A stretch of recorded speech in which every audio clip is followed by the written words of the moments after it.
Long ago,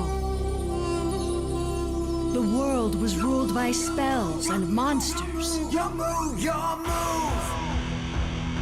Thousands of years have passed, and the world needs a new champion. Who will be crowned champion? We will know your name.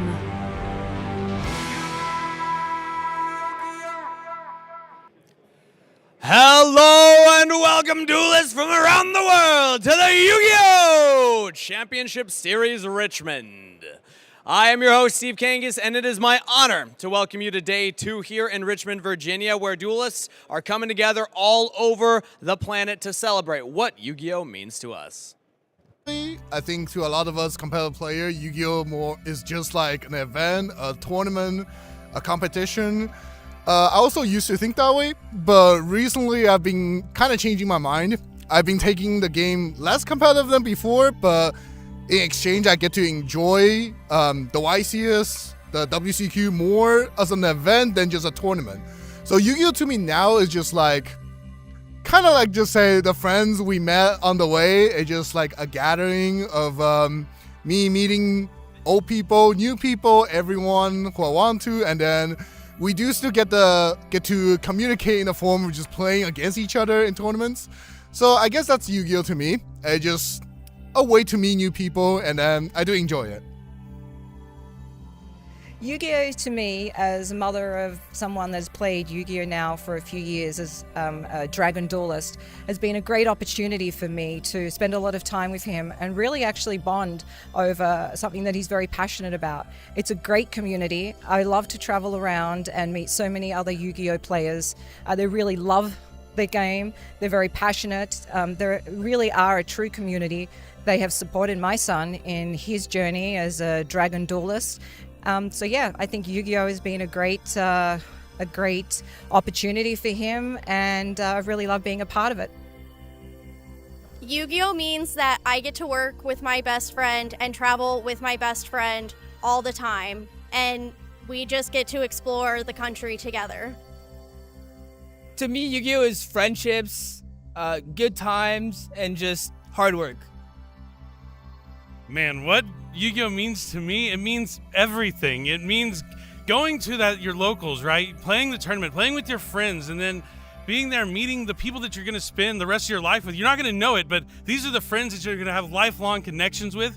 It's going out after the locals, hanging out, going bowling, going to Denny's, talking about Yu-Gi-Oh!, talking about the theory, the moments that you get to spend with those people that just mean everything to you.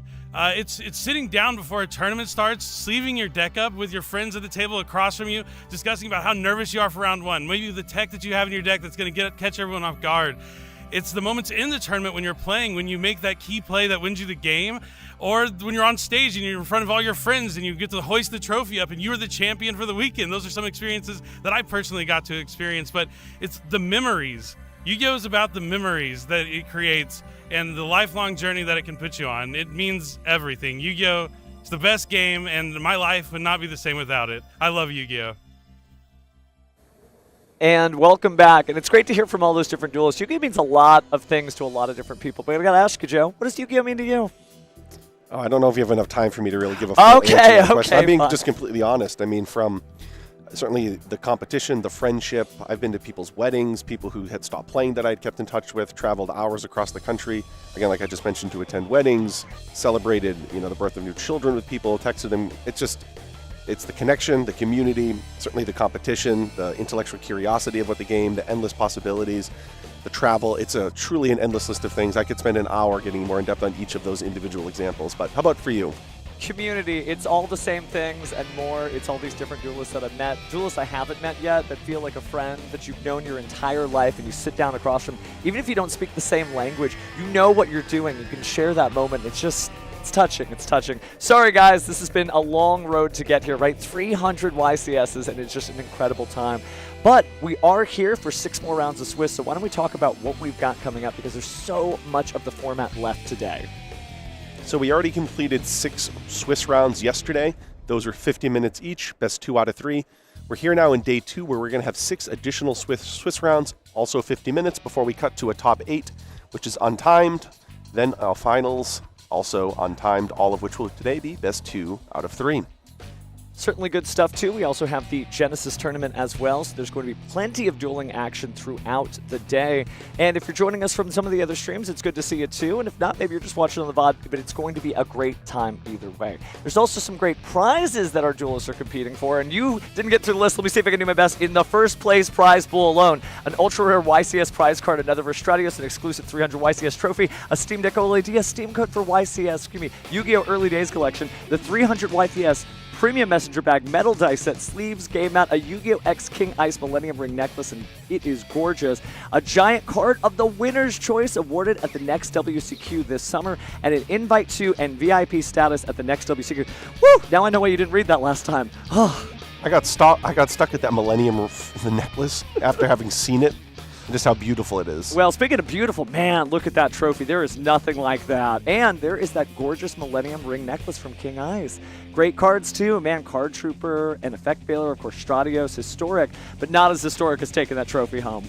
Yeah, don't forget, you also earn prizes just for making day 2 in some of these events. So even if you don't have the opportunity, certainly, to hoist that trophy at the end of the event, you can be very proud of walking home with an Effect Veiler, Card Trooper, some of those other printed cards as well. Well, speaking of events, remember, this is historic because it's not just the 300th YCS, but we've also got some great duelists who have been participating in it. So why don't we take a look at our community spotlight, right? Because we want to showcase the duelists and how they've been doing.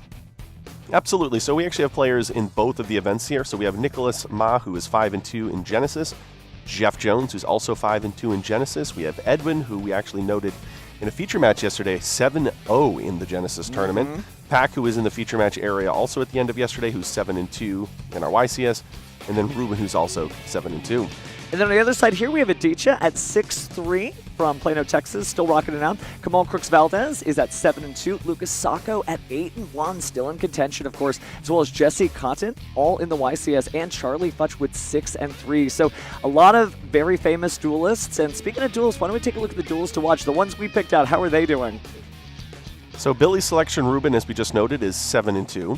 Asala selected Rahan from Toronto, who's 6-3. I selected, of course, Joseph Bogley, who is 6-3. Kangas, his choice, Ryan Yu, a great competitor, but unfortunately 4-3 at this tournament, so didn't make it to day 2. But it turns out my choice wasn't too bad. 8-1 for Julian, our reigning world champion. Not too shabby.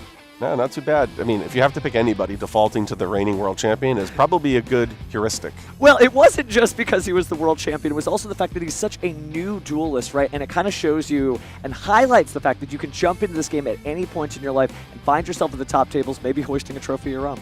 I think the last celebratory YCS in the United States was won by Paulie Aronson, who also won the world championship within that calendar year. So maybe it's just a theme, right? You win both in the same calendar year, or at least the same 12-month period. The 12 month span, season at a time. But yeah, you're right. The duelists really just, when they hit the ground running, they really do. And speaking of great duelists, why don't we take a look at how our bounty duelists are doing? So we have Aditya, who we've been talking about, who has 18 points. Ryan Yu, 12. Jib, 15. Pac, 21. And Steven, who has 18. So Steven Santoli there from Canada. On the other side, plenty of contenders. Mario still hanging in there with 24 points. Cameron Neal with 21 points. Brian with 9 points, unfortunately not the greatest duel for him. There's always the next YCS, right? 301st. Justice with 18 and Jung with 12. So a couple of packs being given both ways, but some of those duelists really have a lot of packs left in their stack. Yeah, we have 3 of those duelists who have come into the day with at least a 7-2 record. So several still in contention to make a top 8 this weekend. Yeah, and if you don't know how the bounty duels works, if you beat them, you get packs. If they win, they get to keep packs in a bank that they'll collect at the end of the tournament. Gosh, though, what a historic event. The energy here has been incredible. You know, getting out of the venue last night when you left here, you have to be here sometime because everybody, you know, they've spent all their energy. They were here early. They've been here through 9 rounds of Swiss, and all they could keep doing is talking about this game we love.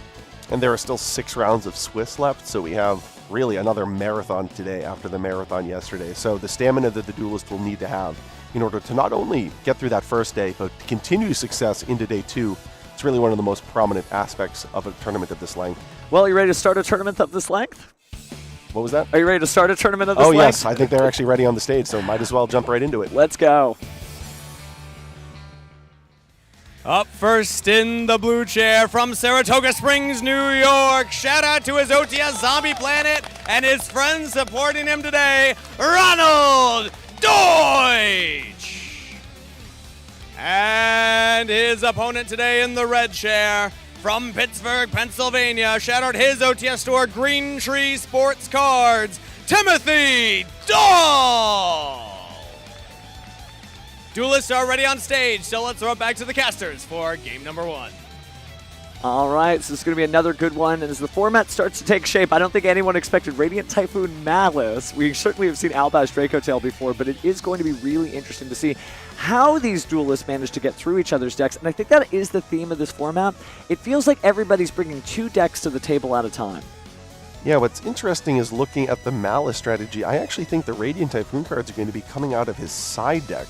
So this is going to be an interesting. Yeah, I'm looking at this main deck. This is something that you have seen throughout Yu-Gi-Oh's history. Often we used to call this smoke screening, where you might bring a strategy into game 1, take the 15 cards in your side deck, shuffle it in, have a pile now of 55 or more cards, side out those 15, and make it really unaware to your opponent as to the quantity of cards that went in or out of your deck. I mean, obviously it's 15, but you could have just kept the entirety of your main deck strategy and just taken out those 15 cards you added from the side deck in and then immediately back out. So I'm really curious to see why incorporating Radiant Typhoon cards in the side deck was a decision that he made this weekend, and clearly it's brought him this far through the tournament, so there is some validity to the strategy. And I know there have already been bridges between Radiant Typhoon and Malice that have logically make sense, with Cherubini being able to send down from the deck Dormouse and then banish that with SP, so the combination of Radiant Typhoons and Malice isn't in and of itself totally unheard of.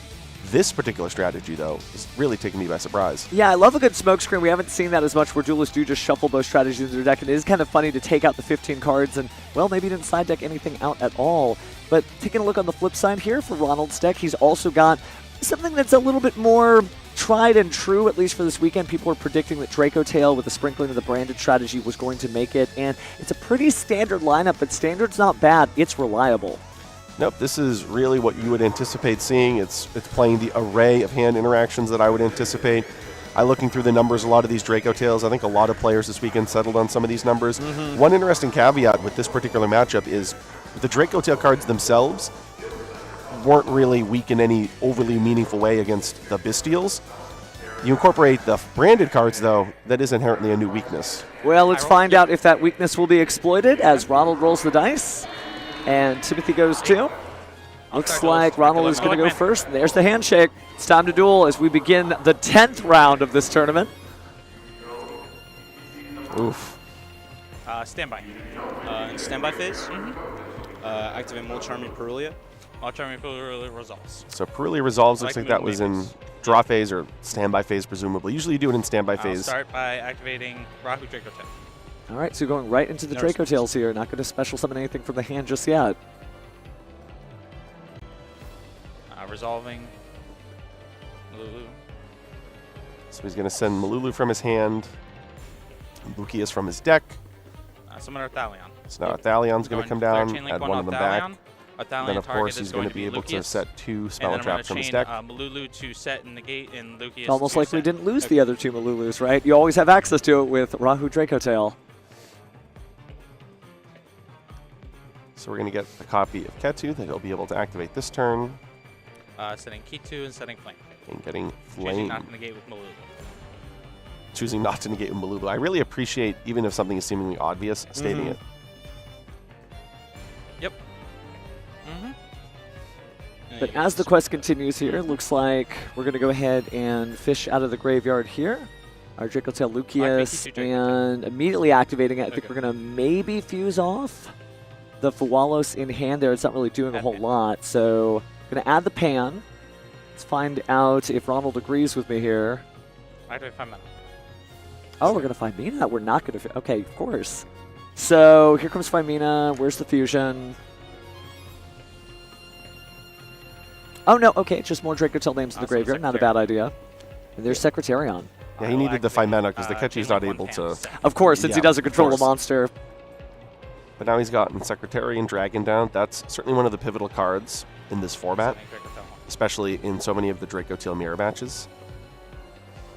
I'm going to go Secretary on Dragon, targeting the Malulu and the Lucius to summon one, put one on the bottom. Seems like a pretty standard setup, practically uninhibited. And using the Secretarion to special summon the Lucius means you don't even get the draw off the Molcharmi Perulia since you didn't summon it from your hand.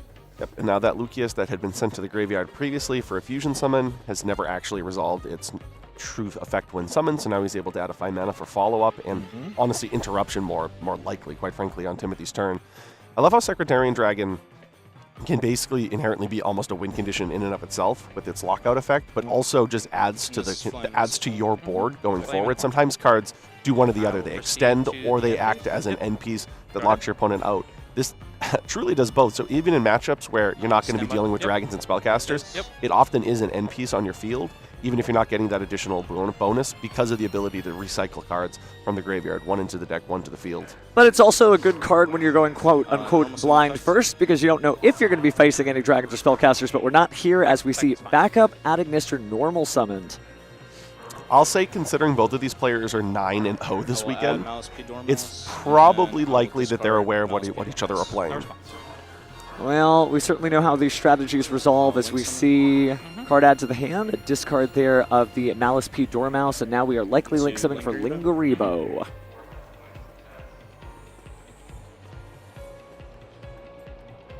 Looks like he drew a wide array of those Adagnister cards. Did see that yesterday. Normal summoning backup Adagnister does not feel good, but it doesn't mean the end of your game plan. No response. Nothing you can do there, so we are going to see the Wizard Adagnister onto the field. It's going to bring back the Dormouse. On resolution, I'll activate 5 mana.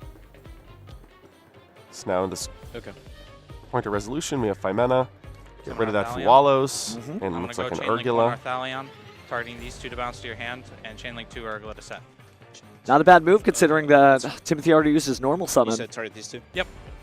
Yep, and he'll be able to now set presumably the 3rd trap or a piece of follow-up, whatever he feels like is necessary. Yeah, he's going to go with the follow-up. Yeah, it's kind of difficult to play Draco Tail Sting in a deck, or against a deck that likes having its cards banished. Not every card enjoys being banished, of course. The Adagnisters don't really have anything to say about that, but Sting, not necessarily as important as maybe the follow-up, at least in Ronald's mind. I think the follow-up makes sense. He has 2 points of interaction with the traps. You don't want to assume you're going to draw. One, you don't want to assume the traps are going to resolve, right? There's Lingaribo. Yeah, that's true. 2, you don't want to assume you draw into follow-up with those traps, so I think it makes a lot of sense. It's not like he's able to activate that this turn anyway. But a little bit of breakthrough power here. The Malice P. March Hare banishing the Malice P. Dormouse, and now we're paying 300 life points, so we will see the Dormouse hit the field anyway. I know there are a lot of people who always think that Malice is gone, but it's a really resilient deck, and it has a great community of duelists behind it that are just trying to push it to the next level, no matter how many cards it loses. Yeah, I mean, and this is a hand that had triple Adagnister, Banish so White Rabbit effect paying 300. He's doing a really good job of forcing out some of the interactions, and then that Lingaribo, I think, is a really pivotal piece of his field right now. Typically, you see the 5 mana at the end of the main phase, but I don't think Ronald made any kind of mistake. You really did need to get 2 monsters off the field before you saw a Link summon. Just unfortunate for him, the March Hare was already in hand and able to accomplish this much. Yeah, it just shows you how much, granted March Hare has been around for quite some time now, but just how much March Hare modified what this deck could do. Well, it no longer has to run the Bestial package, and you can banish your own monsters without even having to wait for your opponent to summon on either turn. Now it looks like we're time for a Link summon. Eyeballing the Heart Scripter there, maybe going straight into the Link 3. Very appropriate for Valentine's weekend. That's true, that's true. Into Mouse Q Red Ransom. Red Ransom. Yep. Would make sense to go into Red Ransom first to search his spell. It kind of just looked like Heart Scripter based on the color from there, but it makes obviously a lot of sense to go into Red Ransom. Allow him to search a copy of, it looks like he's eyeing Malice in the mirror. No response. Well, the negation power will certainly help. He may leave that Lingaribo on the field as long as he can because it's so threatening to those Draco Trail trap cards. Mirror. Okay.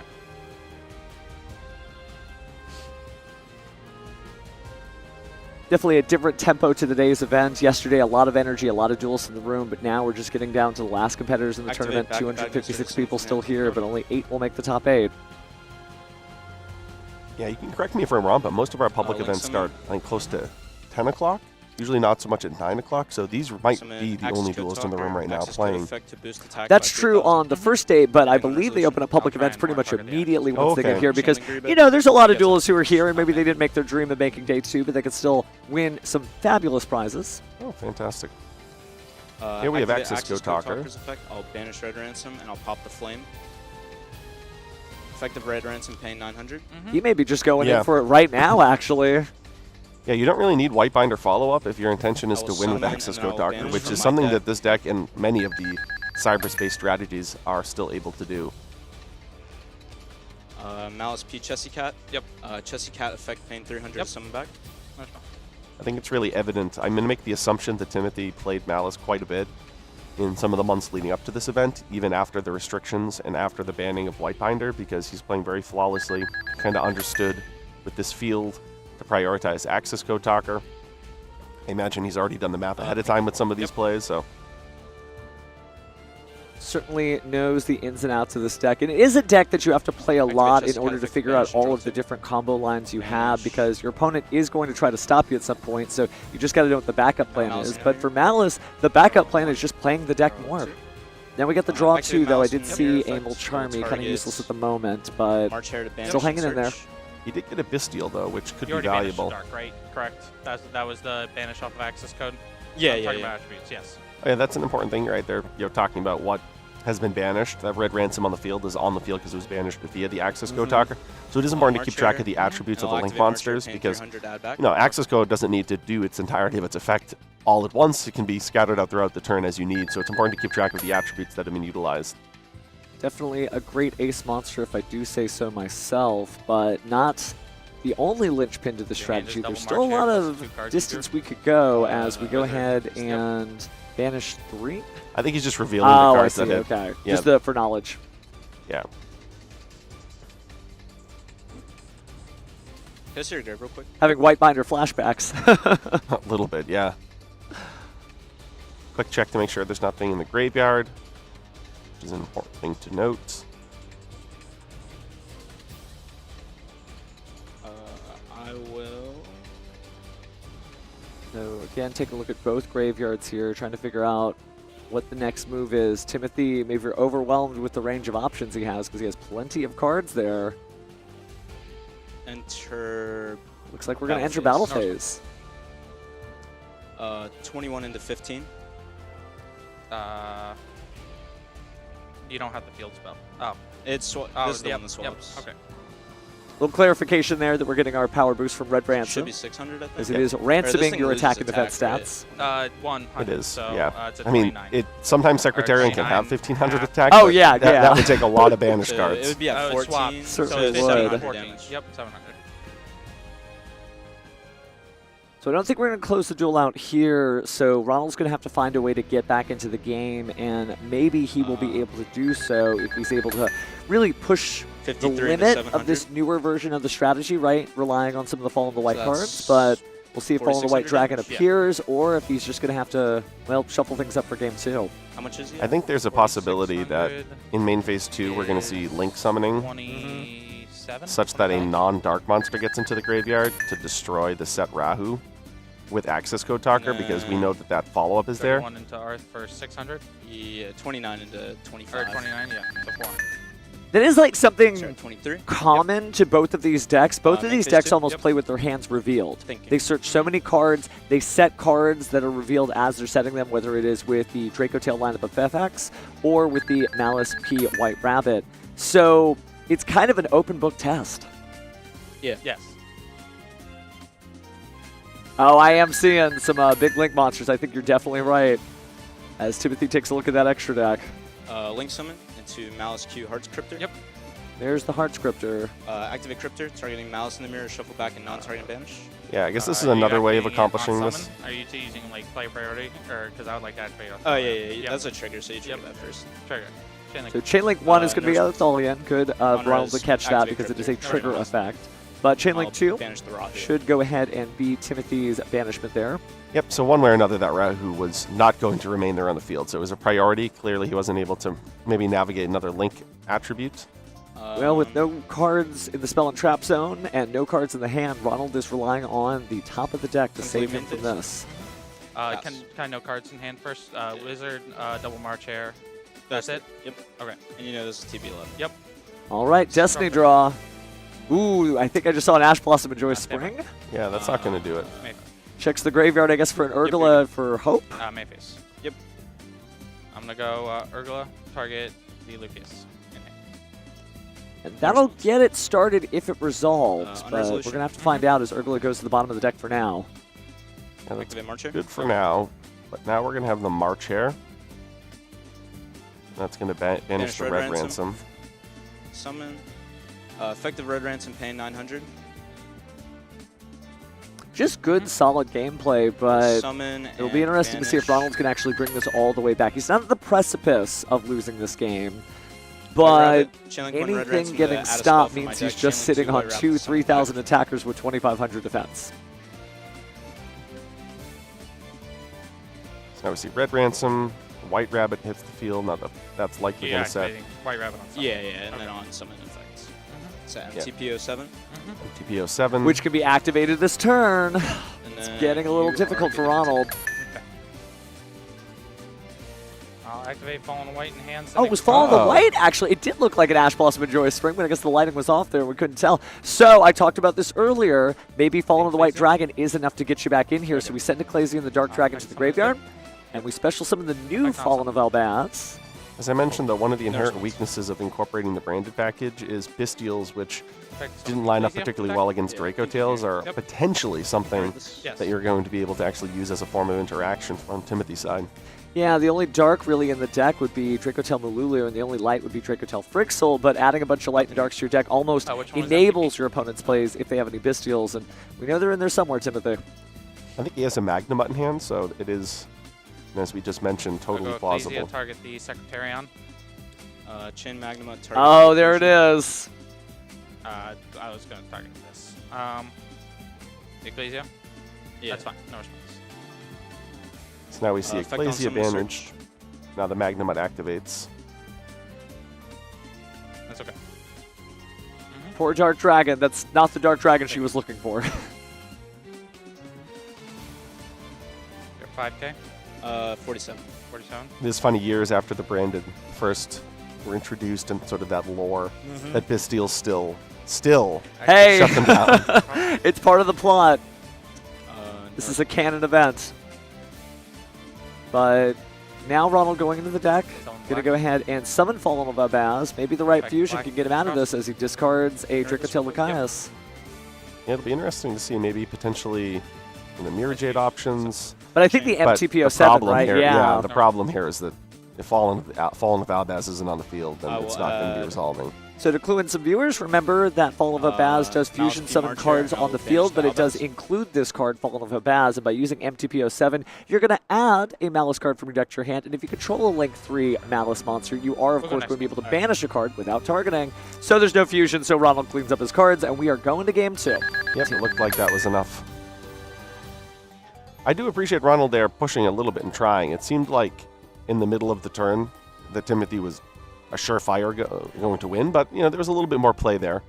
It helps to push you figure out what your opponent would do in these situations, and because both of these decks are pretty well known by the community, you have to know what's different about the pilot, right? It's one thing to see the list, it's another thing to see the person behind it, but Timothy did a great job there. He is our Game 1 winner and getting one step closer through another marathon, right? 6 rounds. Same. 6 rounds is a regional for some people, so you had to go through a full YCS yesterday, 6 more rounds a day, and maybe he'll make top 8 after all, but he still has to get through 2 more games, possibly, or maybe just 1 more. Depends on how Ronald starts here, but now it's time for the weird side decking we talked about at the beginning of this match.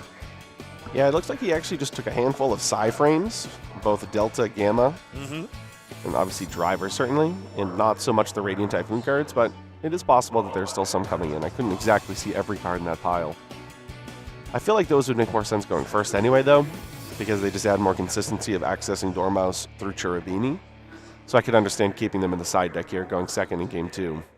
Well, as he's swapping cards out, it's a totally different story for Ronald. Ronald already shuffling his deck, ready to present, so whatever decisions he made, they were pretty obvious. Yeah, so I think one of the most popular side deck options that the Draco Tail strategy has implemented this weekend is utilizing Dragon's Mind. Oh yeah, 2,500 attack or defense, and then you get your counter trap based negate, one of the strongest ways to stop a card. And then you get the reset, so you get to use it defensively, and then you get it to push through what will ultimately be your first battle phase and any interactions that could happen during that turn. So I think it's almost like a upgraded Solemn Judgment relative to exactly what this strategy is trying to do. So it's been an probably one of the most popular cards in the Dracotail strategies this weekend.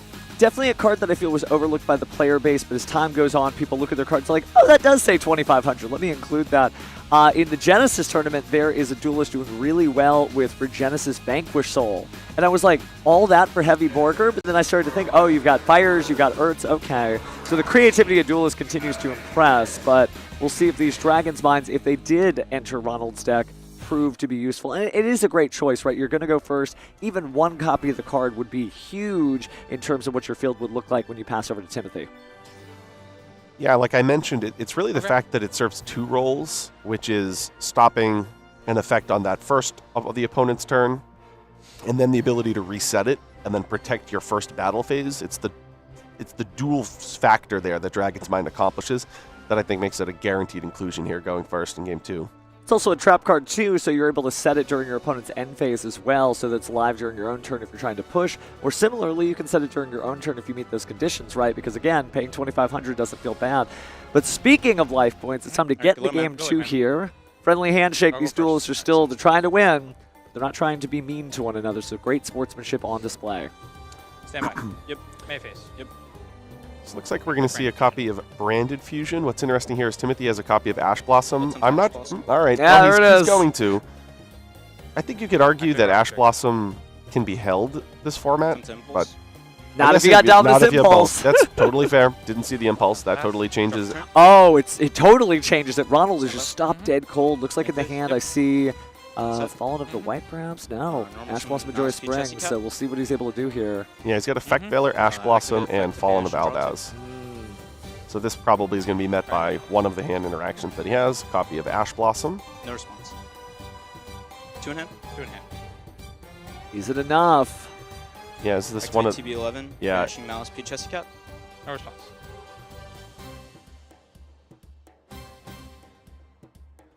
So now we're going to Malice, P Dormouse. Dormouse onto the field. Effective Chessy Cat, paying 300. Yep. That is an inherent strength of the fact that this is an all-dark attribute deck, right? Having access to Dominus Impulse is incredible. We've seen what they've done for so many different decks, whether it's Loonlight, Mitsurugi, etc. Ronald does not have the same tools, right? Because there's so many different attributes for Dracotail, but maybe Fallen of Albaz is his friend, but maybe not in that form. I know a lot of duelists were thinking about cutting the original version of it. It's very strong for follow-up. It's not exactly as great for starting. It definitely increases the ceiling of what your interactions are, but you're absolutely correct. The liability of drawing it without any other meaningful starters, or at least, well, for what it's worth, starters were not a problem for Ronald. It was the fact that he needed the third starter here that may be making him regret having that copy of Fallen of Aldaz in his deck. Just one card short, as the song goes. Banish Malice, P White Rabbit. Effect to come back. And now it's really just Timothy's duel to lose, right? You have almost an uninhibited field, though. He doesn't know about the Effect Veiler, of course, but he's able to get into the Link 3 all the same. Malice, Q Hearts Cryptor. Attempt to enter battle phase. Yeah. Just doing a quick check of Hearts Cryptor. And the main, I will attempt a Veiler. Gorgeous Effect Veiler to the alternate art. Okay. Still go battle? Yeah. Swing for 31? Yeah. Still battle phase? Yep. Activate MTP, Banishing Cryptor. Yeah, this is going to do it. There's the handshake. Ronald knows this deck well enough to know he's down and out. The smile on his face, still great sportsmanship, because you know what? Ronald's still in this tournament. X1 is still top, so with 9 wins, 1 loss, he's still doing great. But 10-0, Timothy, good stuff on the Yeah, yeah, it was really the Ash and Impulse. I think typically if you only have one of those, I would let the Branded Fusion resolve. But with that case, having both of them, you go 1 for 1 with both of those effects, and then just pass. You do get to be greedy. You kind of do make a bet with yourself, you know, is there going to be something further? Do I need to stop a monster effect? Maybe more so. But no, he chose to just go in for the kill, and it worked out for him all right. 10-0 Malice. I don't know if I would have predicted 10-0. I definitely would have predicted Malice at the top tables. 10-0 is a very impressive showing. Oh, no, it absolutely is. And it's one of those things where everybody thinks that just because a card gets taken out of a deck, that's it. The deck is gone. not so. As long as you can still play 40 cards, and some of them are the same names, you know those combos, you know their alternative lines, you can still do stuff. Because how many times did Malice play against Kashtira? And the first thing they did is they grabbed away a white binder, right? Absolutely. You have to know how to play through that. Those are what the best champions can do, is know how to play without their best cards. And now anybody who continues to play Malice basically is making that bet with themselves. No, I can still do it, I can still get it. I mean, honestly, if you just watched this match, you wouldn't even think that Malice had another restriction, or in this case, another a card that was forbidden. It looked just as powerful as it did 3 or 4 months ago. Oh yeah, look at that. He knows. Ronald just, what can you do? Nothing wrong there, but again, smiles on his face because he knows he's still in contention, but he did get that first blemish on the record. But that's okay. Again, your tiebreakers are still going to be important, and what's also great for him is that his tiebreaker right now is a guy who's 10-0 on Malice. It's pretty good. And there's 5 rounds of Swiss left. He still has, in theory, 1 more loss to give. So all he has to do is go 4-1 for the remaining portion of the day. Fine. Which, after going 9-0 yesterday, playing a deck that I think is just well-suited into the format, he, again, going to a talking point from yesterday, elected to just play Branded with the Draco Tail, playing a little bit more in that mid-range and not going all the way to the high ceiling with Magistus. I think that's a correct choice, so I think he's positioned well to finish this tournament with a 4-1 record and then potentially find his way into the top 8. No, you're right. But speaking of Timothy, though, we didn't get to see a single Radiant Typhoon card, did we? I know, they stayed there in the side deck. I really am curious what the logic is behind that package. Well, I guess we'll have to find out if Timothy makes it all the way to the top cut, right? But it's interesting to see how much Radiant Typhoon has expanded beyond its own deck. I was at my official tournament store just 2 weeks ago, actually, and somebody was showing me Salamangreat Radiant Typhoon. It makes sense. You get a lot of level 3s, make Mirage Stalio. So there's ways to exceed someone with that. It's just really interesting to see, whether it's Cherubini or Mirage Stalio or whatever, there's a lot of stuff you can do. I mean, I have to imagine there are so many strategies that put level 3. I got Tour Guide right here on my deck. Yeah, you do got Tour Guide. that it would be Radiant Typhoon, that's the way you want to put 2 level 3s on the field, because I feel like what makes Radiant Typhoon so fantastic is the ability to have Corsaia and the ability to have, obviously, Mandate. And Timothy doesn't have those cards in his side deck. He's really just playing the level 3 package. So it's interesting. I'm very curious to know the logic behind it. So 3s for the 300. That is the vibe, huh? We have seen a lot of mixed strategies, right? There's Tri-Brigade Yummy out there. Of course, there's Canine Vanquish. So now there's Radiant Typhoon, Malice. That does seem to be like you need one game plan, another. And it reminds me of like the 2024 format where everything was like something Fiendspin, right? Diabell Star with this or whatever. But let's not worry about the last format. Why don't we worry about the next one? Head on to the stage. Thank you very much. I'm here with Timothy. Congratulations on your feature match win. Your first time in a feature match win, right? You said you had a written one before? 2 written ones before, but this is like my first time on stage, so it was pretty cool. Well, it's a different energy up here. What was it like with the lights, the cameras, trying to play under these circumstances? I didn't really like it that much, to be honest, but I mean, I'll do it again if I have to. You got to get comfortable. If you're going to be doing like that, you're probably going to be up here some more. Yeah. Well, I want to talk about the deck choice because Malice is not one of the most popular, or at least not the most successful in the feature matches. We've seen it a little bit, but it hasn't been picking up that many wins, and you're on a unique build of the deck. So talk to me about your build and how you wanted to play it this weekend. I just wanted as many hand traps as possible. Like I wanted to sack like all my opponents. Like if I draw like 4 hand traps plus Dormouse, I'm gonna win every time. And then my side deck, I was siding like Radiant Typhoon cards because they're full Malice combo. It's actually a better combo than Dormouse because it gets you to like an extra like disruption off of it. So those cards are pretty broken. I really like them. I think they're really cool. Do you feel that the Radiant Typhoon bridge into Malice, is it, different areas that your opponent can interact with it? Because you're mentioning playing all this hand interaction for your opponent. I feel like there's got to be differences whether you see the Dormouse or whether you see the Radiant Typhoon cards of how you see your opponent interacting with you, right? So the difference is like playing into Purulia harder, Nibiru harder, and I guess like I think it's correct to side Droll into Malice. I don't know if most people are going to be doing that, but I do actually think it's pretty good because I think people should be on the Radiant Typhoon stuff, at least in the side. I don't know if I would main deck it because they're not very good when you go second because you're not playing MST in your deck. That's interesting to hear because typically I didn't think of Droll as a counter into Malice. Usually I side out of that when I'm against Malice, but you think it's still important? Yeah, I think it's actually pretty good. From like what I've tested against it and like been Droll before, like it kind of sucks. Like you're still gonna set up an M board. Like I think most decks like these days are gonna set up a board no matter what hand trap it is. I guess except for like Shifter or something like that. But Which you wouldn't mind anyway as a Mouse player, so yeah. Well, Timothy, congrats again on the feature match win. Do you want to give any shout-outs to anybody back home or anybody here in the venue? Shout out my parents, Green Street Sports Cards, Top Deck Cards and Games, and the Priority Phase group chat. Chris Paul as well. Shout out Chris Paul. Awesome. Thank you so much, Timothy. Congratulations on the win. Back to the casters. What a duelist, by the way. I love that. It's just like, nah, I don't really like it. But Kangas is right. If you duel like that, you're going to be back on the feature match stage soon.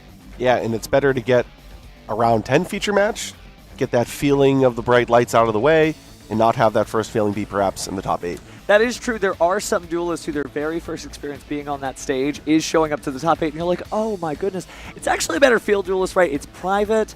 Yeah, there's a little bit of the lights. Yeah, there's a little bit of the thinking about all the people out there, but if you just focus in like Timothy did, what a down-to-earth duelist. Good stuff. But let's take a look. Speaking of other duels, there are some great duels you can have in Duel Links, and oh my goodness, Neo Space has finally hit Rush Duels. Have you Rush Dueled before?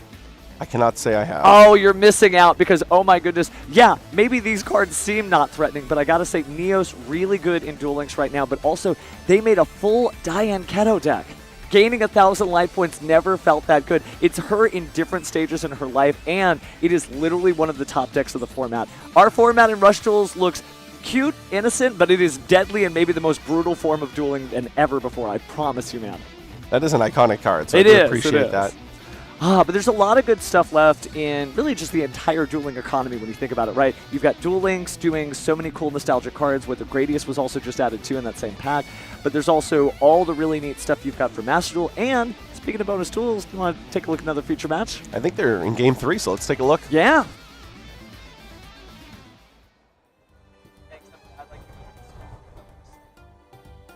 All right, so it looks like we got the Handshake Duelists are beginning their game, and we got a treat for you. Vanquish Soul Canine versus Tri-Brigade Yummy, kind of fleecing out that same thing I was saying, that everybody's bringing 2 decks to the table. Yeah, so Hani, a player you've probably seen in the feature match area for years now. He's going to have to deal with the activation of Purulia. And he's playing again here, Tri-Brigade Yummy. So Tri-Brigade has a few new cards, some interesting ones. Tri-Brigade Springin's Kit, for example. Huge component of this particular strategy. And you know what else is a huge component of this particular strategy? Summoning cards from the hand. Oh, yeah. That Charmy Purulia is going to be pretty deadly. I mean, it lines up unbelievably well against the Yummy cards and inherently Tri-Brigade cards themselves. Just to illustrate how much Hani does not want to deal with Purulia, he has a copy of Crossout Designator in his deck and 1 single copy of Purulia, so you know going into this weekend he's like, I need to take every possible line of defense against Purulia. No, go ahead. Including just playing the 1 Crossout Designator. Oh, and the Fualos after the special summon of the Yummy Marshmallow. It's really interesting to see, you know, Purulia has made a comeback, and it's an obvious comeback, right, between the Yummy strategy being more popular and, of course, Vanquish Soul Canine summoning so many monsters from the hand. It is a card that will get you so much more mileage than maybe it did when it first came out. But you're right. No, Hani came prepared for this. He just wasn't lucky enough to draw the Crossout Designator this first turn of the 3rd duel. And he's also having to play against Fualo, so the 1-2 punch. Well, the Yummy Snatchy on the field. And now we're up to 5 cards in hand. Field spell is placed. Let's see what Hani does next. Pretty obvious, right? Yummy Amusement Mignon going to bring back a Yummy monster from the graveyard, and then we'll likely Synchro Summon here. I assume it would be Cupsy Yummy Way just to get things kicked off further. But do you want to give your opponent another card when you just pay 100 life points and maybe Synchro Summon next turn? That's what Hani seems to be thinking about. I mean, this is I'm letting you know I have the difficult decision. Yeah, you can tell just how tough this is. I love how all the monsters on the field are like the cutest monsters of the Yu-Gi-Oh! Trading card game, but the duelists are so serious because the weight of the effects up behind them. I know, right? Purulia, Fualos, Snatchy, and Marsh. It's cute. Couldn't get much cuter than that, as a Yeah, no, some of the smiley, most adorable monsters in Duel Monsters are like, oh, man. Oh, he's got a jellyfish and a little bird thing. Oh, gosh, what do I do? That's something my wife always comments on when, you know, like, this is a Draco Tail card from the same pack as this Yummy card. Yeah, Justice Hunters is a little all over the place, but it really made an impact last year. We're still feeling the impact right now. So I can't tell exactly what that is. It looks like it might be Madlung. Okay, yeah, but he didn't search anything, so it looks like he must have hard drawn the Vanquish Soul start. So he'll use this, though, to access a Vanquish Soul from his deck. Certainly great to get to the character select screen, pick your stage. Maybe stake your soul, depending, since he didn't search any spells or traps. Maybe he has the stake your soul in his hand. But we are going to go ahead and synchro summon here, so put 100 into the machine and go ahead and pick up a Cupsy Yummy Way. I think Vanquish Soul Start is his only target looking over his deck.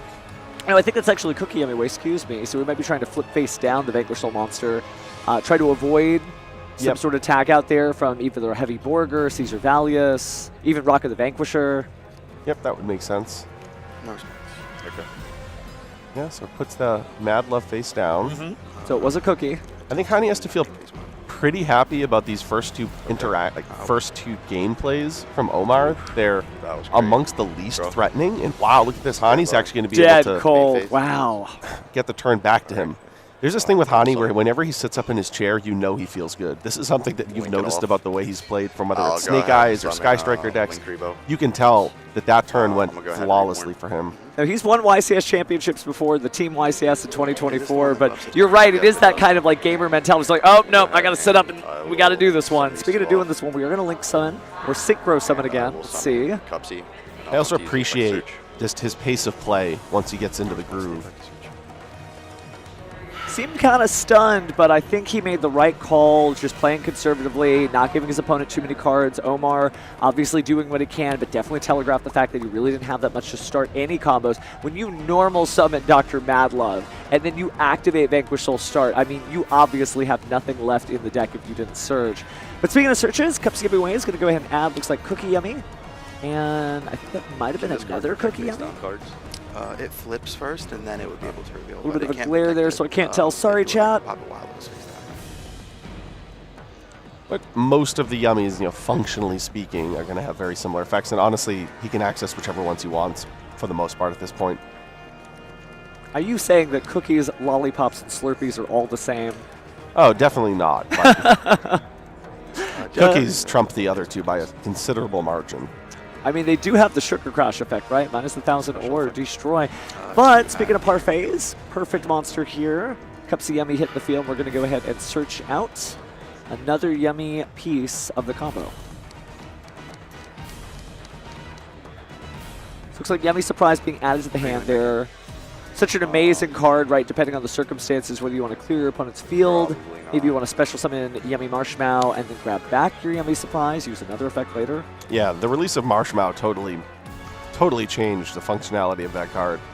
Anytime one single card turns into two bodies, and we've seen that for years now be in prominent strategies. It is what makes Pot of Greed so good, right? One becomes two. Reminds me more of something like Hornet Drones with Kagari. I mean, functionally, that's actually just what the strategy does too. True, true. Which actually, this strategy does that too. Guess. It can. Looks like Hani now may have gotten to a point where there's a little bit more of a critical decision. Conducted a normal this turn. Correct. That was Marshmallow. Plan on using it. Very skillful. Okay, so here's the surprise. The Marsh, like the Marsh have that. Yep, the Marsh. Marsh is going to bring back the surprise. Certainly put a lot of coins in the machine to get that many prizes and a lot of power boost because that is Yummy Amusement Mignon on the field. Acroquet in the graveyard. Oh, but there's an Nibiru, the Primal Being. It's a very logical card for Omar to have in his hand if you consider the fact that, right, he passed with so many cards in his hand. And that makes sense why he didn't have any reveal targets. Nibiru is a light. That is not fire, that is not dark, that is not earth. Chain. Wrong attributes to tag in your friends, but attributing all those monsters feels pretty decent. It's actually all just the face-up monsters, if I recall correctly. So the Vanquish Soul Dr. Madlove should be face down and fine.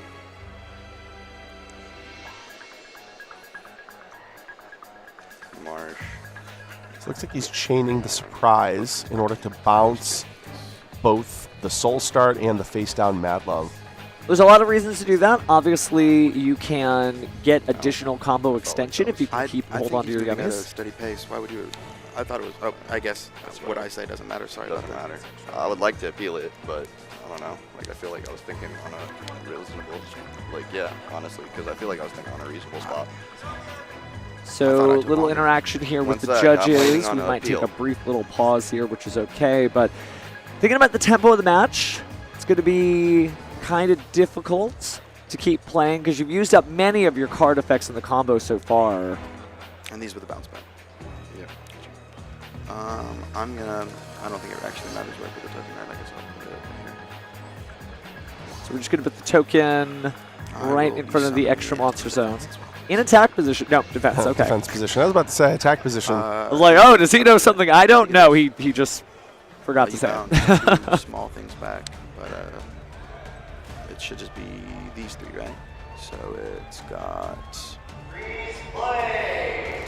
All right, so we're going to switch things over here just for a little brief break with some judge interactions, I believe, but there is going to be an appeal there, so it may take us a little bit of time. But we do get to talk about, you know, how diversified the format still is. I think there's no deck that's not still in contention from the last format. From the last format itself? Yeah. When you think about it, like, many of the same duelists showing up, not with the same decks. There's a lot of characters who have, like, made switch-ups. But I haven't seen anybody really be pushed out. We still see Malice. We still see Yummy. People are like, one Yummy statue, it can't do anything. There it was. We still see K9 Crystron. It's modified its end board. We actually still see Mermail even without the water statue. Shows you that the impact of the Forbidden Limited list is not as scary as a lot of duelists think. They think, my card! It's okay. Sometimes you retire somebody from your lineup, but the team still goes on. Yeah, I think we've definitely been able to see Yummy adjust to the limitations. Oh, yeah. That was a strategy I think a lot of people were really worried about. I actually don't recall who it was, but somebody on the feature match stage yesterday said, my Yummy deck got destroyed on the Forbidden Limited list. I needed to change. Well, clearly we're seeing Hani here pilot Yummy into day 2. I'm not going to say the Duelist is wrong. Maybe it was his Yummy deck that was destroyed by the Forbidden Limited list. Maybe he was playing some cards that weren't Yummy cards that are in there. But either or, it just goes to show you really can play a lot of different stuff. And I think that's starting to solve what the format is, because we did get to see some of the international YCSs and what they're playing. And not a huge representation from Exo Sister just yet, but it is cool that we still have a lot of those decks still out there, because Exo Sister made their top tables. Yep, I think there's at least one Exo Sister still floating around towards the top tables. But I'm hearing that the judges have settled the issue there, so we can jump back into Game 3. Cool.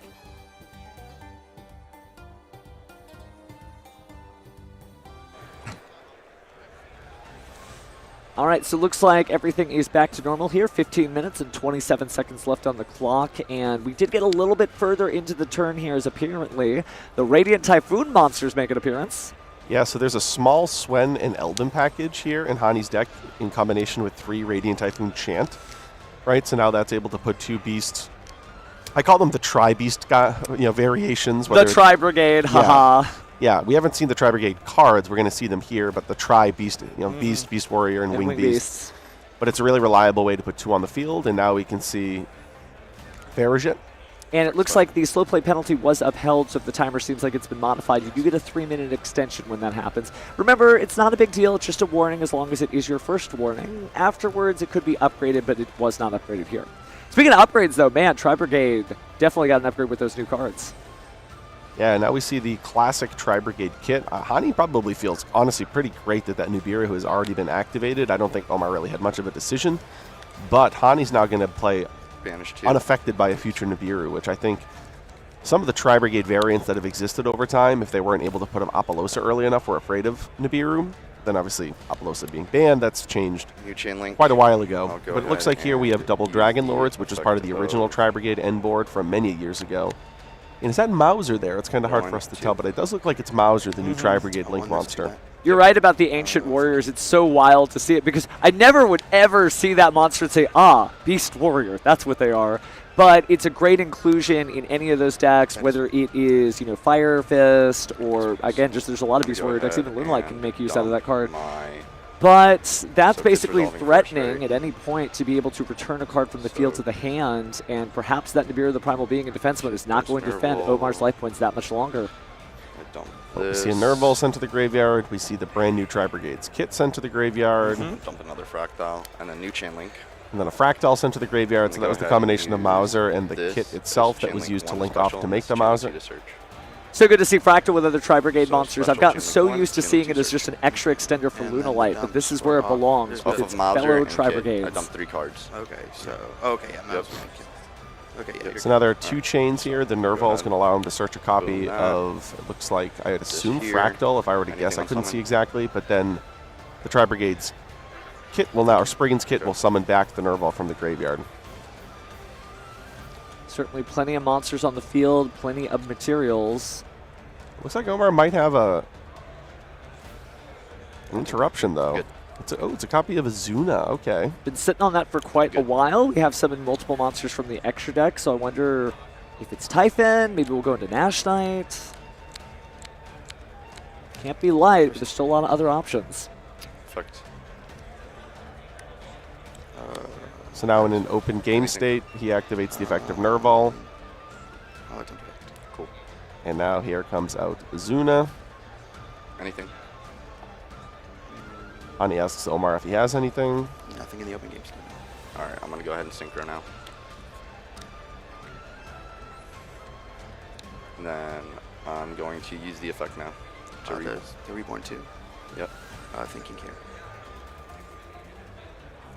So play continuing here. Hani Going certainly trying to put more gas in the tank, but the fact that Omar shows up with the K9 squad this late into the same turn is impressive, honestly. The fact that he held it so long really shows a lot of patience as a duelist.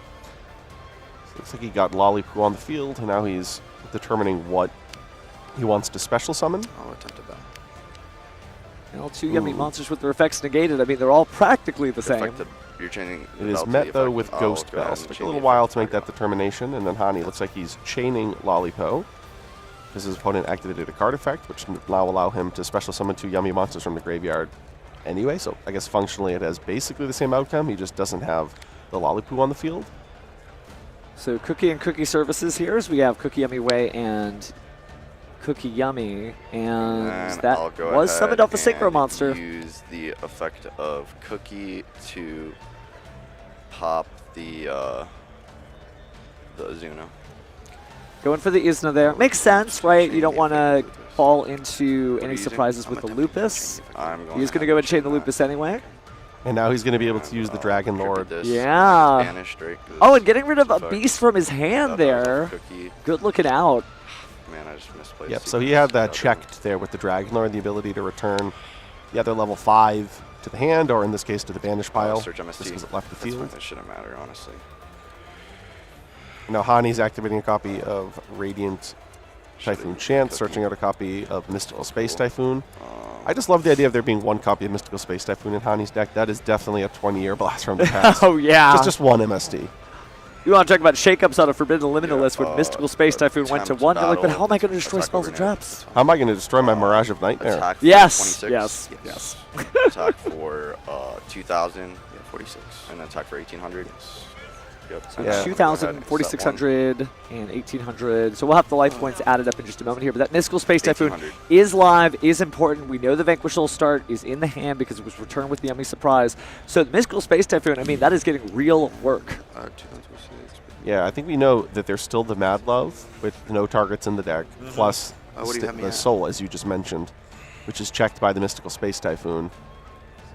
Plus he has the double Dragon Lords as well. I love when you can get extra value off the double Dragon Lord. Sometimes you actually have to give up real material, but other times you're able to utilize its effect and get I'm going to go ahead and use it free, right? Sometimes you used to go chain Revolt, or like chain its effect to the activation of Revolt. So I do appreciate anytime you can get extra value with what the card is on your side of the field that you send. Man, it would be nice to see Tri-Brigade Revolt. It's such an incredible card. It does sort of pain me to think that it doesn't look like Hani's playing it.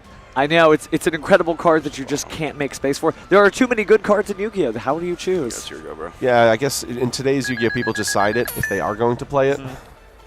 Trophies. But you haven't lived until you've activated Tri-Brigade Oath. Oh, or, sorry, Tri-Brigade Revolt, rather. I mean, Oath's pretty good. Yep. Tri-Brigade Revolt, though, with Appaloosa on the field. Tri-Brigade Revolt, though, is not anywhere in Hani's deck list, unfortunately. Well, maybe that'll work out, but we are activating the Vanquish Soul start. We'll see how dangerous Hani thinks it is. Does he just chain the Mystical Space Typhoon? It's a great way to get rid of a card. You're not activating a monster effect or anything like that. Anytime. Okay. I'll Omar just double checking about the double Dragon Lords to note that it is in fact a quick effect. Yep, anytime. Speaking of any time, Mystical Space Typhoon, it's the right time for it to activate. You're right, though, about how good the Ancient Warriors are in the field because, I mean, they can be used to tribute extra yummies that you got off of your effects, but there's the handshake. Applause from the crowd there as Hani takes it with a surrender from Omar. Yeah, so he'll be moving on with a 9-1 record, demonstrating two strategies this weekend that we've not seen win a whole lot in the feature match area, Yummy and the Tri-Brigade, combined together to do so here. Sometimes it's the curse of being on the stage, right? I remember when Voiceless Voice first came out, we kept showing Voiceless Voice. You remember because you were there, and it just couldn't make it on stream. And we promised the deck was good, but for whatever reason, it just had a curse on it. I think I've commentated probably 5 matches and never seen low summoned. But that's the whole deck. Well, speaking of whole deck, thank you for Hani for showing that, because really neat to see all these new cards, see that all the original Tri-Brigade trench, because that was actually mostly like old Tri-Brigade strats being used, and it's still really good, solid. Yeah, the only difference again is that the new variation of Tri-Brigade is not utilizing Revolt like the original version did. But, of course, now you have all the yummies, so your end board's just totally different in the first place. True, and Revolt, you know, it is a trap card, so it can feel sometimes slow. You're not always going to go first, so it makes sense to side deck it. You know, you lose the first game, you put it in. But it is a very, very strong card, but we'll see what happens. I mean, maybe all of a sudden there's a new generation of Tri-Brigade duels made from just that video, so good stuff. So the yummies themselves generate so much follow-up. Back in the day, the Revolt was pivotal because obviously it was with Omen and interaction on your opponent's turn, but it also refueled your Tri-Brigade plays, and you know, this deck's not likely playing Karas. It's not playing some of the other cards that you would have played in some of the original Tri-Brigade decks from a couple years ago. So I understand not playing Revolt. You don't necessarily need it in terms of that follow-up component, because the yummies do such a good job of that anyway. Yeah, no, they definitely win some duels, and if you want to win some duels, you want to take a look at maybe your regional championships, there are some great mats, as well as you can get the official tournament store champion game mat, also featuring Forbidden Crown.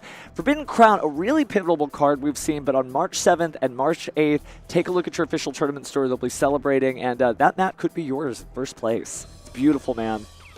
Oh, I remember when I first read that card, I couldn't help but just think about just every time playing it, doing the crown on your head motion, just of how iconic it is. Yeah, but heavy is the head that wears the crown, because while you can't be destroyed by battle and you're unaffected by card effects, you also can't do much else. Which is true. That's true. Gorgeous mat, though, so again, March 7th and 8th, hopefully you'll be at your official tournament store. I'll have to pop by mine to see if I can just try to get close to winning that. Oh, yeah, good stuff, good stuff. Get first place, wear the crown. Gotta look out for Dark Lords, though.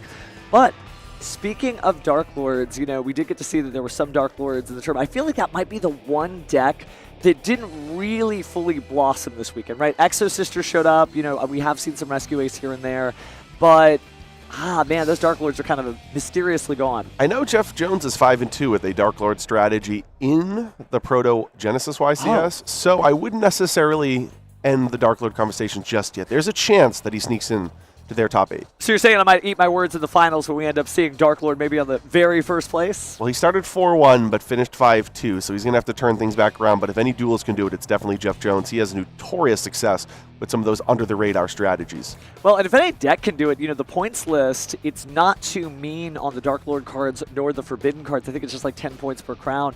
So there's a lot of stuff you can do to just stymie your opponent's strategy. We got to see great Forbidden Crown plays yesterday, too. I think every time you look at Forbidden Crown, you think of another use for it. It truly almost is an endless list. It reminded me, actually, the way that Forbidden Crown kept the SP alive. I think it was in the round 7 feature match yesterday. It reminded me back in the day of when you'd used to creature swap a Spirit Reaper to your opponent's side of the field that couldn't be destroyed by battle and then attack all your monsters into it. Just the notion of keeping one of your opponent's attack position monsters on the field, ignoring everything else they have, and then attacking all over that singleton monster. So just every time you read Forbidden Crown, you come up with new usages of it. Yeah, you might as well be attacking directly in that. For me, when I play Rescue Ace, I use Forbidden Crown just to keep the Hydron on the field, because it doesn't matter if Hydron does a single thing. If that name's on the field, I'm doing good. Good stuff, good stuff. But it does show you that this format's still evolving. I think a lot of duelists, they were like, Forbidden Crown, it goes in every deck, and I think it goes in a lot of decks for sure, but people are still finding out those different use cases, and it may take a couple of weeks for everyone to pull them from their packs. But speaking, we're not going to wait a couple of weeks. Why don't we go down to the stage to hear from our Duelist 2-1 right now? Thank you so much. I'm here with Hani. Congratulations on your secondary feature match win right there. A close game 3. It came down to the wire, but you were able to pull it off. On Tri-Brigade, Yummy, of all things. That was my deck I chose to win this entire event, so I'm happy that you believe in it as well. What made you want to play this deck?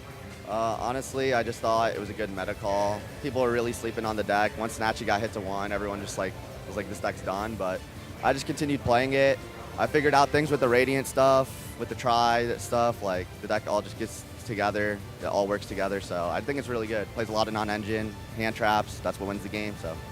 So right now, I am still on Mimighoul Yummy. Can you coach me on some Tri-Brigade Yummy later after the event, though? Especially if you win. I gotta learn from the winners. Yes, for sure. I'm down. All right, perfect. Well, it's gonna be a long day today. We still got a lot of rounds ahead of us. How comfortable are you feeling right now with your performance so far and your position? I mean, honestly, I'm just feeling good. No real pressure. I entered the event literally 5 p.m. on Friday, so there's actually just no pressure. I'm just playing for fun. If it happens, I win, but I'm ready. I've been playing Infinite. I hope everyone's been playing as much as me, man. On Friday, 5 p.m., that's your crazy story. So you weren't sure coming into this weekend if you're going to play. What made you decide to play then? Well, typically I just chill with my homies, but, you know, like it's the 300th. I know the game very well. I know my deck very well, so just figured I might as well play and give it a shot. So, fair enough. And Ruben, 2024 World Champion, he wanted me to ask you a specific question. I don't know what the reason for this is, but he said, can you ask Hani, why isn't Jose playing this weekend? Jose's retired. We switched spots. You switched spots? He tagged you in? Yeah, he tagged me in. Me and him switched spots for the weekend. He's chilling and I'm playing, so. All right, fair enough. Well, thank you so much, Hani. Congratulations on the win. Back to the casters. You know, we were talking about how Yu-Gi-Oh! Means community to a lot of people, and you too could maybe accidentally be a YCS champion just for chilling with your homies and entering at 5 p.m. It's funny, he was referring to Jose Santiago, and I was thinking about when we were selecting our players to watch this weekend, I wanted to pick somebody from my local area. I went with Joseph Bogley, but Jose came to mind as well. Funny to hear that he's just hanging out with his friends this weekend instead of playing. There's nothing wrong with that, too. Like, there's so many things you can do here, especially at this YCS. We had, like, the token booth. You can play the Mega Duel. There's a lot of different things you can do without actually ever entering a single tournament. So please, be here. Be here with us. It's good times, good times. Gosh, well, we're not the only YCS going on, are we? No, there's 2 other ones going around. So there are 3 simultaneous 300th YCSs. I imagine overseas they're probably getting close to the top 8. I remember watching some of that coverage earlier today. So it'll be interesting to see, are there going to be similar consistencies across all 3 of the events? Are there going to be differing regions of the world where maybe one deck did a little bit better? So a few more hours and we'll start to get the idea here in terms of what our top 8 is, but I'll be curious to compare all 3. Definitely a cultural exchange. We certainly have seen a lot of coverage from YCS Dortmund, but we haven't heard from Guadalajara in a while, have we? I don't think so, no. Well, can we check it on now? We are back here in YCS 300 in Guadalajara, and I'm joined by one of the staff members of this event. Hello, what's your name and where are you from? Hi, my name is Alejandra, and I'm from here, from Guadalajara, Jalisco, Mexico. Oh, so we have a local among us. Yeah. How does it feel having all the Yu-Gi-Oh community come here to celebrate the YCS 300? You know, we were super excited when we knew that we were gonna be hosted the YCS 300.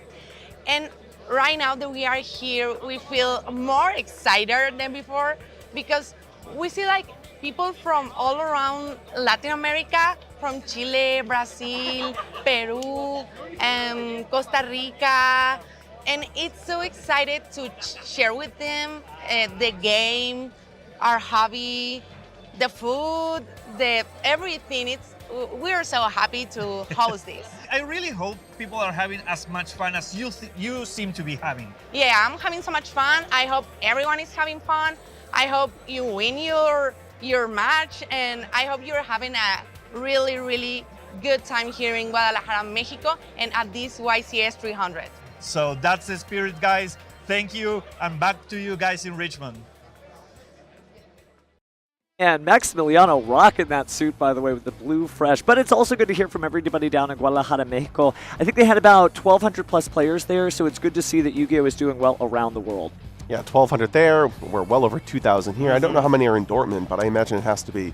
Oh, it's got to be big. Yeah, it's got to be big. So we might have 6,000 duelists right now around the world playing in the 300 YCSs that are happening concurrently. Yeah, and many more watching us at home. Just really, really good stuff. It's so great to see how far each of these duelists has come, right? Because we were talking about how you were in one of my first videos, right? And it was like 20 years ago practically, and so much has happened since then. Wouldn't it be funny to see duelists react to all their own stuff, you know, how they've come so far? It would be. It definitely would be. If only put together a piece of content where we showed duelists what they were like back in the past. Sounds embarrassing. A little bit.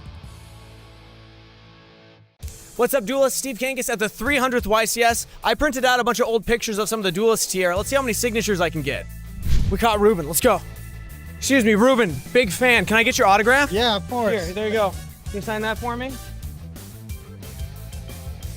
Perfect. Thank you so much, man. Appreciate it. Thank you. Big fan. Big fan. No, you. Don't forget to subscribe to the YouTube channel, Steven and Steven. Follow him. Follow him. All right, we just found Julian. Julian, big fan, man. World champ, reigning world champ. Can I get your autograph? Can you sign this for me? Yeah. Also, can you give me any hair tips? What's this hairstyle going on there? My hairstyle is, just the poofy. The poofy? Is that the name of it? Yeah, it's the poofy. Okay, perfect. All right, I'm gonna look into that. Poofy this time though. Think I can pull it off? Loki, yeah. I think you could do it. Yeah. Yeah, I think so. Maybe go to Turkey or something. There's Jesse. Jesse, big fan. Can I get your autograph real quick? Can I just get your signature, please? Please? Fine. It means Tormenting me with my past today. It means the world to me. All right, please. Thank you so much, Jesse. The eyes. Those eyes that stare directly into the... Over the eyes? Okay. My teammate's soul, mind you. Your teammate? The person I'm playing is Raymond Dye. That's crazy. You won Worlds together. Yeah, he beat me in the finals, shifted me, and then we won Worlds together. Good story in the end. Yeah. Thank you. So many people. Excuse me. You good? All right, we got Ryan. Ryan, can I get your autograph? I'm a big fan, man. Sure.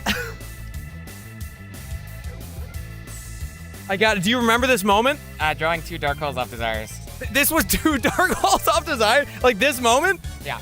That's I would drink on board. I think that this encapsulates that emotion. Maybe like disgust. Well, thank you so much, man. Big fan. Thank you. Yeah.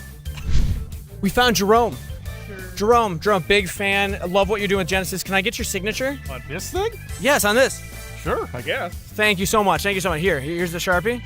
Where was this? Was this St. Louis? I have no idea where this was. You don't remember what this was? I feel like this is probably St. Louis. Can we bring back the hairstyle? I don't know if I can get enough still. It's okay, relatable. I'll give it a go. All right, let's get the signature. All right.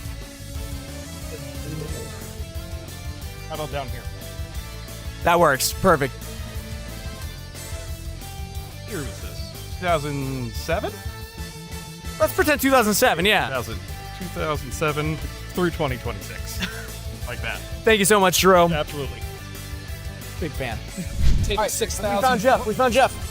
Jeff, big fan. Can I get your signature, please? An autograph? An autograph on this one, please? Please? No. Is that please? For the fans at home. Oh my God. Thank you so much. Go away. All right, we just found Charlie. Charlie, big fan. Can I get your autograph? Can I please get your autograph right here? Yeah, big fan. What? Now that's you, right? What did you get? This is me. Where did you get this? That's you winning like a dragon duel. This is me. Dude, this means the world to me. Thank you so much, man. 2017? This was you 2017? 2017. That's crazy. What would you say to 2017 you? You can achieve whatever you want. You just got to put the time in the work here. Put the time in the work in. Thank you so much, Charlie. Really appreciate it, man. Thank you. Hello and welcome back, everyone, here at YCS Richmond, the 300th YCS taking place here in North America. I'm Billy Bragg, this is Asala Wathu Thanjage, and we are here to bring you the next round of Swiss feature matches. We're going to be round 11, I believe, of how many? So we had 9 yesterday, 6 today, 15 total rounds of Swiss before we're going to cut to a top 8. And we had some incredible duels yesterday. Some of the best players from around the world and, just in North America are competing here. So I can't wait to see who's going to be in our feature match. But what do you have to think about the event so far, Sala? I mean, it's been a long event so far. We are winding down for the tournament, but just beginning the day here for day number 2. We still have a lot of rounds left. And honestly, I've seen some surprises here, and their surprises are just continuing. I did not expect Tri-Brigade Yummy to be doing so well, and I expected a lot more Radiant Typhoon personally, and it might still be a lot of the top 8, but we haven't seen them as much lately. Yeah, definitely, especially after seeing that last match yesterday between Pac and Joao. It was absolutely incredible to watch that Radiant Typhoon deck be able to use all their engine cards to break through that Dracotail board, all the Dracotail traps, Fallen and the Virtuous. There's a lot of just back and forth and interaction in this format between the different decks, and while there are the established decks that people are looking out to beat, like Dracotail and Radiant Typhoon, there's a wide variety and a wide spread, so we're not seeing just one strategy come out and be dominating. So many different decks are being viable to make it to day 2 and then eventually that top 8. Absolutely. I think the one thing that's really stood out for me is Fallen Virtuous itself. I think it's in almost every single deck list this tournament. It's a great card out of that Chronicle Structure deck for the Fallen Albaz, so you're going to check that out and get your hands on Fallen and Virtuous for sure. But let's go ahead and meet our players here for our round 11 feature match. Kangas, go ahead and take it away. Up first in the blue chair from Nampa, Idaho, shout out to Big Woo! YCS Estrada III. And his opponent in the red chair from Fort Lauderdale, Florida, shout out to all the Florida locals, Damian Besessi. Duelists are already on stage, so let's throw it back to the casters for duel number 1. All right, thank you so much, Kangas. That's right, we have a matchup of 2 Titans, both sitting on 8-2 records, which means they both really want to win this match to stay in contention for that top 8 cutoff. But either way, they'll still be competing for prizes, as those prizes go way beyond the top 8 here. But YCS is a player that we've seen a decent amount of over this past year. He made top 4 at the NAWCQ, ran it back to the World Championship, and actually made top 8 at the World Championship. Wow, a strong finish there. He's looking to have a repeat here at the 300th YCS, and he's on a strategy that was completely off my radar. Oh, really? So what strategy is that? Oh, I got the mix up. YCS is playing the K9 Vanquish Soul deck, but his opponent is playing a deck that was completely off the radar. Yeah, we have not seen Onomat Ryziel do anything that much in this format. Not necessarily true, there has been some standouts, but typically it's been far less popular, and it has a strong record here in this tournament. Yeah, definitely. Not this last Forbidden Limited List update, but the one previous, kind of where it had a bunch of cards that got forbidden, kind of hit some of the Onomat strategy. A lot of the things they're relying on were something like Arch Nemesis Protos, easily accessible. Now not going to be the case here since it's back on that Forbidden List. But now, yeah, it's just a deck kind of like similar to like Sprite, where you're able to put a bunch of level 4 monsters on the field. The Ryziel cards are still really strong, but don't even get me started on the Onomat cards. You stop one card, then they just have another one. You got to look out for that Do Warrior. It's absolutely incredible. So you never want to count this deck out, but it's definitely one of those decks that you're not probably as prepared for as the rest of the meta. Yeah, we did see Droll and Lockbird being semi-limited, so that's one of the cards that were a boon to the strategy. This is one of those formats where maybe it's just not targeted enough, so it gets to take advantage of it, find an opening. But we'll have to see if YCS has the tools necessary to beat it. Yeah, it's definitely one of those decks when it goes first, definitely is a tough field to break, especially with like trap cards like Unbreakable, like Seize Barrier being able to negate anything. Ryziel Cross still incredibly strong. And I mean, don't get me, Ryziel Detonator is still an incredible card. It's just something we haven't seen too much of as of late because there's just so many other decks you can pick from. But with 8-2 record, Damian is still showing that Onomat is a deck to be considered for this format. If you look at this matchup, and you obviously going first is going to be important for both of these strategies. We talk about how there is high roll potential for the Vanquish Soul deck when it has access to Holly Student's first turn.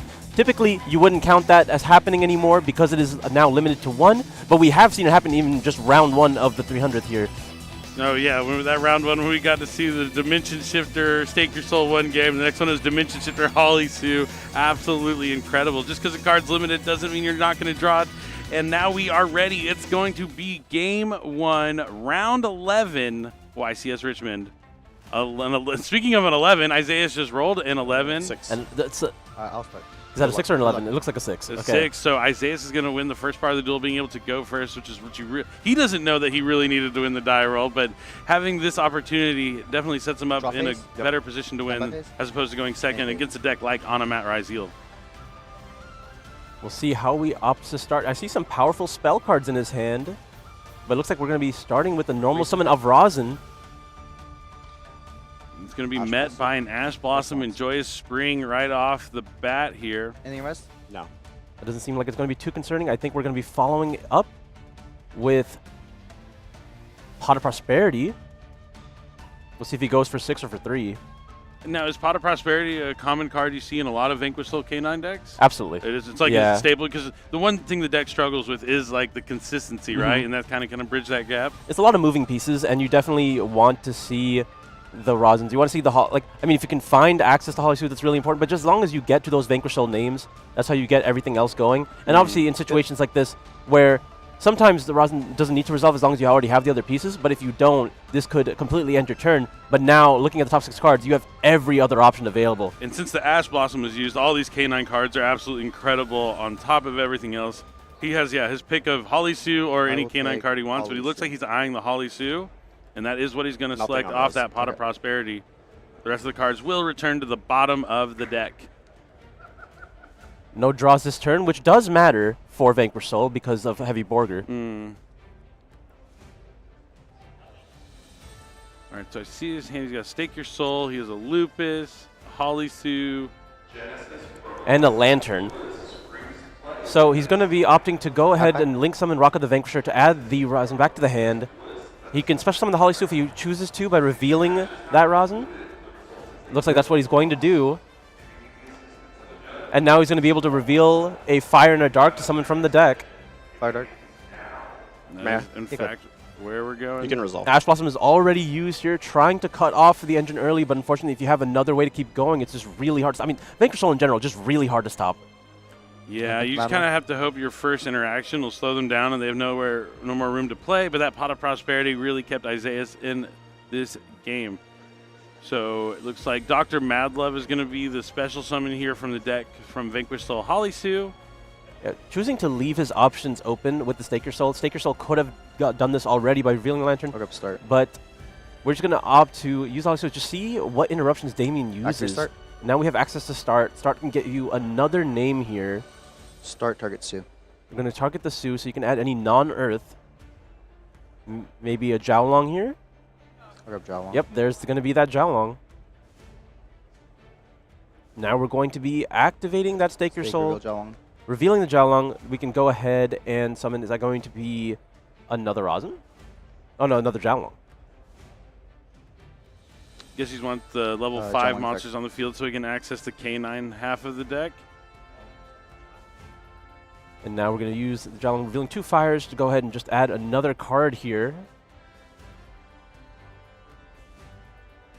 Maybe just getting access to Burglar Caesar. No, we're going to actually get the Dust Devil? Snow Devil? The Snow Devil right now, because he doesn't plan on having multiple Vanquish Souls on the field for the start at the end phase.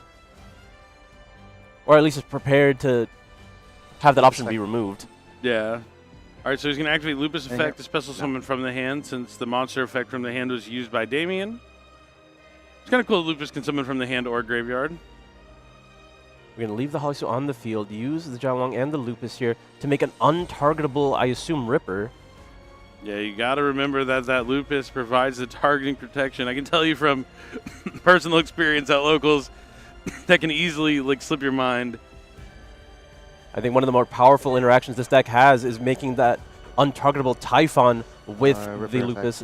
That's exactly the situation I was in. Yes, it was the Lupus on my turn with the Typhon on turn 1. And I was like, oh, I'll just get rid of this Typhon. Nope, not that so easy. Not so easy. Make sure to keep an eye on what materials are underneath your opponent's Succeeds monsters out there. Shout outs to all the guys at my local that are watching. So now he's going to activate the effect of Joe Cole to special summon himself alongside the Jiaolong. Now this is going to be adding most likely a copy of Izuna, since he doesn't have access to that already. He has the Lantern. Eyeing through his deck here, grabbing the Izuna. Has all the pieces necessary now. Now this is going to, I can only imagine. Nash Knight? Yeah, Nash Knight. I mean, you could make the Valen here. Overlay to Nash Knight. But yeah, Nash Knight seems like the Nash better Knight. option. Sure. And just going to be using it immediately. Go ahead and rank up in using the Masquerade for big Nash Knight. Yep. They give him C Nash Knight effect. It's fun. Go ahead and use the effect to rank up into the Umbral Horror.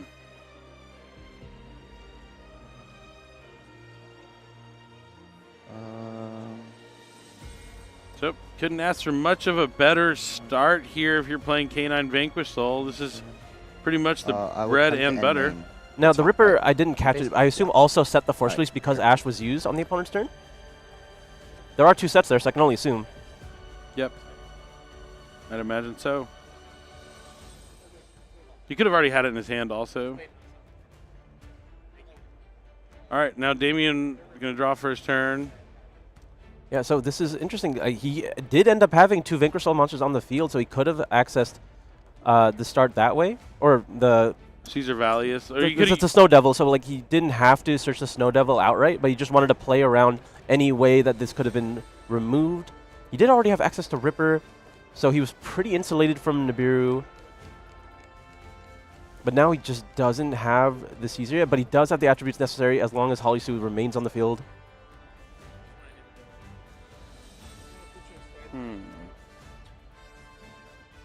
Yeah, it looks like the judges are just talking to the players about something real quick. We're going to find out what is going on exactly. But yeah, you really couldn't ask for a better start if you're Isaias playing this deck. Because, I mean, the one, like, kryptonite of this deck is consistency, right? While all the other decks really excel in, like, 1-card combos, 1-card consistency, the Vanquish Soul cards need multiple cards really to get started. Like, if something happens to your Rosin, like, you're going to have that normal summon Rosin, but they really cut down on like cards like Heavy Borger, so you're not going to see that return to hand to dodge effect negation as much. So you have that like small window. You're like, please don't have anything else. But then if they have multiple combinations of cards, they can make fields like the one we saw Isaiah's produce. Absolutely. And if you compare it to the previous iteration of Vanquish Soul Canine from the previous list, it had a lot more Canine cards available, but there was a heavy restriction on the Vanquish Soul cards, so it was really hard to access it. That's the trade-off we got here. Less Canine cards, but more Vanquish Souls. So it's easier to see those Vanquish Souls, and the Vanquish Souls do get you to the Canine cards, but a bit of a trade-off, right? You're not as powerful if you don't see those cards. Yeah, the Holisu limitation is also really tough. So you're still really strong going first, but losing a little bit of those options going second is a little brutal. But we've seen plenty of Vanquish Soul players still draw that one of Holisu. Sometimes when cards are limited, it feels like they just appear in your hand more often. Yeah, it doesn't make sense, but you just notice it more because it's limited, right? You count it every single time. It's a bias thing. Okay, that makes a lot of sense. Like you'll just see it, and you're not going to notice the times you don't have it because that's what's expected. You're not going to draw the one of. But let's go ahead and like talk about what Onomat can really do going second. This is where things get tough. He does have some cards in here that are packed to going second, but not a lot of them. Absolutely. So it's going to be tough. He's going to need a normal summon that's strong. I guess the Ryzeal cards, if he draws like the 1X, we're talking about consistency issues. A lot of the Ryzeal cards got limited. You only have the 1X Ryzeal, the 2 Sword Ryzeals. So if he needs those options to be able to keep playing, and then maybe he can surprise him with the Dodo Warrior. That's a really good card that's really good to expend. And let's not even like forget about the Anamana Para. Absolutely incredible card. That's like a must Ash Blossom kind of card. Yeah, it didn't seem like we had access to Ash Blossom just having a look at it as Isaiah's hand here.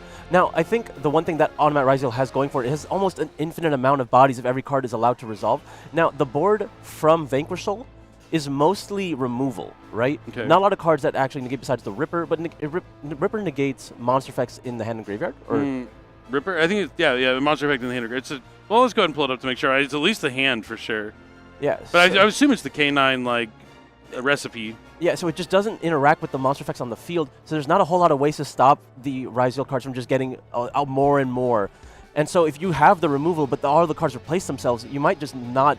You might run out of removal first before they run out of bodies. Yeah, that could be the case for sure. He's going to really have to rely on the Snow Devil to just take a bunch out at once. Yeah, it's kind of the icing on the cake. I mean, you see sometimes like the Vanquish Soul players foregoing the Snow Devil in the main deck as going second. It's just not a good card to draw, not a good card to see. And it's always like that cherry on top. Like, you don't always need it, but like it could just seal the deal for a lot of the games. Because usually you remove the Snow Devil, this is still like an impressive field to have to deal with. Yeah, I think because the format has gotten wider, there are a lot more powerful strategies. I think it makes a lot of sense to just include that Snow Devil because you have to deal with a lot more, and it's from a lot of different directions. So just having that much more power can be important.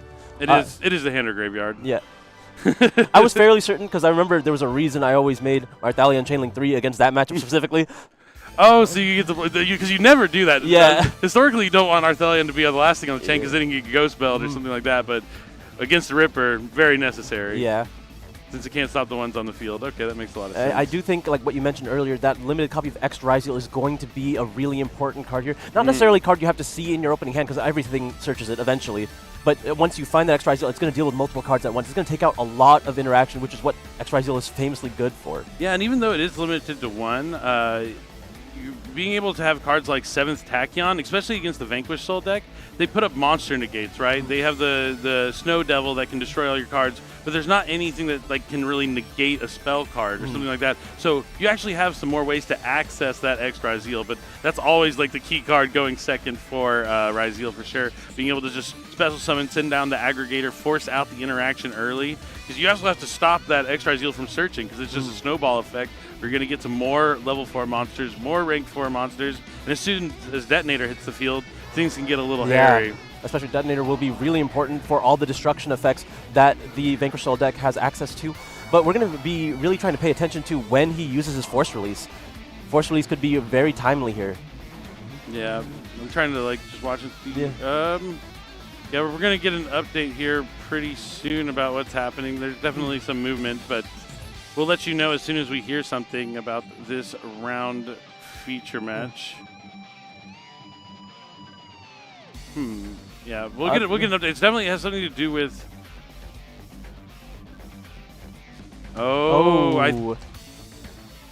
Okay, here we go. We got an update. So it's going to be a penalty major, and it's going to be a game loss for the blue side, which I believe is Isaiah's. He got a significant advantage after an illegal special summon of Xiaolong from Stake Your Soul after revealing, Xiaolong in the hand. Yeah, I didn't think you could Stake Your Soul summon the same card that you revealed. I didn't even see that. I didn't even know. That's why I inherently said, you're going to summon a Rosin off that, right? But then I'm just like... That's tough. Yeah, I didn't even notice that happened. Sometimes you make like slight mistakes like that. You're getting ahead of yourself. You could have easily avoided it. Yeah, you had the means to not do that. That's a tough break. That's a tough break. Definitely an accidental thing, but something you're like so deep into the turn that you really can't correct at that point because so many cards were played. But yeah, just an unfortunate error there that can happen to anybody, really. Well, the judge caught it. I definitely don't think it was not intentional by any means, but yeah. He was already so ahead. I don't think he needed to do that. But it was just a improper line of play. Yeah. Tough break. But those are those breaks. Sometimes that happens. You got to shake it off and move on to the next game. Yeah, I guess they're just going to be diving into the side decks. It looks like Isaiah probably isn't even going to side deck since he'll be going first again. Maybe he has some other cards he wants to like put in going first. Maybe not. But it's tough. This is really, really rough here. He had no idea what his opponent's strategy is. I mean, he knows he plays a common Ash Blossom and Joy Spring. A common one, okay. Yeah, sure. I mean, I'm looking for all the information we can find here for this. It's tough.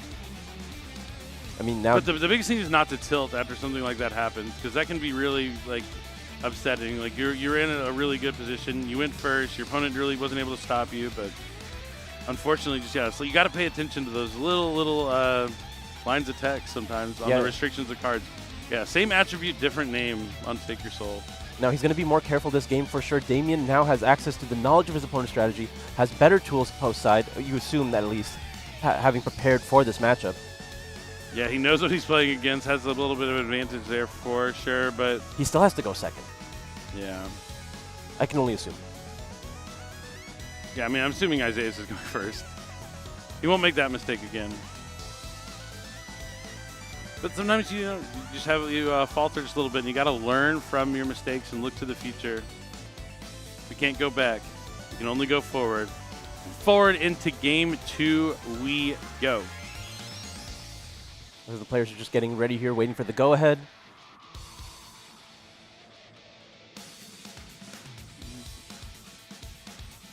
That was a good catch. I'm glad that they were able to catch it eventually, even though it just happened just to be a little too late to be able to repair the state of the game there.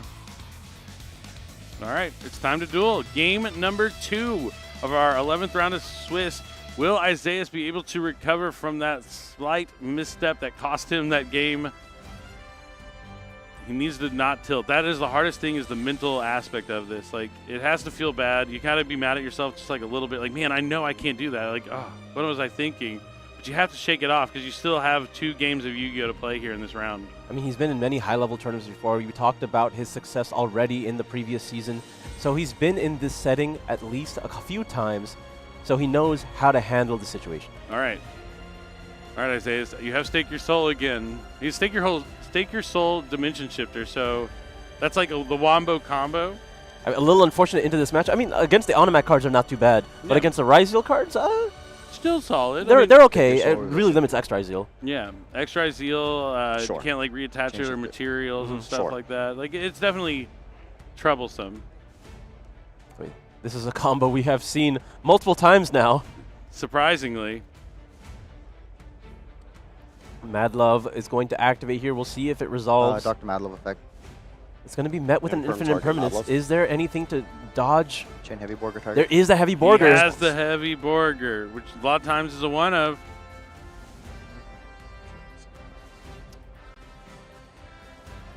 As far as zone placement goes, Borger can't be summoned in the exact same place that the Mad Love was in, right? I don't think it'll matter, but just You had to say it, Asal. You had to say it. Yes. He had 4 other options.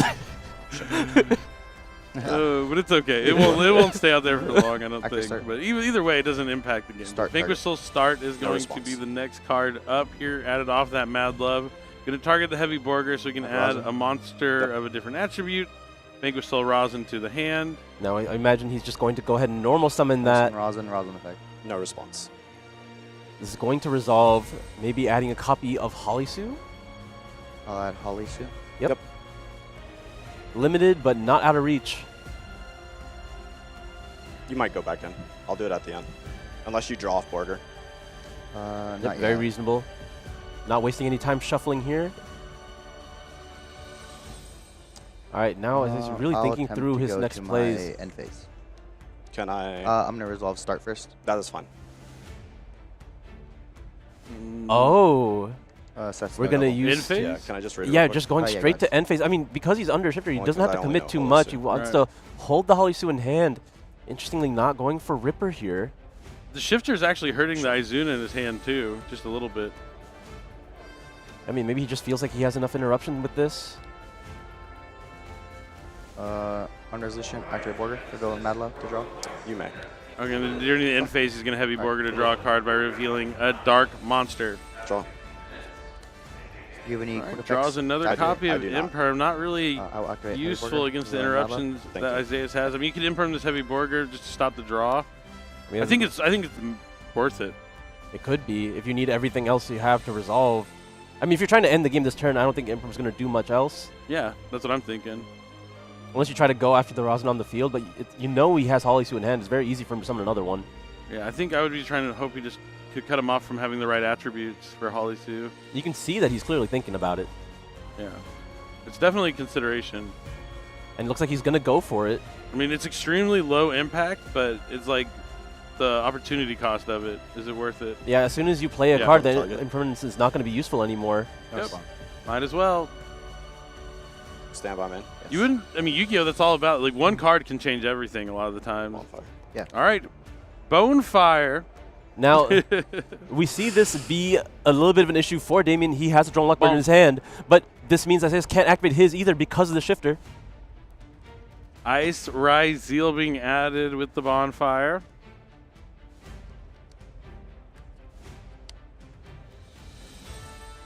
So far, so good. This is going to Oh, generate yeah, a lot of perfect. value, and because of the Almost shifter, on as effect. well as just the nature of Vanquish Soul, not going to have a whole lot that he can do about it. I do believe he has an Ash Blossom in his hand. I think you Ash Blossom. I think you do is for sure. Just cut off X Ryzeal as much as you can. No, lets it resolve. Okay, so this is, I can only imagine. Maybe he needs the fire in his hand Okay, he's going to summon Sword. to get X. But he can't summon? Oh, Oh, he's going to star. Yeah, okay. I forget there's another one. Yeah. Interesting. I mean, this could leave him a little bit vulnerable here. Raisin effect. He's going to... Oh, he summoned the Ice Rise in the same column as the rosin. Probably with intent, just so it saves anything down the line. I don't know about that. Well, I mean, it happened.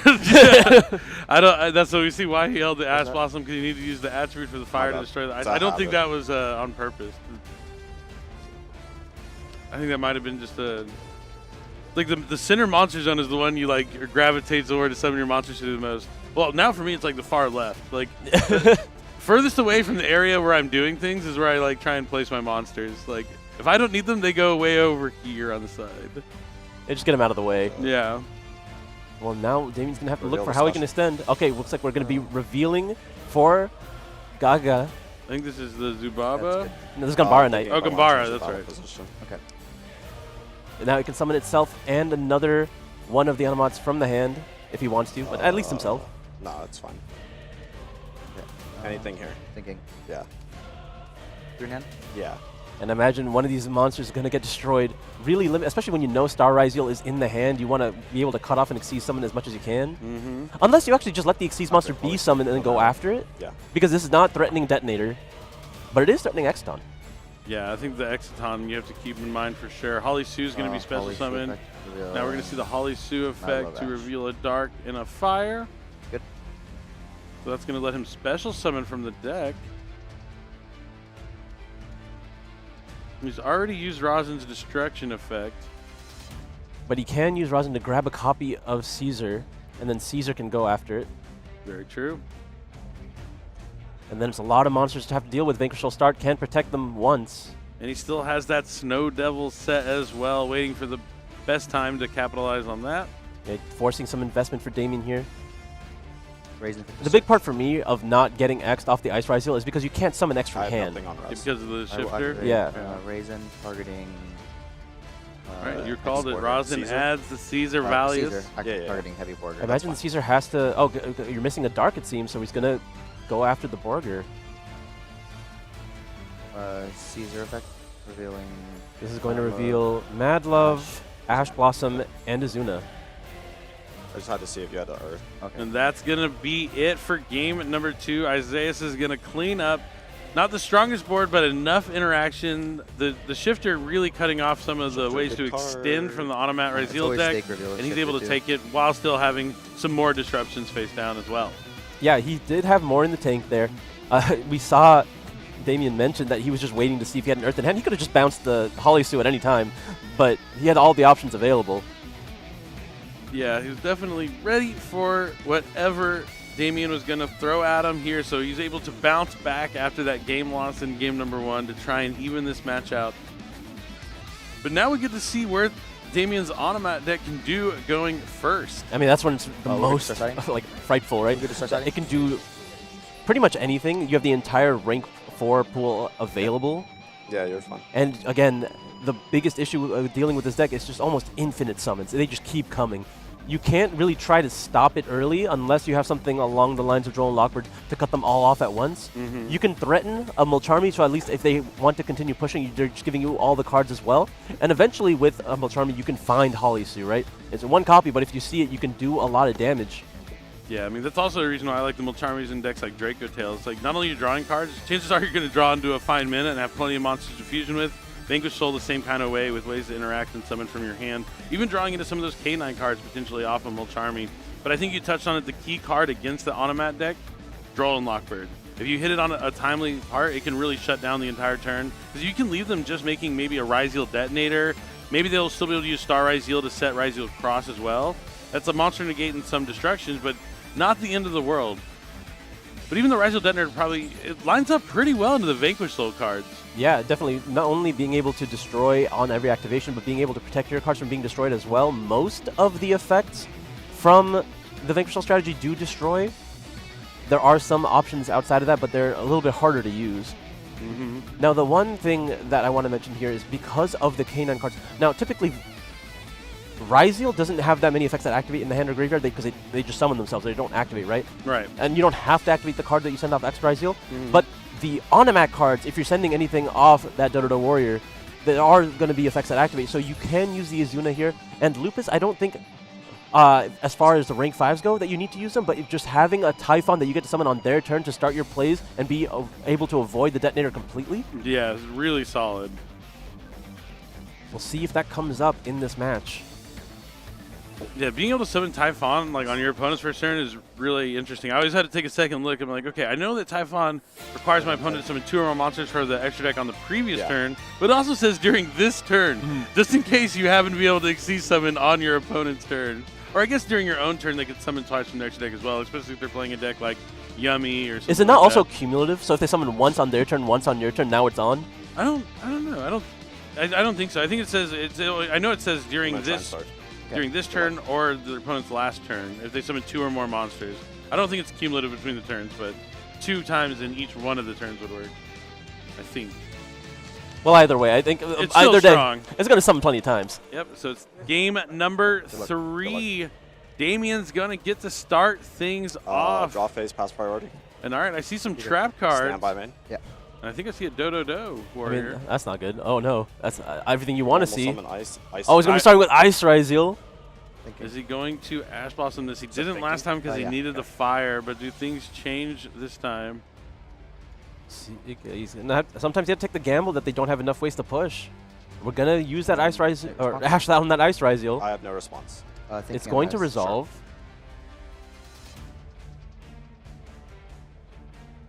Oh, and Holly Sue! Reveal Rosin! There's no way. No response. All right, really just trying to limit. Interesting to do it now. I do not have anything on something. I think he's trying to take the level 4 off the field. Right, but like, what are you trying to avoid? Because all the other extenders from this point can still summon themselves. So you might as well wait. There's no shifter, so Sword just needs to be in the graveyard also. Yeah. You might as well wait to see what happens before you commit to this, because now your opponent knows a lot about your hand. But I mean, this is 2 forms of disruption because you're going to be able to add the Caesar. Raise effect.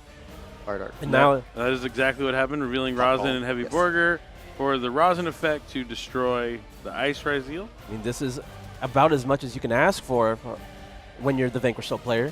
Being able to resolve that Holly Sue on your opponent's first turn is incredible. Caesar.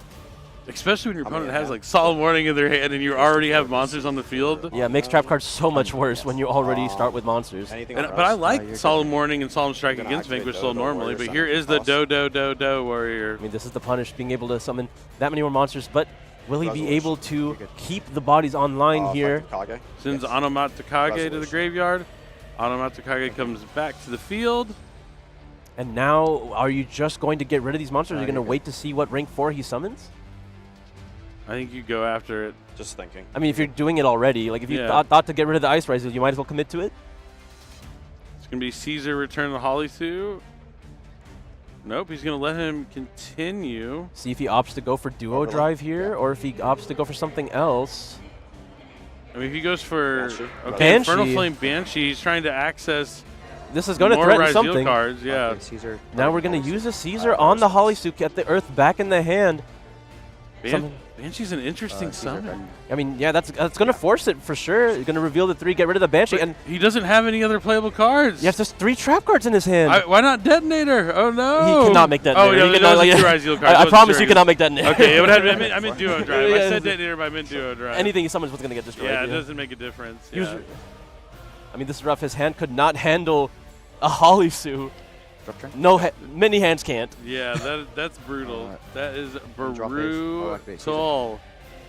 But I mean, to be fair, Isaiah did get a game loss in game number 1 and is trying to bounce back, but he's drawn phenomenal all 3 of these games. All 3 games he's shown why Vanquish Soul is a strong choice for this event. All right, we're going to be using the Infinite Impermanence on the effect of Caesar on the beginning of Isaiah's turn here. So, I mean, it effectively did what it was supposed to do. It got rid of one of them. Yep. And now he can just go ahead and use Holly Sue if he wants, so he could just normal summon the Rosin here. Thank you. It's going to generate even more cards. At this point, maybe just grabbing Jialong.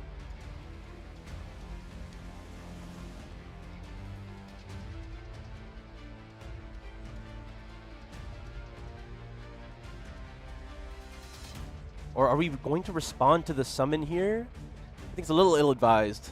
Oh yeah, we're just going to go ahead and Infinite Impermanence again. So he has Heavy Borger. He's revealed it many. Oh, he's going to warning the Borger. Okay, Yeah. that makes sense. But if either way, the warning is going to put him so low, and he has no cards left. I mean, can he just put everything to attack mode and attack? Yeah. That is enough, That's right? 6,000. Yeah. Or it's 30. It's 66. Right, Rosin's 1,800. Yeah, switch to attack. Bam, bam, bam, bam. I mean, he has no cards. The damage is on the field. Yeah, just wants to take the graveyard, make sure there's nothing that can be sewn back real quick. It's great. And That's the now first time I actually resolved Isaias, that. despite I've done it all day. the I've slight done it going misstep, first. I've never done it losing going that second. first game to himself, essentially, was able to bounce. You see him smiling a little bit. He kind of got away with one here. Yeah. You know, it could have been bad, but this is the whole point about not going on tilt, not letting things like upset you when you make an error. You want to like critique yourself, but you can't be too hard on yourself at the same time. You got to focus on and realize that you still have more games to be played, and he was able to bounce back. But this is the first time I've seen him smile since before game one, so I think it probably has been like in the back of his mind until this match was like finally over. It was very stressful, but you can't ask for, like, I feel like you don't get to be the center stage that often, so taking 3 games to be center stage instead of just 2, you know, it's a lot that you can get from this. And every hand was just incredible. I mean, how many times are we going to see Stake Your Soul plus Dimension Shifter? Hopefully not anymore. Hopefully that was the last one, please. I want to say that Dimension Shifter did not have too much impact in that game, but felt like it did. I mean, it didn't do much as to what Damien did that turn, but the only difference would have been that the sword could have searched X instead of Star, and that would have allowed him to keep playing. Yeah, but yeah, he still had the Snow Devil, so he would have been able to probably push through it. Yeah. So in the end result, the Shifter probably didn't have much of an impact on the game, but it's just like the idea of it happening is the mental defeat. Damage, yeah. It's the mental defeat of seeing it like, oh, Stake Your Soul Shifter, huh? Yeah, let me give you the clap. Like, congratulations. Like, all right, we'll go to the next game. We'll see if you can do that again. He did. He didn't shift her, but he had the hand. I mean, it was just a different limited card in Holly Sue. Honestly, I think that felt way worse. The Holly Sue was just so much more impactful. I mean, yeah, the Holly Sue on your first turn feels rough because it just brings so much. Because we saw it there. It was 2 disruptions with 1 card. Took out all his cards and represented 8,000 points of damage instantly. Yeah, I mean, you also needed the right attributes in combination with it. Which, that's the name of the game with Vanquish Soul. I mean, yeah, drawing Holly Sue is not enough usually. You have to draw it with a Vanquish Soul, and then the other attribute to go with it. So it's very rare to have that happen, especially with 1 Holly Sue. But we've seen it happen at least twice. Never tell me the odds. You know, if I had a nickel for every time it happened, I would have 2 nickels, which isn't a lot. But it's more than it should be. It's funny that it happened twice. Yeah. But it's absolutely incredible match there from both of these players. Unfortunately, Damien coming up a little short. It's going to be his 3rd loss. He's still going to be able to continue playing to try and get one of those prize cards. Go as the far as Effect top 16, Veiler, yeah. The Effect Veiler, the Card Trooper, all the other prizes that you get from there. But Isaias is still looking at that top 8. This was round 11, so our 2nd round today out of 6. So it's going to be incredible. We're going to have to see if Isaias is going to be able to make it. But let's go ahead and hear from him. Kangas is standing by with our winner. Go ahead and take it away. Thank you so much. I have Isaias here. Congratulations on your feature match victory right here. Not new to the top stages, but this is a 300th YCS, so a unique experience. What's the experience been like so far for you? Great. This has been great. All my opponents have been really nice, which has been a big plus. That's awesome. And now, I know you've competed at Worlds. You've done very well at NAWCQ. What would it mean for you to be able to make the run and win the 300th YCS? Because so far, you're on a hot streak. Yeah, it'd be cool. I haven't won an event yet, so this will be like my first win. I've made like top cut like 3 times now, so like maybe this time it'll be the win. You feel like you're due for one? Hopefully. I think I am. Hopefully, yeah. Who do you see as your primary competition out there? Because at this point, field's getting a little tighter and not as many duelists are still in the running. Everyone's the competition. Everyone. I love that. Everyone's the competition. All right, now coming up onto stage, you had given a very specific shout out to Big Woo. I have no idea what that is. Can you explain to me in the audience who is Big Woo? It's just like a team of players I play with. So I had to shout him out. I had to shout him out, you know. All right, so shout out to Big Woo, everyone who helped you prepare you for it this weekend. Yep, big shout out Big Woo. All right, any other shout outs you want to give to people at home or anybody here? Shout out boys back in Idaho. Boys back in Idaho. Congratulations on your feature match win, Isaias. Back to the casters. Yes, the legendary Idaho Duelist. There's no, I was wondering where Isaias was from because like he's kind of new to the scene, but yeah, Idaho, coming up in the world. That's awesome. That's awesome to see. And I mean, shout outs to those. I mean, this is I've been traveling for a long time, playing in a lot of these events, and that's just a state I haven't seen like a lot of duelists come from. So I mean, yeah, not as popular. You see a lot of players come from the big states, but that makes sense to just have the population. But players can come from anywhere. They really can, and anyone can win on any day. And Isaias is looking to win this weekend. But if you're here at the 300th YCS, there's some cool stuff we have going on outside of the main event and the Genesys Proto-YCS. We have the 300th YCS exclusive prize wall game mats. That's right. We designed special participation game mats for each of the 3 locations for the 300th YCS. Since duelists can only attend one of the 300th YCS unless they can somehow multiply themselves into 3 different people, which you can't. We have limited quantities for the other 2 participation game mats available on the prize wall. So if you play enough, you could walk away with all 3 different game mats from around the world. And these are going to be on the prize wall at the other events as well. So everyone has a chance to get these amazing game mats, but they are limited in quantity. So definitely amazing game mats that show all the history and all the different locations of the past YCSs throughout the year on the way to the 300th. It has been an absolutely incredible day so far. Only 2 rounds so far out of 6, but we do have a live match from the Genesys Proto-YCS that's going on right now that we're going to go ahead and jump right into. So let's go ahead and take a look. All right, we have Moises versus Jordan, and it's going to be Tierlemans Tistina. Oh, I think I've seen this deck before, and Runic Radiant Typhoon. Sure. Runic and Radiant Typhoon really work together because it is, quick play deck. But it looks like this game is over for game number 1. Don't look at them, as Jordan takes it with all of his monsters. I mean, a Tierlemans strategy that has been incredible in the advanced format during its day, and we see it with the Aquas from Tistina being able to find a way again. Yeah, so the you're running Tierlemans and Genesys. Maybe they're not as heavily pointed as other decks. No, I promise you the points are heavy. I'm sorry. Jordan has invested his 100 points into just 2 cards. No, so that means he's not able to play a lot of those hand interactions. Most of them he can't play. But he has 50 points on the 1 copy of Tierlemans Havness and 50 points on the 1 copy of Tierlemans Kiktalos. I promise you they weren't designed to be able to be playable. Hey, thank you. So, but he's found a way to incorporate them alongside Tistina. Because Tistina, such a strong deck in producing level 10 monsters. You may not be as familiar with this deck, but yeah, it summons really big level 10 monsters that can get a lot of damage across the field really quickly. During the Now, if you've format ever played where it was like the best you know deck, I that hated Kiktalos that is format. all Tierlemans But needs to now be able to be played. I play it. Yeah, it really represents a lot. I mean, the one Tierlement that doesn't have points, now it's the Tierlemans underdog, which Kastira, is, you're able to still play 3 copies of that. So Tierlemans Kastira alongside Tierlemans Kiktalos, very reminiscent of Tierlemans Merrily, where you're just sending a lot of cards from your deck to the graveyard with 1 effect activation. And I think that's what Jordan is doing here with his deck. Yeah, absolutely. And you're also, I mean, if you already have access to some of those cards, you get to play a lot of the Tierlemans Spells and Traps, which are also not pointed. Definitely. So definitely lots of different ways to play it. Yeah, that's true. Yeah, Now, we talk about Moises strategy. This is something, I mean, we've seen a lot of Radiant Typhoon in the advanced format as well. It was popular in Genesys since the beginning of its availability. And we see some Cool Tune cards here as well. Really? Oh, so he has a Cool Tune mix. Interesting. I wonder if that's just to have some synchro options. There's multiple Cool Tunes in here. This is like Cool Tune Radiant Typhoon. Yeah, it's fun. It's fun. I mean, it makes sense. And Runic. Oh, so anytime Runic usually incorporated with a lot of synchro strategies.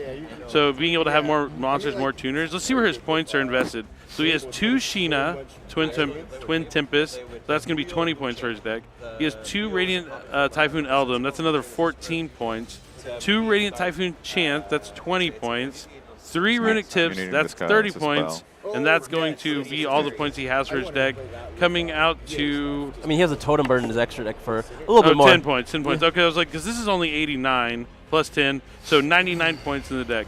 That's something else you need to always keep in mind about Genesys as well, is that you don't, even though the 100 point, it's a limit. You can get as close. You don't have to fill it out. Your deck's not any less efficient if you're leaving some points on the table. If you're just wanting to make sure you include the specific combination of cards that you want. And that's what I really like about Genesys in general, is that there's different ways to make combinations of points for your deck to build it in different ways. You're not just going to take like a theme. Yeah. Oh, this theme has 3 of the best card. I'm going to play 3 copies of this. Oh, this is the next card. I'm going to play 3 copies of this. You have to pick and choose and balance it out in your strategy. So while like the deck type might be the same as something you see in Modern, like Radiant Typhoon in the advanced format, and now I'm seeing Radiant Typhoon in Genesys, they're 2 completely different decks based upon like the actual deck construction, despite the names being so similar. Yeah. Absolutely. It is an entire deck building challenge, and it's fun in its own right, just being able to pick and choose how to make your deck work. You need to focus on what it is that you are trying to accomplish, and you're going to have to sacrifice something. No, just cut. Yeah, but you just can still cut, make something happen. And then draw your 5. Don't look at them. Okay. All right, now it's going to be Moses' turn to go first here. Both these players have 2 losses. This is round number 9. They played 7 yesterday and I think 6 today, so they still have a few more rounds after this one. Go. It's either 6 or 4 today. I believe it's 4. It's 4. Okay, I said 6 and I was like, wait, no, that's advanced. That's advanced. So yeah, 4 rounds today. Still 11 rounds total is a gauntlet. Oh, it's right in front of me, actually, on a different screen. Yes. Foolishness, Billy. All right, so we're going to start here with the Noble Knight. The Shield Bearer. Shield Bearer. You can banish it to go ahead and add one of those quick play spells. Yeah. Or no, it adds a wind monster, right? I know it adds. Yeah, sure. A Radiant Typhoon. Yeah, it's definitely a starter card in the Radiant Typhoon strategy. And that's also a cool thing about Genesys is you see cards you don't see quite as often. I mean, this is one you do see in advance, that card. But like Stina, it's very obscure. Probably is never going to see too much success in advance unless they get some cards down the line. They did get a new rank 10 monster in Burst Protocol that isn't here in Jordan's deck because it is pointed. Yes. The Tillerman cards make sure he has no room for anything fun. But Mercurium is a rank 10 monster that's absolutely incredible. That's a card I expect to see some play eventually. It is just one of those cards that reads like it would be strong eventually. Just needs to find its time. Yep. All right, looks like Eldon's going to add Garcia. Yep. All good. It's a fair question. Now we have Radiant Typhoon Vision being activated next. I'll go ahead. It looks like he's not going to be adding an MST. He's going to draw. Most of the time with Vision, you're going to be looking to draw, not waste the effect on adding a Mystical Space Typhoon. You want to use your other Radiant Typhoon quick plays for that.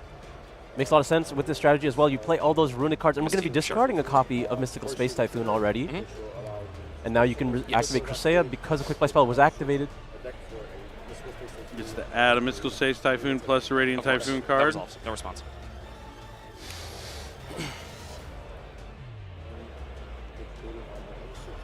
All good. Now imagine this deck is going to be very slow and control-y, having...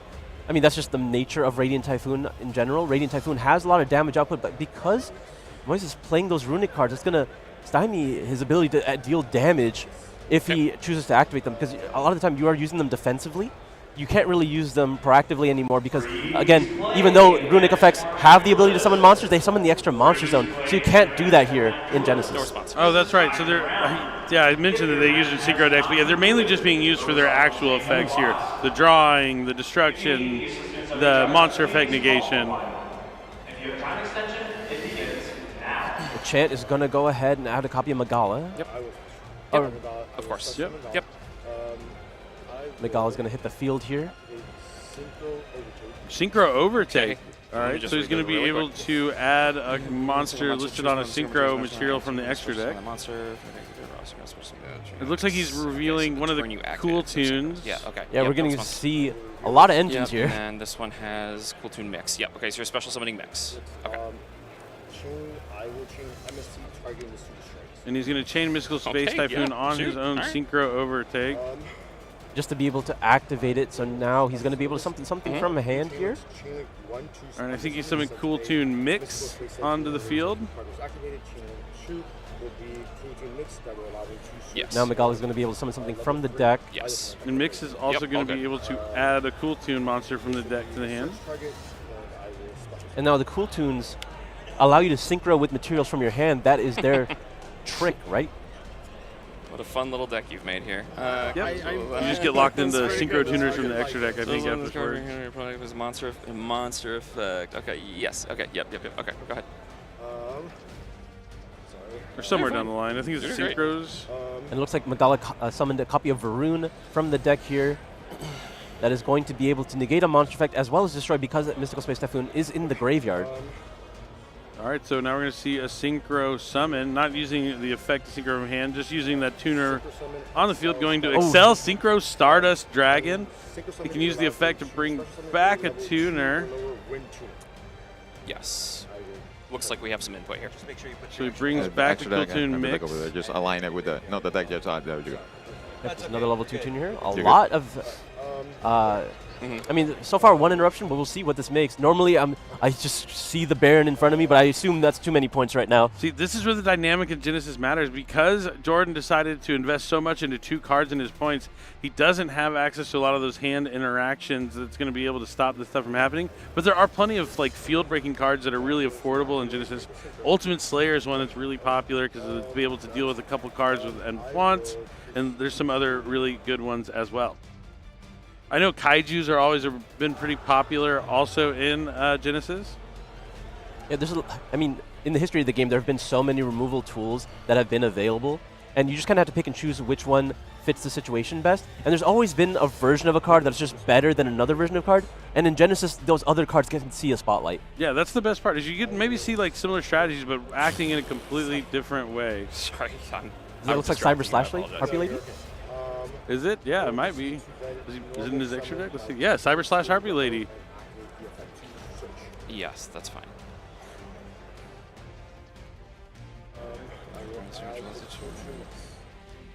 Okay, 1 second. I'm going to finish reading this really quick. This guy's name is Harpy Lady on the field of graveyard. You can't tell what cool tune monster that is on the field. Normal summon. Everything was MST stuff. But he did add a mix to his hand, so maybe I can. This says, I think it's a Rico, and if you added a mix. Is activated, except in the damage step, you can trigger one monster. Your opponent controls one Harpy monster returns to the hand. Okay, yep. Yep, so you've added mix. Yep. That is Rico. Okay. That's Runic Tip, I believe. That is Runic Tip, so he's not going to have a battle phase next turn, but he wants to have some more disruption. Oh, he's going to go ahead and grab Runic Fountain. Okay, sure. And then we're going to lose 1 card here for Jordan on the top of the deck. Doesn't Tip, we'll see if it's important. It could be the one have this. Yes. Oh, wow. That would be absolutely incredible. I love Genesys. There's so it's just a unique way to play. Chairman's Grief. It's just a grief. It's okay. That's access to haveness. Yeah, so it kind of is close, right? It's not. I think it's okay. Okay, it's not as bad. It's not going to turn your deck offline. But I mean, this is mainly a Tistina deck that has the Tier Limit Splash, because Jordan is just a big fan of the tier strategy. Already. Draw phase. Standby phase. Jordan gets to have his turn now to tackle down this board. He has to deal with the Varun, which is a monster, negate Cyber Slash Lady. When Jordan activates a spell trap, he's going to be able to go after a monster on the field, put it back in the hand. Spell. Oh well. I will activate Hatrunade. Hatrunade is going to. That's going to put all the set spells and traps on the field back into the hand. This is why I love Genesys. We get to see cards we haven't seen in years just in action, like Hatrunade. Hatrunade has always had the potential to be strong, but just there's been just better options, right? Yeah, like when it was really good, like Red Reboot was just better. But people played Scapegoat, so there was a reason to play Hatrunade to force out the Scapegoat. This was many years ago, right? Link Summoning was still fresh, yeah. Hatrunade. I will activate Shaddoll Fusion. Oh, Shaddoll Fusion. Solid going second card. Because he's going to be able to send Shaddolls like, Dragon and Beast. So he'll be able to take out the Runic Fountain potentially and get a draw card. All right, I am going to send a Shaddoll monster and a light monster. My light monster is going to be Vodnica the Fountain Spirit. Oh, that's brand new from Burst Protocol, isn't it? Shaddoll monster is going to I think so. I can't tell what card it is even. Vodnica. The Fountain Spirit. The Fountain Spirit. Shaddoll yeah, it's the Dragon, new and level I'll be 10. Summoning Yeah. Shaddoll Construct. El Shaddoll's Construct, excuse me. Gonna summon. Okay, we're gonna have some chain links here. We're gonna go Construct? chain link 1, dragon, target fountain, chain link 2, construct. So dragon's going to after the send fountain. a The construct's gonna send Shadal something to the graveyard. I think it's Shadal card. Yep, Shadal card from my deck to the grave. So dragon is targeting fountain to destroy it, and construct is triggering to send a Shadal card from my deck to the grave. All right, so construct is chain link 2 here. That is fine. Opted to So I will allow resolve construct. Yeah, I'm not choosing to use the Varun here. Sending Shadow Beast, and Now- we'll resolve a Shadow Dragon targeting Green Fountain. Yep, so dragon gonna destroy the fountain. The beast is gonna be sent with construct, so he's gonna get the draw as well. Now the Fountain Spirit in the graveyard. If another level 10 monster is sent to new the chain graveyard, trigger you're able to effective summon Shadow him Beast back. to draw 1 card. So that's a looming threat.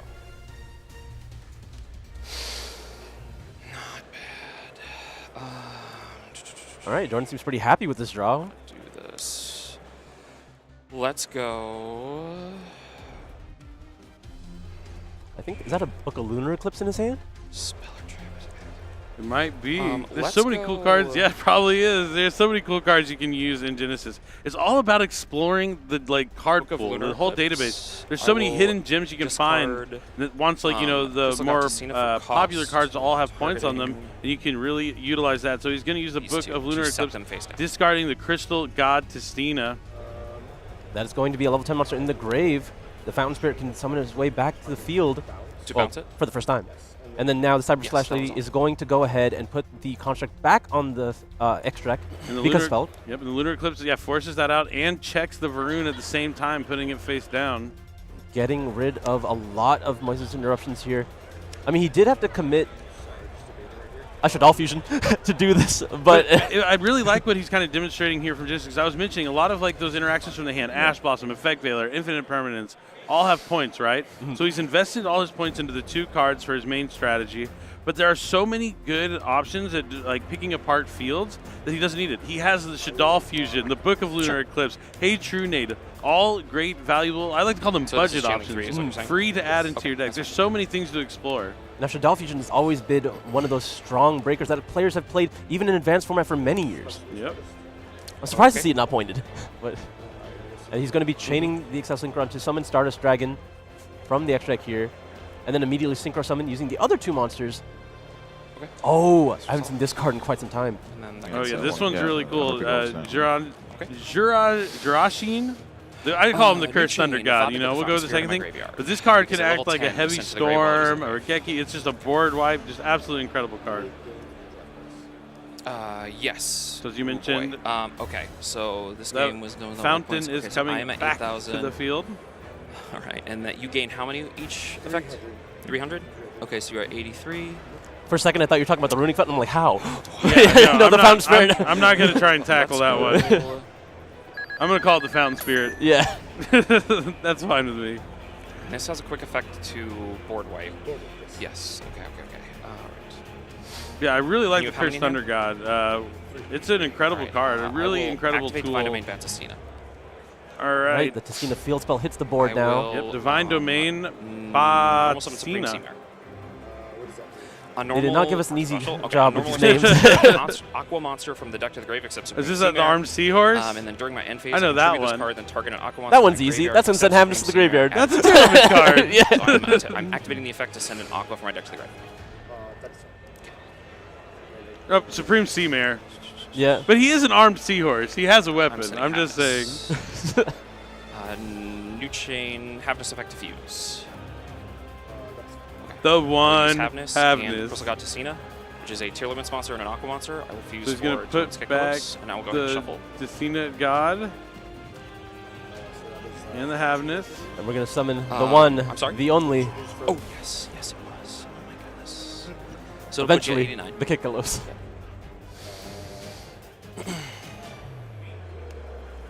That is the synergy between these two strategies. Is the Tier limits, Tessinas are Kickalos. aqua monsters, so it fits the requirements for Kickalos Kictalos. effect Kictalos to on search or summon. send a tier How limits long has it been since we've seen tier limits Kictalos on a live stream at a YCS? It's been years now And here it is going to add a Tier Limits card. That's another cool thing about Genesys is some of the forbidden cards, they're still usable. They may have a lot of points. Even stuff like Pot of Greed, you're able to use only 30 points. But this is a 50-point Kictalis, and it's going to send Tier Limits Kictalis to the graveyard.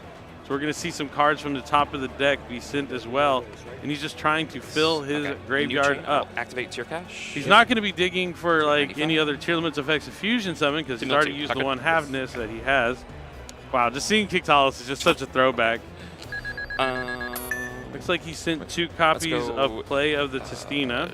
It's going to be really hard for Jordan to do all the damage necessary here because with interaction, every time his opponent activates a card effect, he's going to gain 300 life points when it resolves. He activates, you gain. I gain. Alright. Yeah. It's anywhere, not just on the field, anywhere. Each time your opponent activates a card or effect, you gain. Okay. That's a lot of life points to keep track of. Gain some more. But it's very relevant for his effect. He does have to pay 15 life points and tribute itself. Alright, Kictalis effect is going to destroy itself to summon back the Tier Limits Kashtira. This is going to be 8 more cards going to the graveyard. For a total of 10 from this interaction. 1 to mill 5, Chain Link 2 to mill 3. Okay, and that should be an extra 600. This should be an extra 600. The life points keep going up. The cards in Jordan's deck keep going down. 1, 2. We're going to send some cards. 3. There's a Testina, another and then mill Shadal 5. Fusion. Now 5 for Kictalis. 2. Now, I know the benefit of having some of these Testinas in the graveyard is they can attach themselves as materials. But they can also be special summoned, like the Sentinel of the Testina. It's in your hand or graveyard, and you control a light Testina monster, you can special summon it. It seems like you hit a lot of spells there, a lot of duplicates as well. Testina to summon itself because it was sent to the graveyard while he field spells in a field zone. Right, because the field spell's on the field, he's going to be able to summon the Testina from the graveyard. Okay. And his opponent will gain more life points. I don't know. I hope the people at home can hear the life point sound just as much as we can. I love it. I love hearing the dee-dee-dee-dee-dee every time an effect's activated. It's like dee-dee-dee-dee. I love it. It's so funny. Now, more than just all that life point gain, Jordan has to be wary of when that Junshin will be able to use its effect, paying 1,500 life points to send itself to the graveyard and destroy all monsters he controls. I mean, obviously Tier Limit is very strong at dealing with an interaction like that, but how good is Testina at dealing with it? Yeah, I mean, you want to do it before they get, like, once they have 2 level 10s on the field, I think that's when you have to go for it. I mean, currently there are 2 level 10s on the field, are there not? I see. The Fountain Spirit and the... I think the other Testina is one of the small ones. Oh, no, it is the big one. It's the Miyasama Dragon Testina. So it's got to be... So, yeah, there are 2 level 10s. Moises is thinking here, but looks like he's going to let him overlay. Could be a little dangerous. What rank 10 I will activate, would he opt for? I mean, if he goes for Testina, the divinity that defies darkness, if it's destroyed, while it has materials, you can spell summon a Testina from your graveyard, so it'll be able to kind of let him continue playing even if his field gets destroyed. So I would think maybe the divinity that defies darkness. Yeah, just give himself the insurance now before he continues playing. Testina, the divinity that defies darkness. I think that's it. Yeah, that is the one. All cards you control to the grave. So on summon, he can send all of his opponents' face down cards to the graveyard. So the synergy with the Book of Lunar Eclipse makes sense here. I love this. Like Genesys, you have to be really creative and really think about your deck and how the cards all work really well together. So now it can also make itself basically doubly attacking, gain 2,000 attack until the end of the opponent's turn. Is that a Chaotic Elements? So that's only if it has the Crystal God Testina. Yeah, Chaotic Elements. In fact, it's a Testina card. Believe it or not, it searches more than the K9 stuff. Yeah. Yep. The Excel Synchron monsters that are super summoned from this. I think he's explaining that Excel is protecting the Stardust Dragon. Yeah, that's right. I forgot about that. You are correct. Since he used the effect of Excel Synchro and summoned Stardust Dragon, it gives the effect of protection. Yeah, protecting it from the secondary effect of Chaotic Elements here. Okay, so you're immune, huh? Interesting. I will... Jordan still has a lot to fight through. Activate Demigod to summon and search. It's the Demigod. Yep. We're going to be able to hit the field here. Going to grab a card from the deck.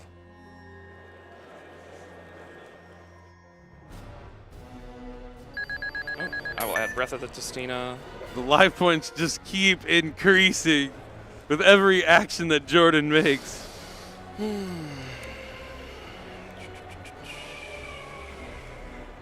I will go Breath of the Tistina. I think he's going Breath to of the use Tistina the effect, target to Supreme set. Seamare to set and search for a So he's Tistina using card. Breath of the Tistina. So he gets an additional normal summon. He targets one face-up monster you control. And then you can target What a was face-up it now? monster. Oh no, you 12. change that monster to face down and add a Tistina card. So yep, he's going to go for the Seahorse, puts it face down, and now it's gets to add a Tistina.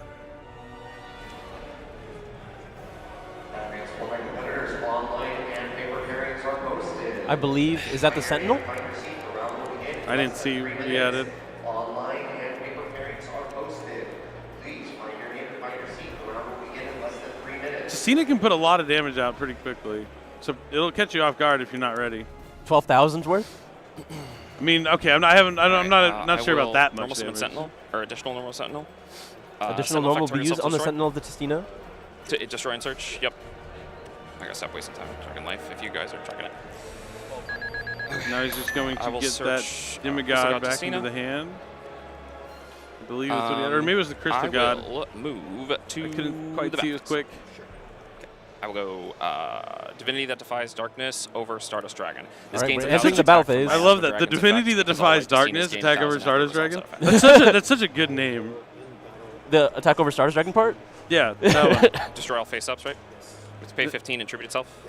All right, we are going to use the effect to finally pay 1,500 and he did. destroy all monsters your opponent controls. Now, the I will Tistina, the activate Divinity that defies Tistina, darkness Divinity effect, that will defies darkness activate effect summon to back summon a Tistina from the Demigod. graveyard. And he's going to from my summon graveyard. back the And then, Demigod. still in battle, I will swing because it's at 3k. The Miasma And then finally get over the Stardust. We dealt some damage here. Main Broke phase through the 2. field. Not a I lot will of cards in go, Moises' hand, right? Sentinel of the Yep, Tistina, and he effect will not have a upgrade to battle special phase on the next summon turn itself because of the I runic control tip. And Tistina's all about that follow-up. But he still has 3 cards in his hand. It looks smaller than that at the yes, because I time. know but it's Supreme Seamare. Okay, I'll pass. Some options.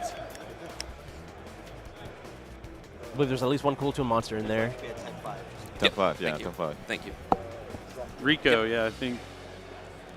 All right, play is back to Moises. Let's see if he can develop a field yet again. If I control Crystal God, I can do the Daruma Cannon. I mean, he has some time here, right? His opponent still has to do over 8,000 worth of damage.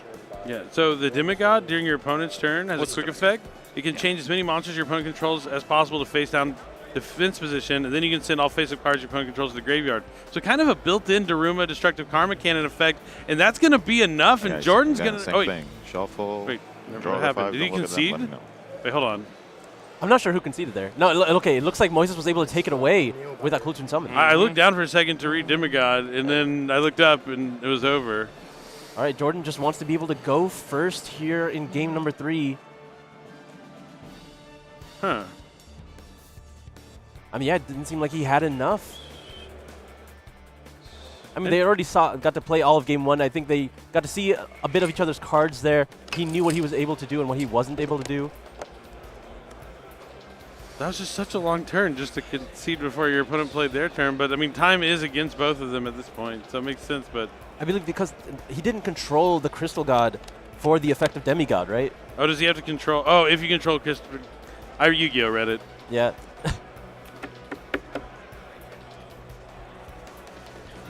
Yep. Just got to make sure there's enough time on the clock to be able to play another game. Yeah, 10 minutes on the clock here. I mean, this is something that does come up with Genesys a lot. There's a lot of cool cards, a lot of cards you haven't seen in a long time. Sometimes you have to pick them up and read them. Looks like Jordan is ready to go. Deck is presented. Moises having to prepare to go second again. I mean, what we could really take away from that is the power of Droshin, the Cursed Thunder God. Just being able to sit there and wait until your opponent invests plenty of monsters on the field and then just field wipe. Yeah, every time. I mean, if you want to compare it to a card that we've seen in the past, is it Ghost Sister and Spooky Dogwood? Forcing your opponent, kind of, yeah. Forcing your opponent to play a little inefficiently to not give you so many life points, but then also backing it up with, okay, I can at that point remove all the monsters that you have. So which one are you going to give me? Yeah, definitely an interesting dynamic.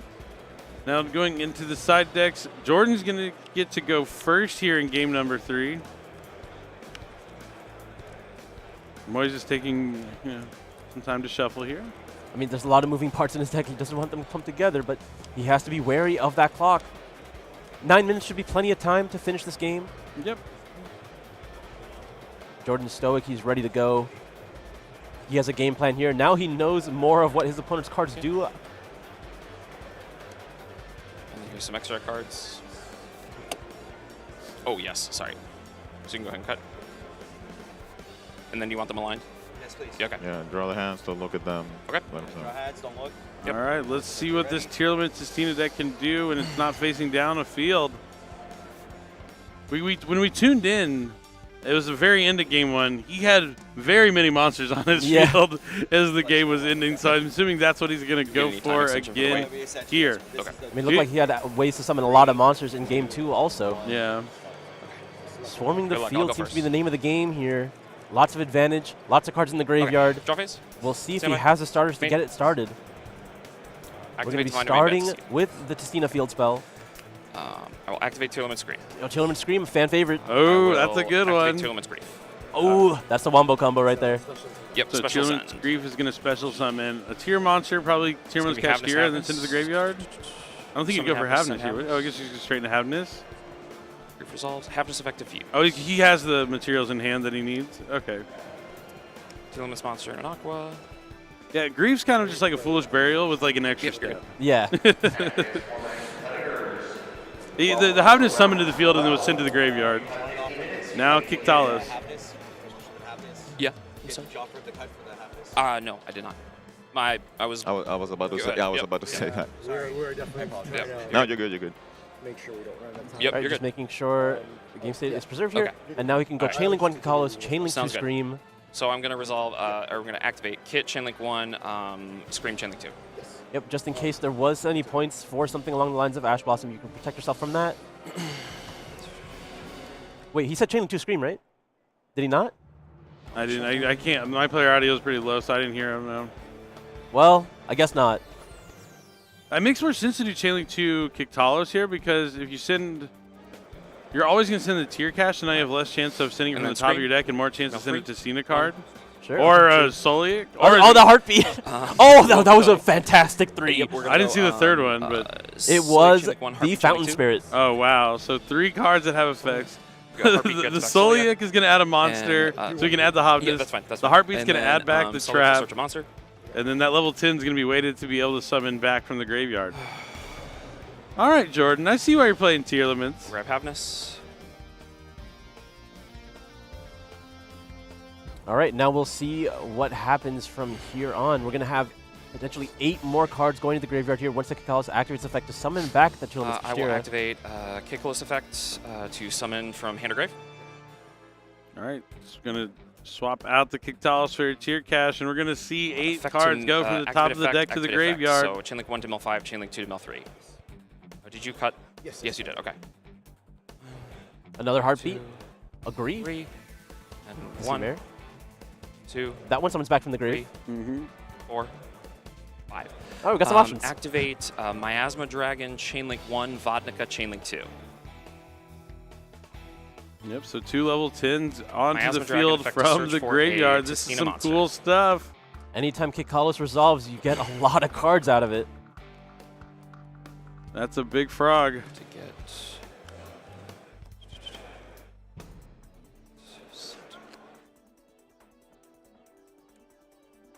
Looks like we're going to get Grab that Sentinel. Sentinel. Okay. All right, now I because you will have... Normal summon Sentinel. Sentinel effect, target Miasma Dragon to destroy it and search for a Tistina card. All right, so we're going to be grabbing another Tistina card here. You have the Solic in hand, so you're going to want to keep the Duelist Cashier on the field. Although you don't necessarily have to because you also have access to Havnus. He's going to add the Demigod.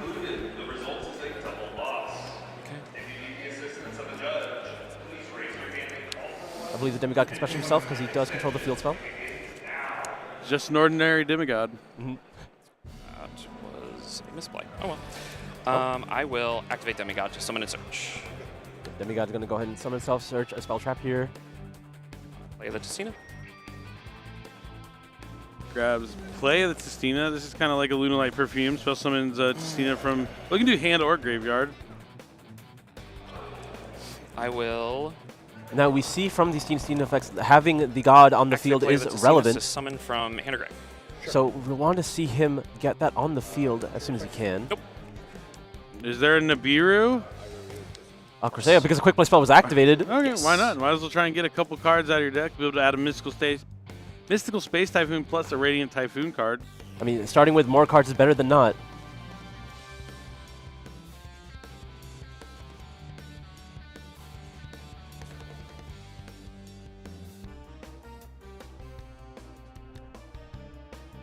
Gonna go ahead, grab a copy of Mystical Space Typhoon and Phonics.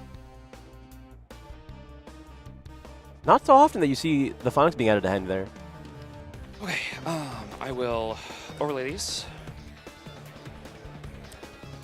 for Super Dora. Okay. Activate Divine Domain Bat Testina to dump a Testina monster from deck to grave.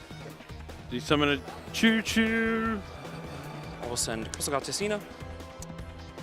I believe that's Super Dora on the Last field, time. I believe. Super Dreadnought? Real Kane and Gustav Max? Nope. Which Super one? Set one. Oh, number 81. And I will. Which one is it? I can't. Pass. I believe it's Super Dora. Because it's not Lieb and it's not Gustav Max. Yep. Makes it to immune to effects other than its own. Yeah, number 81. Yeah. Yes. Yes. It's the one that makes a card unaffected by card effects. Yes. Yes. No. No.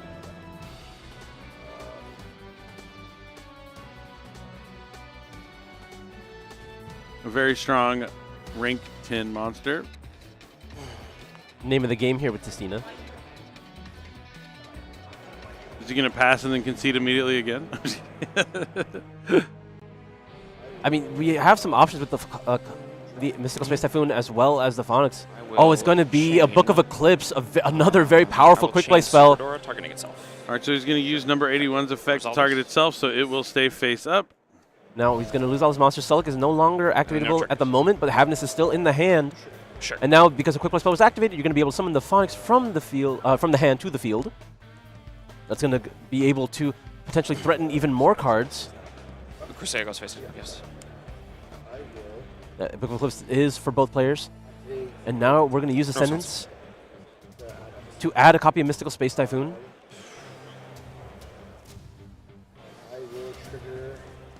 Up, just putting it in the hand, not putting it on the field yet. Does it target? Okay, what are your targets? Phonics is going to go after those two monsters, and then Havness is going to be activated in hand because a monster effect was activated. On the field, summons itself from hand to mills 3. Sure. Mill 3. 2, 3, and then shuffle these back. Are they shuffled on top or in the deck? Okay, got it. All right. 2 cards. You can continue. Spin back to the deck. Sure. Right, the Dora is protected here, but now we can normal summon the Cool Tune. I will chain Tearlumen Suliak. Sulik is going to immediately be activated here, going to be able to attempt to negate the Cool Tune, but we have Mystical Space Typhoon that's going to be able to go after Sulik. He's going to be able to grab a Tearlumen monster with the effect of Sulik after the Cool Tune resolves, but I don't know if that means much anymore. Yeah, just Tier Cash. Getting some more cards in the graveyard, maybe.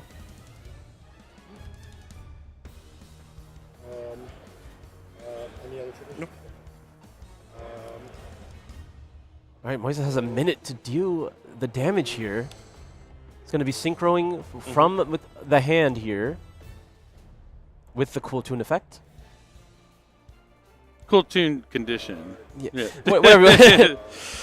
It makes a big difference. It does. It does. Okay, and I think something is that Cool Tune RS. Scream to mill. Did he use Rico? Yeah, if he used Rico, it's going to be Cool Tune RS. 2, 3.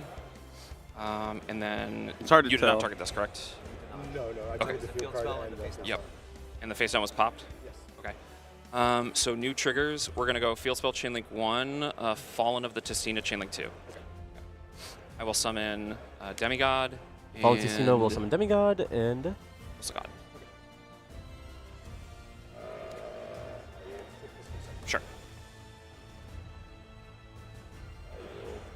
Demigod and Crystal God are on the field now. This is just Maui messing around. Yeah. Yep. Eldem hits the field. Sure. Gonna grab. Okay. All good. And looks like both I think time's called here, and it's going to be a double loss. So unfortunate. It was a long match. Both players trying to summon a lot of monsters and go a lot of places. Unfortunately, we missed that game number 1 because we jumped in late, but it definitely seemed like the game 1 lasted a pretty long time. So then that game 2 was also pretty lengthy, and unfortunately, I'm not able to get the job done there. I mean, it's something you have to like keep in mind, even though like you might have to read a lot of cards or think a little longer. You still have the clock like that's there. You need to play at like maybe an uncomfortably fast pace sometimes, just because like it's better than reaching the end. Yeah. It's not like it's not the allotted time you have. It's like, I mean, it is the allotted time, but it's more like you need to finish before this time clock runs out. Yeah, it's something that you have to take account for. If you compare it to Master, sometimes you have to make worse plays because you know your counter is timing down. That's a perfect comparison, yeah. Like, you only have so much clock, and there's really nothing you can do about it. Yeah, I mean, this was a match where you couldn't really tell who was going to win that game. Both players had a lot going on. I don't think it was anyone's fault. It's just that matchup, both players had strong engines, and they were fighting each other, and like it just wasn't enough time to decide a winner. I think, yeah, where Jordan's going to look back on this to where maybe he could have changed things. He played that game 2, that whole turn, which took quite some time, while he was facing down the Jirashin, the Cursed God. No, there was kind of an inevitability about that. If he wasn't going to be able to do anything after that, and he was going to end up conceding, as soon as he passes, his opponent didn't have to do anything. He didn't like show any unrevealed information. He summoned a monster that he searched on the previous turn, the Rico. So yeah, he could have probably conceded that game 2 a little bit early, but that's just like something you have to like look back and kind of learn from for the future. But yeah, I'm gonna go ahead and throw it over to a break. Billy break, and we'll be right back for more action. We'll find out how the 300th YCS here in Richmond, Virginia is going to complete. So stay tuned for more Yu-Gi-Oh! Action.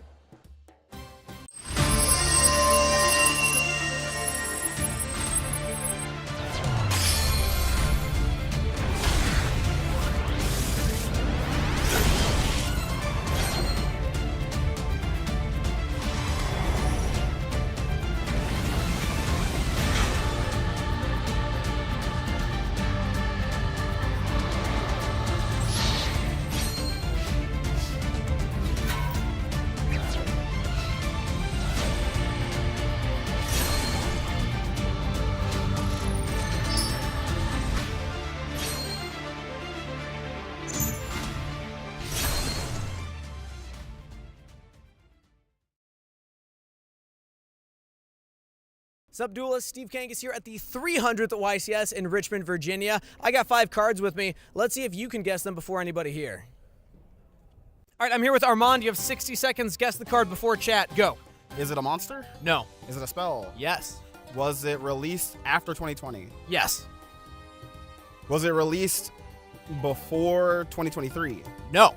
So after 2023. Was it released this year? Or sorry, 2025? No, not 2025. No. 2026? Yes. So it was released in Burst Protocol? Yes. I don't know the spells in this. I played Genesys. You could. Is it archetypal? No. Think of the type of spell. Is it a quick play? Yes. Is it Forbidden Crown? It is! Well done. You played Genesys, though. Yes, I played Genesys. All right. It cost too much for Genesys. But you could. I could. Thank you so much. That was fun. Thanks, dude. That was great. Go. All right, I'm here with Felix. Felix, you have 60 seconds. Guess the card before chat. Go. Is it an extra deck monster? Yes. Is it 5D era? No. Dual Monsters era? No. Fusion? No. XYZ? No. Synchro? Yes. Synchro. Is it one of the main characters from 5D Synchro? No. No. Is it a level 6? No. Level 8? No. Level 7? No. Keep going. Level 5? No. Oh my god, you said no to level 8. Level 9? No. Level 10? No, wrong direction. Level 4? No. 5? No. It's a synchro, my favorite synchro. Think little ones, little synchros. Oh, Cups of Yummy. Cups of Yummy Way? There we go. Cups of Yummy Way. You got it. We'll count it. Well done. All right, in the spirit of Valentine's Day, I have Mitch and Melissa here to give a 60-second challenge. Can you get it before chat? Go. Is it a monster? Yes. Is it an extra deck monster? No. Is it a normal monster? No. Is it level 4? No. Level 2. No. Level 5. No. Is it stuck in an archetype? Is it an Yes. archetypal card? Yes. Did it release recently? I would say yes. Okay. Is it in Radiant Typhoon? No. Is it in Draco Tail? No. Just gonna go through all the archetypes. Yeah. Is it in Doom of Dimensions or from Doom of Dimensions? No. It's not in Burst Protocol then. It's not new. Is it from Duelist Advance? No. Oh my god. Is it a Cybers? No. Reptile? No. Not reptile. Machine? No. And again, when I say new, it's relatively new. Yeah. Don't think like immediate, but relatively new. Is it a dragon? Yes. Is it the Blue Eyes archetype? No. Damn. 20 seconds. Dragon. Is it in the Red Eyes archetype? No. Oh, it's not in Draco Tail either. Red Hat Dragons? Is it Is in it the in red? Dragon Maid? No and no. Don't think dragon archetypes. That's my hint. Oh my gosh. It's a dragon and a different archetype. Dragon in a different archetype. Which is the one from Is it Vanquish? Vanquish Soul? No. Ah, dang. That's good though. That's good. Yeah. Okay. 5 seconds. Oh man. Think low level. Level, Troop Dragon. Dragon, Parlor Dragon, Boy of the Dragon Maids. It is Mimighoul Dragon. You play Mimighoul? I do, yeah. Mitch. I'm thinking dragons, not.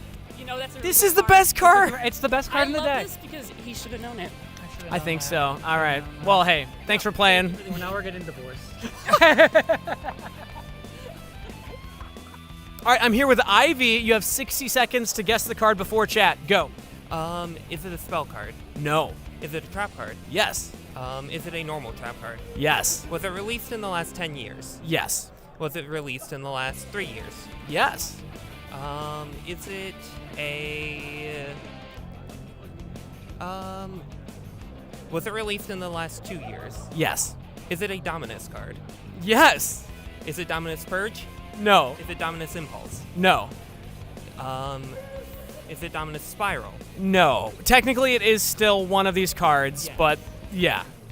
Song of the Dominator? There we go. Yep. Counts the Dominus card, right? Yeah, it does. It's got that in the name. Well done, though. That was great. Thank you. And welcome back to the Yu-Gi-Oh! Championship Series, the 300th one, and my goodness, it has been a hoot to be here, but we are getting down to the finals rounds of Swiss. Yeah, there's just a handful of Swiss rounds left before we cut to that top 8. We've got numerous players still in contention, several of which we've been watching this entire weekend. The community highlights have just been incredible. When you think about all the great duelists that we've been watching, they've actually done some great results too. So taking a look here, some of these duelists no longer in the tournament, right? Nicholas M, Jeffrey J, Edwin, unfortunately they had losing records, so they did not make it to day 2. But those are the Genesys. Oh, those are the Genesys. My apologies. My goodness, I missed that icon again, and thank you for always having my back. So 6-2 is incredible in Genesys, actually, and so is Jeff Jones 5-3. Still technically in contention with that Dark Lord deck that we saw him on, and Edwin as well, 7-1. Pack in the YCS Advanced format with 9-2, also still in contention, as well as Ruben Penaranda, 7-4, not as in contention, but still a great showing from a world champion. Aditya has an 8-3 record in the Advanced YCS. Kamal still alive for the top 8 with a 9-2 record. Same thing with Lucas Sacco, Jesse Cotton.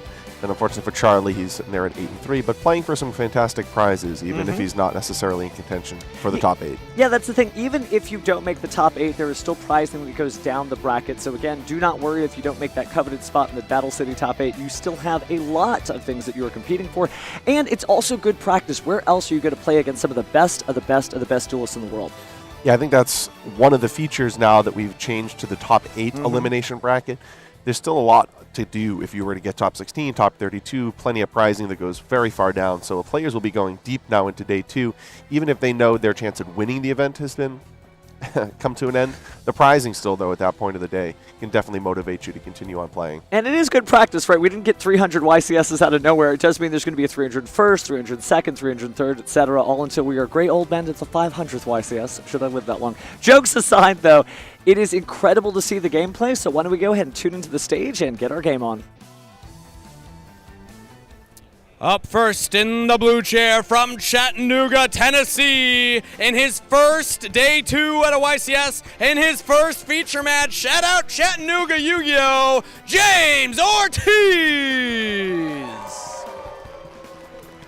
And his opponent in the red chair from Nice, France, your reigning world champion, shout out my bold king, Steve Kangas, and all his friends, Julian Kayon!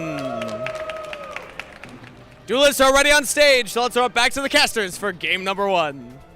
I wonder if Kangas paid him to tell him to say that. But jokes aside, James here on Kanon Crystron, something we haven't had a great look on day 2, but still a very strong deck. And then Julian Cajon, my personal player to watch, still actually doing quite well with the branded Draco Tail strategy. Right, we've seen Crystron decks incorporate Joko really well, right? The level 5 synergy lining up perfectly with Salvador. With the one Joko, right, there's a limitation there that I think some players looked at this weekend and considered that if they're going to play the K9 strategy, maybe put it into something more like the Vanquish Soul deck. I think that's certainly more popular, but the Crystron deck is nothing to laugh at. I've been walking around between rounds, and I've seen Spell Canceller, for instance, at the field, which is definitely one of the appeals of a deck like this in a format where, you know, Draco Tails only play maybe 10 to 15 spell cards, but they're so pivotal, and then certainly in a format with Radiant Typhoon. So Spell Canceller is one of those monsters that many of the players this weekend do not want to play against. We'll certainly both experienced duelists here, but it is going to be interesting to see which of these decks manages to advance out of this round of Swiss. And Julian, again, just kind of an interesting story because many of the champions that you see throughout Yu-Gi-Oh's history, they've been playing since the game came out. They bought their first pack of Legend of Blue Eyes White Dragon. Not Julian. Julian showed up 2 years ago and just took the dueling world by storm. I do note, though, his favorite card is Wind Up Rabbit. I don't think he played a format where Wind Up Rabbit was at the top tables. No, but I will say I have played him behind the scenes from time to time, and he really is a dueling genius that expands his horizons and tries things like tag dueling and all the other types of formats out there. So he really likes the game despite having such a short career with it. Well, that's great. I loved Wind Up Rabbit. Appreciating that card makes a lot of sense. I mean, that was a card that was prominent 200 YCSs ago. I guess YCS Long Beach, YCS number 100. Wind Up is one of the bigger threats at that event. I remember seeing Wind Up at the 2013 NAWCQ in Chicago, and I think it even ended up making the live duel too, right? Because Wind Ups were everywhere, and that Wind Up Rabbit's so hard to get your hands on. Speaking of which, I think Julian has on the table, we might get to see it in a second, some bling that is very hard to get your hands on. He seems to be using his nameplate of being the world champion as a field center, straight off the trophy. I do appreciate also how it's oriented.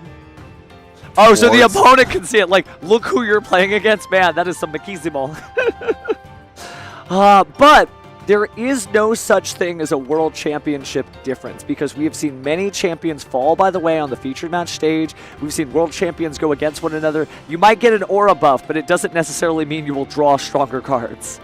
I mean, we did comment on, though, how there just is something about those anniversary YCSs and world champions that go hand in hand together. So we'll see if Julian can maybe potentially pull off what Pauly did a few years ago. That is right, man. That 250th YCS was so wild. I remember being at the airport, flying home at like 12 a.m. local time, and the YCS was still going on. Don't worry, chat, it's not going to go that late this time. But good stuff, and definitely the duelists are getting settled in here. Again, this is round 12 of 15 total. We're doing 6 rounds of Swiss today. So anything could happen. Somebody who looks like they're in contention for the finals right now may not make it through the next couple of rounds of Swiss. So again, it's anybody's tournament to win. Looks like these duelists have sufficiently shuffled up and randomized their deck. Just waiting for the okay to begin. It's like they're pretty much settled in there. Again, you know, you think about the history of the game, even just looking behind them, seeing all the very famous boss monsters from throughout Yu-Gi-Oh's history, Chaos Emperor Dragon, you know, Brionac, Stardust Dragon, Thunder Dragon Colossus. So many cards that have won so many duels, and I don't know if we're going to see any of them this duel, but we're going to carve new names into history.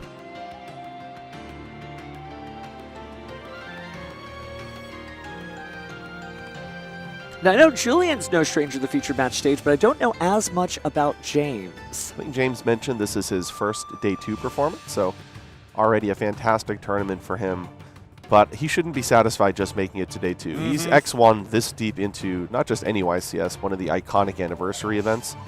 his eyes should definitely still be on the prize of making it to the top 8, and then again from there not being satisfied and trying to walk away with that beautiful trophy. Well, he did have a little bit of a smile on his face as he looked into the distance, so he seems like he is comfortable. And we know Julian's comfortable up here, right? He was on the featured match stage 3 times at the NAWCQ for the World's Qualifying Points playoff, of course, a Swiss round, and then, you know, making it up to the top cut of the bracket there. But wasn't our champion, still representing things pretty well in 2025, but we shall see how this world champion does against his relatively newer opponent. Although James could have, you know, been a local legend that we just don't know about, often supported by duelists from around the world. Maybe a Discord chat, sharing his name, sharing the link, saying, hey, James is on stream, come watch. So I know Julian has really been looking into the Dragon Tail deck over the course of the last couple of weeks, so I'm curious to see some of the decisions that he settled upon. Good luck. Good luck to you. Yeah, as well. Draco Tail sounds like a plan. Certainly had a shake-up. You know, you take out a couple of Ketsu Draco Tails and you take out a couple of Mululus, all of a sudden you have a lot of space in your deck. What to do with it? Well, every duelist has decided something different. And we've seen some people play the Magistus, although nothing triggering the radar here, no Magistus cards to be seen. So we'll find out if just slow and steady wins the race. Not this high ceiling of combo, but just getting it done. But starting by getting it done, Ash Blossom going to stop them Ultrami Purulia right off the bat. And that's also going to now allow James to utilize his Azuna. K9 card certainly great at punishing effects in the hand and the graveyard, but you still wanted to activate the Ultrami Purulia. No misplaying here. But the Izna will send the Lupus to the graveyards, and Lupus will jump on out. Can you prevent like shuffling in between actions? Just shuffle if you're going to draw a card, I'll cut at that point. My apologies. You're good. Yeah, so here he knows that Ripper's going to hit the field, so I think it's just kind of one of those of let's conserve time and not shuffle between every interaction. We'll activate Ripper's effect. Good looking out. Try to give your duelist as much time on the clock as possible so you both get to play a fair game. Doesn't result in a double loss here, so great sportsmanship as we go back into the deck. You know you're going back in, so what card are we going to grab now? It is going to be K9 Leroy and grabbing a case, or excuse me, K9 X Force Release. Yeah, so this is really worst case scenario for Julian. He didn't get to resolve his Purulia. Now the K9 cards get to work at their kind of peak potential. Now this Crystron, very combo-oriented deck, is going to be able to play more insulated with Ripper on the field. Yeah, when you think about all the things Purulia could have done, it's technically down 2 cards it would have drawn so far. And after bringing out the Lantern, we go ahead and search a case for K9, use the case for K9, and then we get, I imagine, the Joe Cool. You get to see some of the great Crystron targets there in the deck as he cycles through. After that, that's like another copy of I'll activate Lantern. K9 Leroy's effect. I'll send a case for K9 at cost to look at the hand. Now he's going to be able to take a peek at the hand and note that there is Understood. no interactions there. None at all. So all engine for Julian. And already has the Ecclesia in hand, not usually what people tend to want, but now we're going to make Infinitrack River Stormer. But you can't because you should be locked into K9 summon, so good looking out. Your choices then would be Jax. That is my first one. I think the judges just interacting real briefly, asking, hey, that's a procedural error minor. Have you made this mistake before? Okay, cool, that's fine. The clock is off, by the way. And he, did declare the intent to go into the extra deck there and make an Exceed summon, so Jax is going to be hitting the field. What you think? More than welcome to. Thank you. Yeah, this might be a real big misstep here from James. Yeah, burning off those extra resources to make a monster you didn't need in the moment. But let's see if that extra Lantern does help out here, revealing it and getting Lupus back onto the field.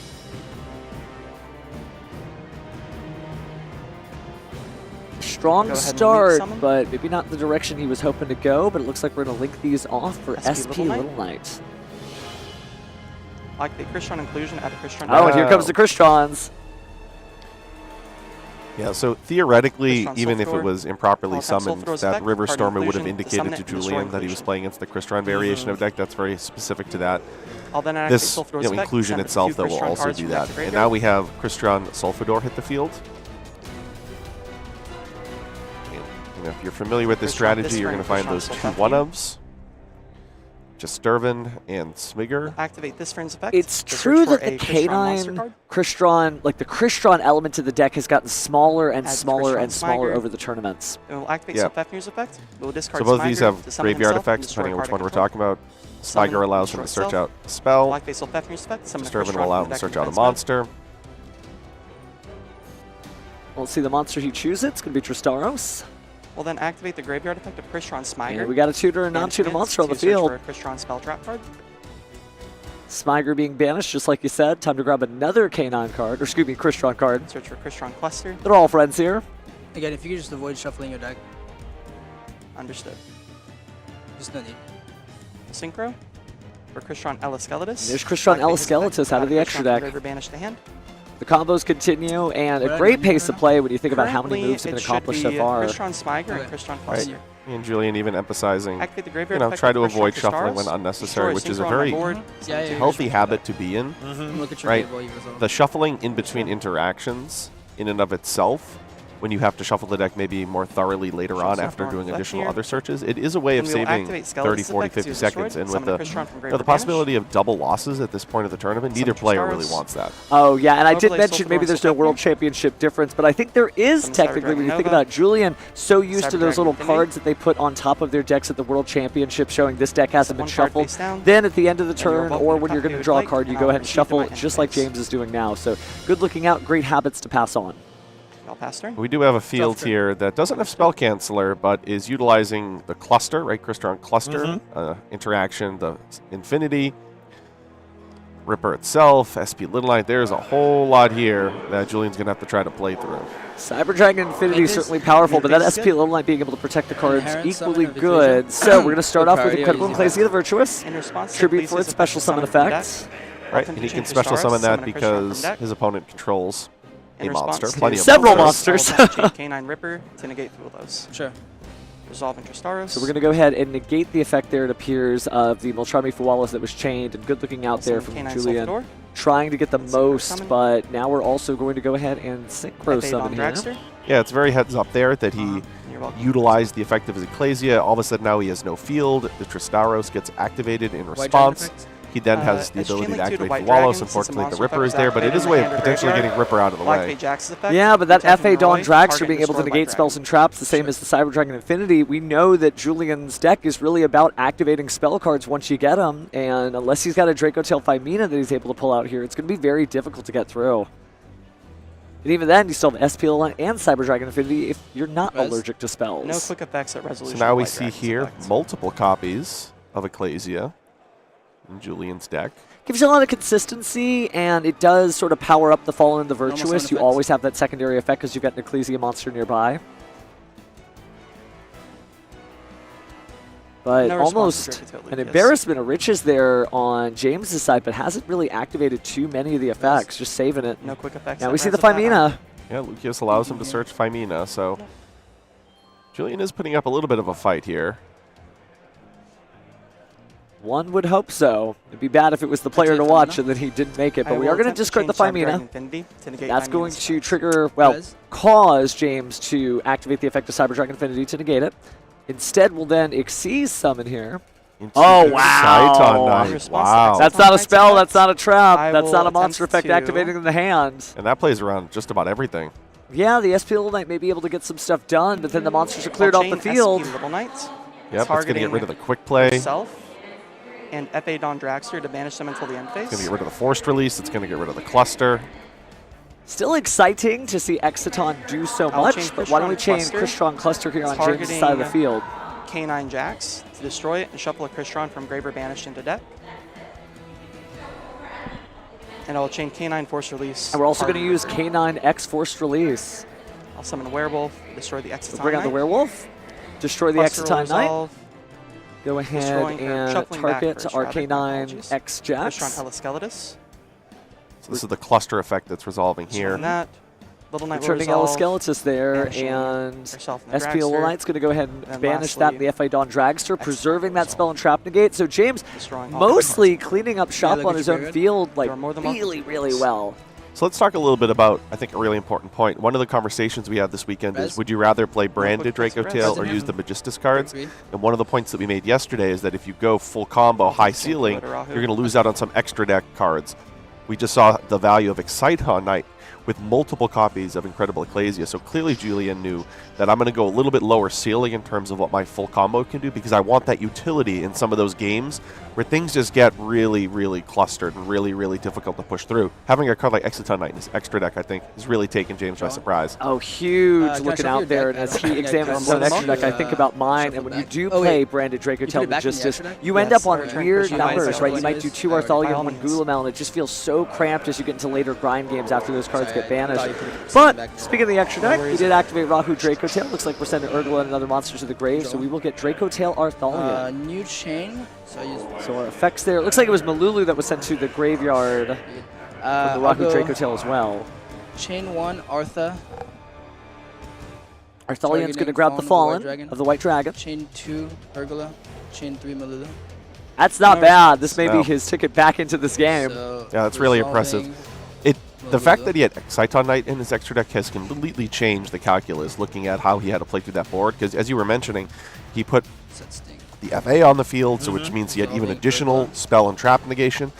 Luckily, though, for Julian, he was able to do that entirely utilizing monsters. Good looking out, setting a signal, I believe that was Dracotail Sting to the field. Kind of telegraphs a little bit of information. Taking a look at the Canine Lupus, just making sure, okay, when does it trigger and how does it come out? Sorry. No worries. And maybe look at this one more time. Got a lot of cards in there. Quite a few. Quite a few. Puts it back into the deck. Yeah, he's got plenty of cards in the graveyard, so it does, you know, justifiable to take a couple peeks just to make sure. No quick effects of resolution. I love when it's canonically set, right? The Malulu set the Sting, the Pan, there's going to be the Dracotail Urgula set the Flame. Everybody doing what they're supposed to. And speaking of doing what they're supposed to, it's time for Fallen of the White Dragon. Special summoning itself by sending Albion, the branded dragon, to the graveyard. Nothing on White Dragons affect the summon. Res. Nothing here. Urgula targeting 5 mana. Now we're going to get the follow-up.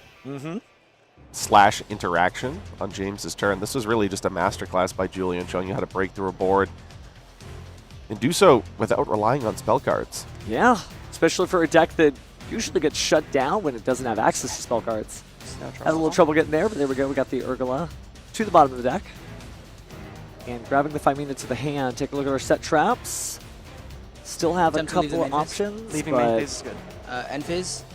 Albion the Branded Dragon. Going for the end phase, we're going to set with Albion the Branded Dragon. And he's taking a look again. This was properly summoned or no? Yeah, so we did properly summon the Cyber Dragon Infinity. Just takes 2 level 5 machines, and those were in great supply in a Canine Crystron deck between your machines, Crystron, that's no stranger there, but also Noroi, the Canine side of things. So now we'll see a set during the end phase of the Fallen and the Virtuous. Anything juicy in here? Still an incredible card, but remember you're going to have to deal with the FA Dawn Dragster, so it's going to be interesting when those monsters return back to the field. I think James still has 2 very powerful cards, and he's not really staring down that much of an offense or defense from Julian.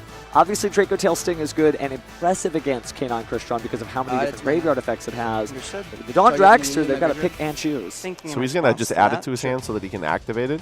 Oh, he's going to destroy his own card? Ghost spell to follow. Well, it looks like he was going to summon Malulu, but unfortunately that was met with Ghost Bell. Response. And now the Incredible Ecclesia will be added back to the hand. That makes sense. I always forget about the Ecclesia side of the Fallen of the Virtuous because the card just wasn't used for that last format, but now that Ecclesia is everywhere, it is just a quick play Monster Reborn. Draw for turn? Yeah. It's a draw for turn. In the draw phase Duelist? Take a look at the graveyard. It is a really stacked graveyard. Julian was right there. Yeah. Like almost 30 plus cards in this graveyard.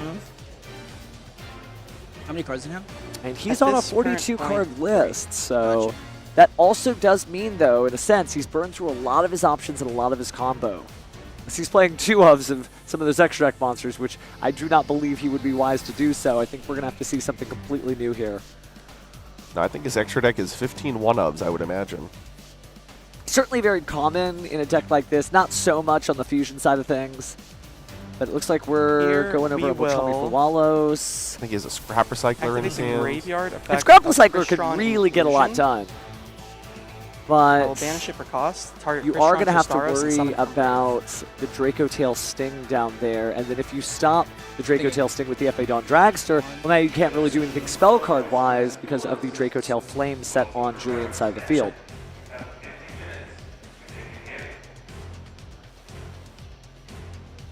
Julian patiently rocking back and I will forth go in his ahead chair. and So we see Crystron Tristara normal hit the summon field. Crystron Smiger. Looks like Smiger. Sure. I'll activate Crystron No Sulfur. response on that. Smiger, Trying to destroy target the and summon. Sulfador in the graveyard. Lets it go. Does not activate the Draco Tail Sting. Thinking on triggers here. Destroy the for a moment. Smiger. And also get to grab. No effect of Sulfador on summon. No Sulfador effect. I will attempt to activate Smiger's effect in the graveyard. I'll banish it to search As you Crystron mentioned, Stellar he started this turn with nearly 30+ cards in the graveyard, it seemed like. A bit of an exaggeration, but he's out of a lot of engine, at least to index, so it makes sense not to send Crystron anything. Inclusion. You want to draw cards like Inclusion. So grabbing the Crystron Inclusion. Certainly has gas left in the tank. I mean, you're only staring those 2 trap cards, so it's not as bad as it could be. But looks like we're in a Synchro Summon here. Or Link, Crystron but there's our Skeletus, 7, another and on Crystron summon, I'll activate his Skeletus. effect, add a Crystron name from grave or banish to hand. Sure. So lots of recursion for this deck. And still a lot of life left. And I always find that there's like one successful Crystron Duelist in the tournament, and they almost always make the top cut. Yeah, I think that's a pretty fair assessment. It does seem like the deck certainly has the ability to do so, but it just takes a pilot with a lot of experience. But here's the discard of Fimena. So we did know that Julian had that. In He added response it to to his Fimena's hand at the end effect, of I the will attempt previous to chain turn. Little Knight, targeting herself and Fallen of White to banish him until the end phase. So now the SP Little Knight will be activated in the chain, and this will make it so that there's less material for him to fuse. All right, so see what the backup fusion summon will be. Julian eyeballing the This makes my Secretariat, but it monsters looks lose like maybe it's an 25. Arthalion after all. 500 both, attack and defense? Correct. Do you have any triggers on a new chain? Doesn't look like there are any triggers in the grave there, but James just checking Correct. nonetheless. Using Arthalion and Ecclesia. No triggered effects on Arthalion summon. Alright, I'll go Chainlink 1, Artha, targeting Dawn Draxler. All right, so Arthalion, Ooh. that's I will good attempt to too, by the way. The Chainlink Dawn 2, Draxler really has activate been a Lupus to drag summon on from Julian's game plan. Right, so this will unlock the Sure. spell and trap cards, which he's going to value so much in terms of the recyclability of his Draco Tails.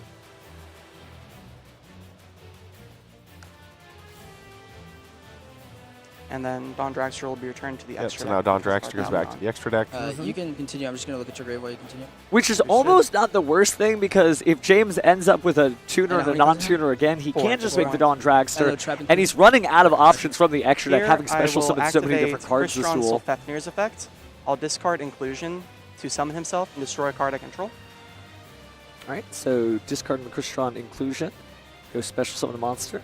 Summon. Yeah, it's going to destroy. be Because he was destroyed, the, I'll attempt the to activate Crystron Sulfenir. Skeletus effect. Not Summon to be confused with Yeah. Sulfador. Yeah, they both have level 5. They have, I would say, somewhat similar effects, but in the essence, they both serve similar roles.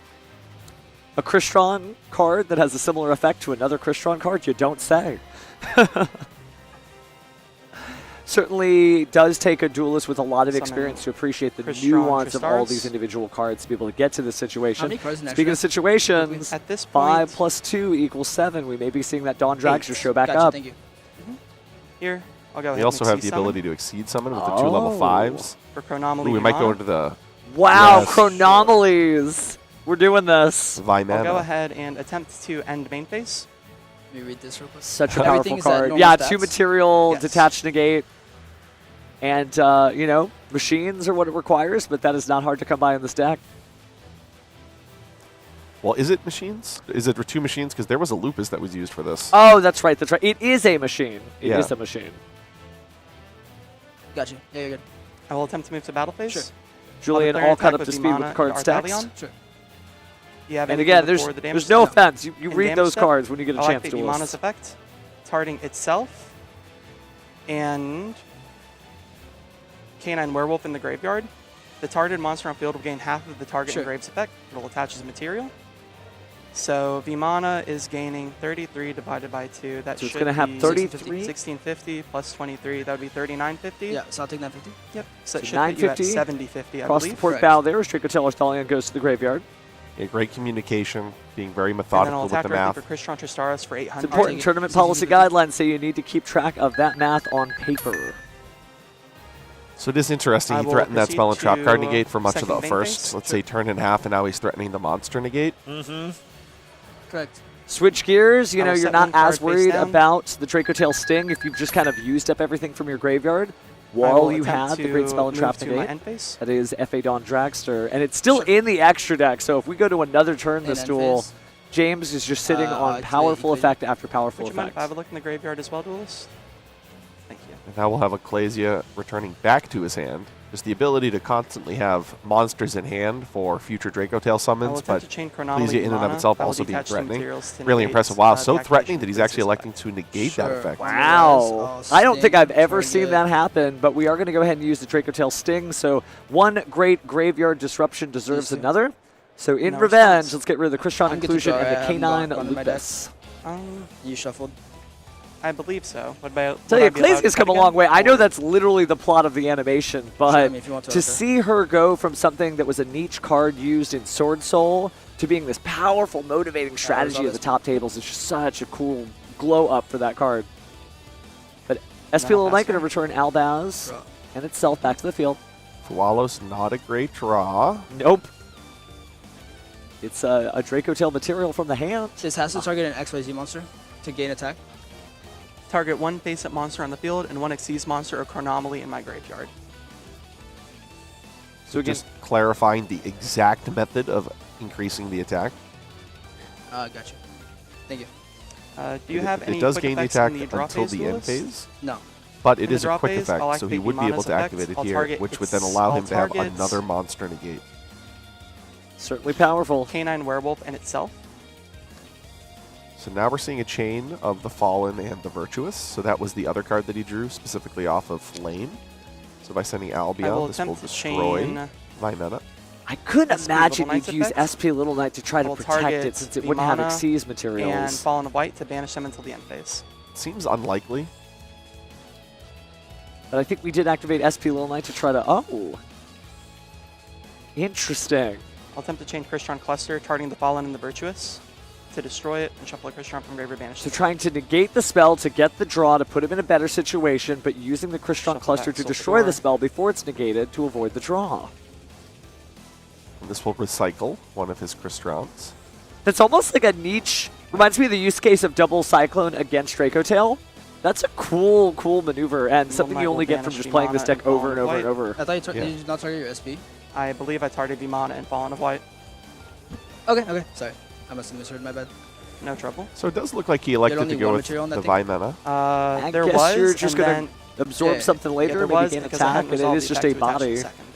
But that is an interesting choice. Gotcha. I mean, if Julian can't deal with the SP, and I know he just has Fualos in attempt hand, to go to main phase. I'll attempt to leave main phase. End phase. that SP is just going to sit there. So, you know, Ecclesia. maybe it was an efficient I'll use of attempt to that change card. Kristaros to summon a Crystron from deck and immediately Synchro Summon after. Thinking. So it looks like we've activated in response here. Chain Fua. Oh, nice. Okay, slipping No in the response. Fualos before we get the special summon from the deck and then possible Synchro Summon. Yeah, so this will net him some. Sulfador, he'll draw one. During the end phase, of course, Yeah, but it's still but- not bad. Things can happen during the end phase. Summon Yeah. Fate on Dragster, you'll draw Right, a he second. could draw Vimana. Looks like he drew Rahu Draco Tail from my eye. Yeah.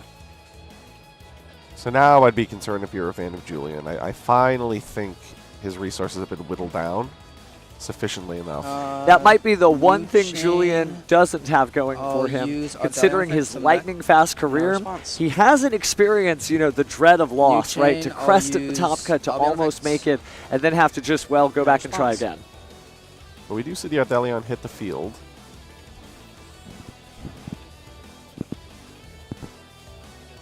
And we see the reset now. We're in my end phase, correct? That is correct.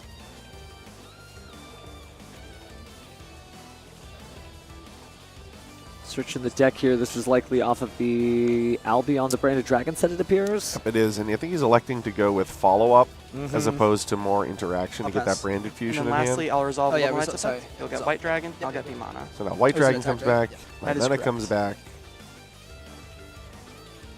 The concern that will be potentially here for Julian is I do that have a ruling Vimana question.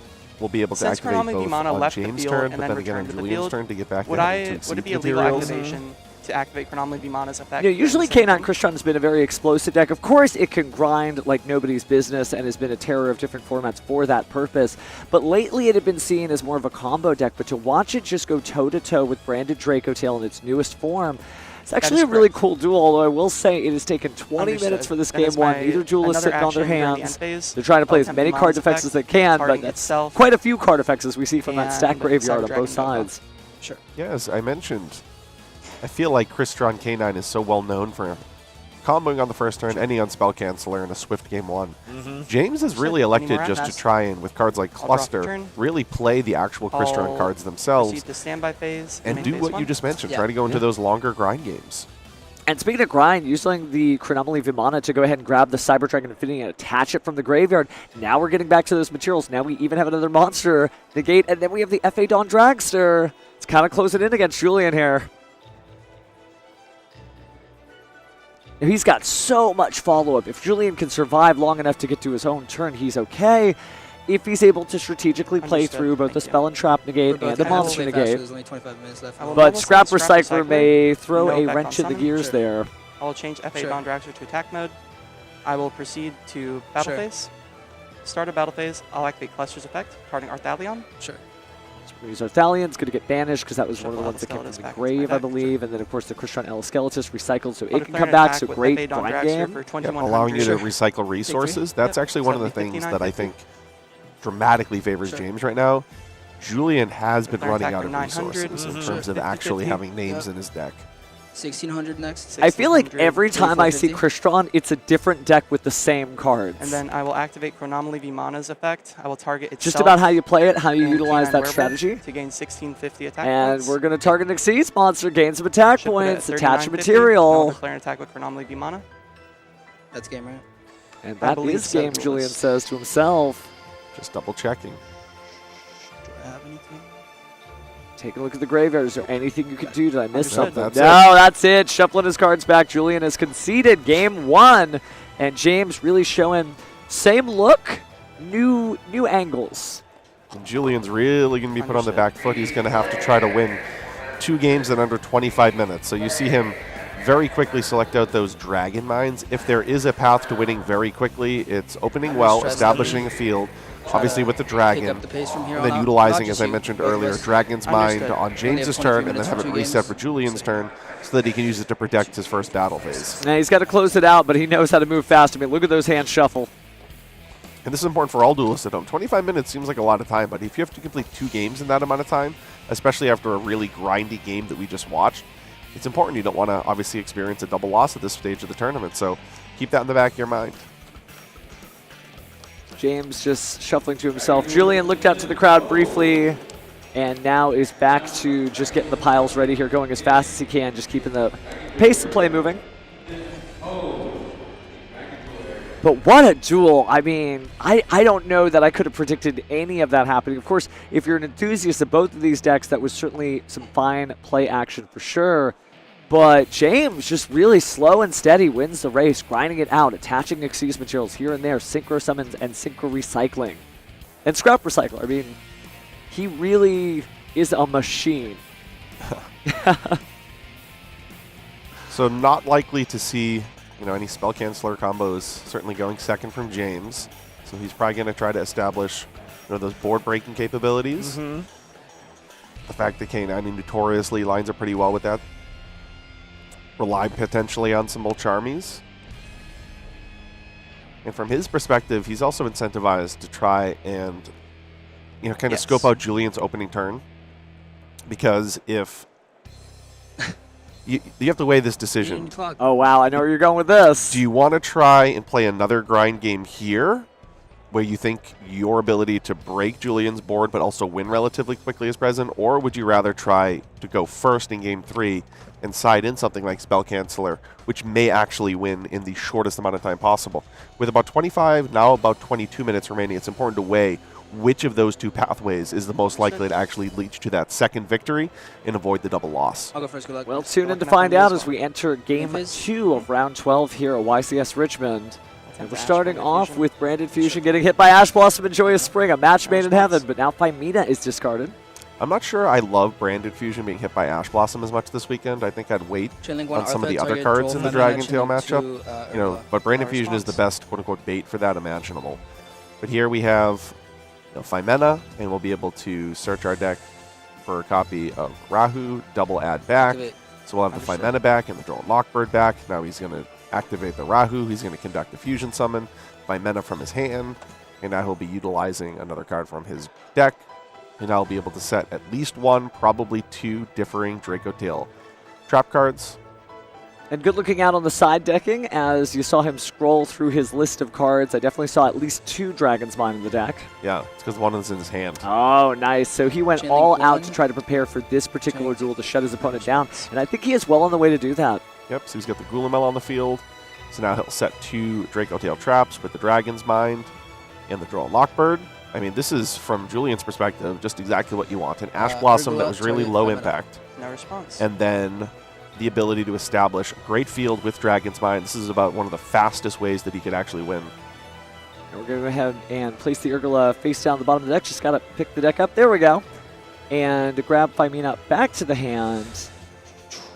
Yep, so Dragon Mind set. Now he has Femina in hand. This is just what he wants. This could be a very swift Game 2 in favor of Julian. Do you know what's so interesting about setting the Dragon's Mind? Is that it looks like you opened with the 3rd Draco Tail trap in your hand, because it's such a common maneuver where they'll set like the Flame and the Horn, and you're like, oh, of course the Sting is the card they just set, but this is anybody's game now as we have a counter trap in the mix.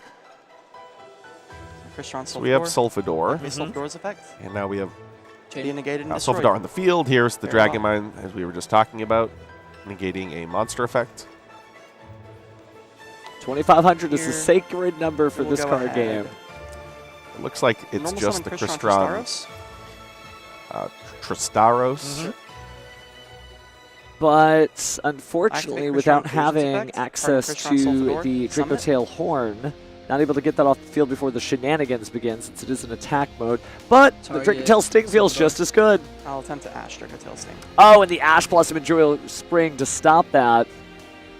Okay, so now I would like to take back what I said about Branded Fusion. Potentially. I mean, you could maybe have held Ash Blossom longer, but having the second Ash Blossom, it does make it valuable to try and use on Julian's turn. Obviously, having Ash to stop one of the traps is part of the game plan against the strategy. Whether or not you actually ask the Branded Fusion or something else in the strategy, that's a little bit debatable. But something to consider with the double Ash there. Only opening 1 Ash, you could definitely justify using Ash on a trap card when you're going second. I noticed they're using the Ash fast when they have 2. The last time we had the same exact opinion was followed up by a Dominus Impulse. So having multiple ways to stop something, that guarantees your first Ash is fine. But yeah, no telling that he had 2 Ashes here, but we do resolve into the Crystron Eleskeletus with the Synchro Summon.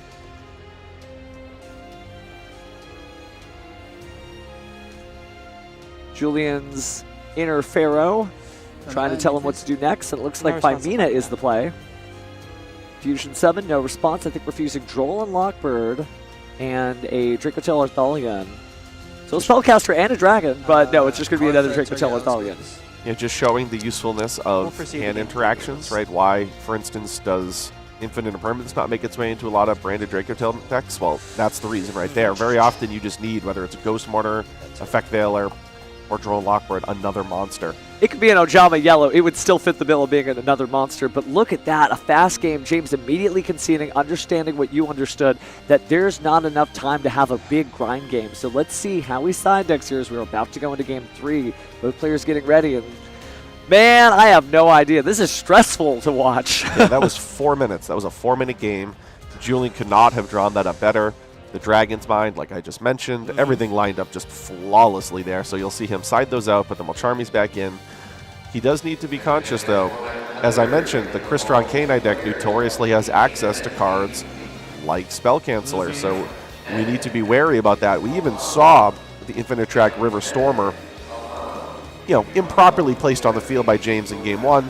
So that's definitely on Julian's radar that the Spell Canceller package is looming here in Game 3. Well, if I remember right, Infinite Track River Stormer grabs an Earth Machine from the deck, but that can get you into an entire Canine combo by itself, right? Because you do have that Canine Leroy. So as long as you're not burning your normal summon, you're still getting to those 2/5s. For the Crystron monsters, maybe even a Spell Canceller that something happens to it. But It'll be really interesting to see if we do end up seeing the Spell Canceller. Of course, it's a wind machine, so Infinitrack Riverstorm, we're not going to grab it, but... After a long... Well, sometimes it goes into the scrap recycler. Oh, yeah, and then yeah, and then you get the... Platinum gadget. Mm-hmm. Yep. There's always bridges on even there, I bridges on needed to be bridges quiet there. to make sure I Get could still to count eventually myself. spell canceller for that Oh, strategy. yeah. No, I'm using Infinitrack Riverstorm on myself in a Gold Pride Punk to grab the Gold Pride Eliminator because it's an Earth Machine randomly. It's so cool. I feel like that is really the last couple of years, these bridges, you know, when we got Diabellstar and all the Sinful Spoil cards, we got Fiendsmith.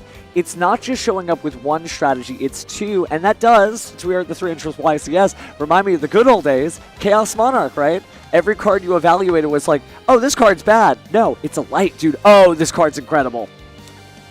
Yeah, I think the uniqueness here with just the bridging quality of it is, you know, if you drew just Monarchs, you weren't going to get access to Chaos Sorcerer 20 years ago. Yeah. Now, if you draw your Yummy cards, you're going to get access to your Tri-Brigade cards. And if you draw your Tri-Brigade cards, you can get access to your Yummy cards. And if you have, you know, I could go through basically every major deck type out there. The bridges is actually one of the things that if you were to prefer the Magistus cards over the branded package exclusively, that you could make that argument. The branded Dracotail deck doesn't necessarily bridge one to the other as well, if at all. Whereas the Magistus cards, you can bridge all three. Definitely some good times there. Maybe as the format proceeds and progresses, we'll get more interesting looks at Magistus. But for now, let's go with just what we got on Game 3 of Round 12. I mean, I think if you look over at what's happened in Dortmund, there were 5 copies of the branded Dracotail deck in that top 8. Oh, wow. I went into this weekend, and that was the variation that I thought would reign supreme. I thought it would be more popular, which obviously gives it an advantage, but I did inherently think playing a little bit lower to the ground was right. The Exciton Knight didn't necessarily win Julian Game 1, but seeing it come up in that way, really impressive. Ooh. Oh, double Perulia. Krishtans are water monsters, but they do not want to see Perulia as a friend. They want to see it not at all. But James is going to have to consider his options here because as he tries to reach for something as powerful as Spell Canceller, it's going to be pretty difficult. But let's go ahead and start with our Krishtran Sulfidor. So that's 2 cards. Alright, looks like you do Momal Charmies, which is obviously not ideal with 2 already active. So a free pass there, thank goodness. But after we destroy our Krishtran monster, let's go ahead and reach into the deck here. So it'll be interesting to see how much James has prepared Send up 2 names from deck to for trade. combos. Oh, wow. Understood. For trying to play combos underneath multiple of the Molcharmies. Activate. I mean to stop you mid-conversation, but Julian stopped James mid-combo. So Smiger is going to be banished. That allows him to search Spell, which of course is going to be the newly unlimited, as a matter of fact. Krishtran Inclusion. Add a Krishtran card. Now Krishtran Inclusion will allow him to search. We know there's no Droll Lockbird. Well, I guess we don't necessarily know that because it would shut down your own Perulia, but he didn't choose to Droll Lockbird after the Smiger. Another monster from hand, so now we have 4 cards to draw in total. I saw another Molcharmy. Oh, yeah, that was another Perulia for sure. Speaking of water monsters, we got Krishtran Skeletus hitting the board here. You added Schmeiger? That's correct. Got you. My boy Jesse.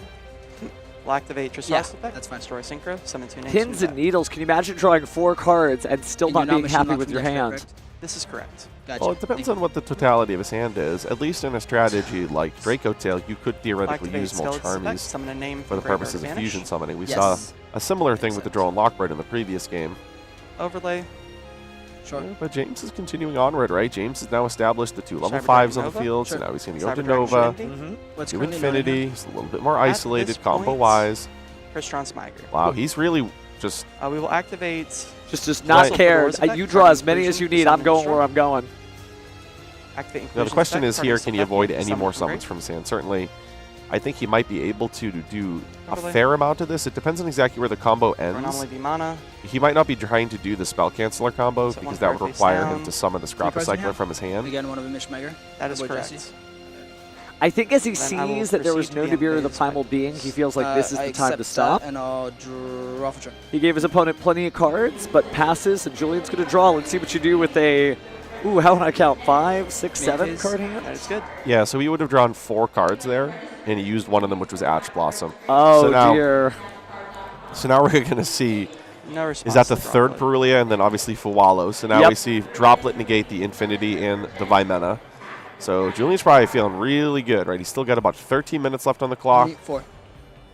He's got a hand full of cards. He actually looks like he has another Mulcharmy. Yeah, I think there's a Fualos in there too. The gang's all here. He's playing a Mulcharmy deck. So, 5 of the top, 12 cards were Mulcharmies for him? That's wild. Yeah. But here we have Fallen. That's going to send Albion. I'll attempt to change her Great star. first action. Christian from deck. And then Oh, Secret he's going to be able to activate the Fualos here. Does he chain it? Oh, he's going to chain 5 mana. Okay. No response to Femina. Okay, he's going to choose not to. That makes sense. That would have been funny. Oh, yeah, but he's not here to horse around. He is here to claim another victory. And his dueling life depends on this. 12 minutes tick down the clock, but Dracotail Arthalion is summoned, and then Fallen of the White Dragon next to it. Christian Sulfador. So now we're going to see a Synchro Summon. It's got to be Dawn Dragster, yeah. Dawn Dragster, absolutely. Because it is so good. What do you need the Spell Canceller for when you have basically up to 2 Spell and Trap negates if you include the Cyber Dragon Infinity, or up to 2 monster negates if you include the Cyber Dragon Infinity? So it's it was ideal to layer that, right? He had the droplet earlier in the turn. Had there been the Dragster on the field then certainly that would have also been hit by the Forbidden Droplet. Is that Rahu? So set the Rahu. You're right to say layered. I feel like that's a word we haven't said this entire duel, but you're right. Layered interactions are what Christian does so well because you think you know the outs, and then new outs appear on the field. So here we're going to resolve Arthelion. Now Fallen is going to get out the Ecclesia. Be nice to finally see a Synchro Summon. Here we go. Finally, I think we're going to be able to see Special Summon Dark Dragon. Effect. Those at home, it is time to see what the hubbub is about. If this effect resolves, going to go ahead and banish. Currently, correct. So Ecclesia and the Dark Dragon is banished. Now we're going to get There you are. Artesia. Res. The alternate art. I like how we said there you are. Rahu. Now Rahu gets activated. So this will now allow him to conduct Only card I can make. the only one he can make, which is Arthelion, he said. He's going to use the 5 mana from hand. He's probably going to use hand or Urgula. Chainlink 1, Urgula. Yep. Chainlink 2, 5 mana. No response. So now, So resolving 5 mana. I'll set Sting. Resolving Urgula. Where are you? There's the one of Ketsu. The first one, it was Malulu plus Droll and Lock, Charmy. That is correct. I'll pop that. So just confirming what the fusion materials were and getting the canine forced release off the field. No quick effects right now. and that was naturally drawn, right? There were no canines used on If that I recall first turn, correctly, so yeah. that was, essentially a bluff for all intents and purposes. Thank you. We know a double Perulia, the canine cards probably will remain I'll in the go hand. Urgula, target 5 mana. No response to Urgula. It's going to go ahead and get the 5 mana back, put the Urgula at the bottom of the deck. Oh, activate. Julian going as fast as possible. Being respectful in that sense, too. You're not just playing fast for your own win. You're trying to make sure that your opponent, he does beat you, at least has better tiebreakers without a double loss. Yeah, it's actually advantageous to both players for there always, always, always to be an outcome. Now we have Secretarian Dragon.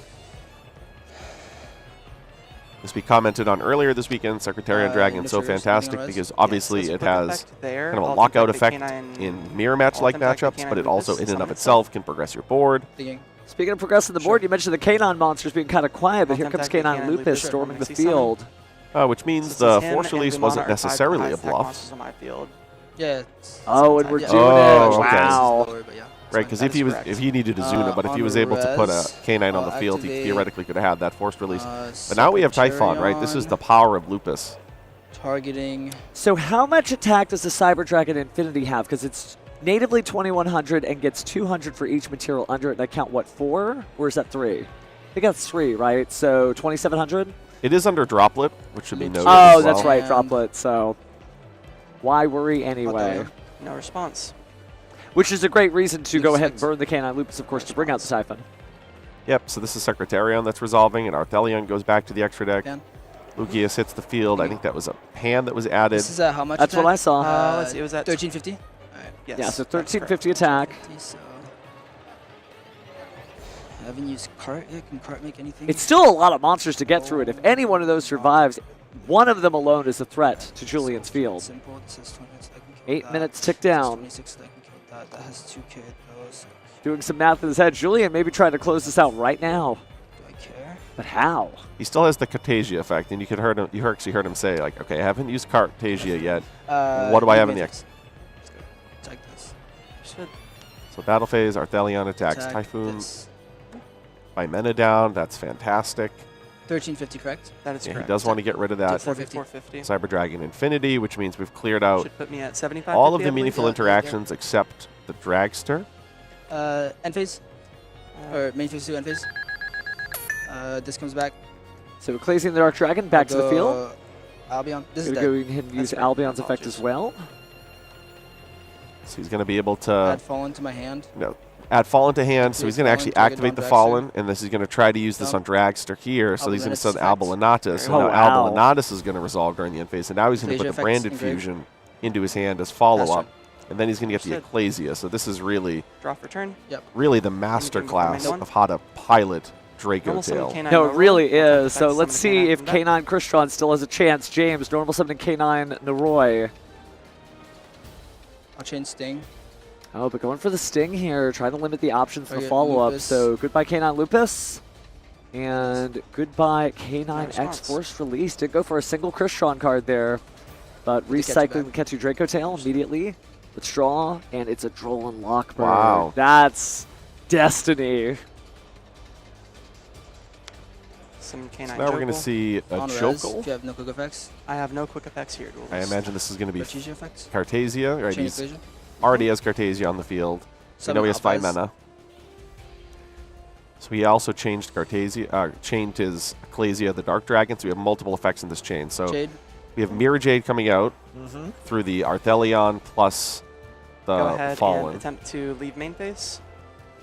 You're right about it being a battle phase for masterclass. He 200 just yes. knows it so instinctively, though. He doesn't think about it. The hands just do what they're supposed to do. I think I want to be clear. The Dark Dragon put the Fallen, like put 50 on my end. the White Dragon on the field. It just was shortcutted for time, so players are confused. Like, where did the Fallen of Valdez's name come from? Oh, that's fair. That's why he chained the Dark Dragon. There's another Fallen the Virtuous here. I think that means that James is going to the end phase, which is allowing Julian to resolve all these effects. He's got just about every possible card that he needs here. Yeah, he's drawing for turn. Yeah, and you can see James settling into a half smile, nodding there emphatically at Julian. Yep. Yep. And James, making Julian play through it, not assuming that the game is over. Sending Urgula to the graveyard, sending Pan to the graveyard. So this is going to put another Arthelion on the field, which was recycled on the previous turn. Just a quick thumb through there. James Chaining takes a quick look at the Artha camera. I Engrave. think he knows what others may know I'll too. go There's target very understood. There's a difficult road ahead for him for sure. But with all those monsters on the field, 4 fusions, 1 synchro, destroying your K9 Naroi. Battle. Good game, Julian. It's your battle phase, and there's the handshake. Round of applause there from the duelists here. Certainly good stuff. Shows you, just like you said, play the deck, low to the ground, just stay focused, get it done. And Julian still had about 5 or 6 minutes left to combo, so great use of their time too. I think watching that duel really should be a testament to a lot of players heading into a YCS involving how time is such a variable. And it's really important to understand that as time ticks down, to play a nice fluid pace, because you noticed that when Julian was going fast. Oh, yeah, that wasn't time to think, that was time to duel. And he did. But he knew he had been practicing so long. Notice how he was making these shortcuts, but also explaining, like, I'm going to banish this Ecclesia, the Dark Dragon, I'm going to summon Fallen, immediately use it, so that those things are clear to both players. So, it's important to note, shortcuts themselves, when you're doing them, need to be explained really well. But Julian was, and you're playing a nice pace, making sure you're not doing unnecessarily shuffling and cutting of the deck that just adds minute by minute by minute ticking off the clock. So, and look at that, he had 5 minutes to spare. Yeah, certainly a 2-player game, which means you're going to have to communicate with your opponent. I know I make jokes about Yu-Gi-Oh! Being a pictographic language, right? You see the pot of green, you certainly know what it does at this point. But you do need to actually speak out loud to your opponent, so grabbing his little world champion plate, flashing a little peace sign there to the crowd, and James still doing good, if I recall, X1 going into this round. His tournament is not over yet. I think it's important for him to continue to stay focused. And he had the experience now of sitting up here in the feature match area. We commented on that this weekend, that maybe sometimes it's better to play in the feature match area even if you happen to lose before the top 8, because the last thing you want is have the bright lights in the top 8, maybe against Julian there. Yeah, that would be kind of a scary thing to be like, hey, it's your first time on stage. Here's the world champion, which technically that is what happened, but this is in Swiss rounds where it doesn't necessarily count against him. So really good dueling, though, and I think it shows you that there's still a lot of surprises left in this format because, again, K9 and Christian, that's a much different look than when we saw Kamal Crooks Valdez win with that deck. That is a different deck. Yeah, that was, he actually had Spell Canceller in his side deck, so that combo was there for him to pull off, but he elected to play, and it's kind of the theme of the weekend, a little bit lower to the ground, relying on the fact that, I think I can actually just play the Crystron cards as they are intended to, with Cluster and such, and then my end board doesn't need an auto win as it could be perceived as with a card like Spell Canceller. In addition to that, I think Spell Canceller lines up really well against some percentage of the hands that you would see out of something like Branded Draco Tail. But the inclusion of the Fallen cards does give that deck a little bit of a different look, allowing you to access a totally different game plan and maybe special summon and fusion summon without spell cards. And Spell Canceller is so vulnerable, right? It goes away, that's it. But having that nice layered series of interruptions right between the Vamana and having the, well, you know what? Who could say it better about getting through that field than Julian Cajon himself? Let's go ahead and pass it on to the stage so we can find out how he survived. Thank you very much. I'm here with Julian. You're about to text your parents? Check the pairings. Oh, check the pairings. Okay, we'll give you a chance to do that in a second here. Well, congratulations on your feature match win against Crystron. It was a tight series, though. You did lose that game 1, so walk me through the series. Game 1, he made a very good board, and I I had enough to crack the full board, but then the hand traps prevented me from setting up enough for his turn, because SP tagged out some stuff that was going to be good on the next turn. But then game 2, I opened Dragon's Mind going first, so that's how that goes. And then game 3, I drew double Perulia and just droplets carried that game, so I just negated those guys. Yeah, we saw a graveyard of Ash Blossom, 4 Molcharmies, and Droplet. I started with 2 Molcharmies, and then my Molcharmies drew me 3 more Molcharmies, so that was not great. But I had what I needed, so it's all good. It worked out. I want to hear your thoughts about your opponent, because that was his first time. You've been up here a lot of times. Reigning world champion, you're used to the stage. But it was his first time up on feature match stage. So what was it like playing against James? He was really good, actually, yeah. For someone who, because he was oh, this is my first YCS day 2, and so obviously I'm okay, interesting. And then he played very well, yeah, he played very well. Didn't make mistakes. He thought of good interactions to sometimes you try to do something, see if your opponent's going to mess up a little bit, and he didn't mess up in those spots, so he played very well, yeah.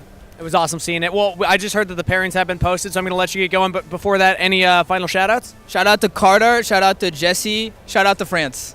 Shout out France. Thank you so much, Julian. Congratulations. Back to the casters.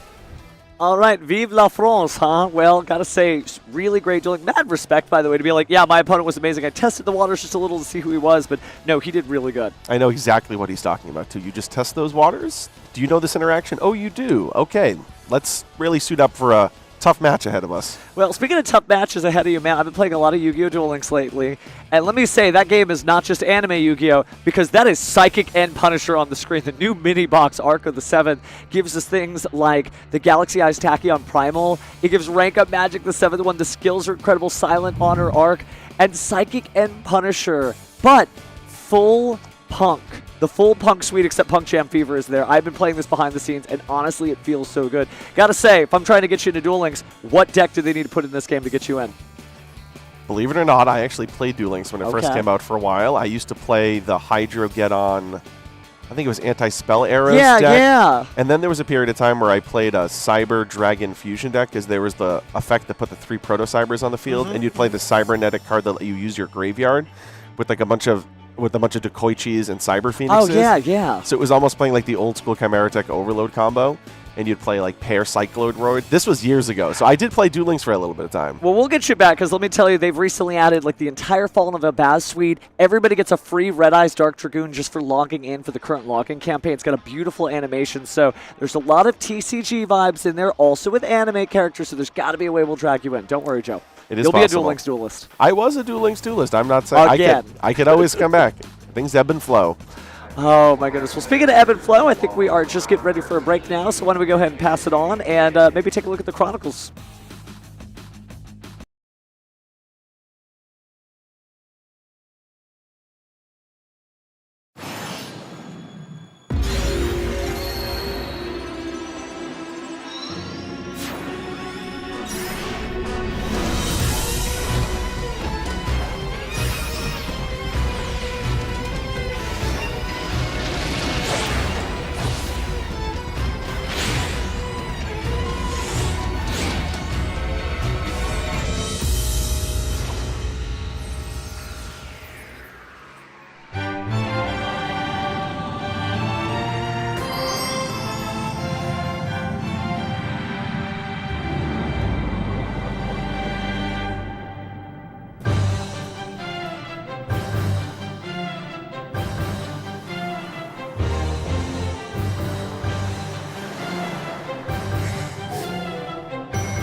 Hello and welcome back, everyone, to the 300th YCS here in Richmond, Virginia. We've had so many Swiss rounds so far. I believe we're going into round number 13 now. So we're going to have this round, a couple more before we make that cut to the top 8. And the number of duelists is dwindling that have that opportunity to make it to the top 8 cutoff. Absolutely. Round 13, not something you see every day. It's been a little bit since we changed how many rounds we play before going into that top cut. And 13 is a lot, and it's still a few more to go. A lot of those players with that X2 record are just trying to hold on right now. That is, I believe, the minimum requirement that you can have to go into that top 8. Yeah, it's definitely going to be really interesting to see who's going to make it. But as this is the 300th, that means this tournament is taking place all around the world, including the LATAM one in Guadalajara, Mexico. So we're going to do a quick check-in to see how things are going over there at the other 300th YCS tournament going on this weekend. Hello Duelists, welcome back for day 2 of YCS 300 Guadalajara. I'm Maxisea and I hope to see you all here today to find out together who will be crowned champion of this magnificent event. YCS 300 Guadalajara, it's time to duel. Yep, that's right. 300th isn't just only taking place here in Richmond. It's also in Guadalajara, Mexico, and I believe Dortmund, Germany. Yeah. Yeah, and I think the finals for that's actually going on right now. But don't go there. Open a two browsers. Make sure you have. I promise you, this one's more interesting. Oh yeah, we're really excited about this matchup we're gonna have here in round number 13. Can't wait to meet our players. But it's been such an incredible day, and I can't wait to see who the last player is gonna be. But you're gonna want to meet our players for this feature match. So Kangas, go ahead and take it away. Up first in the blue chair from New Brunswick, New Jersey, the Taiwanese terror, the YouTube sensation, shout out Team Supreme Pro, Pakawat Parmunsut! And his opponent today in the red chair from Toronto, Ontario, also the Thai terror, the YouTube sensation, shout out Team Supreme Pro, Sam TSX! Battle of Master and Student commences. Casters, take it away. So much, Kangas. That's right. We saw this matchup and we had to get it on here. Both these players with only 2 losses, which is the record you need to make into top 8. Master versus Student as Pack. Or sorry, Kangas said there, it's Pack taking on Sam. I don't know which one's the Master and which one's the Student. One has definitely been on the scene much longer, but I don't know if that's the Student and the Master has, surpassed the Student, or the other way around.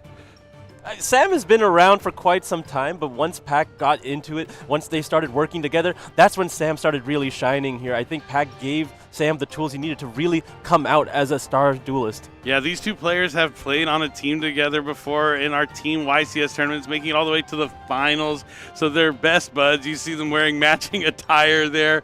They've probably practiced together, probably playing very similar decks even. Just matching everything, I'd imagine. So you can see Team Sam's kind of enjoying a little more, a little smile on his face, but this is still a tournament for Pack. I mean, both of them want to do well, but Pack is locked in. He knows what's on the line. He knows what this game means. The winner will move on to be able to only have to win 2 more rounds before the top 8 cutoff, and the loser is going to still be able to continue to play for some awesome prizes, but it's going to have a really hard time at making that top 8 cutoff. Now, we got the deck list. I'm going to take a quick look and see how they're all written in different orders, so there might be some differences actually, but I don't see any quite just yet. Do we have a pure mirror match? I believe it's card for card the exact same. That has been... yeah, it's looking... Yep, even looking... Yeah, card for card in exact mirror match, so may the best player win this duel. This is actually insane. Sometimes, like, when you practice with your friends going to an event, you're just trying to both put yourself in a better position to win. But then at some point, if you both have like a good idea and a strong deck, there will be a time where you're going to have to cross paths with each other. And this is one of the ultimate worst times where it can happen, an elimination match, essentially. Well, not eliminated from the tournament, but eliminated from contention to make that top 8 cutoff. Yeah, only one of these players will have a chance after this match to go into that top 8. But they both have perfect information here. And this is it. It's game number 1 here. Round 13, 300 YCS. Yeah. Oh, they're both just so happy to be there. So we're alive? Yeah, we're alive. Yeah, you saw Pac being a little stoic, but it's hard to stay stoic with Sam. Yeah. He'll break you. He'll make you laugh. I'm cheesed. 5? So a 5 from Sam. You're actually back nice. roll to 7. So just go. You know, go easy on me, coach. They have the same dice, the same decks. Different extra deck sleeves at least, so there are some differences we're looking at. But Pac is going to start things off. Okay. Sam's still smiling. Pac locked in. Yeah, draw first. Oh, anything standby? You know these two have played each other a ton in practice, and now they're having to play on the biggest stage of them all. I know when you play against someone you're this close with, it's hard to take the match as seriously because you're so used to being casual when playing against each other. I know this line. I know this line, fam. Do you? Just chain the fool, man. So he's going to start with 5 mana. They resolve? Okay. They're just joking with each other, seeing if there's a response, but Sam allows it to happen. Okay. Oh, it seemed kind of a weak hand, your 5 mana, using a copy of Fualos and another 5 mana. Yeah, definitely not the strongest start for Draco Tail, but the good thing about the Draco Tail deck is no matter how you start, as long as you're able to get those monsters into the graveyard and then be able to access the spells from your deck, you're going to be able to get some things going at least. So the Arthur line is going to add back the 5 manas. So and 1 5 mana will resolve to set a card from the deck. Will it be the Rahu? I imagine it's going to be Ketu or Rahu here. I'll set the Rahu. Yeah, Rahu looks like the good one. You know, Rahu really good at getting Urgula into that graveyard. And you have 2 more cards left unknown, right? Yeah, so I've 2 unknown. Yeah, it's 2 5 manas, 2 unknowns, just 1 Rahu. write down all information here. No, nothing. No secrets between friends. I'll go Rahu. Sam, you mean the dead stare. Is he going to use Ash Blossom? Yeah, okay, give me a second. You don't have Ash. Alright. I'll use 5 mana from hand. So you have 5 mana, 2 unknown. Pac cannot guess Sam's next move, and Sam has made 0 plays. Set flame. Okay.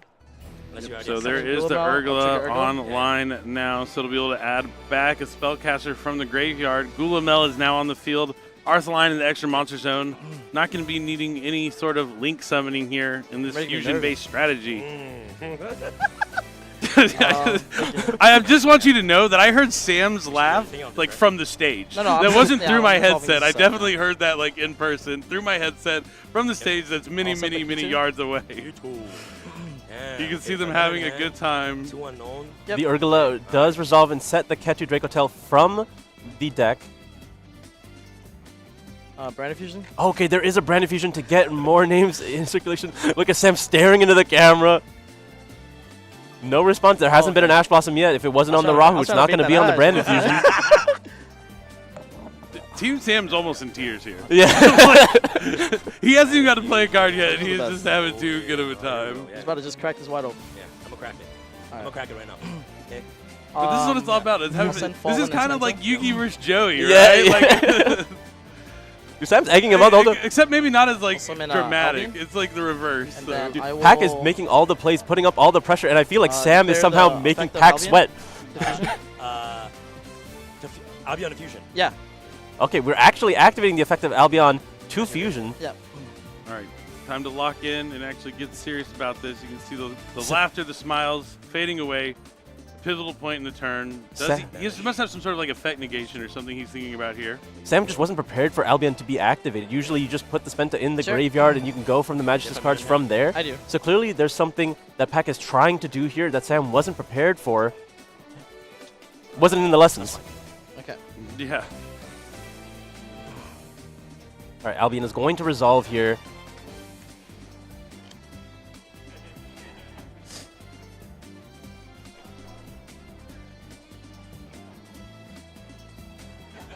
Looks like we're going to be using the Arthaline from the field, 5 mana from the graveyard. There's a dragon and a spellcaster. There has to be Secretarion. Yeah. Using that extra 5 mana here. I mean, losing that Arthaline is kind of unfortunate, but it's pretty easy to recycle them. Yeah, not the biggest of deals. Now he's going to use Spintus Effect to banish to equip a Magistus monster from the extra you can't deck. bell it. Targeting the Secretarion here. Because equipping from grave is not something you can bell. Really? Yeah, I promise you. Don't even try to use it. My bad, coach. Okay. That's good? Yeah. Yeah, the spin effect's so hilarious. I also laughed too. No, that's pretty funny. The Moon Maiden is going to be equipped, and now he's going to be able to add a Magician's Monster, adding another copy of Spinta. They know their Troll and Lockbird is not in the main deck for them. Yeah, that's like the kind of funny part about this. Is they know exact interactions that their opponent is playing in their deck, since it is a true mirror match. They know exactly what they have to play around, especially getting to this point in the turn. He knows that he's probably free to go. He just wants to make the most oppressive field that he can. That's correct. 5 mana unknown. Yep. 5 mana unknown. Yep. Yeah.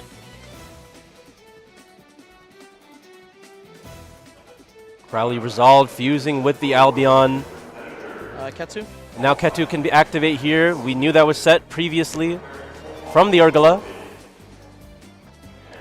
This is going to grab a copy of Malulu. Now, correct me if I'm wrong, have we normal summoned? No, we have not. Nope. Malulu is going to be the normal summon for the turn. That's going to fuse with, again, the 5 mana.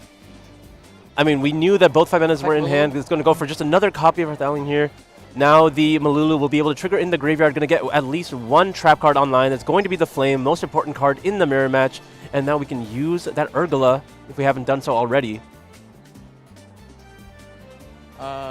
Urgala on 5 mana? Yep, Urgala is still there. There was 2 5 manas in the hand previously from the original Arthalion. So. And then during the end phase, Albion will reactivate to go ahead and get that Fallen the Virtuous. Effective sec, targeting this. Secretarion is going to put back the Malulu onto the field. Let's see what he decides to put back here. Just the additional Spenta. Crowley? Oh, no, yeah, Crowley makes more sense here. Have it accessible in the deck. This is a lot. Yeah, so you know 5 mana, I have Flame, and then I'll proceed to leave the Malulu on the field, Gulamel. End phase, I'll trigger Albion. Zora doesn't, oh yeah. It's a monster negate. Yeah, it's still a monster negate. He has the 5 mana in hand, and Fallen in the Virtuous at the end phase is going to be set. All right, Sam is much more serious now. Needs to focus and lock in for his turn that is now coming up. Yep. Uphill battle for sure. Already Secretarion on the field, so he's very limited as to what effects he can activate. All right, they got the giggles out of their system, and now it's time to duel. Sam was just trying to distract Pack as much as he could, see if he can get a mistake out of him. Stand by. Yep. Main? Yep. Set. Okay, set. Oh, it could be Albaz. That's 3. So you're the GOAT. He's gonna he's gonna have to go for Flame on thing. Chain the Gulamel to destroy the set just to avoid the Albaz set. Was it in fact the Albaz? Because he could have made Albalonatus with the board. Okay, sure. What do you have? Or was it the best bluff we've seen so far? Sam's considering if he even has a response here. Yep.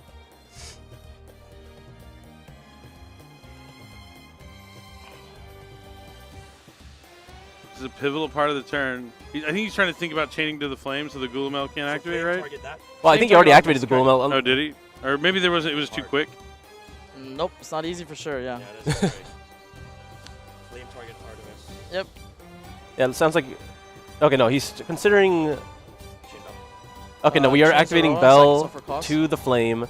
Zoroa is going to negate the activation of Bell, sending itself. So this is still here because you can't chain Gulamel, right? That's correct. Okay. All right. That will resolve. Okay, so I'll resolve this to destroy this as well. And then it was just a Frick Soul! Flame to negate. Yep. If Zoroa does get to destroy any card on the field. Yep. Just to put the Arthalion back, draw a card. I mean, it gets the Flame out of the way at the cost of just a set monster. The deck doesn't necessarily need its normal summon if it has ways to play. But Secretarion is still there. Very hard to play with that on the field. Gulamel still active as well with the Malulu on the field. The Fallen the Virtuous is there to go after the Secretarion. Excellent card to have to try and take care of that problematic Secretarion Dragon. It's going to send it down the Ecclesia and on the Dark Dragon. And there's Rahu. And there's an Ash Blossom. That was the last card, the unknown. And we are going to go to game 2. Even gives the handshake after game one. It was actually pretty close, actually, if I didn't have Ash. It was actually, yeah. I mean, that was a really smart play there from Sam. I mean, knowing that he could do that bluff against Pack, because I'm sure that's something they talked about and considered. Like, what happens in the match when you start with this field? They start with the set monster. What are you going to do in that situation? I'm sure it's a conversation they've had before. So it kind of played in Sam's favor if he knows that their response is to go ahead and use a trap, clear the monster you can. That was like the biggest bait he could go for, which is really smart stuff. Probably the best bluff we've seen so far this weekend. But yeah, as Pac said, it was a close game. Unfortunately, that Ash Blossom really sealing the deal there on the Rahu Draco Tail. And if you've been playing against Draco Tail a lot, you know that is the card you want to Ash Blossom. Yeah, when you have to burn the flame just to protect your field, just in case there is a Fallen of Albaz or Fallen of White Dragon on the set for Sam here to wipe away the entire field for Albanatus, you have to respect it. And because you had the Ash to counter the next play, Secretarion also was on the field. So there was a combination of cards that Sam had to have. The pack just gives him the least amount of options. Definitely. But now you see no laughter, no giggles. It's hard for Sam to turn it off, though, but he's going to be focused here going into game number 2 because now he's down a game. Now the pressure's on. Maybe he's going to realize, like, okay, I'm playing against one of my best friends, right? My student or master. I don't know which one's the student, which one's the master, but he needs to lock in because this is his tournament life on the line. And even though it's like bittersweet, like you want your friends to do well, you still want to do well yourself. So when you have to play a friend this late in the tournament, bittersweet is the only way to describe it. I mean, he's taking notes as every time he sees Pac play. He knows if he's going to be able to reproduce that board, he could try to take it away when he's going first here in game number 2. He has tools coming in from the side deck. And again, this is perfect information. He knows exactly what Pac is going to do, try to counter his board, so he can try to make his field more efficient to counter the cards that he has coming in. Mm-hmm. But the thing is, Pac knows that too. Yeah, they're operating with perfect information here. Yeah. They know every card in the side deck. They know every card in their opponent's main deck. They know the theory going into this matchup because it's been discussed between the two throughout, the leading up to this tournament, as they were probably two testing partners with each other.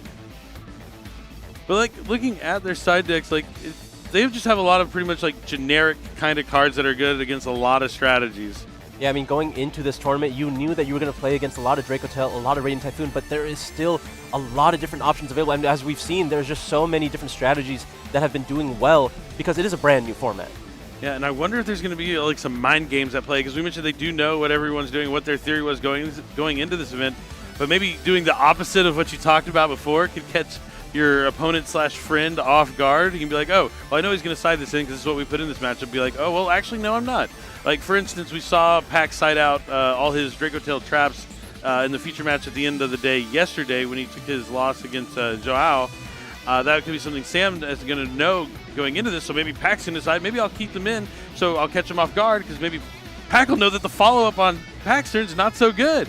It's just there's so many layers to it when you know perfect information. Yeah, definitely a possibility. I think the one thing is in the mirror match, you can expect the game to go a little bit longer. It does force out a little bit more of a grind. So the mirror match specifically is one where you want to have more trap cards than your opponent. So I doubt they're really taking them out. But because they are playing so like the Magistas cards and how much of the extra deck has to be given to the Magistas, maybe that's the reason they're siding out the traps more often, is they're relying on the other engines more than the Draco Tail cards. But I think the Draco Tail cards will carry them through more. Yeah, definitely going to be the case. But this is the 300th YCS here in Richmond, Virginia.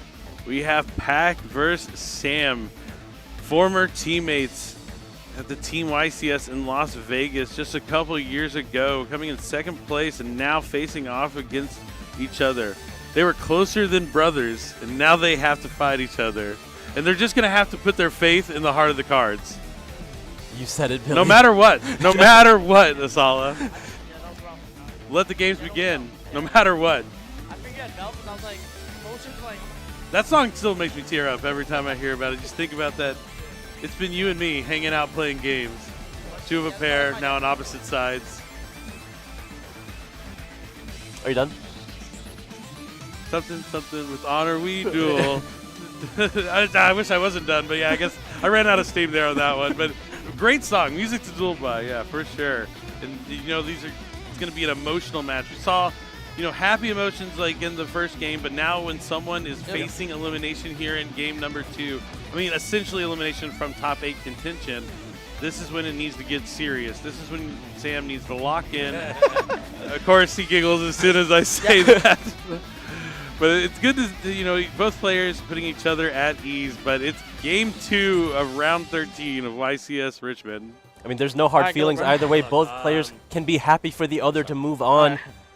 Yeah, but there's bragging rights on the line. You know that this transcends this tournament. Because this is something the other will be able to hold over their head forever. I mean, I don't think it means that much if Pac wins this match. If Sam wins this match, it's over. True, good call on that one. Oh, look, Sam let Pac go first. Yeah, I told you the mind games. He knows the strategies to side out the Draco Tail traps going second. Look, you see him? You see how he's talking back right now? He's letting him know. Yeah, so he's trying to take advantage of the theory. I knew it. I knew he was going to do it. It's the mind games. Because what does the Draco Tail deck do if it doesn't have the trap cards going first? I mean, he only put up 1 in the first turn here. And it was enough, yeah, I suppose. We'll see how much of his engine he actually sided out. All right, so now he's going to use the Fimena for Urgula and Fualos to go into Arthalion. It's almost exact same so far, except we got to normal summon Lucius. I think Sam's trying to be serious, but every time he thinks about being serious, to smile, he can't turn it off. He cannot turn it off. Go line. Anyone that knows Sam personally, this is who he is. And then Chinling. He enjoys playing Yu-Gi-Oh, and that's the most important part. You got to have fun. We do see Perulia in the deck as well. I don't think that was necessarily in the main deck here, but that is one of those cards that come in for this matchup because Magistus cards are there, and Sam took advantage of that by making Pac go first. As many dead cards as possible.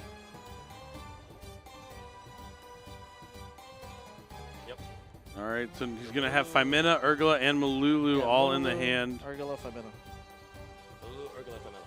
All right. No Ra, who said Is that one? I'll pass. Okay. Yeah, no Draco Tail trap cards to be set here. Just a Lucius and Arthalion and one face down. The Fimena and Urgula represent him.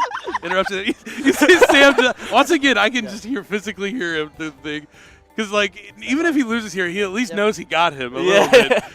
Oh, and then Fenrir. Castira Fenrir is going to be special summoned from the hand of Sam. This is a cool card in the Draco Tail side deck. Because not only does it offer some, force the effect on the field to take care of some monsters, it gives you more monsters to fuse within your hand as well. Already got Pac sweating here, considering if he has to respond to this Fenrir. Pac shaking his head, not happy with the position that Sam has put him in. But he's proud of him. Yep.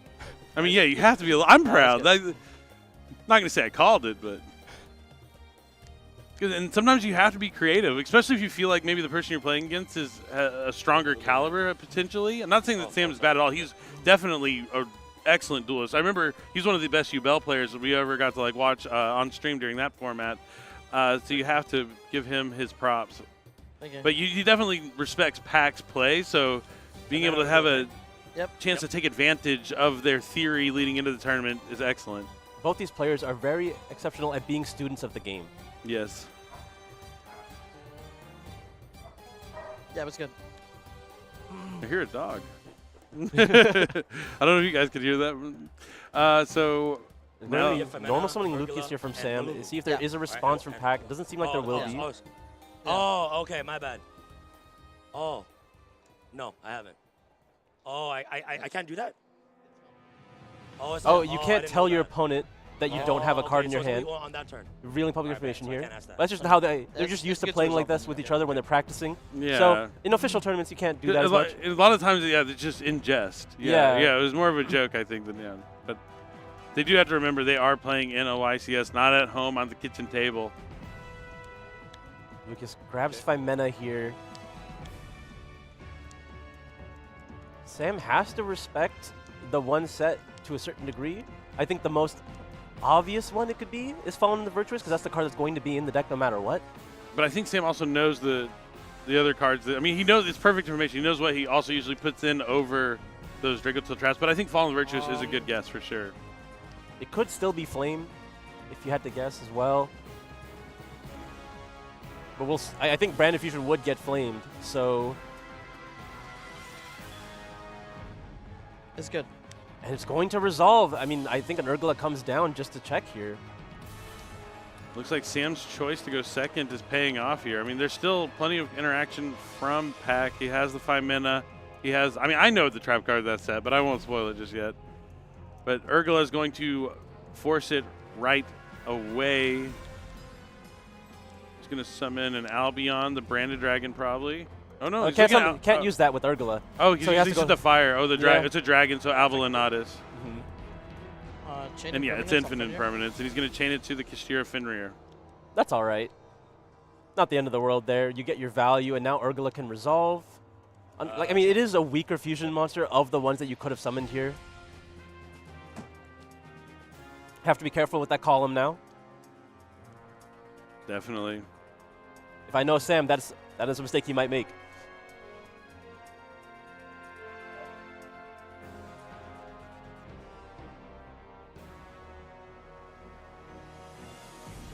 All right, Rahu is going to be placed in the far right here. So now he will not let himself play any cards in that column. Smart stuff. Yep. All right, so now he just has to respect the 5 mana in the hand. As soon as he activates the Rahu, he might force out the 5 mana to go for the Secretarion to limit Sam's value. We'll see if Sam has an answer for that. We're going to activate 5 mana first.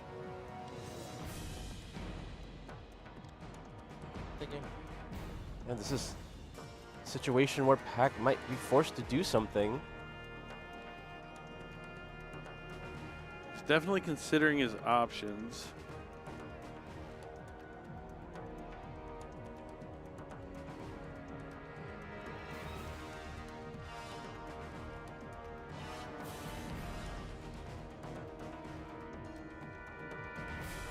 He's really considering. I mean, he should know everything that Sam has available to him.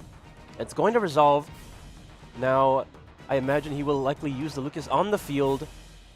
And what is the card from the hand? The other thing Pack has, I think, he has a Malulu in hand, right? Malulu. He does have the Malulu. Yeah, the Malulu in the mirror match when it's the opponent's turn is really strong because there's all the chain links resolve. Your cards will be last on the chain, so your Malulu is going to be able to negate the turn player's cards. Yep.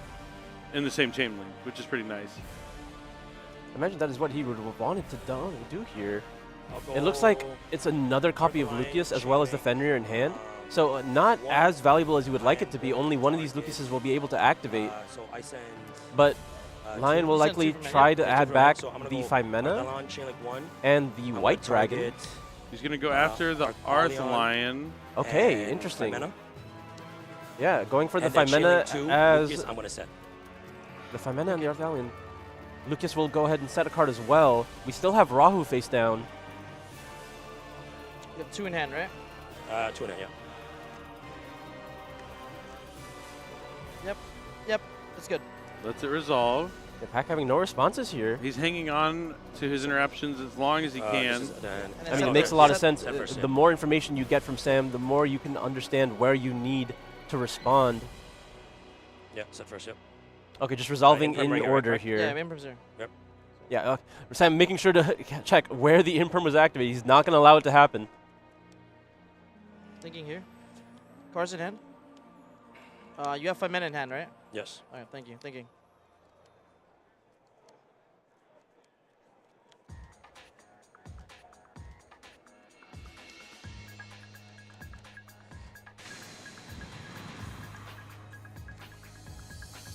You have 5 mana, 2 That unknowns. Impermanence 5 mana, 2 is relevant here. Otherwise, you would be able to just force the battle phase and get rid of Pack's hand. Yep. This would have been enough to do the damage. So I know I just 1 card missing in your hand, probably a full regular 5 mana.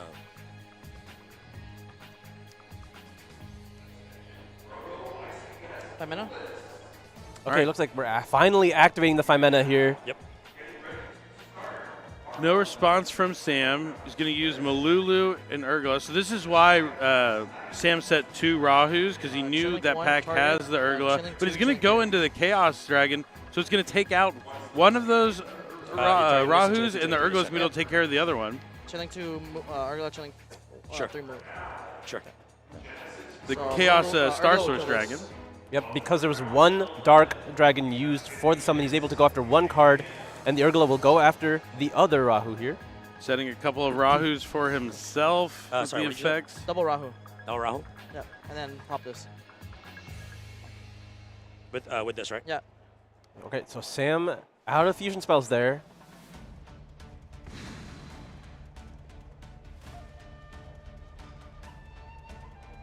So now Sam's either going to... Oh, Spinta. And this is going to be a problem. I'll concede. For Pack. Yeah, he sees the Spinta. He knows he's not... I mean, he used branded fusion, right? So he is locked into fusions, but it's still going to get him so much from the Magis's cards. Obviously, he can summon the Zorora and then be able to continue. But they're going into game number 3. May the best man win. Yeah, there wasn't a whole lot more that Sam needed to do there. He just needed to get rid of the Chaos Thrusters and just attack for game. Really, just another body on the field is enough, right? Yeah. I mean, he would get there for sure. But now I'm curious. I want to see Pac do the same thing Sam just did to him. I mean, this is the mind game, right? What does Sam expect to happen? That you got to play off the wall when your opponent knows your moves. I mean, it's very Yu-Gi-Oh, right? Like the mind shuffle with the Pharaoh and Yugi, like when they played Pegasus. Pegasus knew everything he was trying to do, knew all his cards. The only way he could defend it is he just had to keep shuffling. He didn't even know what the cards were going to be face down, just had to believe and trust in his friend and the heart of the card. In this case, they have to trust in themselves. Yeah. You can't trust your friends. If you can't trust your friends, who can you trust? Yourself. Yeah, always believe in yourself. But yeah, no giggles, no smiles, just seriousness here because this is going to be the final game of this round. They've got to enjoy the matchup. They got to play here on the feature match stage against each other on the bright lights, but this is where the technicality, the competitiveness, the heart comes through. Billy, I don't think there's been a time in a feature match thus far where I can truly say I have no idea who's going to start this next match. I have no idea who's going first. It's a complete surprise. Like, yeah, the mind games are just absolutely incredible. And who's going to get got? Because even beyond that, right? Whoever gets to go first, will the other person have prepared for that? We'll have to see. Does a Charmy come down? Does it not? Are there any secrets that they didn't share between each other? I doubt it. Yeah, even Sam is all focused now. I'm sure we'll get a giggle or something before the next game starts. I mean, this is the decision that they have to make right now. It looks like Pac has made his. He's already shuffling his deck. Maybe you do a little bit of both. Like, instead of having, like, 6 Charmies, you still have 3 just in case. You keep, like, 1 trap in just in case he makes you go first. You'll still have Flame. Like, there's definitely ways you can, like, hedge your bets with the side decking no matter what. This is the craziest rock, paper, scissors game I've ever seen.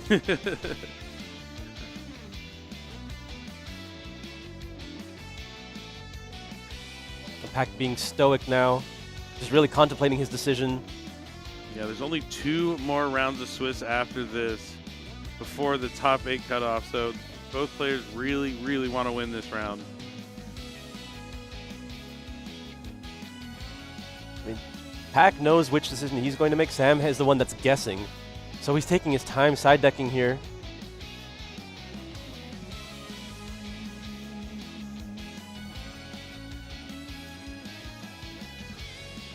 You can see Pac. Yeah, I wonder if he's still wondering if he's going to go first. Like, he's like, man, am I really going to let him go first? Yeah. I mean, he just beat me when I went first. The longer Sam takes, the more Pac has to rethink about it. Man, why did I side out all my Draco traps last game? Oh. I'm not going to do that again.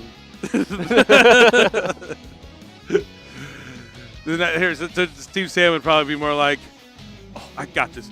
Pac is cooked. I'm going to cook him right now. Oh, man. It's going to be an epic final game between these two duelists. Canada versus USA. Sorry. Friend versus friend.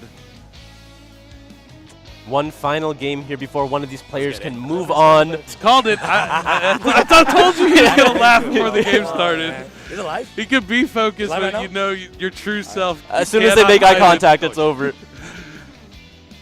Spenta, Brafu, Lukai is friend here. Just the go. What's your last? What? Last card was Cap. Oh, that's full one, no? He's like, no. Bro, I didn't know I can't ask questions like that. Even I get a warning. I feel like the judges don't know how to handle this situation. Yeah. They're like, what has happened? I don't have knowledge. No, they're great judges. I'm just like dealing with like players that are so friendly with each other. It's kind of like not normal, but we are here in the final game of one of the most fun rounds we've had of the tournament. A handshake before game number 3. Who is going first? I still think Pac would choose to go first. And we'll find out right now. Yep. Stand by? Yep. Pac's going first, and I see Crowley in his hand. I mean, it's not bad, but it's not the card you want to draw. As long as you can fuse it away for Arthalion, you can just add it back and use it. Okay, so it's not as bad. Yep. It's kind of like Poplar, where like you don't really want to draw it, but if you do, it's still functional. Yeah. We have to lead with the Ketu as well. Normal summon? Normal summon Cartesia. Okay. He's going to expand his plays a little bit. Actually, the effect of Cartesia, is there an infinite permanent, something to negate? No? Just a thumbs up? I hope we see throughout this game how Sam sided. Did he decide to go first? Did he decide to go second? I guess we'll know if there ever is an infinite permanence, if there ever is a Moltarmi. But Lucius and the Crowley are going to go to Graveyard that can summon Arthalion. Arthalion can add them both back. Target both. Now, this is where you'd want to have an infinite permanence. Yeah, it would be incredibly powerful here. Sam's thinking. Yep. Yeah. I feel like if you have any sort of interaction that would be useful here, you use it. I mean, both these players, they know they're playing... It's Valor! Yeah, they're playing 9 copies of this card, essentially, with the Mourner, the Valor, and the Infinite Permanence. They have been hyper-focusing the Arthalion, so you know Sam was probably happy when he saw Pac have to use the Blazing Cartesian to fusion summon. Does he have the 5 mana to chain? Does he? I can't tell. Chain 5 mana. He does! Draco Tell 5 mana. And it resolves. Disaster for Sam, but Secretarion's going to be special summoned. The Arthalion will still resolve to add back, and he's going to be able to set 2 Draco Tell cards? No, one Draco Tell card. The other one was Crowley. Unfortunately, Arthalion does target, so he has to take back the Lucas. Otherwise, he'd prefer to leave it in the graveyard at this point so he can summon it back off the Secretarion. But we have the Rahu here. Does Sam have the Ash Blossom? He's going to need a couple of things now. Crowley's going to do some work, putting himself back on the field. Doesn't really want to fuse the Secretarion, though. So we'll see what he does with this. Crowley effect. No response from Sam. Crowley comes down.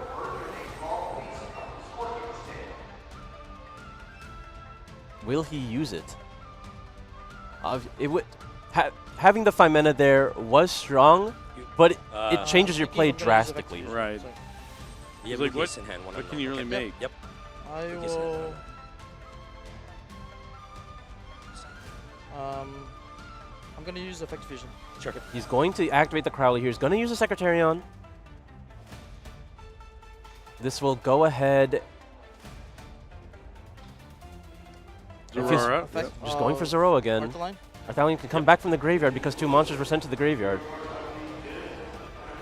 But it feels kind of bad giving up the Secretarion for a Zorora when Secretarion's so strong in the mirror match.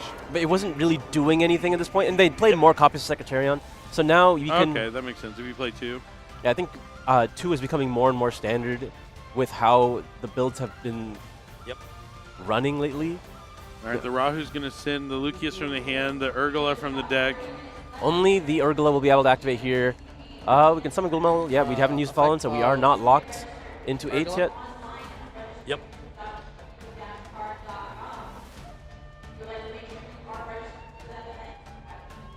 Urgula. Oh, there are trap cards in his deck this time. That's going to be the Flame. Yep. Then, cut, because I'm going to go Urgula. Urgula is going to add back the 5 mana. Yep. And it looks like we're going to be ending our turn here. Let's see if there's anything else you can set from your hand. One more. All right. Play is about to go to Sam's side. End phase Cartesia gets to go back to the hand. Effect to leave main phase. Or effect to leave main phase, of course. Yep. Effect Cartesia. Yep. And pass turn. Drop a turn. Yep. All right. Will Sam set a monster yet again?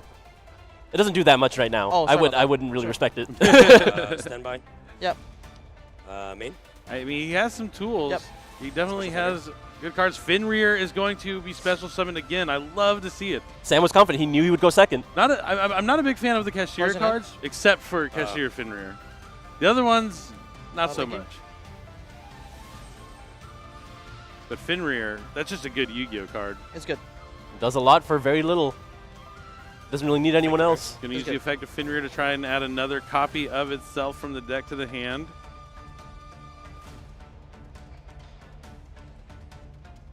I suppose Fenrir could have been in your deck going first or second. Yeah, that's why it's such a good card. You think when they built this deck, they thought about playing each other? What would you do? Oh, I'm sure the thought has to cross your mind. Thinking before entering. But it's just like at this point in the tournament is where it catches you off guard. This late stage, but he's going to go for Horn on Fenrir. I think he's going to Ghoul? No, because he has another Fenrir in his hand just to summon. I think he tried to enter battle phase. So the Horn just puts it back? So he's doing. I assume he's doing this. Yeah, he is in the battle phase. Yeah, he's doing this in the battle phase, going into main phase now, so you know you're at least getting another turn. Fenrir can go back on the field. That's fine. But he forced out the Horn, so not too bad. Okay, summons Lucius.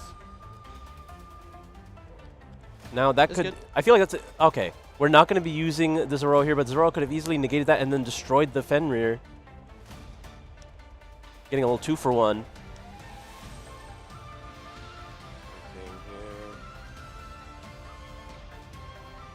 And we still know about the flame. The Horn was the unknown.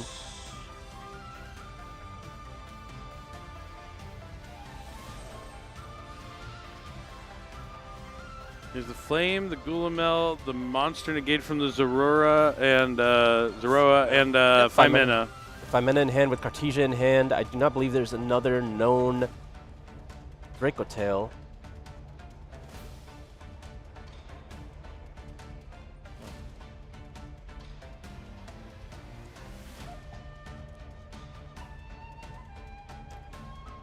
Now Sam has to just build the strongest field while also cracking here because he does not have the battle phase. Phimena is activated. Will we chain the Zoroa here? Chain, sack for cost itself. Yeah, you're sending itself. You can avoid something along the lines of Droplet, and then it's going to be able to destroy the Fenrir. Yep, negates Phimena, destroys Fenrir. Yep. And you have... but Sam does have... You can ask, yeah, you can ask. Don't ask. Yeah, I don't want to ask. Yep.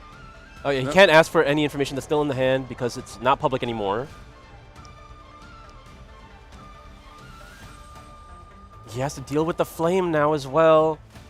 And here comes Ketu. And that's going to be met with flame unless you have Ash that you want to save here. But I mean, you're going to have to try to get flame. Does he have Fallen the Virtuous to get himself out of this? You have it?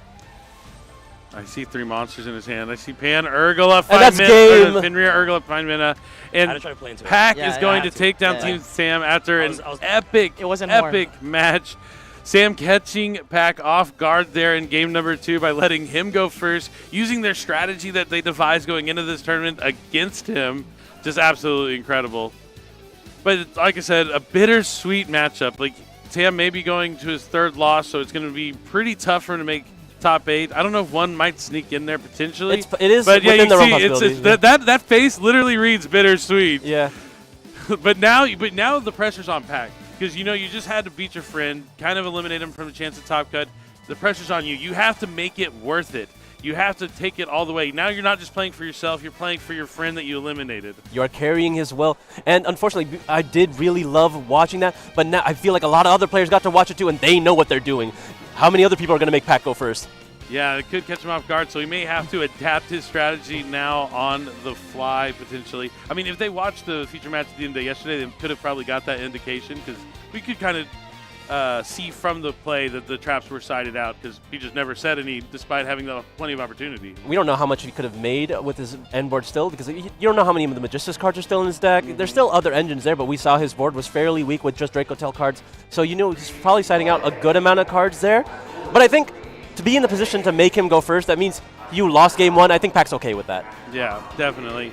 And I'm excited though because yesterday we didn't get to hear from Pack because he had that feature match at the end of the day yesterday, but lost to the Radiant Typhoon. Another fantastic game. Oh, so amazing! Yeah, we got to see Radiant Typhoon break through the whole Draco Tail field with just engine cards in hand. I hope Zhao's out there still doing well. We have to check on him and see how he's doing later. But yeah, this match was a good fun watch. I mean, it's really cool when two people prepare for a tournament, come in with the same deck, card for card, side deck's the exact same, extra deck's the exact same, main deck's the exact same, 43 cards, but then you both do really well and then have to encounter each other at some point. It's just destiny. Yeah, it comes down to what cards you draw, how you play them, and a lot of really important decisions throughout. We saw not even just the decision of choosing to go first or second, but just how to play out your cards, when to use your responses, and when you have that information of what your opponent has access to, just not even in their hand and what they've shown you, but just in their deck overall, there's a lot of decisions that you can make to know when to exactly choke them out. Yeah, and it was just like a well-played game from both players, but I really like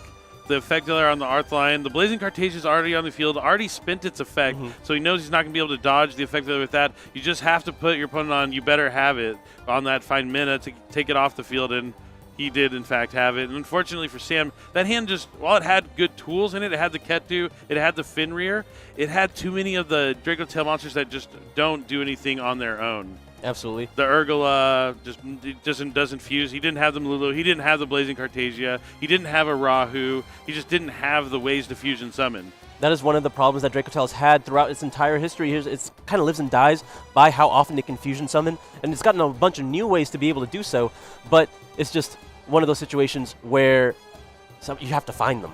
Yeah, definitely going to be the case, but we're going to hear from Pack here in just a few moments. But yeah, just what an incredible matchup. Has there been a time where you've been late stage in the tournament and had to play against a friend? Oh, all the time. Yeah. Yeah. It's just, especially with these tournaments, there's only so many players that can be around in your record at this stage. And a lot of them are players that you worked with, especially when you've practiced and played this much. I kind of feel like I know a lot of players at this point, so very often I have to play a friend toward the end. Yeah, but like, what about just someone you prepared with? Like someone that have you ever what about playing the same deck card for card? Has it ever been like that deep of a cut? Once or twice. Yeah, I've had it happen a couple times to me too, and it's always tough. But you can at least cheer on your friend, but you know that if they lose, you're going to never let them live it down. Like, oh yeah, if I had a one, I would have gone all the way. Yeah, absolutely. Okay, so it sounds like Kangas is standing by with our interview for our players from this round. So go ahead and take it away, Kangas. Thank you very much. We have both of our feature match competitors up on stage. We had to bring Pack and Sam up here after that one because we know that you're both on the same team. You're both good friends. Pack, I want to ask you first, what was it like dueling against Sam here on the feature match? That was honestly an insane experience. I played some of my closest friends in like finals of Worlds, like literally. So to be able to play against Sam, like on the on a YCS stage, playing the exact same deck, I think it's a really cool experience. Harder or easier than at World Finals? Harder. Oh, this is harder for sure. That's just free, to be honest. He got lucky, you know what I'm saying? Ness got lucky. Harder than World's Finals. Sam, what do you think? Honestly, that was a really fun game. Pac is my mentor and coach, alongside Nesh as well. Yep. So they actually prepped me for this event. So I was, I'm not really good at Yu-Gi-Oh. I'm not really, but these guys make me better. So he it's like a coach versus student. It's an honor to be able to just play him. You know what I'm saying? Like, that was a sick game. The back and forth game 3. You see game 2 maybe you start. You seen that? Yeah, that was good. He got no you start. Well, what do you think about that game 2, where he makes you go first? I'll be honest. We talked about it, but I didn't know if he was actually gonna do it. He ended up doing it, and let's say I was not prepared. So, yeah. Well, Billy and Asala were in the back talking, and they weren't sure who was the master, who was the student. But Pac, as the master, how'd you feel seeing your student play? Do you feel like you have any pointers for him, or are you happy with how he played? I'll be honest, it's easy to teach someone if they have passion for the game. And Sam obviously is someone who has a lot of passion for Yu-Gi-Oh. He's a content creator. He makes YouTube videos literally every single day. He loves this game. And I think that's why it's easier to you have to enjoy it, and it makes teaching someone all the mechanics, that stuff a lot easier because they want to play. And I think you need that passion. So. And guys, don't be afraid to get help, man. I'm being honest. Hey, you're never too old or too young to get help. You know what I'm saying? I've been playing this game I played this game before him. And he only started playing in 2019. I heard a story that the two of you, you brought him on for a 3v3 team, correct? Yes, that's how the two of you started. And that's when he first started playing Yu-Gi-Oh. That's crazy. And now he's ascended. No. Yeah. Now he's ascended. I was complete noob. I won the contest that Sam put out, and that's how we got to know each other. I won the contest, and he flew me out to YCS Vegas 2019, or 2020, sorry. And that YCS kind of really got me into really playing more competitively.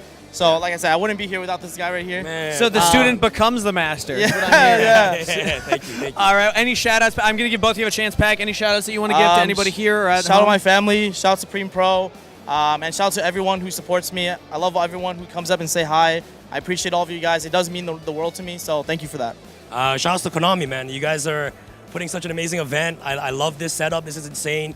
This is the future. Yu-Gi-Oh! Is the future, man. Best card game in the world. And to be able to share this stage with all of you guys at home, and you know, with Steve, with Pac, with everybody here watching, you guys are insane. Thanks for watching, bro. You guys are the reason why we have stuff like this. So shout out to Konami and shout out to all the viewers watching at home.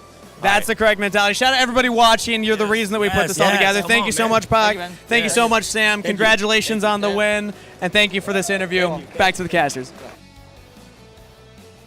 So good to hear from both those guys. And I knew that it was at least a moral victory, that game too. No matter what the end result was, I knew that Sam was going to be happy that he could at least say, I got you. You can't take that away. I know I got you.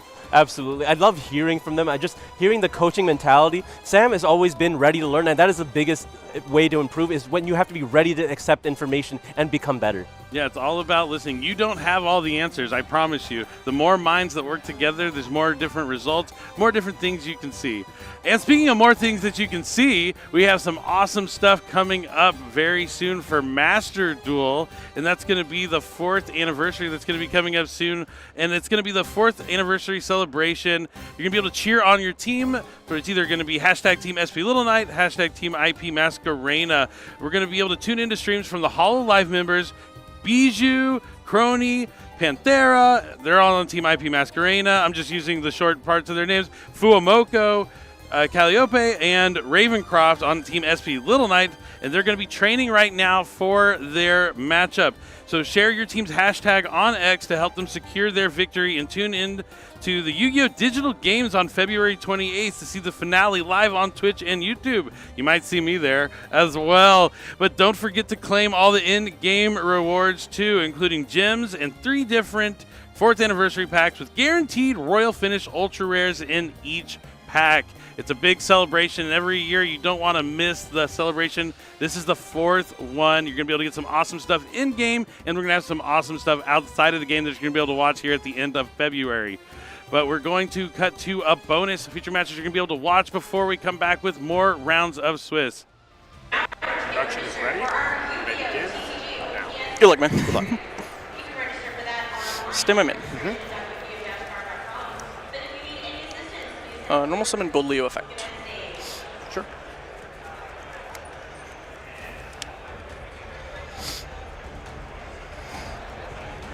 Add and discard Silverhound, temper Silverhound effect. Activate Fuwalos. No response. Activate Fuwalos. No response. Go ahead.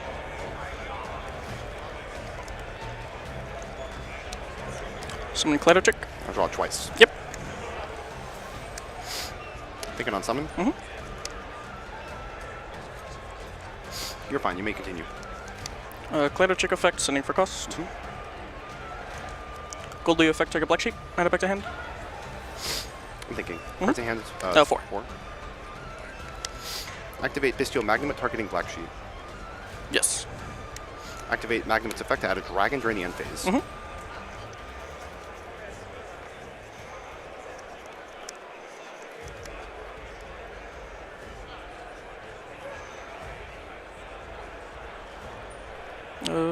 Foolish Burial. Sure.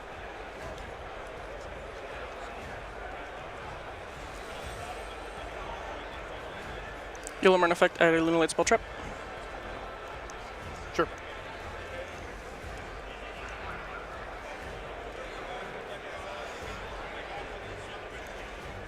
And Lunalite Fusion. Sure. You mind if I read this card? Go for it. Thank you. Okay.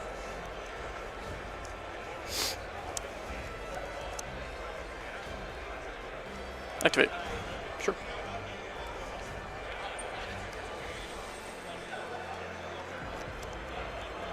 Effective Perfume Dancer. I'm going to draw twice. Yes. Perfume Dancer adds a... Lunalite Perfume. Yeah. Let me think here. You're good. Okay, so you Riv. Mm-hmm.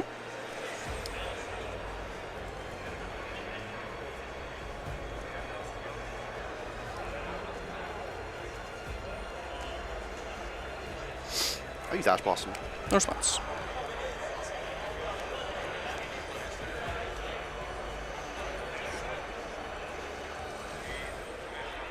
Activate Tenki. Sure.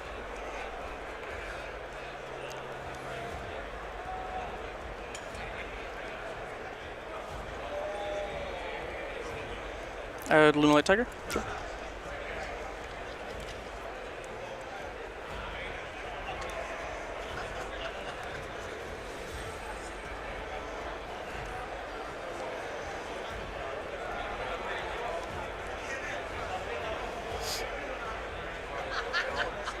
Activate Thrust. Sure. Didn't see that one coming. I'm sorry? I didn't hear you. You good? Yep. Perfume. Okay. Last, one of my previous opponents thrusted for your DDG for Dimension Ground, so it's not bad. A better player might have done that here. You're playing fine. Try for Perfume, target Kaleido check. Sure.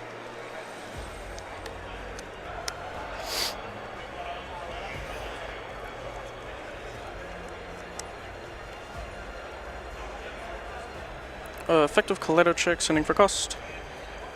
Send Leo Dancer. Sure. Wolf? Hard drawn wolf? Skill Tiger. Tiger, okay. Effective Tiger, trigger Gold Leo. Sure.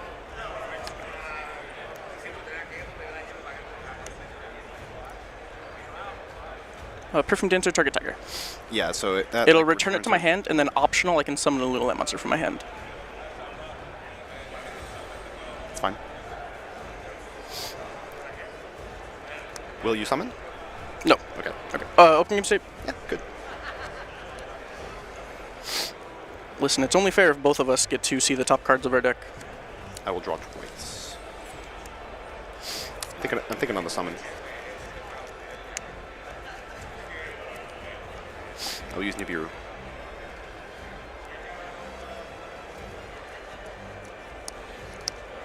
That's fine. We need a token. Put it here. Attack or defense? Defense, please. Cool. 2K, 35, 47 defense, 45, 57 attack. Okay. So 57, 46 is what I said? Cool. 57, 47, sorry, because it's 15, yeah, 35. 4,700 defense, that's correct? 57, 47, well, yep. I was asking. Yeah. Sorry. 47? Oh, no, I'm not doing the math in my head. Usually I just go, it's large. Yep.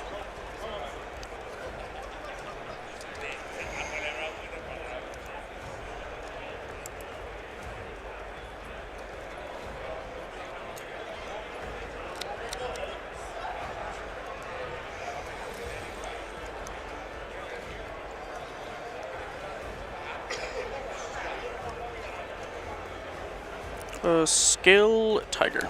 Sure. Tiger effect target Kaleido check. Sure.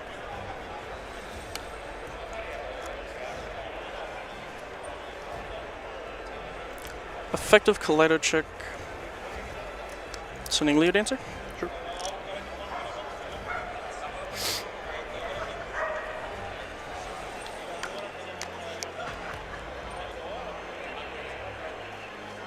Yellow Martin, target Tiger. Sure.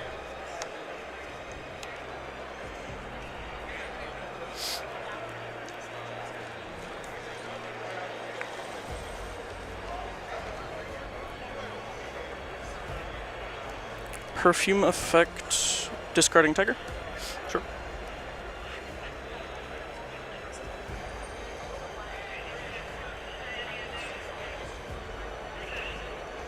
Mm-hmm.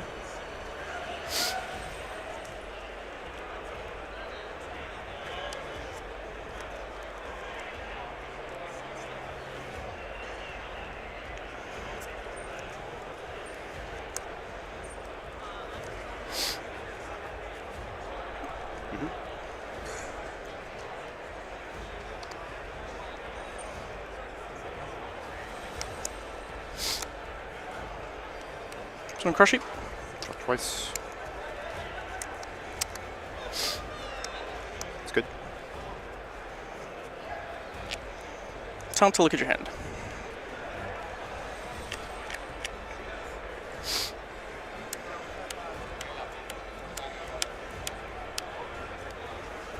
It's comedy. This is the one that's quick effect summon Albaz from deck, right? That's correct. I will put back the Femina.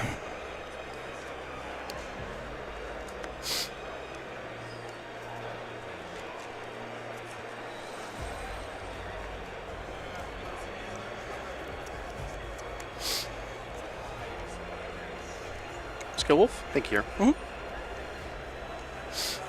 That's fine. Effect. Sure. And do you mind if I cut before?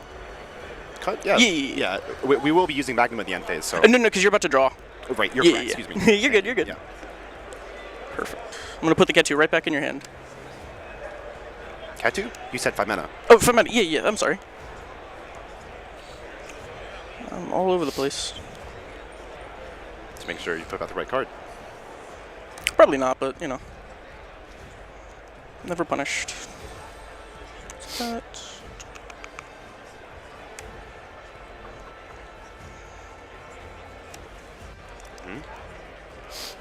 What is Kaleido Chick? It is not being banished. Okay.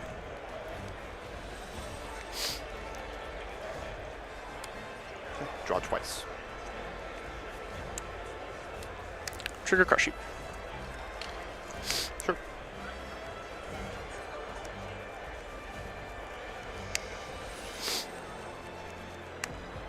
Effective Kaleido Chick. Sure. Sending Saber Dancer. Yeah.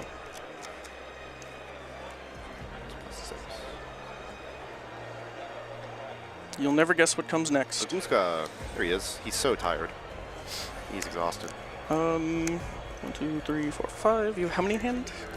Good question. 1, 2, 3, 4, 5, 6, 7, 8, 9. This is in defense as well. 11 cards. Yeah, right. Correct. You're not gonna have to put anything back. Yep. That's okay. Attempt to end the main phase. Well, we're gonna resolve Magnum. Yes. So we might actually. It might actually happen. No, because you're gonna go to 12. And then you have 5 plus 6. So I'll have. Is it plus 6 or plus 7? It's plus 6. So, okay, so I would it is put going to come up. one back. Come up. So we are going to search Malulu. Confirming we are in red end phase now. Yeah, we are in end phase. Good. And then we have to resolve the effect of Wallows to put back, because I think I have 12 cards in hand. How do we randomly determine? Can I just like shuffle a hand and point at one at random? Okay, cool. So that card is in your shuffle. Just verify. You have 5. Yeah, 1, 2, 3, 4, 5, 6, 7, 8, 9, 10, 11, 12. Definitely have to do it. Yep. So, this is a long time since I've had to use this part of Wallows. Go ahead. That one. All right. He goes back. All right.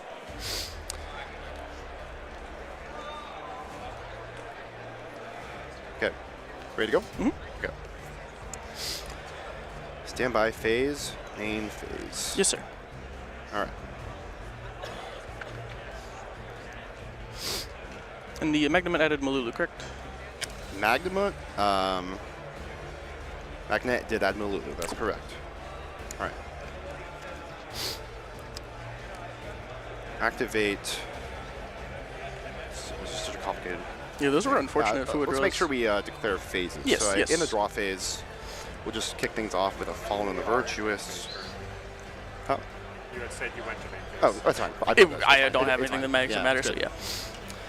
All right, we're going to send Ecclesia. I'm just going to kill this. I will chain Silverhound, banishing itself, and Saber Dancer to negate the activation. That's fine. Second one. All right. Surely not. All right, then after that, we will use Rahu Draco. That is fine.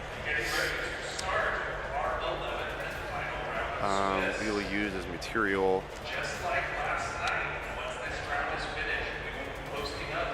Yeah, this and. Once those standings are posted, you'll have 10 minutes to confirm standings. But for now, Genesys Proto-YCS Duelists. Welcome to round 11. You have 50 minutes. You may begin. Activate Pan's effect. No response. Can I read this one? Yeah.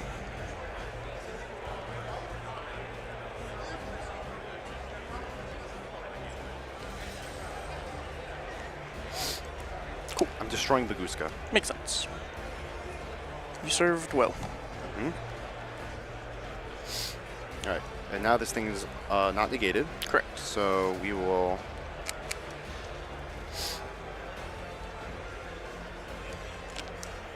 activate Ketu. Mm-hmm.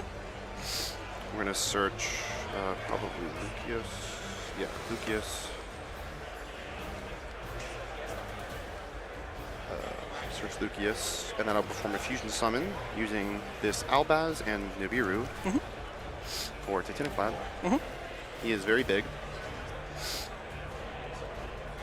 Sorry, this is not great. The materials are Albaz and Nibiru. Yep. All right. After that, anything here?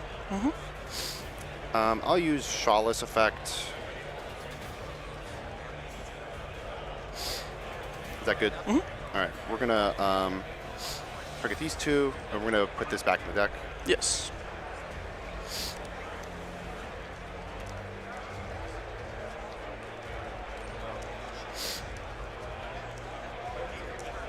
Okay.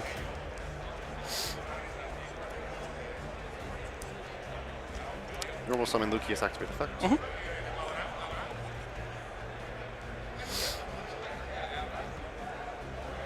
Add Urgula.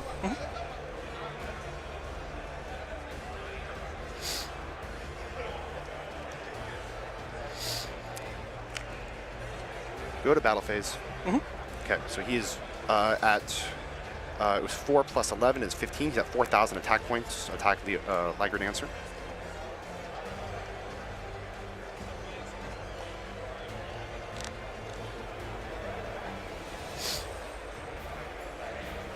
That is fine. Red damage taken? 200 damage. 200. How much? 200. 200. All right. Lucas attacks this. He takes 1,100. 11. So that puts you at 67. 11 on the second attack. Confirming life is 8,000 to 6,700. That's correct. Okay. May I see your graveyard? Go for it. Thank you.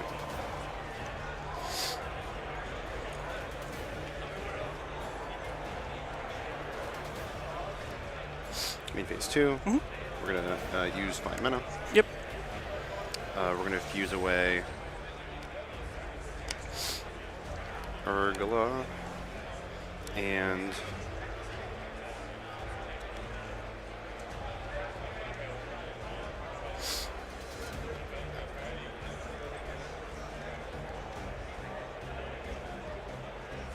Urgula and Nibiru for Arthalion. We're in main phase 2. Okay, activate Arthalion, targeting Magnamut. Activate Urgula. So we're going to set Rahu, pop the Tenki, add Magnamut.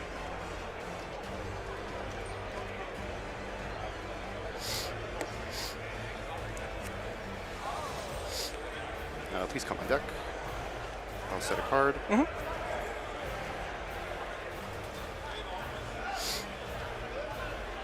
It's your turn. Turf turn?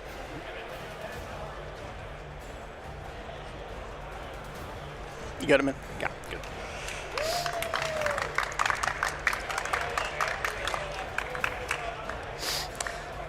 I realized immediately, it was like, there's no reason to negate the fallen. Double if it was so.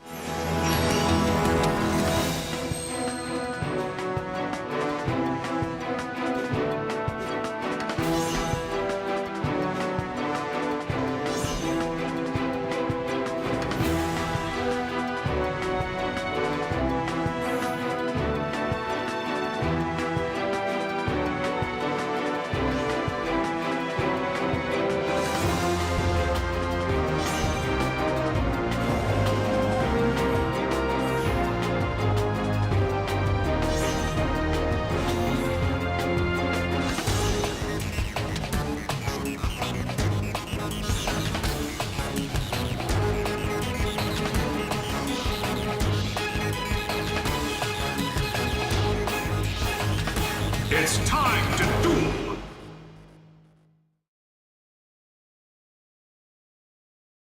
Stand by main.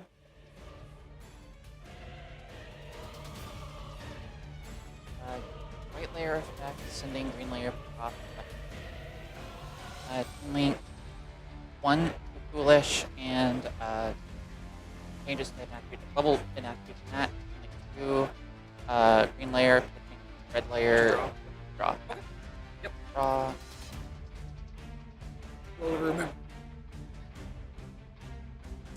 And black layer affecting grave, FL.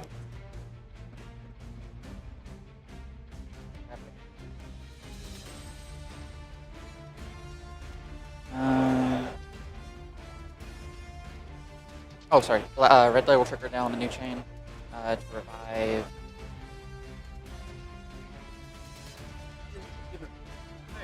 Yes, they would be. So, yeah. Sure.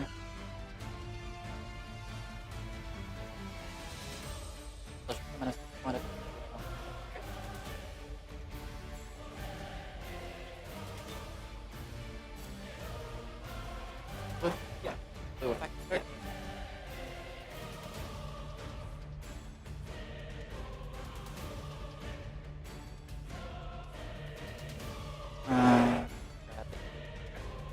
They can affect the second.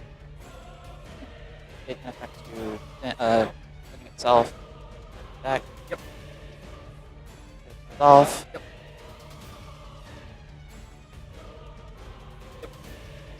Effect. Yep.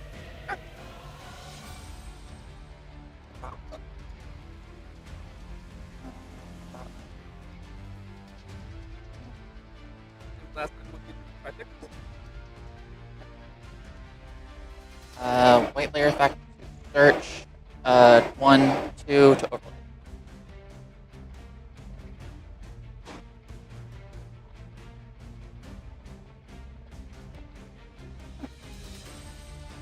And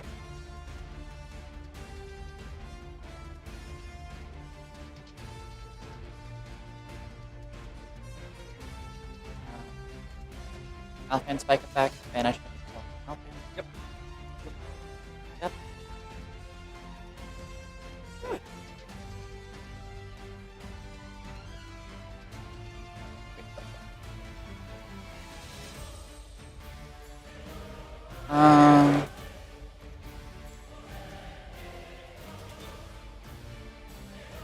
Back.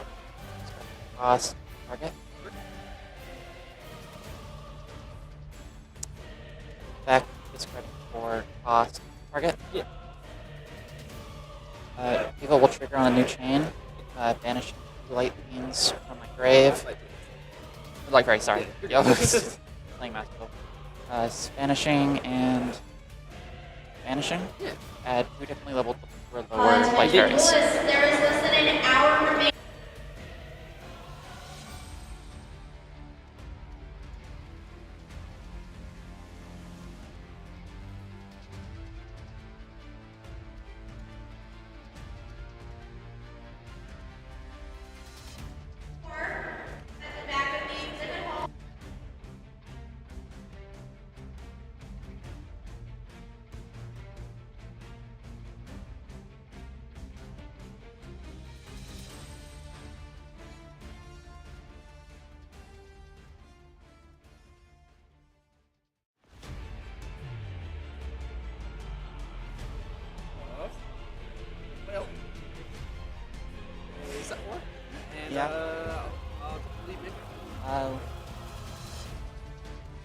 Leaving main phase, I'm gonna white.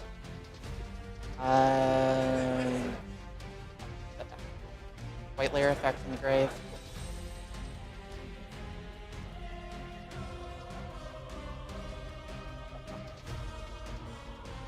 And then still proceed to end phase? Yeah. Okay. Draw. Stand by main.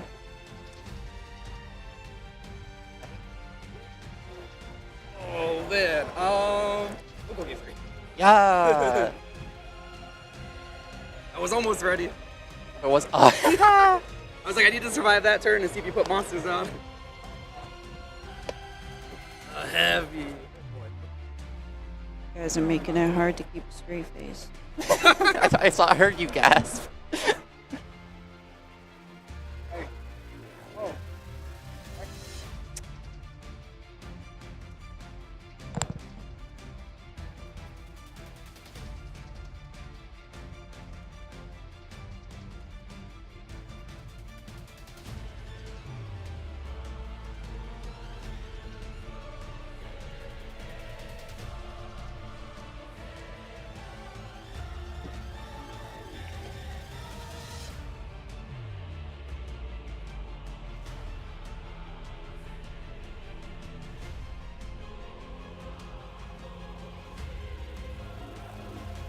If they point Magnus, then you take full responsibility. Pardon? If they point Magnus, you take full responsibility. He's already pointed. He's 33, I think.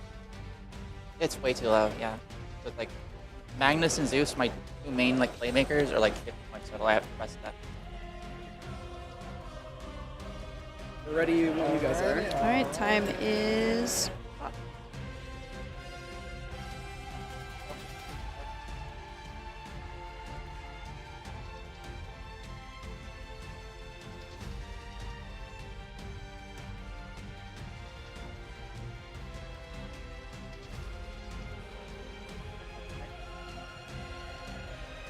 What you guys would be? I want to beat this. It's better. I'm a bit loud. All right, you guys set? Yep. All right, 1, 2, 3. All right, you going first? Yep. All right. All right, draw, same anything? You're good. Vandalism. You're good.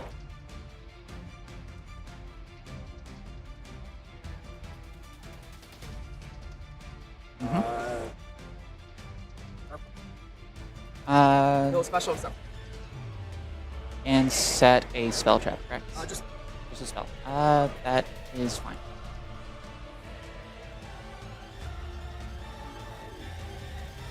Yep.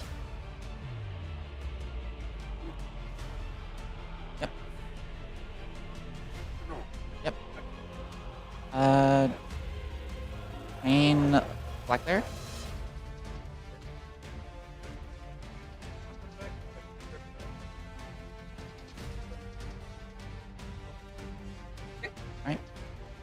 Hit cost, special amount. Right, and then new chain, black layer will trigger. And then attach from grave, so. I guess I'll. Yeah, that's fine.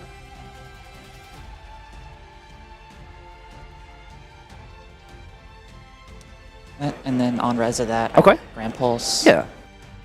Target your field spell. Pop Okay. it. Are you gonna pick this one? This will destroy itself. Yeah, you're good. Black layer effect will trigger to add a spell. Go for it. Layer 19. Alright. And you're good to proceed. Field spell, ditch. I'll call Latera. Right. Okay. Latera effect? Yep. Field spell, call Finmal. Mm-hmm.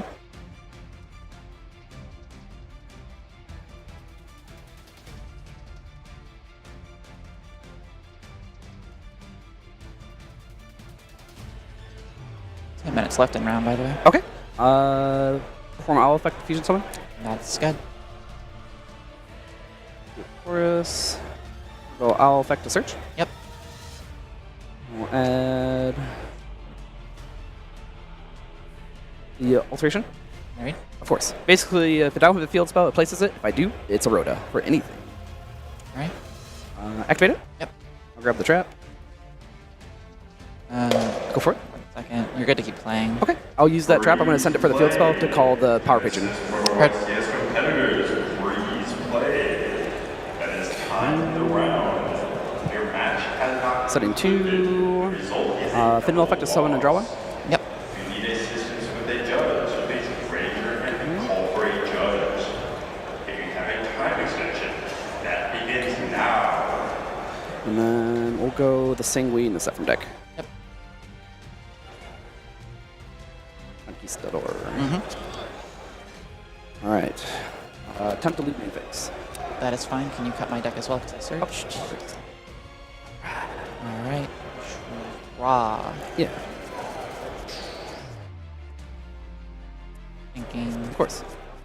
He's a Omni, but only for effects that activate on the field. Carter effects.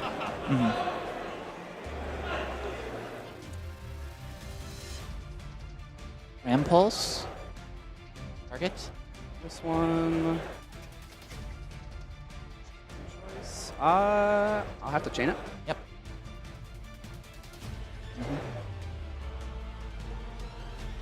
Locked in the zombies for the turn. Yep. Proceed to standby, then to main. Okay. I missed it a well.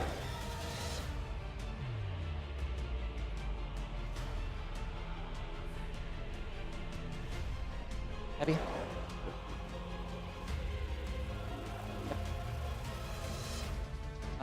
Minimalian banishing for cost.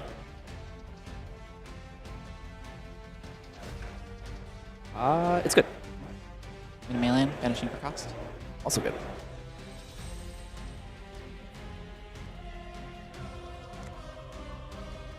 Special? I mean, that's a search, sorry. I'll chain Pinmo to negate them and have them for the turn. Special super coin of an attribute I don't control. Okay.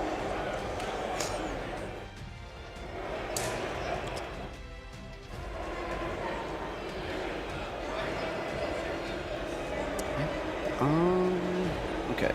Yeah, you're good to continue. Okay. Take kind effect. Sending itself. Sending from deck for cost. Okay.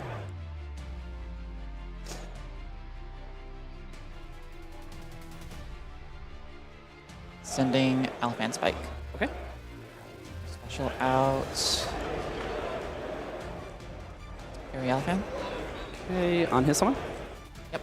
I will go the Awakening Pact, targeting Latera to bounce my hand, and then non-target pop one of yours. Right. So bounce pop. Yep.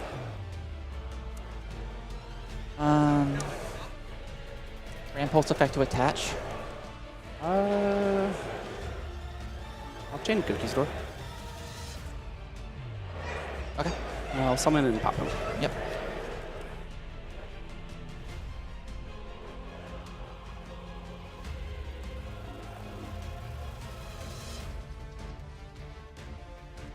Am I normal this turn? I don't think the answer is yes. I don't think you have, actually.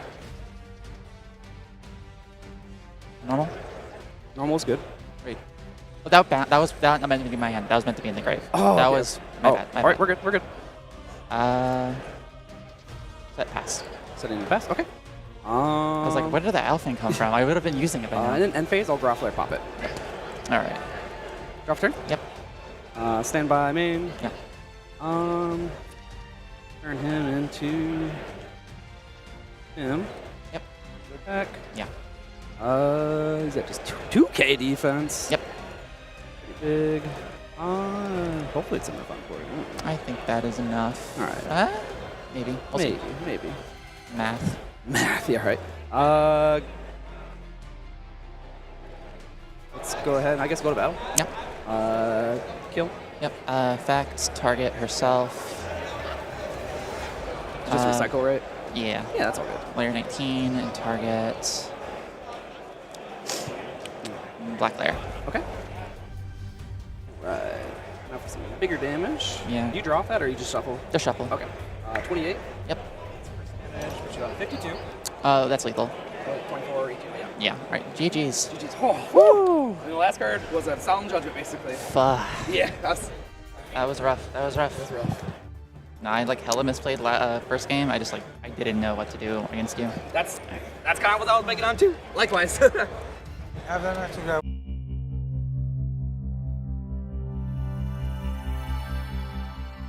So Yu-Gi-Oh for me is just like the formation of my adulthood. I've been playing since 2005 or whenever the game came out, and I met so many long-term friends and relationships that I still have to this day. People that I see at every event that I go to, people that I talk to, text.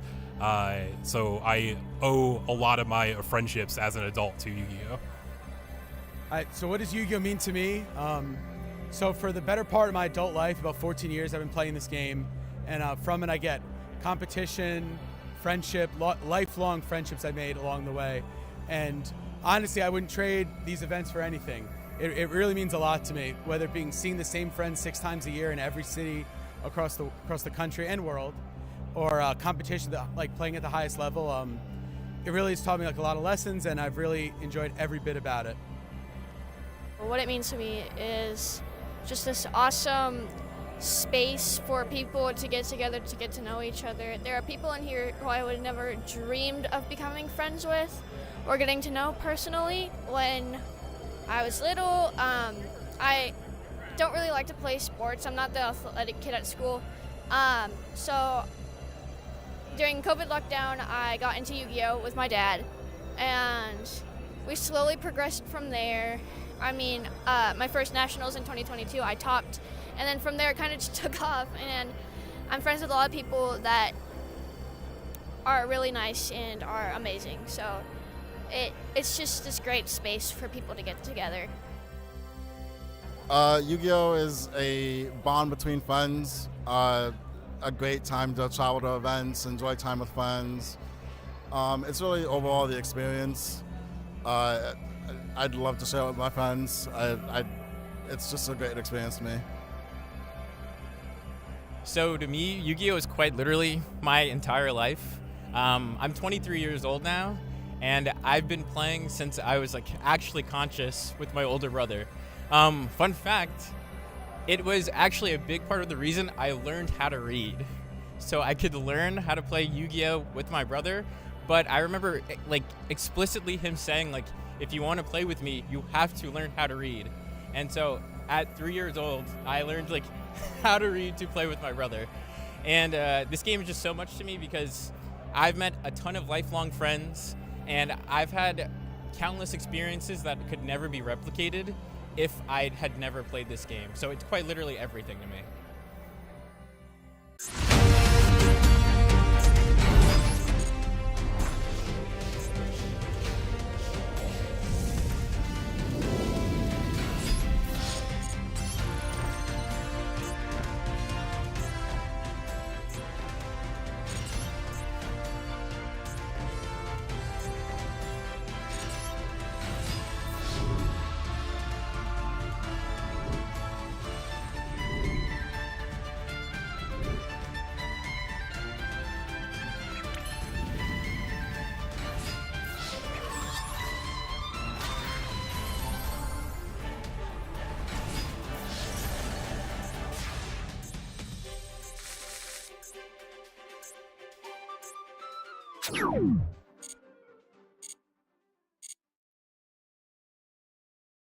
It's Steve Kangas at the 300th YCS here in Richmond. Duelists have been registering all day, so let's see how they're feeling about this historic event.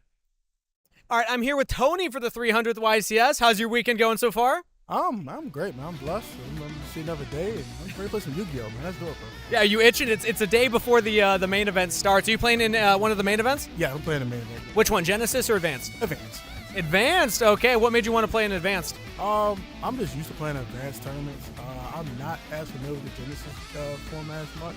I haven't really got to dive into it like that, so I don't want to let's just dive into something that I already know nothing about. So the point system and all that, Fair enough. Stick with what you're comfortable with. Well, so it sounds like you've been to a couple. How many YCSs have you been to? This is my 6th YCS. 6th YCS. Did you feel like you kind of know the ropes at this point? A little bit. Still get the jitters like every other event. Does it feel different with the 300th now? I mean, there's a big double zeros. This is dope. I couldn't miss this. This is the 300.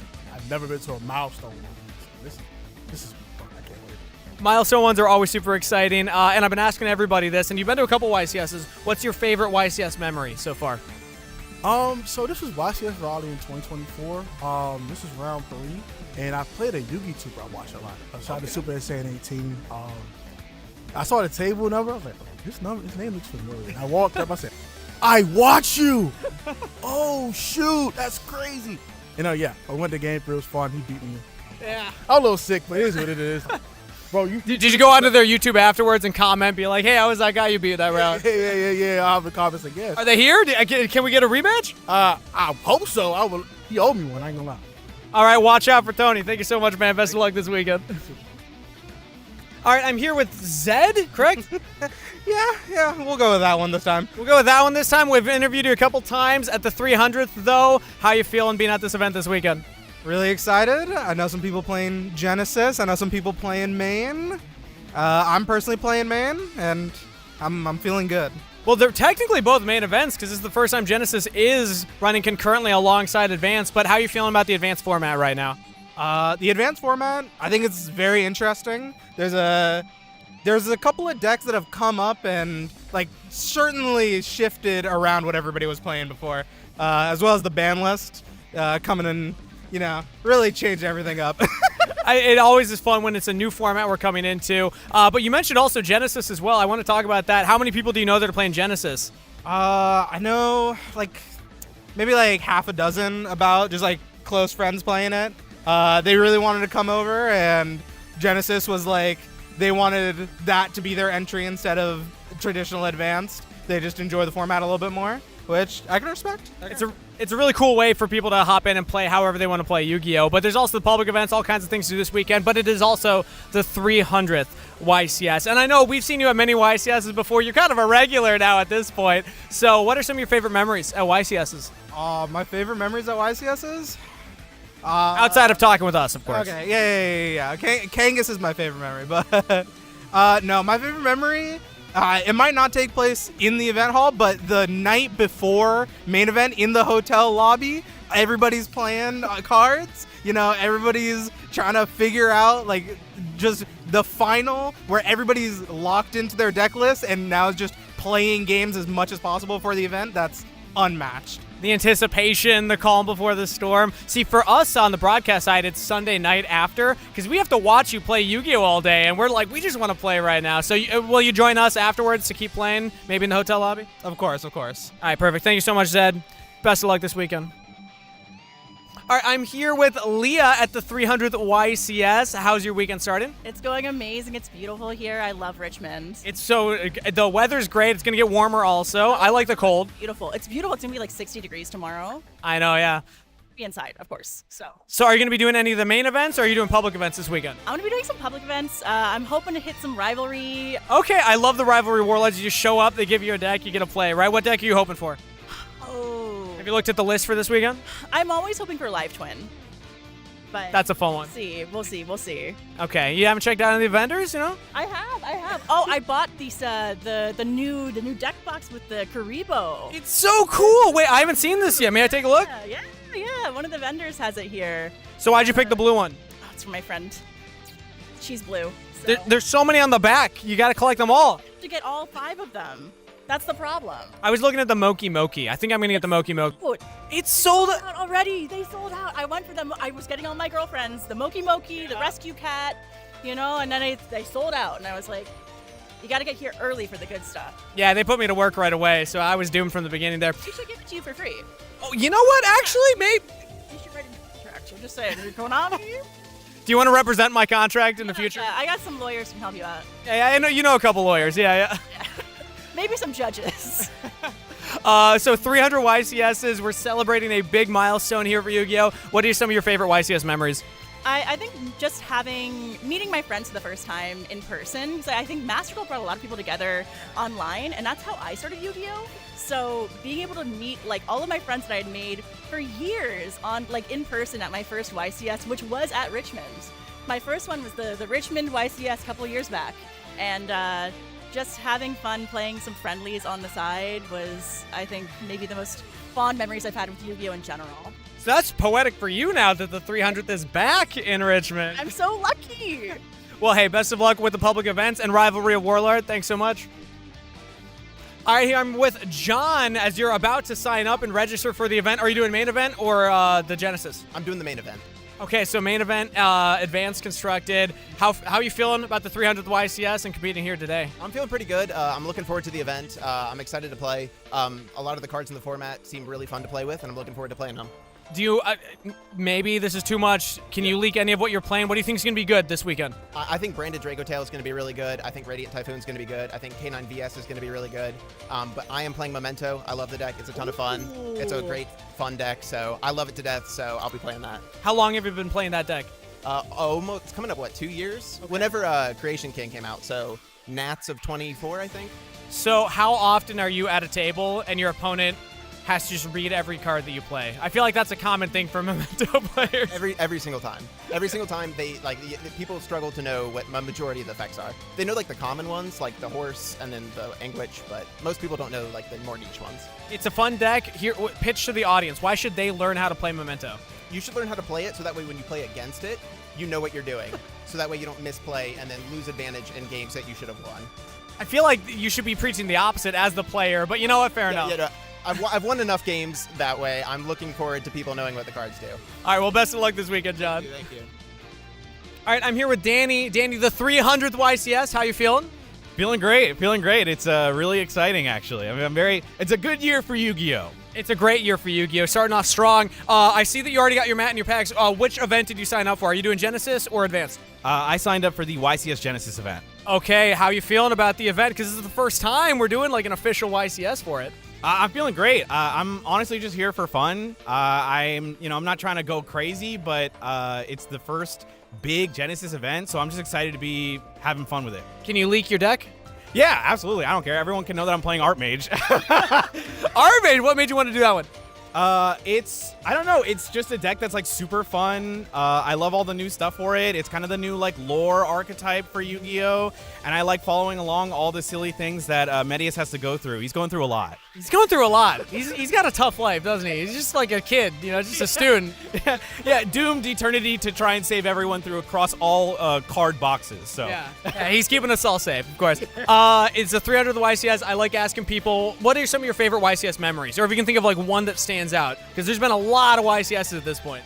Yeah, no, that's a really hard question, but I think maybe I'll do recency bias. One of my favorites was I've never been on feature before, and I got to be on the little feature for the Genesys at Pittsburgh, and I had a great time playing against a Medolce player. He's a really good guy, and I had a blast. It was the first time I ever got to put the headphones on at a YCS. So it changes the whole experience, right? Oh yeah, it's super nerve-wracking. So I was like, well, that's awesome. Thank you so much, man. Hey, best of luck. We'll get you a feature match again, right? Oh, I hope not. Top 8. Yeah, top cut. Welcome back to the 300th YCS. We are actually just moments away from finding what duelist and what deck types made it to the top 8 of our Genesys Proto-YCS. It's wild, too, because, the second the Genesys format was announced, I was excited because duelists got to bring all these different decks. But talking about the format, as we look through everybody that entered the tournament, I think this is a format where really creativity is what dominates, not any specific one deck. I know that Cool Tune was going to be kind of like the deck that everybody thought was going to be basically dominating, but that hasn't really been the story as we've seen. I'm not sure there's a single copy in the top 8. I haven't actually seen the list of names and the list of decks, but I did not see many of those decks doing well deep now into day 2. Makes sense as you start to figure out, who still is in there. And Genesys format, obviously the rules are a little different. If you don't know how the Genesys Proto-YCS works, I mean, there's so much riding on this in the sense that this is the first Yu-Gi-Oh! Championship Series style event. And again, the rules are no link monsters, no pendulum monsters, and all other cards are allowed. The original field layout is used. If you notice that we're not having an extra monster zone. Standard Forbidden Limited List cards, that you can go ahead and use it because you're not using the Forbidden Limited List. You're actually using a point value. So similar to those old school games like the Sacred Cards where you have to figure out how to cram all that power under 100 points. Absolutely, and the players this weekend are playing for an ultra rare SJC prize card, Dark End Dragon. They're also playing for an ultra rare Pot of Extravagance Giant card, the Genesys Game Mat, the 300th YCS sleeves, and of course 15 prize wall tickets. There's a lot of great options on that prize wall, but thinking about all the options in the format, there's so many different ways you can play. My shop personally did a couple of 200-point tournaments, so we got to see what kind of wild combos you can complete. But I just love the idea that no card is restricted. No card is completely off limits. You just have to figure out how to pack the power in. So you can't just do like last turn, Jowg the Spirituals, all that fun. But I think some of my favorite decks that we got to see over the course of the stream, it was nice to see Tistina Tear Laments. It was definitely a really cool one. I heard there was Eldritch Archmage in the tournament as well. I'm a big Archmage fan. There are some Monarch strategies. Yeah, Monarchs. And they couldn't just dominate by using things like Domain of the Monarchs, but I mean, that Monarch board that we saw earlier in the tournament was really good without that. Yep, I think we also saw some Dooms decks as well, right? Medius the Pure with Archmage, plus also with some of those other lore archetypes around Medius the Pure. we saw at the top tables as well. Yeah, just some wild stuff. And I love that too because the vibe of Genesys is so different. Remember, the first Genesys round that we got to cast was the Paleozoic versus the Jurassic dinosaurs and, mixed with Fire King. It's different because everything resolves, right? Because, when you think about the point list, Ash Blossom and Joyous Spring takes up a certain amount of points. And if you're like, I need 3 Ash Blossom and Joyous Spring, cool, that's half your deck worth of points. You don't get to do that other stuff. So you can kind of suss out what your opponent is on based on like this almost infinite game knowledge there. Yeah, a lot of those hand interactions that you see, for instance, Drone Lockbird just recently had that increase, which I personally think really opened up a lot of strategies into the format. So it was interesting to see how some of those decks took advantage of the fact that Drone Lockbird would be much less popular heading into this weekend. Well, before we announce the top 8, again, we haven't checked out the actual format these tournament players have been playing through, right? They've been here just as long as everybody else at the YCS, so we'll go ahead and take a look at that because, again, they started here day 1, 7 rounds of Swiss, best 2 out of 3, 50 minutes. Day 2, 4 more rounds of Swiss. That's 11 rounds of a brand new format that people are still figuring out. The top 8 and top 4, once we get to that, same as the finals, is going to be untimed. Still best 2 out of 3, but it'll be really good to see the highest premier level of Genesys gameplay we have ever seen before. Yeah, it's really a great weekend to celebrate going forward with Genesys. What I think really is just has so much potential, especially once more players sink their teeth into it. And I don't want to say, quote-unquote, solve the format, but I feel like as more players start to pay attention and more players really start to sit down to build decks, we might have a better sense of exactly what the top decks would be going forward. I don't want to say it's an unsolvable format, but it is kind of wild to think about the fact that you're seeing, burn strategies and control strategies along big combo formats and everything like that. Like, it feels like almost like a cross-Forbidden List tournament. But it does even more than that because you're also seeing brand new cards that came out like Cool Tune and Radiant Typhoon and Art Mage still in the format. It's just, if I sound really effervescent and excited, I am. Yeah, one strategy that I actually saw on the list a few times over the weekend were Magnet Warrior-based strategies. Oh, yeah, that's a deck that, I don't think that deck really performed as well in the Advanced Tournament as I thought it might have been able to going into this weekend, and it doesn't seem like it necessarily performed in the Genesys format. But that's a deck that I think just has potential, which is, I think, really what the epitome of Genesys is, finding those decks that have potential, but then also finding exactly how to craft your deck with that 100-point restriction. I know there's a lot of duelists out there that are like, they're into the fixer-upper deck, right? They're like, nobody's playing this strategy, so this will be my strategy, and I'll just kind of tweak it and tweak it and tweak it. But I love in Genesys, it's about building a viable deck in different circumstances. So whatever your deck is that maybe you have for me, I might actually just pick Amazement back up and just start, giving it the business because it's a cool trap control deck that can stymie opponents. But if you figure out the right point list, maybe I put a few infinite permanences, maybe I put some stuff in there, it's good. What would you build as your Genesys deck after seeing this weekend's worth of gameplay? The deck that I actually have built at home is Dragon Ruler. Okay. And even though it wasn't the most popular, I feel like Genesys does just allow me to continue to play the deck that I enjoy playing the most. And that's cool too. It might not necessarily have put up the tournament results this weekend, but I actually think it's a legitimate deck. I think if maybe there was a larger percentage of the field playing it, it may have found its way into day 2 and may potentially into the top 8. So I think I would just stick with a deck that I really appreciate playing, knowing that it gives me an opportunity to win, but also an opportunity to play with cards that I really enjoy playing with.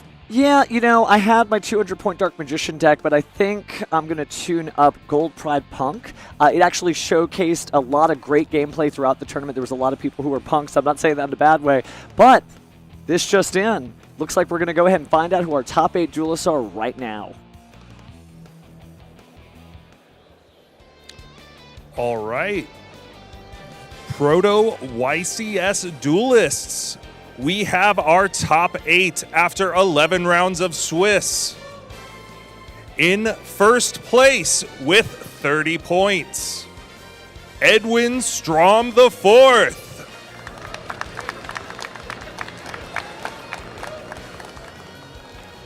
In second place with 27 points, Yu Hao Yi.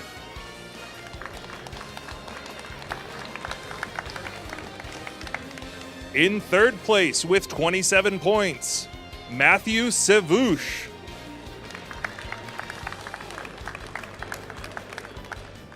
In fourth place with 27 points, Alan Kai.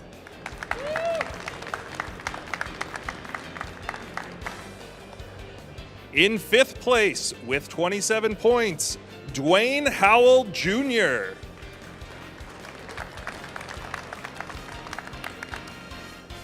In 6th place with 27 points, Matthew Huddleston. In 7th place with 27 points, Nicholas Moore.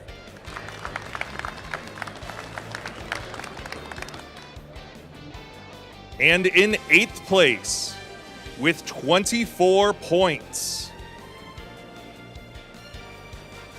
Samuel Sloan.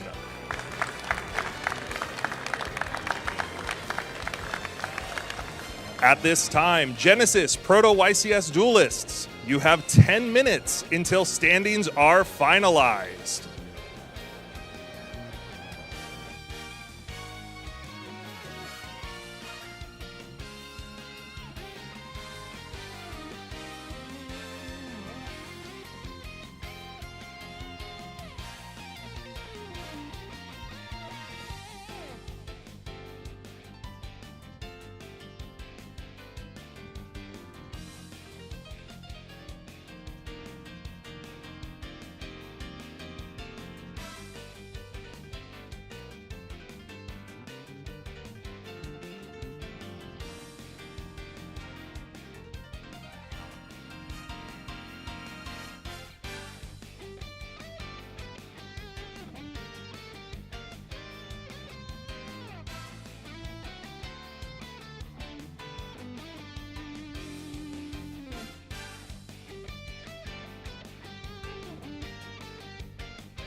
Certainly an interesting set of deck lists there. It's crazy to think that there's only 2 of the same deck in that top 8 list, just those 2 Radiant Typhoons. I know we did see at least one cool tune find its way into the top 8. That might be a byproduct of either certainly that player's knowledge of the deck or the fact that I think it was arguably one of the most popular decks just percentage-wise in the field this weekend. Well, it's nice to see Dooms actually get a top cut finally too, because that's a deck that I feel like it's just on the edge of cusping greatness, but it reminds me of kind of like Scareclaw. When you think of like Monadium did really well, and Kashtira did really well, and Tearlaments did really well. Scareclaw's a good deck, but it always kind of sat in the backlines. Dooms feels like that for Medius the Pure, and it's nice to see it get a top. It's like the Spriggans of the law. Yeah, that's fair, that's fair. And then we also got to see Shadows up there, and taking a look through the list here too, there's also Regenesis Vanquish Soul.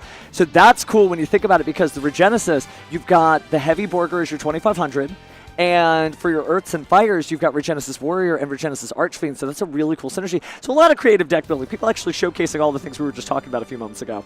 Yeah, and I think there was also a Monarch deck in there. So we talked about Monarchs heading into the break, so it's not surprising to see one of those in the top 8. Of course, we saw the Utopia Automat deck on the feature match area yesterday as well, so we saw the potential of that strategy. Yeah, but Genesys isn't the only thing we're here for. We also still have the advanced format, so we are going to tune into an in-progress round 14 for the advanced format. Again, Swiss rounds 15 to go, or 15 total.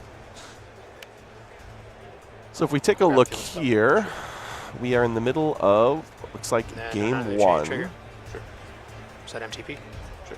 It looks like Cool Tune Clip, so it actually sees of that. action here in the advanced format deep into the tournament. Yeah, so Cool Tune doing good across the board here, but it looks like, again, we are in the middle of the game here, so Malice put up a heap and helping of cards. Yeah, it looks like, unfortunately, for our Cool Tune player, looks like Daniel went first.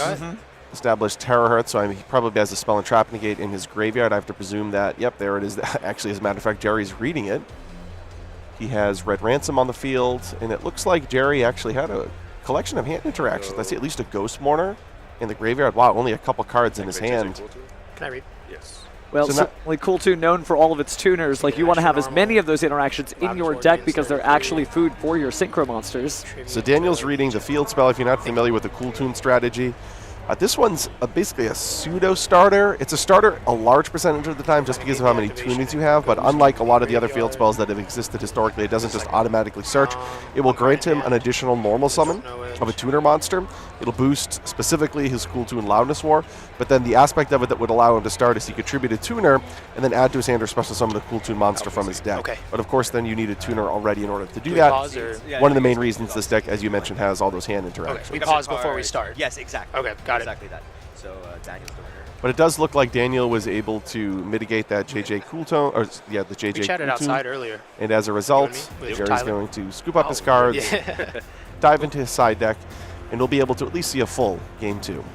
Which is good because whatever happened, it did not go Jerry's way, unfortunately. So we'll see what the side deck has in store for him. The good news about this particular deck is so many types of cards you would side deck, many of them are tuners. Yeah, that's true, right? When you have the utility of all those hand interactions, certainly that lines up well with your actual tuner-based strategy.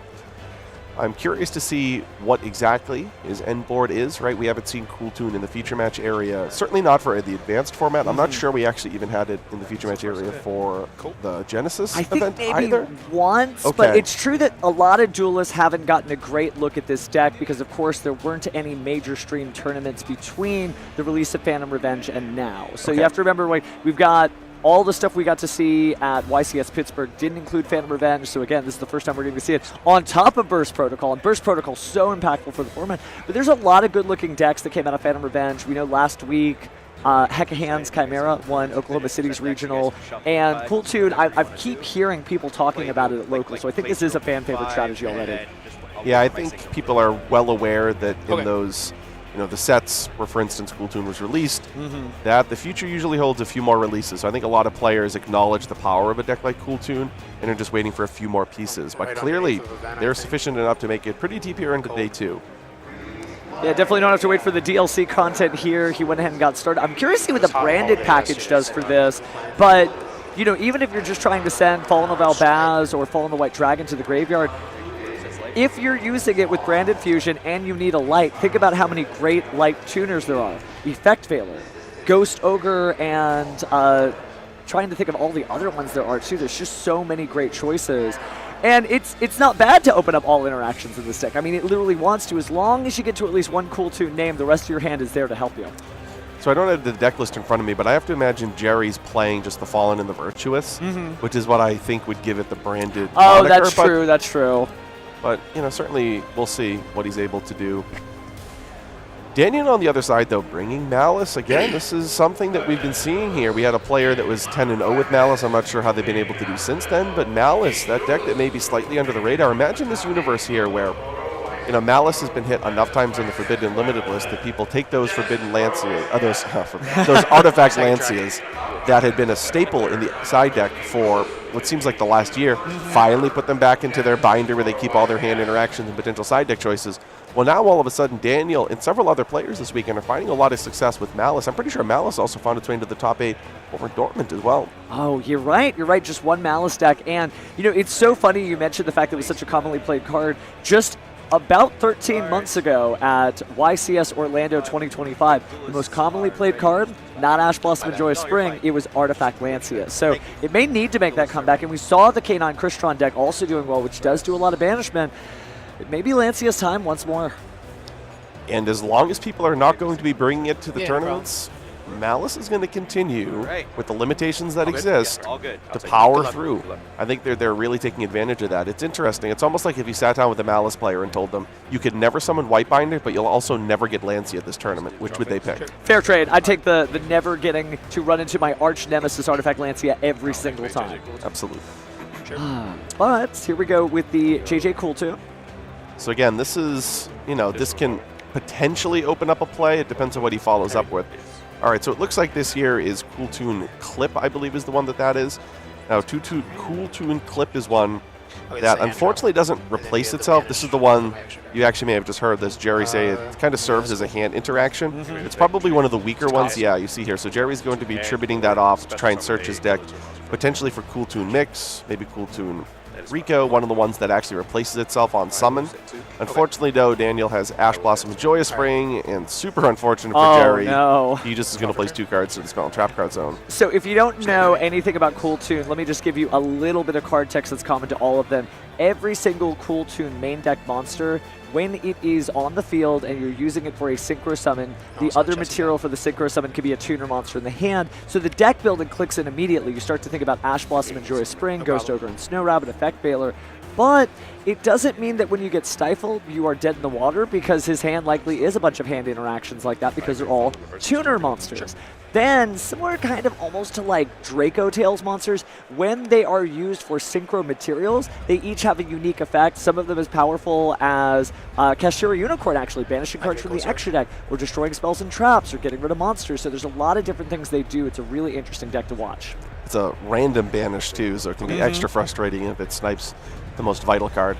But we actually did just see there the Fallen and the Virtuous from Jerry. That was one of the 2 cards he set to his Spell and Trap card zone. Makes a lot of sense. That is why he has the Brandon moniker there in the title of his deck. Hit the Chesty Cat. Unfortunately, though, for him, Daniel has one of the deck's extenders, which is that single copy of Gold Sarcophagus. Once a YCS prize card. It was, I remember that, because I'm like, oh, I hope to win that one day because it's a Yami Yugi anime card, and now we can all have it, thank goodness. But it's doing great work in the Malice strategy, of course. Everyone knows this combo, right? Go ahead and activate it, pay some 300 life points to go ahead and bring back your banished monster. The Malice Chesty Cat, of course, we're going to cut the deck before we banish to draw. I have to imagine that indicates that he either has the Dormouse in hand or White Rabbit. I mean, it's a guarantee that he has one of those. He wouldn't have prioritized banishing it there. Trigger. Yeah, absolutely banish the one of Malice P. Dormouse. Going to go ahead and pay 300 more life points and special summon it back to the field. Effect. Taking a second to think about the effect. You've got so many points of interaction with the hand, but just going to let it go for now. Pay 300. There goes 71. the White Rabbit, which will allow him to pay 300 life points again. Set a trap from his deck. This is not looking great for Jerry. No, it is not. When he is down a game, that could be pretty difficult to handle. And unfortunately, Nibiru is not a tuner monster, so I don't know if that slipped into his list, but he might need it. But Malice players are also familiar with that, right? Turning the token into a Link Spider and continuing the combo from there. This honestly might be a match where, unfortunately, none of the cool tune effects ever realistically get to resolve, so we don't get to see any of the cool things that Jerry brought here this weekend. Well, that's not cool. But looks like we're going to go ahead and activate March Hare in the hand here. I think that's the Adignister. Oh, it is the Adignister. Sorry, that glare gets me every time. My bad, chat. But insulated a little bit with Lingeribo. I have to imagine that Daniel Wizard. hedging against possible interactions. It's not clear exactly what Jerry would have in the Spell and Trap card zone. Could be a second copy of the Fallen and the Virtuous. You'd unlikely set both. But I'm also thinking that a card like Infinite Impermanence is less likely to be in his deck because you'd rather just play, a Ghost Mourner, an Effect Veiler, for instance, so you'd already have 6 copies of that type of interaction. So I doubt that that's an Infinite Impermanence. I could be wrong, though. But you're right that in the deck construction of Cool Tune, it's going to look more like Draco Tail, where every time you can use a monster over a spell or trap, you're going to choose a monster. Like right here? Yeah, that's fine. Right, because we know it's not called by the grave. He mirror, would have used that on the Ash Blossom on the opening turn. So I'm trying to justify, what that Spell and Trap card is. It might be one of the Cool Tune specific ones. I'll grab March. But he would have activated Cool Tune Synchro. He would have activated Synchro Overtake. So I'm not really sure what that could be. Yeah, and I don't think it'd be Cool Tune playlist, considering there are no Cool Tune monsters on the field or graveyard either. So, well, I guess there's one in the graveyard, but then again, if it was Cool Tune playlist, the Lingeribo has that covered. That's what I'm saying, like what that would actually be that would allow him to survive this turn. I'm not positive. Well, he might just be hoping that his opponent just can't get it done. But he does seem to be continuing. Right. Oh, that's a logical. Yeah, that'll work. That'll work. Pay half. Doesn't feel too bad. And Lingeribo not fast enough to stop a spell speed 3 counter trap. Yeah, limited to 1 is definitely an option, though. So Jerry clearly has that single copy of Solemn Judgment. I don't know if it's really going to meaningfully matter, because now he's down to 4,000 life. And Daniel's, as you just mentioned, going to continue to push through. And I think do so in a way where he's not terribly fearful of the possibility of Nibiru. And you don't have to do much at this point. Your opponent already paid half their life points. Which one is that one? That's red? Red Ransom. Thank you. Who knew when we were looking at Solemn Judgment that those two characters in the back would get so much cards built around them, right? Yeah, the solemn. And this even cards, Balance of Judgment, for example. There's so many cards throughout the history of the game that have utilized that story. Were your locals an area where nobody played Solemn Judgment because they held their life points too closely? 11. I mean, the formats for Solemn Judgment was worth playing. People played Solemn Judgment. You know, the format were often referred to as Teledad. Certainly the Gladiator Beast formats. Oh, I was talking the way back machine. There was a day and age where people were like, no, I can't pay half my life points to stop one thing. Yeah, I would largely agree that those were formats where the card was not terribly popular in my local scene. But looks like we're doing just fine. We're just going to attack, and that's game. Unfortunately, Jerry doesn't make it, and Daniel advances. Malice can still get it, and it got it done there. Yeah, very impressive from Malice. Basically, every time we watched it in the feature match area, I think that lack of Lancey effect is real. Yeah, I feel like the story with Malice is what forbidden and limited list. I ain't worried about that. We're gonna wait for the Wow. Yeah, that was a swift victory there for Daniel. Just incredible stuff there from each of these duelists, and Jerry likely no longer in contention there, but Daniel still playing for Top Cut prizing. Maybe not making top 8, but there's still a huge plethora of prizes that are awarded to duelists beyond the top 8. Yeah, absolutely. This is the epitome of one of those events that you play to the very end. There's so much prizing beyond just what is awarded to those that make the top 8. And, you know, beyond the prizing, the practice you get, being able to play against some of the best duelists in the world who are still sticking it out in the tournament, there's nothing that can replace that. You can't pay for dueling that good. You definitely cannot, right? The practice, I think, is really meaningful as well. Gosh, I can't believe that we are through another advanced format round here. I know they're still playing out the other ones too, but it's just wild to see. I mean, we started this tournament knowing there were 15 rounds ahead. Now there's only one more round to Swiss after this. Yeah, the bubble round is always the one that is going to make or break the weekend. You know, we've talked about the great prizing outside of the top 8, but some of those players, like we just saw there, might already know that the odds of them making it are pretty low. The players right now that are seeded at X2 with that 12-2 record, so much of their weekend will hinge on the outcome of this upcoming match. Well, if they don't make it then, they'll just have to chart a new era of their Chronicles. And speaking of the Chronicles, why don't we go ahead and talk about some of the prizes you can win at your official tournament store. The Chronicles Deck Spirit Charmers All-Foil Edition release celebration is still going on another weekend up until February 22nd at participating OTS locations. And if you get first place, you do get this beautiful Stitched Edge game mat. And if you haven't seen a Stitched Edge game mat, it's definitely a different vibe for sure. I really have liked them. Do you got a couple of Charmers you've ever worked into your deck? Everybody finds something. I personally am using Hita the Fire Channeler, who counts as a Charmer, in my Rescue Ace deck to search out fire monsters.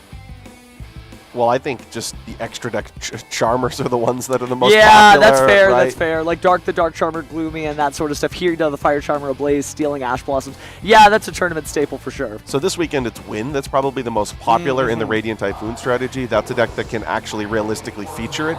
In addition to that, people playing cards like Ghost Mourner, allowing you to turn, you know, you have a rune that's already used all of its effects into something like Doom Eagle before you end the turn. Well, speaking of turning stuff into something, I know we've just like had these in front of us, but I actually want to take the time to talk about it because I'm kind of a big fan of Ojamas. These are the Arty bags from Gatherer's Tavern, and they're not just bags, they're actually a fully functional card case. And it's magnetized and stuff. And I'm a big fan of Ojama Yellow, and I know some Ojama fans are like, why would you take his head apart? But they're not just Ojamas. I don't know if you saw over at the shop that we had, there was Rescue Cat. I know you love penguins. They had Penguin Soldier. So they're really, really neat. I'm just going to steal this. If production wonders where this went, this one came home with me. Sorry about that. Yeah, you partial to any of the Ojamas, by the way? Ooh, so the only one I guess I've ever played with is Ojama King through Metamorphosis. It being level 6. You haven't lived until you've put Ojama King on the field and locked out some of your opponent's zones. Yeah, well, gotta say, these are really cute. They're available online and in person. You can actually still pick up some of these. But I gotta say, we will be doing some trivia contests too, so if you don't know your Ojamas, you may need to study up because we'll have trivia. But speaking of trivia, there's 3 YCSs going on. One of them's done down in Dortmund. We're still going, but why don't we take a look at what's going on in Guadalajara? We're back here in Guadalajara in the YCS 300, and I'm joined by another duelist here. Hello, what's your name and where are you from? Hello, my name is Santiago Marin, and I am from Colombia. Okay, how long did you have to fly to get here? Oh, actually, I had a very long travel. I had to take 3 flights, one to Medellin to Bogota, Bogota to Ciudad de Mexico, and Ciudad de Mexico to Guadalajara. Oh, wow. It was like 12 hours in and total. Did you get some rest before coming here? Rest is super important before the YCS. Yeah, I had to sleep a lot, like yesterday and Thursday. Oh, that's awesome. And what deck are you playing this weekend? I am playing Yumi and Fiansmith. Okay, that's nice. Are you confident in that deck? Yeah, I'm really confident in my deck. Hello, what's your name and where are you from? Hi, my name is Pablo Dominguez and I'm from Venezuela. Okay, how long did you have to travel to get here? The flight should have been like 5 hours. Okay. But I had an issue, so it took longer. I actually took like 12 hours, maybe a little more than that. That's terrible. But did you get some rest before coming here? Are you feeling okay for the event? I arrived on Thursday, so I'm okay. Awesome. Yeah. That's great to hear. And what deck are you playing this weekend? Yumi Fiansmith. Oh, great. And how are you feeling about that decision? Great. I think the deck is great. It has good matchups against the current best decks. Mm-hmm. So I'm feeling awesome. It's been running great. So what's your name and where are you from? My name is James Markowitz, and I am from Chicago. Okay, so that means you have to travel a bit to come over here. How long was your flight? I actually flew from Los Angeles since I'm there visiting my parents, so my flight was only like 2.5 hours, give or take. Okay, yeah, so it was a short flight. Yeah. That's nice. That's nice. So you got some rest before. Yeah, exactly. That's yeah. super important. So what deck are you running today? Today I am running Vanquish Soul Canine. Okay, that's interesting. And what made you choose that deck for this particular event? I chose Vanquish Soul Canine because I think it's one of the decks with the highest ceilings. Yeah. Before, the main issue with the deck wasn't the ceiling, it was the consistency. And now that we have 3 stake, 3 raisin, you could always get to Vanquish Soul. Okay, that's super good. That's really good information for you guys at home trying the deck. Hello, what's your name and where are you from? Hello, my name is Giancarlo Valdez. I'm from the Dominican Republic. Okay, and how long had you get to travel to get here? I traveled it was like 7 hours, 4.5 hours to Mexico City and then a little layover and then like 50 minutes. I heard over there that you also participate in some of the world qualifying playoffs last season. How was that? Oh yeah, I've had the chance to play at the playoffs the last three years, 23, 24, 25. It's been a pretty cool experience because you get to travel and get the points you need to get to the tournament, and it's like a really cool chance to qualify for Worlds. In 2024, I got the privilege to qualify for Worlds. Nice. So it was pretty cool. Yeah. And how was the World experience? The Worlds experience was great. It's probably the best experience I've had playing the game, playing Yu-Gi-Oh. Yeah. And what deck are you playing this weekend? I'm playing Dracotail Magistus Branded. Oh, that's a great deck. Yeah. I really like that. Yeah. How are you feeling about your decision? Are you comfortable for this event? I'm pretty comfortable. I was trying to decide if I was going to play that deck or Yomi Finsmith. But in the end, I decided to play the Magistus deck just because I felt more comfortable and I had more time to prepare with the deck. That's totally reasonable. Yeah. Well, best of luck then. I hope to see you tomorrow. Back to you guys in Richmond. Hello and welcome back to the 300th YCS here in Richmond, Virginia, where we're waiting for our next feature match. So while we're doing that, we're going to play some trivia up on stage. I have Julian to my left, and I have Dalton to my right. Dalton, how's your YCS weekend going so far? It's been fun. It's been very interesting. Interesting how? Are you playing in the Advanced? Are you playing in Genesys? What are you doing? I played in Advanced, and I pretty much just went all against Dracotail all day. So it was interesting just losing to it all day. Tough matchup for you? Oh, can be. What were you playing? I was playing a mixture of Mitsurugi and Fiendsmith. Ooh, okay. So kind of a throwback almost. Oh, yeah. All right. Well, Julian, what about you? How's your weekend been going? It's been swell. I did the Genesys YCS. I unfortunately lost in day 2. We should put some points on Shared Ride. On Shared Ride? Yeah, I mean, Jerome's here. He might be able to hear you. Do you have a case for it? Yeah, I want to be able to resolve my Monarch cards. All right, fair enough. You know what? Maybe Jerome will take some pity then. Shared ride, something we can look at. It's going to be dependent on how much it's played, though. So we're going to play some trivia here because we have some amazing prizes. We have these curry ba, and this one is curry ba. The winner gets to choose which one they take. Shout out to Gatherers Tavern. They're here at the venue. So if you're here and you want one of these, you can go make your own purchase. But the two of you are going to compete to walk away with one of them today. Now, the way it works, I have 5 questions. You're going to alternate answering, and if you answer correctly, you get a point. If not, your opponent gets a chance to steal. We're going to play rock, paper, scissors to see who goes first. You said on shoot?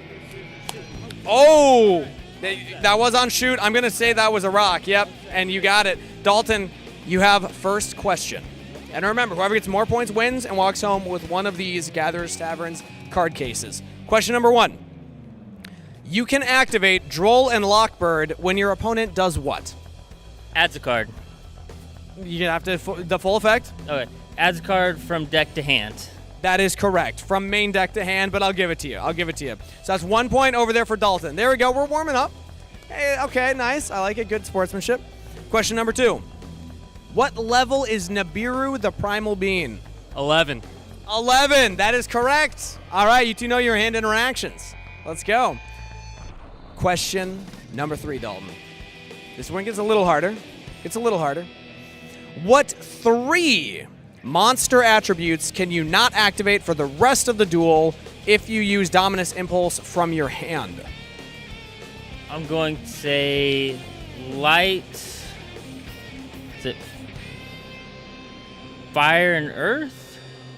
That is incorrect, unfortunately, Dalton. So there's a chance to steal, Julian. Again, the question is, what 3 monster attributes can you not activate for the rest of the duel if you use Dominus Impulse from your hand? Light, wind. I'm locking in earth. Locking in light, wind, and earth. Final answer? Yes, locking it in. That is correct. Ding, ding, ding. You get a point right there. So Julian now, I believe, is 2 points. 1 point for Dalton. But it is Julian's time to play because you stole that point correctly. Question number 4. I feel like you might get this one. What 3 monster attributes can you not activate for the rest of the duel when you use Dominus Purge from your hand? Fire, dark, water. Process of elimination, you got it. Congratulations, Julian. That is 3 points, which means that you will automatically win. But let's give Dalton the chance to redeem yourself. So there's one last one here. What is the attack and defense of Ash Blossom and Joyous Spring? 0 attack, 1800 defense. Absolutely, that is correct. Congratulations for getting that one right, Dalton, but it is Julian because of the steal. So, Julian, you have the choice. I'll have you hold up both of these. Which one would you like to take? Kuriba or Kuriba? Which one? What do we think? What do we think, everybody? Kuriba? Kuriba? I feel like Ba is more popular. There's a couple Ba's in the audience, so. I gotta listen to my man Evan. I'm going Ba. You're going Ba? All right, that's awesome. Thank you so much. So Ba here. There we go. Any final words? Any shout outs? You mentioned you got some friends out there? Yeah. Shout out Evan, Kevin, Jordan, Chris, Russ, Big Game Home Video, and Connor. And Connor, can't forget Connor. And Connor. Are you going to share that with any of them, or is that yours? It's all mine. It's all yours. Well done. You earned it. Dalton, thank you so much for playing. Any words, any shout outs you want to give? To my friend Matt and to Team Maui. Matt and Maui, thank you so much, guys, for playing. Round of applause, everybody, for your competitors and for Julian for winning a sick prize right there. Again, reminder, if you don't have one yet, you can check these out, Gatherers Tavern. They're over in the convention center here in Richmond, Virginia. So give them a check out, give them some love as well. Thank you so much for playing, guys. And we're going to throw to a short break before we're back with the rest of our feature match. What's up, Duelist? Steve King is host of the YCS, and we're at the 300th ever here in Richmond, Virginia. Let's take a walk around and see all the stuff we can do. So behind me right now, this is the main event area. All the advanced constructed duelists are here, so if you want to play competitive Yu-Gi-Oh!, this is where you want to be. So behind me here is the VIP area. Every YCS, there's OTF stores that host tournaments, and if you win at one of those, you get an invite to the VIP section. Also, Jesse Kahn and the reigning world champion will get in, but otherwise, check out where the YCS is located and how you can qualify to get into this area. And behind me here, we have all of our amazing vendors. So if you want to pick up any kind of collectibles, we have card binders, we have deck boxes, we have sleeves, we have crazy plushies back here. So anything that you want to pick up, we'll have it available. And also at the 300th YCS, we have Gatherer's Tavern we partnered with for these incredible deck boxes, winged Karibo, some backpacks here as well, all the Karibos. My favorite personally, the Moki. Come check it out, there's amazing stuff. And we finally made it to our feature match stage. We have the bonus feature match, the primary feature match, and for the first time ever, the Genesys feature match stage. If you come to a YCS, you might just make it up there. But if you're not playing in the main event, we have incredible public events. There's all kinds of fun things you can do if you find yourself at a YCS. Attack of the Giant card, Rivalry of Warlords, and so many others. You can sign up for all of those all day Saturday and Sunday here. And my personal favorite, Mega Duels. You can take some giant cards, slap them down with your friends. And here we have our token photos where you can get your friends together and get custom tokens made. It's incredible. Get the crew together, see what you can do. And back here we have our prize booth. If you win a mat, this is what you get. We also have all kinds of giant cards, different mats, different deck boxes, deck binders, uncut sheets of cards. So if you win prize tickets, you can pick up a lot of cool stuff back here. And if you're a kid or you have kids, check out the Dragon Duels as well. We have entire tournaments dedicated just for the kids at the events so everyone can play. So that's all the amazing things that you can do at YCSs. Make sure, though, to stick around to the very end to see who is crowned the YCS champion.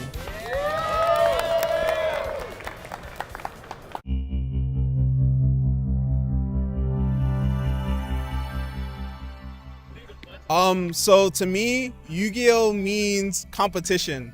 It's like a healthy competition. You come out, you meet different people, you play a competitive game in which everyone is trying to win, but at the same time, we're all friends, you know? So it's weird in that sense that usually the people that you're trying to beat are the people that you're hanging out and eating lunch with and eating dinner with on Friday and Saturday afternoon, but it's all good. No matter win or lose, we're all here to play the game that we love, and we want to see Yu-Gi-Oh for 1,000 more years. Let's go, Yu-Gi-Oh! 300th YCS. So Yu-Gi-Oh has mean a lot to me for my entire life. I started playing in elementary school, so like more than 17 years ago, and it allowed me to meet a lot of people and have all these friends and travel over the course of a decade. So like it's like a part of me.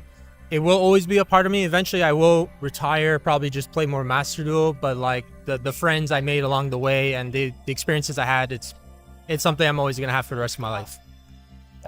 So what does Yu-Gi-Oh mean to me? Well, honestly, it means a lot because it's more than just a hobby. It's also like what I do like full time. So it's really fun. Otherwise, I wouldn't be playing Yu-Gi-Oh in the first place. And YCSs especially, they mean even more than just regionals, locals, because I get to meet people from all around the world. I travel a lot. So it's definitely something that really means a lot to me. And just the fact that I get to also chill with my friends every single YCS, it's really nice.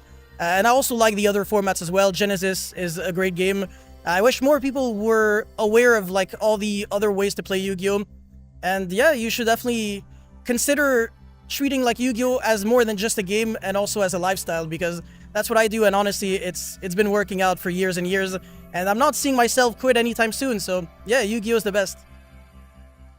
Yu-Gi-Oh! Means to me, it's a community, right? It's a place where you can belong. I think it's a space for you to play competitively, just to have fun with friends. I got into the game with my partner, actually. I taught her how to play. She fell out of the game. I still fell in love with the game. Even like my brothers, they have 2 sons. One's named Tristan, one named Joey, after the original anime. Like, it's family. I remember seeing my older brother playing, and I was like, that's what I want to do. Like, I want to play. Yu-Gi-Oh! Means to me fun and passion. I'm not a Yu-Gi-Oh! Player myself, but my husband really enjoys the game, and I think I really enjoy seeing my husband enjoy something. And also just bring some joy, being able to spend time with friends, make new friends. I love seeing my husband do these things, and I'm always here to support him. That's why we're here today. And I used to be able to play a few years ago, and I really enjoyed it as well, until things got too complicated for me. But my husband continues to play. And yeah.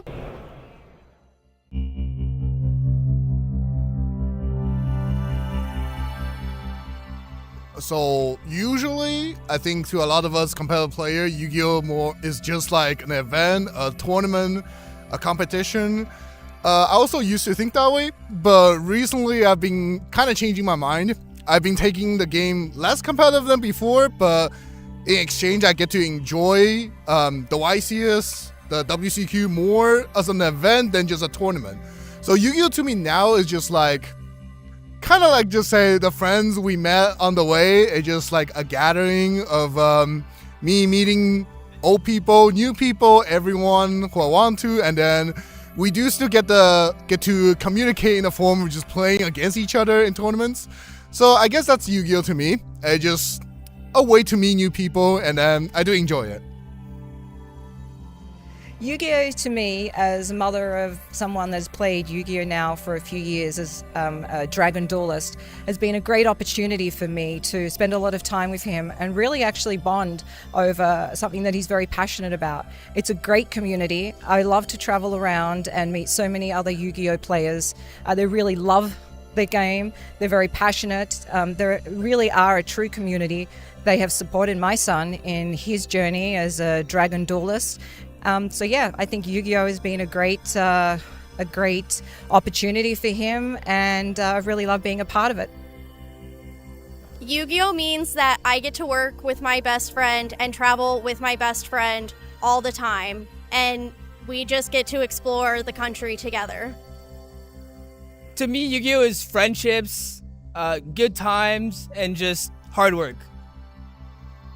Man, what Yu-Gi-Oh means to me, it means everything. It means going to your locals, right? Playing the tournament, playing with your friends, and then being there, meeting the people that you're going to spend the rest of your life with. You're not going to know it, but these are the friends that you're going to have lifelong connections with. It's going out after the locals, hanging out, going bowling, going to Denny's, talking about Yu-Gi-Oh, talking about the theory, the moments that you get to spend with those people that just mean everything to you. It's sitting down before a tournament starts, sleeving your deck up with your friends at the table across from you, discussing about how nervous you are for round one, maybe the tech that you have in your deck that's going to catch everyone off guard. It's the moments in the tournament when you're playing, when you make that key play that wins you the game, or when you're on stage and you're in front of all your friends and you get to hoist the trophy up and you're the champion for the weekend. Those are some experiences that I personally got to experience, but it's the memories. Yu-Gi-Oh is about the memories that it creates and the lifelong journey that it can put you on. It means everything. Yu-Gi-Oh is the best game, and my life would not be the same without it. I love Yu-Gi-Oh.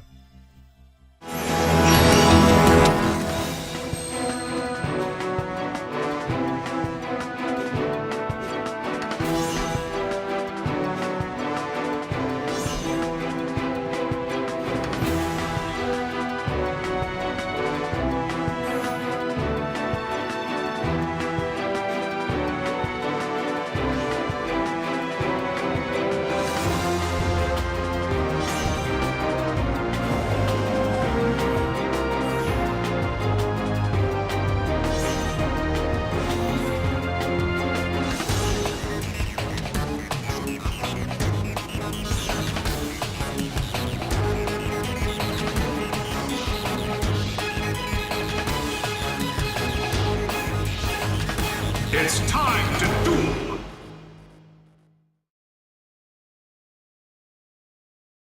And welcome back to a historic 300th Yu-Gi-Oh! Championship Series. I'm Stephen Darling, and I am joined by legendary duelist himself, Jerome McHale. Hello, everybody. Good to be here. And it is so neat to be here again because this is the first Proto-Genesys YCS. And again, we've got this historic top 8 with some great decks. Were there anything that surprised you among that top 8 deck lists? Yeah, these top 8 deck lists are, well, part of it is what didn't make it. So, for example, one of the most played decks in the tournament was Cool Tune. And it's something that a lot of players were preparing for really hard. There were a lot of them coming into day 2, but at the end, only one of them ended up making it. On the other hand, there were a few decks that almost nobody in the room was playing, possibly only one single person. I think I know exactly which deck you're talking about. Is it the Dooms deck that snuck into the top 8? It's that very one, but it's not the only one that was almost there. We also saw the Tierlewin's Tistina deck on one of our previous features as well that almost made it. A double loss kind of knocked him out of contention there. So there are a couple, only 1 or 2 people playing it. And that's another interesting thing about Genesys is, if we go back, and let's say the Doomslayer takes it all down today. If we go back and we see there's only one Dooms player, he's the only person playing Dooms, and made it all the way there, then he would qualify for the Genius exception. The Genius exception. You're going to explain that for the viewers at home. Yep. So when we first announced Genesys, on the blog site, there's an article talking about how the point costs will be raised and how they won't be raised. And one of the times that they won't be raised is if you come up with a completely unique deck that nobody else in the event is playing, and you win with it, and nobody else can replicate your feat, then your points for your core cards won't go up. Well, let's see if the Duelists qualify for that genius exception, because it looks like we're ready to go to the stage and see what's going on with the top 8. Up first in the blue chair from Columbus, Indiana. Shout out to his family watching back home and his OTS TS Gaming Center, Nicholas Moore. And his opponent today in the red chair from Markham, Ontario. Shout out to his school, Sandy Lake, Yu Hao Yi. The Duelists are already on stage, so let's throw it back to the casters for duel number 1.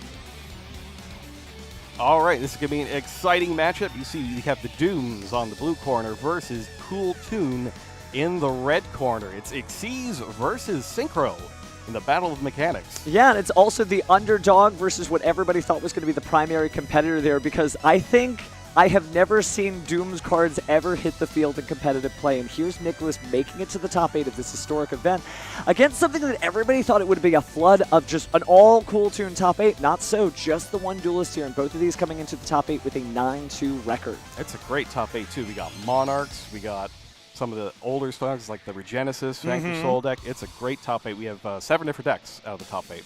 You know, it's a good format when everybody can just play what they want and then they rise to the cream of the crop here. And you're right, there were so many decks that didn't make it. They'll just have to play in the next Genesys event they have. But both Duelists, you know, just getting situated because, again, this is so historic. If I sound too excited, it's because I am. No one can ever take away the fact that they made it to the top 8, over hundreds of Duelists competing for this, and these are the cream of the crop for our Genesys Duelists. Oh, go ahead. All right, our players are getting the ground rules here. Basically, everybody comes on up here. They get information on, you know, here's how you need to play the game. Here's how you're expected to communicate with your opponent, with the judge staff, so that we have a nice and orderly game and everybody knows what's going on at all time. And after that, they're going to go ahead and shuffle up and get going. They have their own timer on stage right there. We'll reflect that on screen, so you'll be able to see it as well at all times. Actually, I think we're throwing away the timer because I believe the rules are that this is going to be untimed. Now, that doesn't mean you just get to hang out. You can't take a nap or whatever, but you still have to keep up this reasonable pace of play. But maybe that gives you just a little bit less nerves if you know that there's not a clock just ticking down to your doom. As you can see there, it started at 50 and then got tossed for untimed. Oh, this is going to be a good one for sure. But shuffling up, you know, this is an interesting matchup. Starting to get into what these cards do, you know, if you're unfamiliar with Dooms, it is an equip spell-based combo deck that destroys its own cards to get even more equips. It can absorb monsters as equip spells, but really what its ultimate goal is just making a big monster that attacks for big damage. Consequently, the Cool Toon deck is fully Synchro-based, and not just Synchro-based, but Tuner-based. Many of their effects lock you into summoning only Tuner monsters for the rest of the turn, and their Synchros have special material requirements that let you use multiple Tuners in order to make them. When you use the Cool Toon monsters as Synchro material, they all have an effect that happens in the graveyard, and many of their other monsters have ways to copy that effect as well. But considering this is Genesys format, you know, ordinarily when you play Cool Toons in the advanced format, you just max out as many powerful tuner monsters as you can, and we know their names, Ash Blossom and Joyous Spring, Effect Veiler, etc. But in Genesys, there's that extra deck building nuance because, again, some of those tuners are going to come with points, and which tuners do you include in your deck? Oh, that's going to be difficult, but I guess Yu Hao made the right choices because among all of those Cool Toon Duelists in the main event, he was the one who got here. And on top of that, there are some powerful tuner monsters, including ones that effects that work in your hand that don't have any points at all. And if you spend a lot of time looking through the history of Yu-Gi-Oh, you might be able to find those and get an edge over your opponents. Genesys is very much like a knowledge-based format. The more you know about all the cards that have ever existed, the better off you are. Some players ran into trouble during the Swiss rounds because they just didn't know the cards that the opponents had, and the opponents didn't know the cards they had. Well, certainly a great day for Valentine's Day, right? Sort of a speed dating service as they learn new different deck types on the fly. Exactly. Oh, but what an interesting match this is going to be, and we are getting into it again. This is game 1 of the top 8 of our Proto-YCS for Genesys. Go dice roll. Looks like we've got, I think that was a 6 total, 4 and a 2. Looks like 6 and a 7. No. No. No. No. No. Chat members, no. No, I didn't say it. There's 2 types of people. There's the type of people who can work off of incomplete information, and so getting back to the match here. Looks like Yu Hao taking a look at his opening hand here. And, you know, Cool Tune getting to go first is such a huge advantage. But Dooms is a battle phase style deck, so maybe Nicholas is going to be just fine here. But let's start off. Is that the JJ Cool Tune field spell? It's going to be on the right side, so I believe he's going to be a left-handed duelist. Field spell lets you summon a extra tuner as a normal summon each turn. And he's starting off with... I'm just trying to see who that is over there. Taking a look there. Well, it's going to be one of the threes. At least I can see it there, but just that little bit of glare, it appears to be. I think it's Q. Yes. It's either Q or Recco. Mm-hmm. So each of the Cool Tune basic tuner monsters have a condition on them that lets you use another tuner in your hand as one of the other materials when you synchro summon. So even if the effect is negated, you could still do that. It's kind of like TG, not Wonder Magician, the non-synchro one. The level 1 TG tuner from Extreme Victory. Oh, there's so many. It's not Booster Raptor, but... It's one of the magicians. Oh, that's right.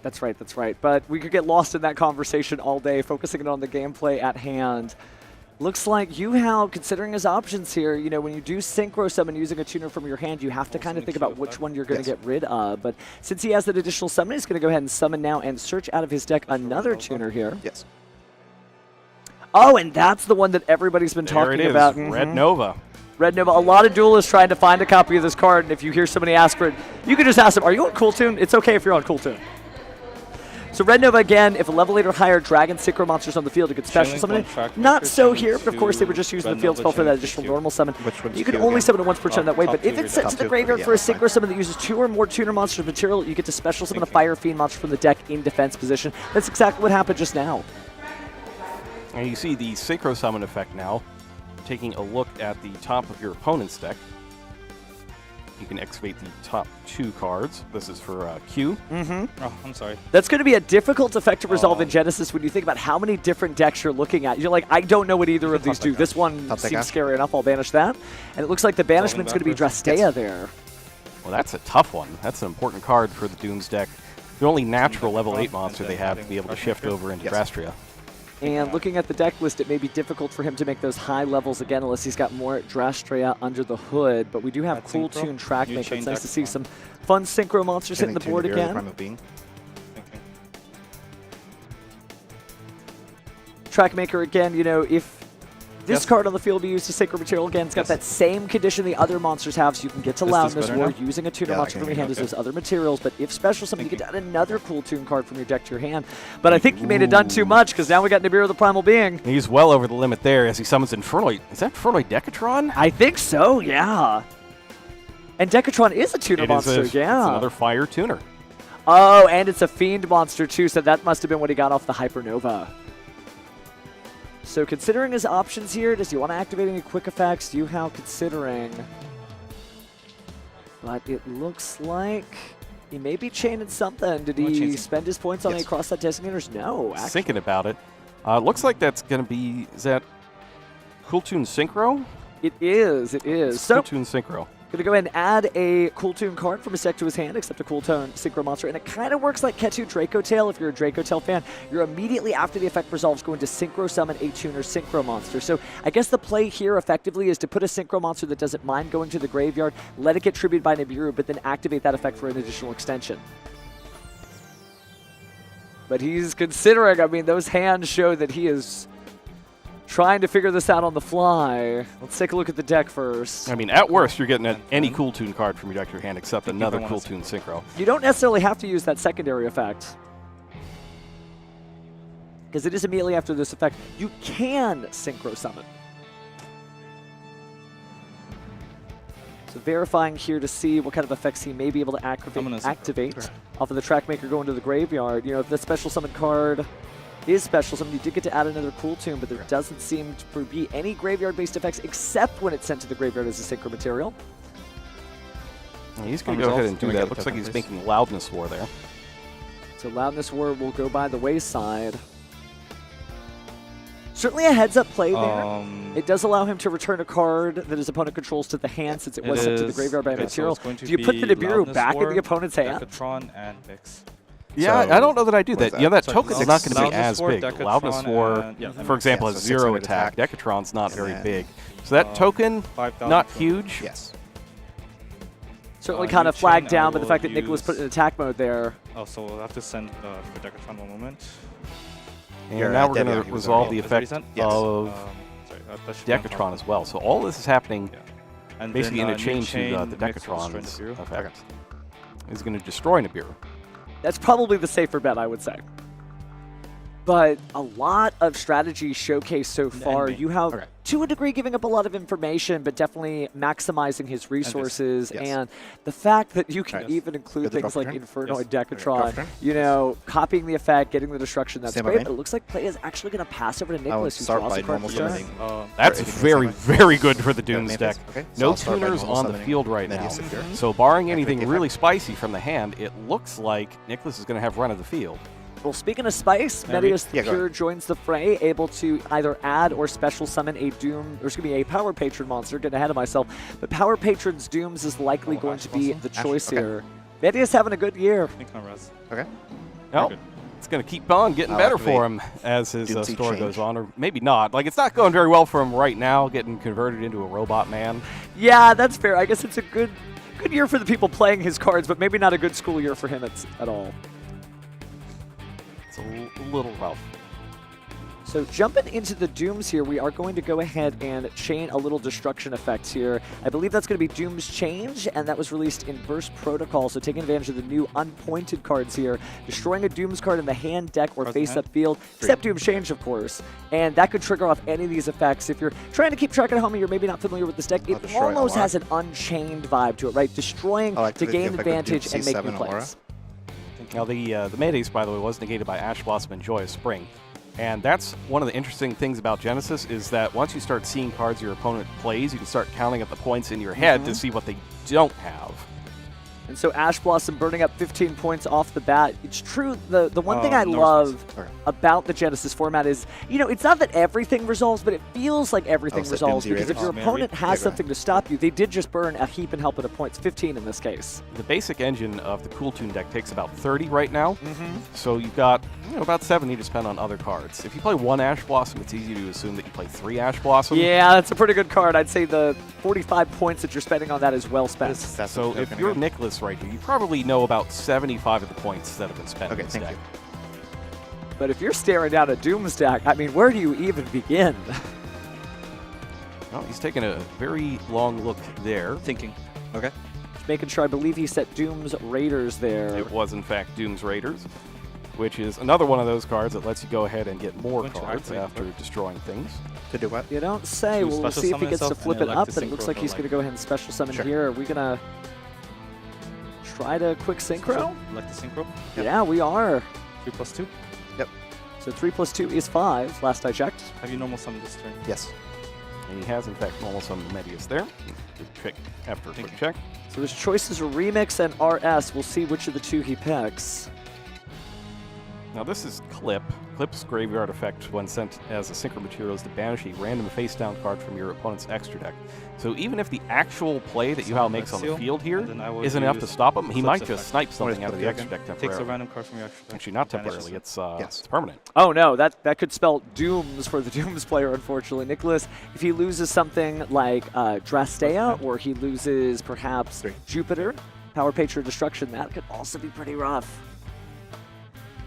And that is, I believe, one of the 2 that has points from the Cool Tune tuners. Aside from Alara Makes and sense. I mean, Drastea, it certainly is a are there any powerful other effect that main could deck, disrupt people's Doomsday entire monsters and the strategy Power like that, so Yes, well there's, pointed in that I'm case. also- Yeah, it's there's the ones that Alara, can attack your deck. Drastea, and Power Knock off Patron points. Doomsday. Those are the main deck ones.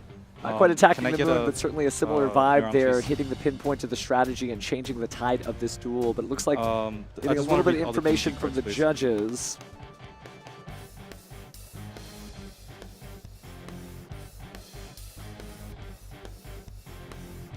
Play kind of pausing here, but I think we'll be back to business in a moment.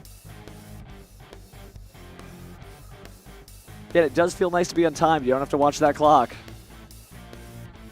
You do still have to keep up a regular pace, though. Yes, you do, as we found out in recent tournaments before. May I read all the Doomsday main deck monsters? Yuhao asking if he could be like, hey, can I just pull up Neuron and just read all the main deck monsters for Dooms? No, unfortunately, we don't have that much untimed time. Yeah, is there a level 4 that's not a Lara? That's not going to happen. Yes, it's Amalfi. But it does show you that that's something unique to Genesys. You're going to run into Duelists almost like it's the anime. You've never seen that deck before, and he might be the only Duelist amongst hundreds that are playing it. So it's kind of like the final exam at Duel Academy, right? You have to either know it or just learn it on the fly. Or in Medis' case, get converted into a robot. Yeah, that's fair. That's fair. Let's see if that is on the menu here. I do love, you know, playing Medius the Pure. Obviously, it's its own deck, and we've seen K9, Archmage, etc. But even just getting to the Power Patron Dooms lets you get into a Thunder King Raya or Thunder Dragon Colossus-like effect by, of course, summoning the Power Patron, then using its effect for that one card Xyz, not quite like Zodiac, but similar, and then using the Archmage Deactors to destroy a card on the field, and then, of course, add one of those Dooms cards. May I read the set? Yes. So we're going to take a look at Dooms Raiders. So these are all the public information cards that are available. Raiders is just set, so he's still able to access the text of it. Not breaking the rules here, but in case you don't know what Doom's Raiders does, very powerful card, very much the setup card here. And actually, you see the giant Yu-Gi-Oh! Neuron, so let's go ahead and do it ourselves too. During your main phase, you can destroy one other Doom's card in your hand or face on your field, then add to your hand or special summon a Doom's monster from your deck, but you can't special summon from the extra deck except Xyz monsters. Boo-hoo for an Xyz deck, right? Anything but that. Anything but that. But of course, if the card is destroyed by a card effect itself, you get to target a face-up monster in the field and destroy it. So great combo cards. It's for which card? How do I word this? It really is a pivotal point here, because if this thing goes through and Power is able to Patron actually start getting the Dooms targets any monster out of his deck, it could spiral quickly. And then special summon to a Wind Machine monster. It's definitely one of those big punch-style decks. Almost gives me vibes of other machine monsters in the past. Obviously, Cyber End Dragon's a really big one. Ancient Gears. Even RB, actually. Just big punches. It's very much in the same vein as kind of all the classic machine decks. Even back to, I summon Overdrive and activate limiter removal back in the day. Well, it is the 300 YCS. Definitely some historic talk here. No Megamorphs this time, though. Oh, thank goodness. No, that's not happening. Although Megamorph is an equip spell. It is not bad. Doomsy Raiders, my bad. That's fine. But I'll activate the effect. What if? So we're going to go ahead and activate our Dooms Raiders here, likely to destroy a Dooms card in the hand here. And Yuhao just, he's on Cool Tune. May I read RS? Many Duelists, even if they're not familiar, I think many Genesys Duelists by this point know what Cool Tune does, but he's up against a Dark Horse. And I think that's also a benefit to Genesys, that you can come into the tournament literally with the surprise deck. No one knows what you're doing. And even if they see what you're playing, they might still not know what you're doing. Like, it's not very clear what something like, Tearlaments Testina is doing, but you walk by it and you see Kitblos on the field, and you're like, I'm just going to hope I don't play this person. Yeah, just hoping. Okay, let's just hope he loses, not because he's a bad guy, but just because I don't know what to do against it.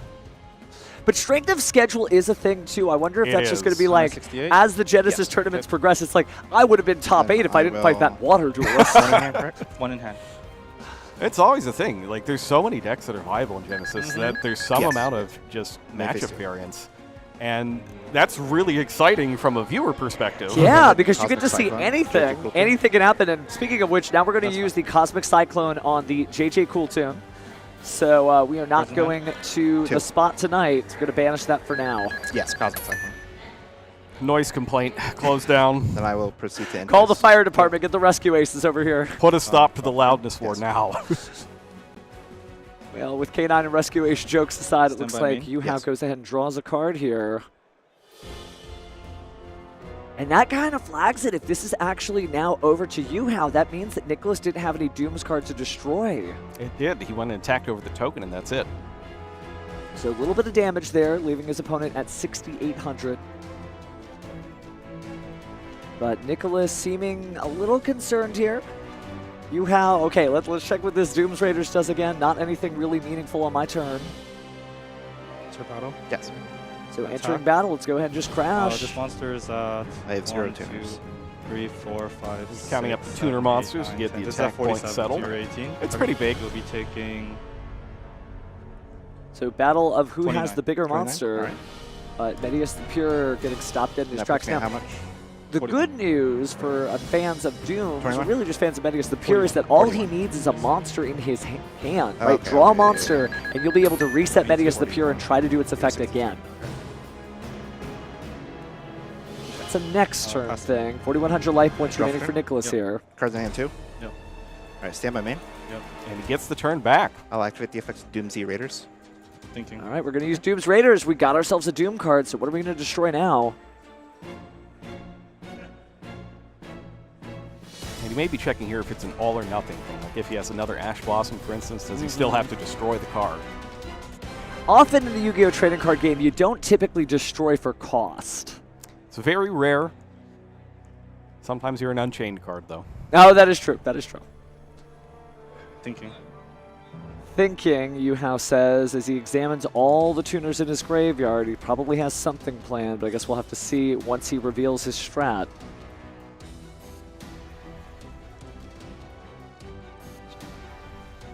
They're certainly playing for some fabulous prizes here. It's cool that you made top 8, but neither of these duels want to settle for that. This is really the first and only Proto-YCS. After this, they're turning into just regular YCS starting in Columbus. Yep. Put your Vanish here, please. Well, we can only crown one duelist here then. There can be only one Proto-Genesys YCS, or excuse me, Proto-YCS Genesys Champion. Yes. Put back Power Patron Doom Z. Oh, it's going to be the Power Patrons. May I read the card that you put back? Yeah, so we're going to return it, but I think it's coming right back, so you'll get a chance to read it. No worries there. So the Power Patron Dooms allows you to, of course, target a monster and sort of do, again, we talked about it earlier, a one-card Xyz summon by summoning a monster that is the same rank as the level of the monster you targeted. And there are some great combinations you can do with Medius the Pure, considering you use things like Theorealize Overdrive, although I haven't seen that so far. So we may just be going for Doom's Deactivus. Normal summon. And he did have a Doom second Z, Ash. B5. I'm Oh, no. So the Power Patron's staying right where it is, although he'll have to shuffle it back into his deck a little later shuffle on. the deck. Oh, that's follows up with Doom's. Cards One one. is that 7. Okay. Looks like it. Number 7 being the Amalthea, going to go ahead and attempt to add a Dooms monster. If it is normal summoned or special summoned, and kind of like the Mitsurugi monsters, or it's destroyed by a card effect, which is a really nice way to, if you've already committed to your normal summon, maybe even twice if you're running Medius the Pure, you still have another way to just destroy it and still get that search effect. Picks up a copy of Doom's 12-0 Drastia, and he's going to activate it. That's fine. Try to get that onto the field, destroys Doom's Raiders, summons to the field, and now he's going to get another card. Special summon it from your hand and get an equip spell from your deck card, and that's the first Doomder. So that's one of many to be seen. And certainly, a powerful equip spell, but it's more about what you can do with this. And it looks like we're actually just going to Xyz summon. Possibly it's 2 level 4s. That could be your robot, right? Medius the Pure coming along here. And he stops him here as he's about to overlay the monsters. What has he got? Is it another Synchro from hand effect? That's fine. It might be. I mean, think about how your deck is just interactions. Almost every single one of those cards does something, typically on the opponent's turn or more. But we are actually going to go ahead and... Ooh. So we're going into is it Drastria? That's fine. It's Doom's 12, the end. Drastrius. Drastrius. I'll attack for 18. Sure. So 1800. Yep, so that gets to absorb the monster as an equip spell, kind of like Relinquish when it attacks. And now he's going to get all of these to go. That's a big boost, and that'll close out the game. Dooms gets a win on the board, and Nicholas wins the first game of this Genesys Top 8 match. What a really swingy match there. It was back and forth.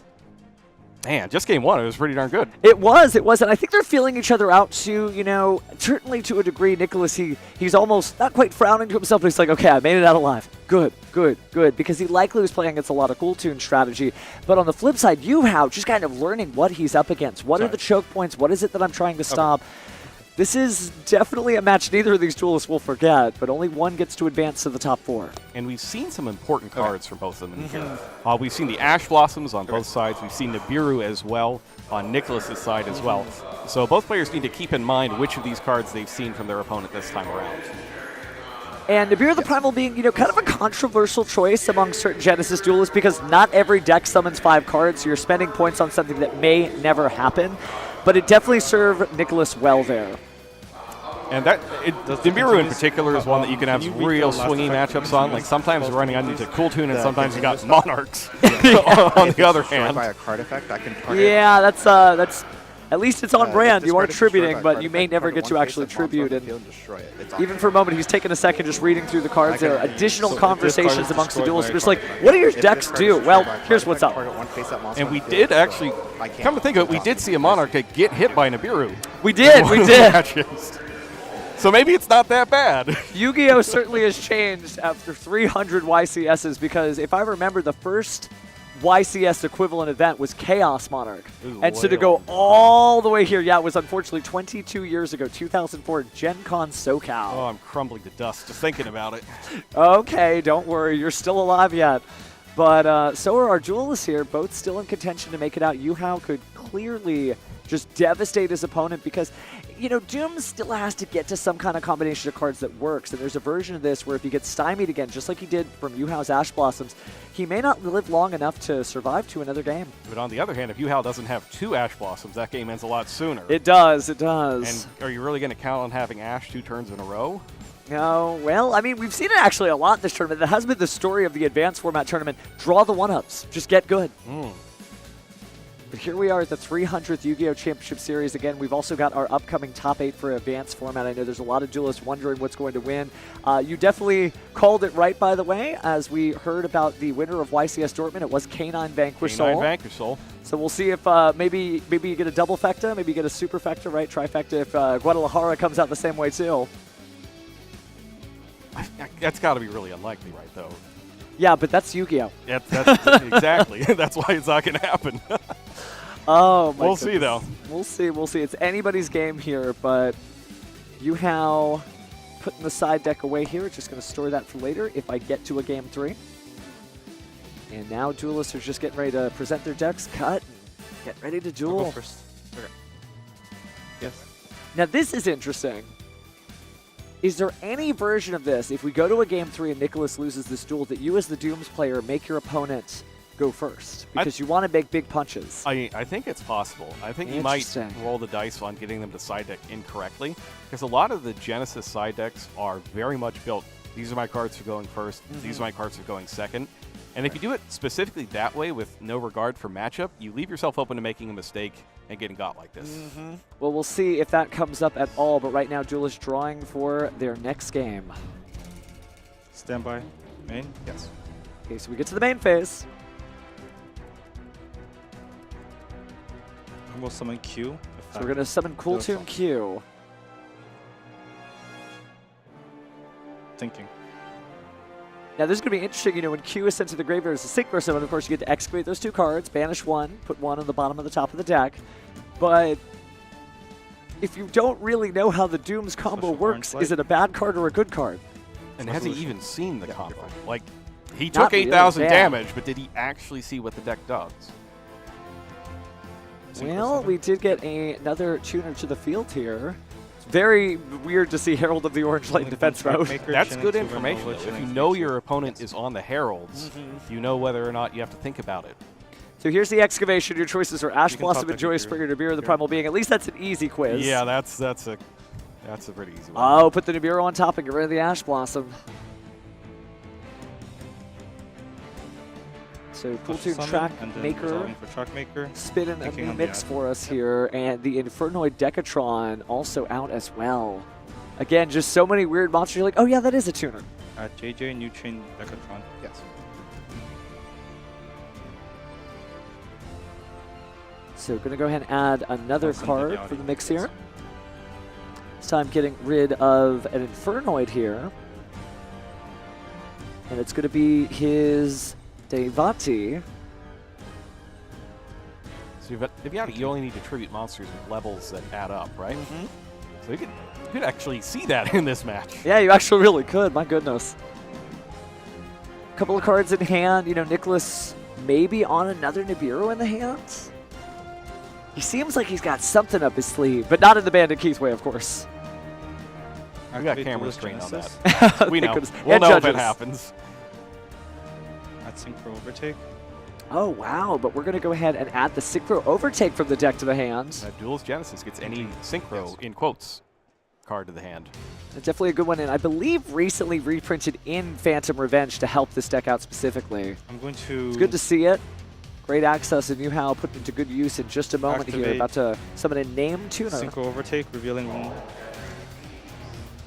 Red Seal. So Synchro Overtake is kind of the Synchro equivalent of Fusion Deployment, where you show the Synchro monster and you go ahead and grab whichever tuner is listed on it. Special Rekko. Special summoning Rekko. Rekko effect add. Yes. So cool tune, Rekko joining the fray here, so maybe we'll end up seeing a spell or trap destroyed, which could come up actually in the Dooms matchup. You don't want them to have access to all their equipped spells. But here's something I don't think Yuhao may know. What if he sees a monster with 3 equipped spells and just doesn't know, oh god, I gotta reduce that down to 2 before Jupiter shows up? Thinking. It's a possibility as Yuhao opens up the club and now has 5 monsters boogieing. Well, it's definitely time to jam. And that Nibiru is going to feel too little too late. It never feels good to draw Nibiru, the Primal Being, as like that sort of 6th card after your opponent has done this great combo on turn 1. But when you already know it's going to happen, that's even more demoralizing. An embarrassment of riches here. So many Synchro materials. Let's see what the math adds up to here. Appears to be level 8. I'll summon Visas Amrutara. Yeah. Jesus.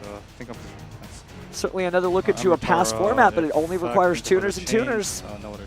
Yes.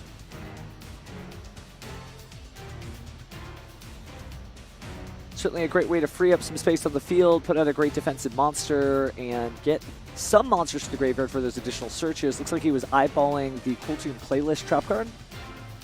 Yeah, we didn't get to see that one in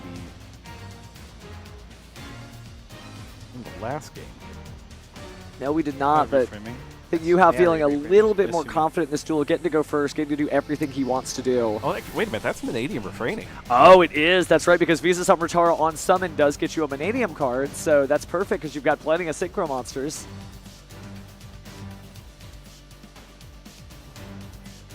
Well, that's a deck that didn't really have a whole lot of time in the limelight, did it? Vanadium.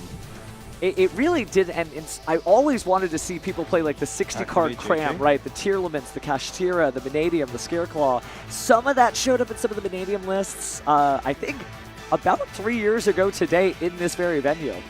Because YCS Richmond, I remember, it was actually my first time casting with you guys, and there were some Vanadium decks that were making it. They were good in Swiss. They didn't make it to the top cut, but kind of nostalgic for me. So Armored is gone. Synchro summoning yet again. That's going to be level 5. Oh.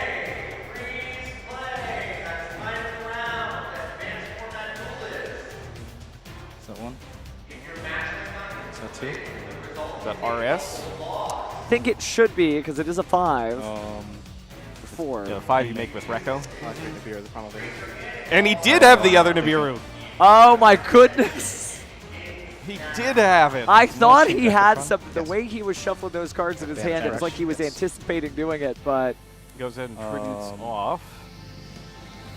For the monster to negate that. I think that's a good trade. And yep. Draw for turn. You have anything So now we're going to draw for turn. Nicholas is going to have to Dooms combo through this somehow. Yeah, it's a little tougher with the monsters in defense position. Doom's not known for its ability to change monsters from defense position to attack position. Although, if you want to start getting equipped cards to give you piercing, well, we've got plenty of those. That's true, that's true. Well, Big Bang Shot didn't hurt nobody. Well, except your opponent.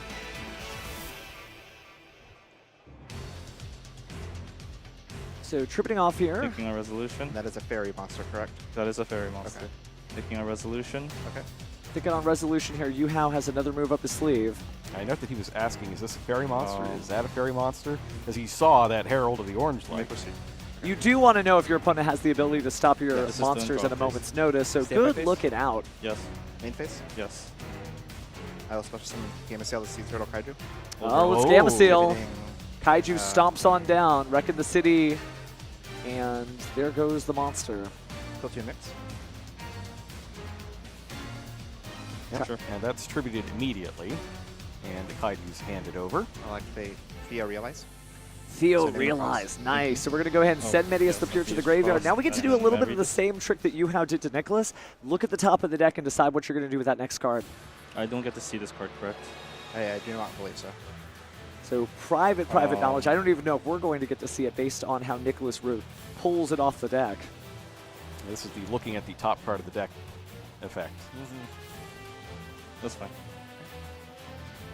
All right, we don't even get to know. It is a mystery, but it's going to the bottom, so it's probably good. Yeah, probably a good one. Good. I'll activate the effect of Medius Pure.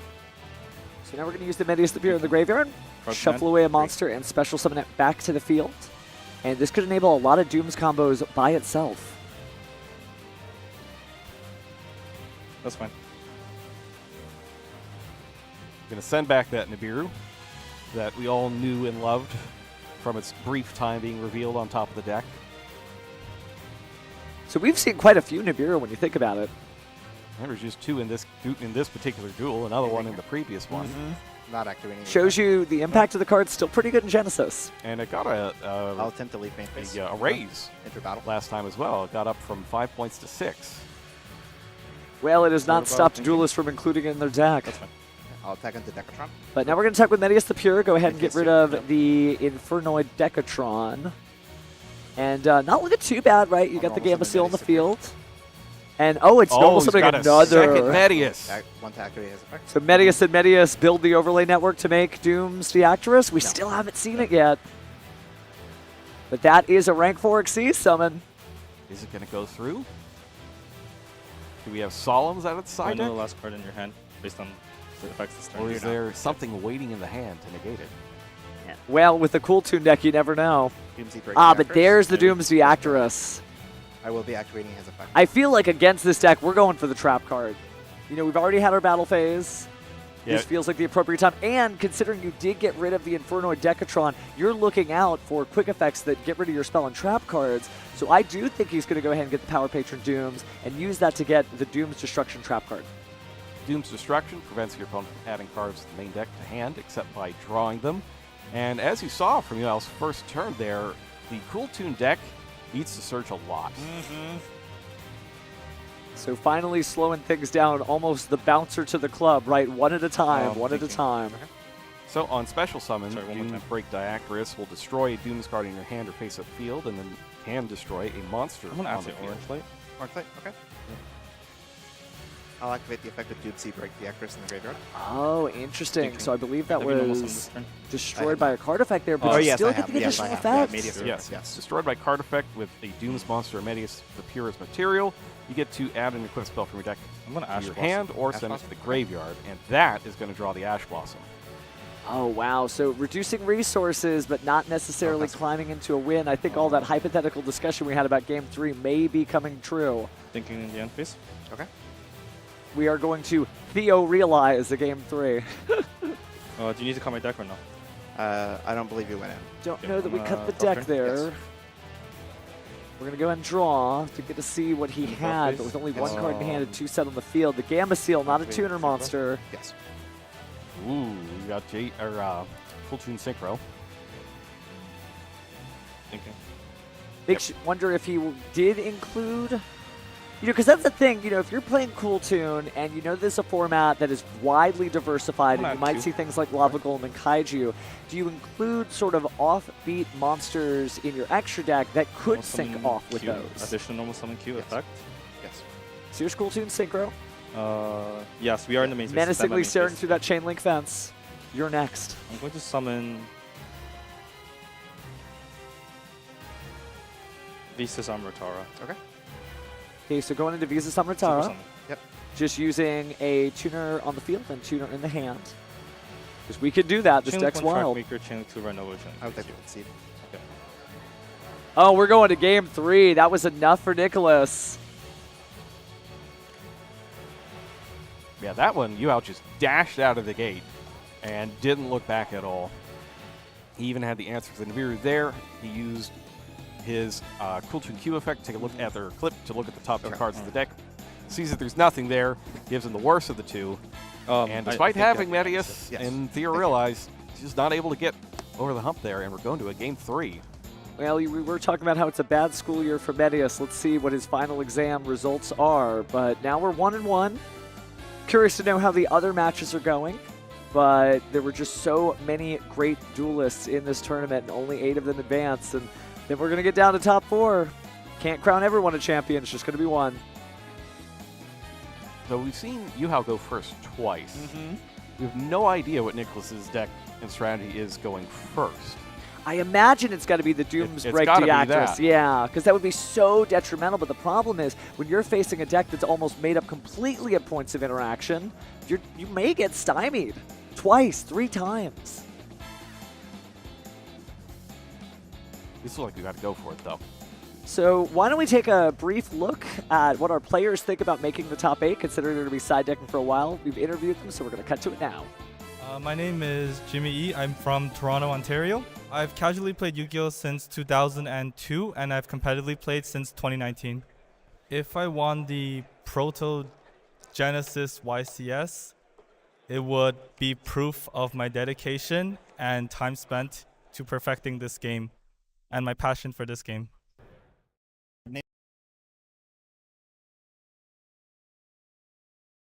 His nickname is, he certainly has put a lot of work to get this far, but he's not the only duelist up there, so let's hear from Nicholas. My name is Nicholas Moore, and I'm from Columbus, Indiana. I've been playing since 2008. So what would it mean for me to win the Proto-Genesys YCS? It would be my first YCS win, and I love Genesys, so let's try and win it. Good stuff. Both of these players dedicated to the game love it, but as humbled as they were to be up here, you can see they are very focused on how they're going to get through this next duel. This feels like one where, you might just have to get the destruction out there, stop them from adding all the cards to their hand, and just hope you don't have enough gas to beat me with what you have right now. Well, you could always just draw the Doom's Destruction, right? Yep. Most of the time this card is run at 1, but we've seen how lucky duelists have been in this tournament, just drawn the 1 of. Heart of the cards might be a thing. Works for me on Master Duel every time. Works for me on Duel Links too, but I'm using the Destiny Draw skill for that. Oh, goodness. But, yeah, we're going to go ahead and pass the deck over and... All right, looks like they are done shuffling there, and soon they will learn their fate. Well, this is going to be a legendary duel, one way or the other. Game 3 of the Genesys Top 8. Let's see what happens, starting with who's going first. All right, thank you. All right, 5-card draw. All right, standby. Yep. Main phase. Yep. Nicholas is going first. No trickery here. Activate the effect. Sure. Good start there. Time to destroy. And this time we got to destroy the Power Patron Dooms, meaning you immediately get access to the trap card or whatever card you need for the Doom strategy. And it's going through. Power Patron Doomsy. Wow, so the Doom's Raider destroying the Doom's Patron. That is a really better start than we've seen these last 2 duels for him, and it went through uninterrupted, which tells you a little bit about Jimmy's hand. Maybe it is all Cool Tune cards, none of those other points of interaction that may be able to stop that. Okay. Unless he's learned this strategy and is now holding an Ash Blossom for a pivotal point of the combo, but without very many Doom's duelists out there to showcase how great this strategy is, or the order and sequencing of the cards, it's going to be difficult. All right, Amalfa is up next, Doom's 5. Drastia. Yeah. And Drastia is coming up as well. So all the cards you can eat. Notice he didn't go for the trap card there. I wonder if he already has it. We talked about it. Destiny Draw is a thing. Have you noticed something? Taking a second to read those cards along with Jimmy there, of course. You summon Amalthea or it's destroyed. You're going to add a Doom's monster from the deck to the hand. And of course, Wall-Vest card is equipped with an equip card. You can special summon the Wind Machine Xyz monster. Very common among that effect. But switching over to the relevant effect of the Doom's 7 Ilara. If normal or special summoned or destroyed by a card effect, you get to set a Doom spell or trap. So maybe that's the way into the Doom's destruction. And setting it is key there because you can't Ash a set from the deck. No, you cannot. I don't know too many cards that interact with sets yet, but I guess it's still young in the year of 2026. Dark Simorgh. Oh yeah, that is fair. That is fair. Okay. Well, I don't think we're seeing Dark Simorgh here. We only got the wind monsters. Yep. Although you couldn't you? I mean, this is a wind-based deck. Wind machines all around. Maybe. But Doomdurg, the first one, has hit the field. Yeah, speaking of wind machines, they do not mind being equipped with these powerful equip spells, and doesn't take too much more actually, to get to the Jupiter, the power patron of destruction. And if you can hook that up with Doomdark, it's fantastic, preventing the opponent from targeting it with card effects. And that is going to be pretty prevalent when you think about all the cool tune reactionary cards, right? But we're going back into the Dooms Break Deactorus. You say no effect on summon. Yeah, no effect on summon. He's not going to use the effect on summon, and that makes sense too, because if you've already used your Power Patron Dooms effect, there's not a whole lot of reason to deal with it. But setting 3 cards. 3 back row. So that's one of the things with Cool Tune is they can have trouble grinding through all that back row. It's interesting that the decks that can access so many tools sometimes just have trouble with the littlest problems. Draws for turn. Can I read the rank 8 of the Doomsies? No, he keeps asking about cards that aren't relevant. Yeah. That's the thing. You have to ask for something that is actually there, or that you have direct public knowledge of. Yes, we are still in draw phase. And nobody has summoned that rank 8. Sorry, that's a secret here. But on the other hand, we didn't immediately see the trap card flip up. That is true too. Interesting. Perhaps he wants to save it. Maybe if he realizes his opponent doesn't know anything about this deck, it's a better surprise when they activate a card effect trying to search to be like, surprise, no. Yep. It's always a little risky doing it that way, but it's also very rewarding if you catch them. Well, it's interesting too based on the dynamic because it depends on who blinks first. If you activate Cool Tune Synchro, chain Doom's Destruction, no search. But if you activate Doom's Destruction first, you could chain Cool Tune Synchro and get that search. So maybe holding it on is some matchup knowledge that Nicholas picked up throughout the Swiss rounds of the tournament. Yeah, specific for Cool Tune Synchro. Synchro overtakes a little rougher because they get special summon. That is true, yeah. Designed well, especially for a situation like this that you may not know he's in. Take a look at his hand. There is some diversity. I see 3 spell cards and 3 monster cards. This is anytime. Yes, it's a quick standby. effect. Okay. So My guess is that this is not a Do you field have that anything to activate? he's seen all weekend. I'll activate the effect. I don't think this is a field anyone has seen before, at least not on a stream. So he's going to go ahead and use the quick effect of Doomdirk here. Yes, to me. Yes. Push in the envelope. Yes, main face is fine. And so that means he can activate the effect, destroy 1 other face-up card that Nicholas controls, and for the rest of the turn, the card equipped with Doomdarks going to gain attack equal to its own level or rank by 100, can attack directly, and if it battled, it's destroyed at the end of the damage step, which is not a bad thing for a Dooms monster.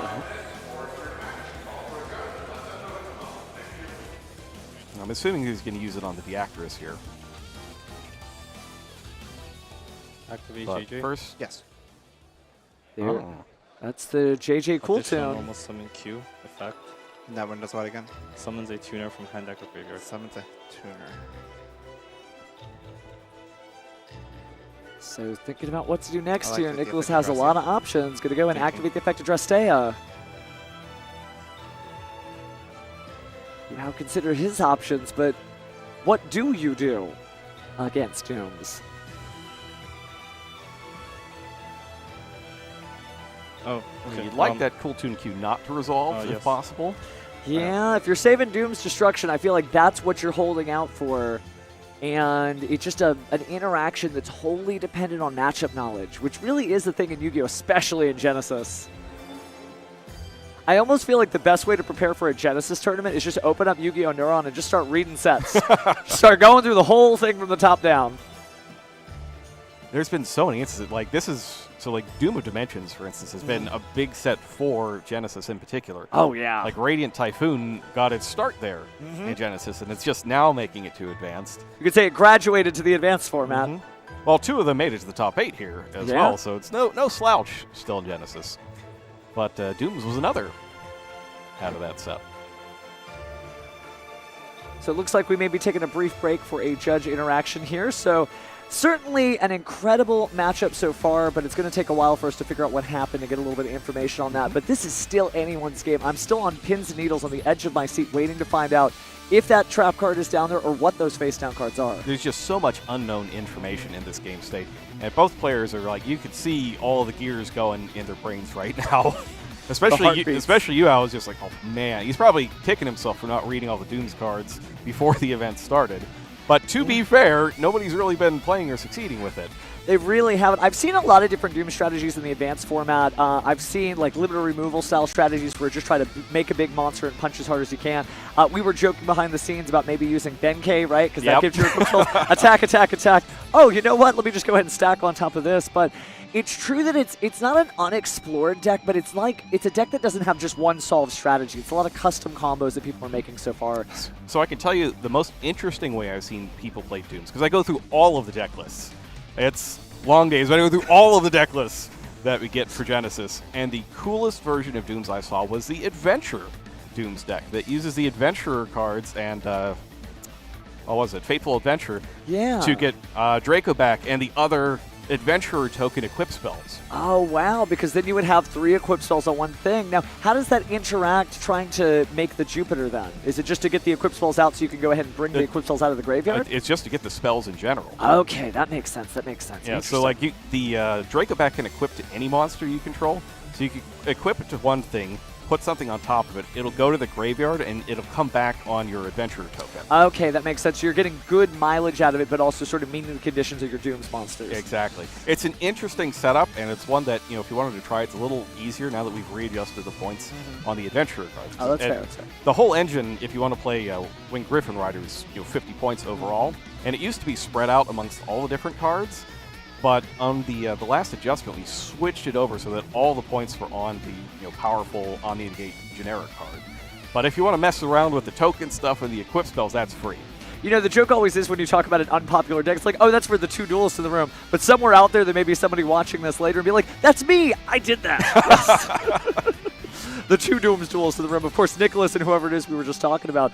But it is really neat to see. I think the thing that I love about Genesys is it's sort of cashed the check, if that makes sense. We are seeing duelists show up here with weird strategies. It's not 8 Radiant Typhoon. It's not a bunch of Canine Vanquish Soul or something like that. It's whatever the duelist felt comfortable with and just rocketed them to the top of the cream of the crop. Yep, and there's some of the innovations from Genesys make it over into advanced format play as well. Like the Regenesis cards were very underexplored in the advanced format. But when the Vanquish Soul players at Genesys had to replace a bunch of their fire monsters, they started looking through everything and they came up with the Regenesis cards.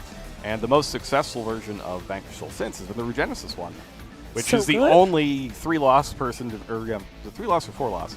24. Yeah, he was towards the bottom of the bracket, but he still made it. He was 8th place, but still made it. Still made it. Teasing that out a little bit since we have time, if you're trying to figure out where the synergy is with your 2,500, the sacred number, is going to be Heavy Borger.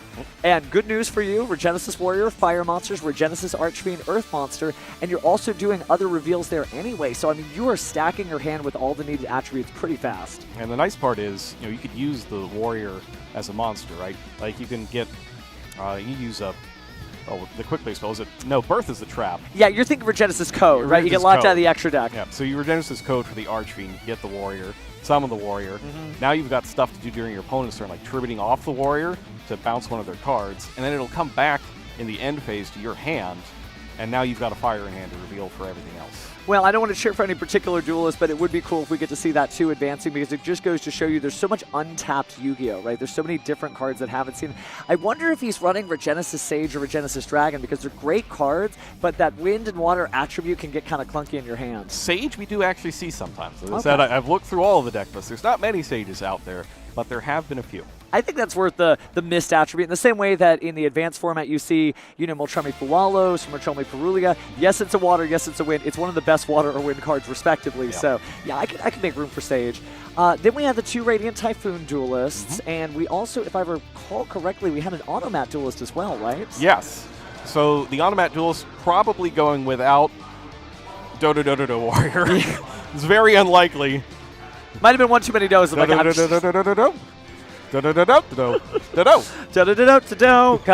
it just shows you though that there's so many cool decks that some people thought that it'd be only the decks that couldn't make it in advanced format, but there are advanced format decks making those hard conversions, and there's decks that nobody's seen. It's just somebody's pet deck that's your favorite, and they can put that level of research and development in and be rewarded for it in a way that maybe if you're in a broader field, you're eventually going to trip over. Every deck loses at some point somewhere. But in Genesys, when anything can happen, maybe your opponent just doesn't know you tripped. I've had matches where I'm doing my combo, I'm like, oh, I messed up, and the guy's like, I scoop, you're like, Great. Yeah, Hooray. sure, okay. We take those. We take the. I mean, you do know what happened here. And he's like, no, and I'm like, okay, well, here's the slip. I guess that works. That works. But good times, good times. Have you gotten a chance to see any of the lists for Genesys tournaments where they have higher point values? I like have 200 or anything like that? I have. Okay. Some people are just trying to do the craziest stuff that they can imagine. One of my favorites was the Heraldic deck with double Shockmaster because one wasn't enough. People tried it with just the one and it wasn't good enough. But if you go up to 200 points, now you can have two. Get monsters and spells. So you're saying I could have 2 Mystic Minds? You could. I used to play Mystic Mind Destiny board during 2019 format with the Thunder Dragon Orca stuff, and that was the first deck I wanted to come back to when Genesys came out. But because the point system, it is very well crafted, because I'm just like, I'll just use all these field spells. Oh, I can't do that. And you try to draw the one Mystic Mind, it's just not going to happen. It's not going to happen. So a lot of creativity there, and it's fun too because your fixer-upper decks, they really just sort of jump out of your card case and you get to use them again. So it's good stuff. Gosh, well, I guess we'll find out soon what happened down on the main stage, but I'm also curious to know what's going on our other top 8 matches as well. Yep. Good stuff overall. How you feeling about the advanced format while we're up here? Advanced format, there's been a lot of really good games this weekend. Really good games. In the advanced format as well. I'm happy, obviously, that my pick was correct. Yeah. At least for Europe. We'll see how it goes here. But I've actually been playing a lot of Vanquish Soul Canine myself in terms of both advanced and Master Duel. So I've been really impressed with it in Draco Tail field formats. Feels really good, honestly, to be able to. I think everybody's trying to figure out the right combination to make the deck work, but I think Duelists really adapted to the Forbidden Limitless pretty well, which is the one Holly Sue, but having access to the other Vanquish Soul cards. And it didn't feel clunky. I'll say in Master Duel you kind of have access to almost everything, so it feels almost like, again, an embarrassment of riches. You have overwhelming numbers of choices, but it's been good to see people jump into the game, and I've been hearing from people who are kind of newer to dueling that they're like, oh my gosh, this K9 Vanquish Soul deck is good. And you're like, yeah, it is. It is. So one of the big splits in opinion that I find interesting is the believers in the Magistus cards and Spenta in their Draco Tail deck, and the ones that want no part of it. Yeah, and that's been kind of the talk of the town, too, because Spenta has been certainly a controversial card, but we do have an update here soon, so we'll get to know what's going on once we get a little whisper in our ear. Right, just... Okay, so time to get into judge voice here. So, it looks like you have received a slow play penalty. First thing a judge is going to ask you is, have you received this slow play penalty or a penalty like this before in the tournament?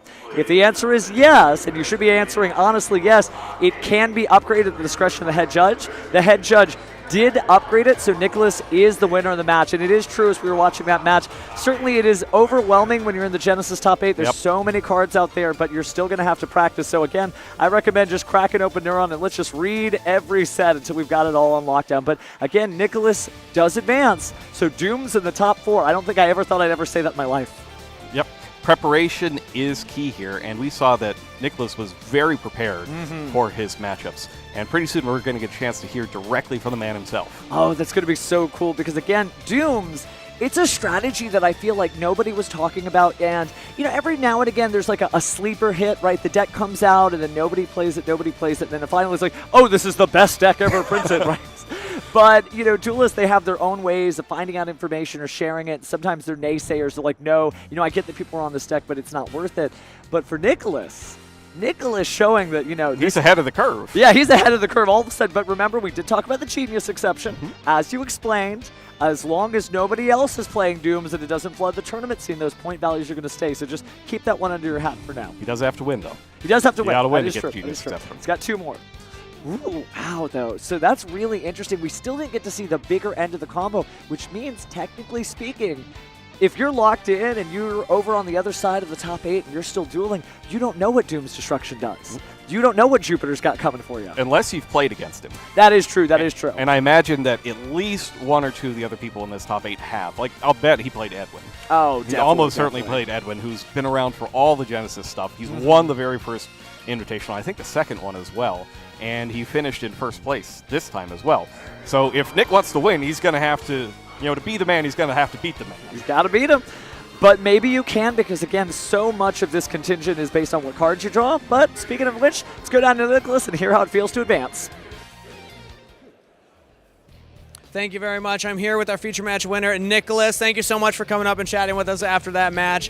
I want to talk mostly about Genesys as a format and your experience here playing in a Proto-YCS. So first off, what's the experience been like for you? It's been fantastic. You know, everybody's been super chill and very back and forth. I love it.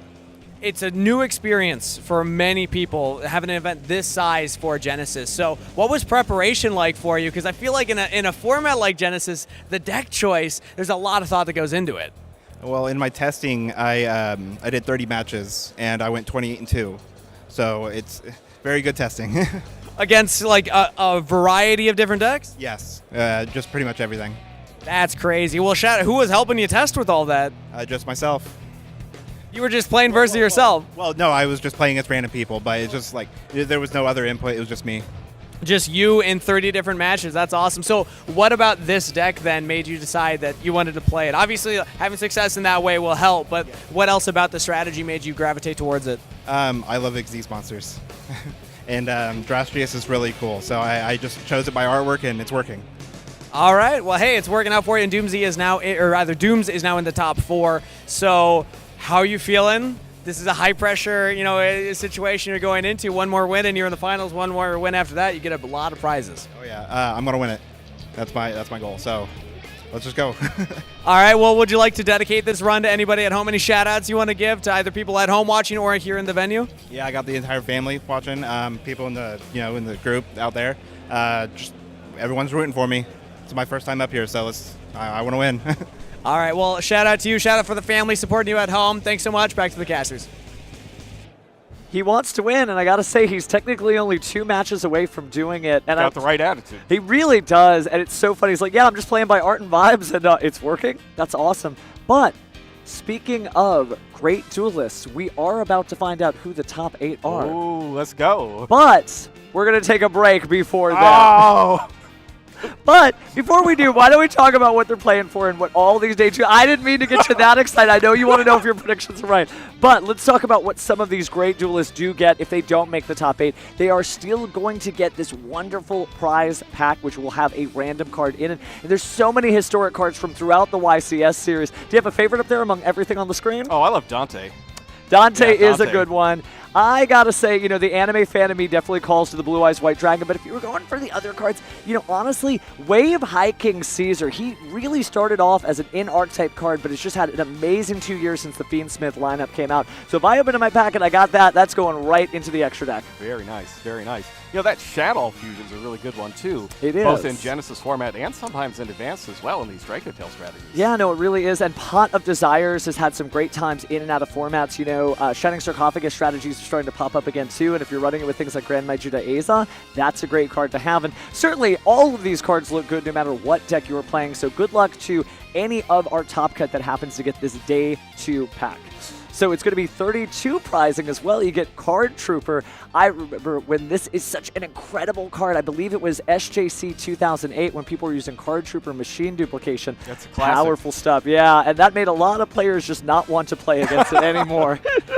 But also there's top 16 prizing. If we take a look, there's Effect Veiler, another great card that continues to be relevant to this day. Originally a Yusei Fudo anime card that worked its way up through Blue Eyes White Dragon decks and more. Now it's being seen in everything from Draco Tail branded to Cool Toon.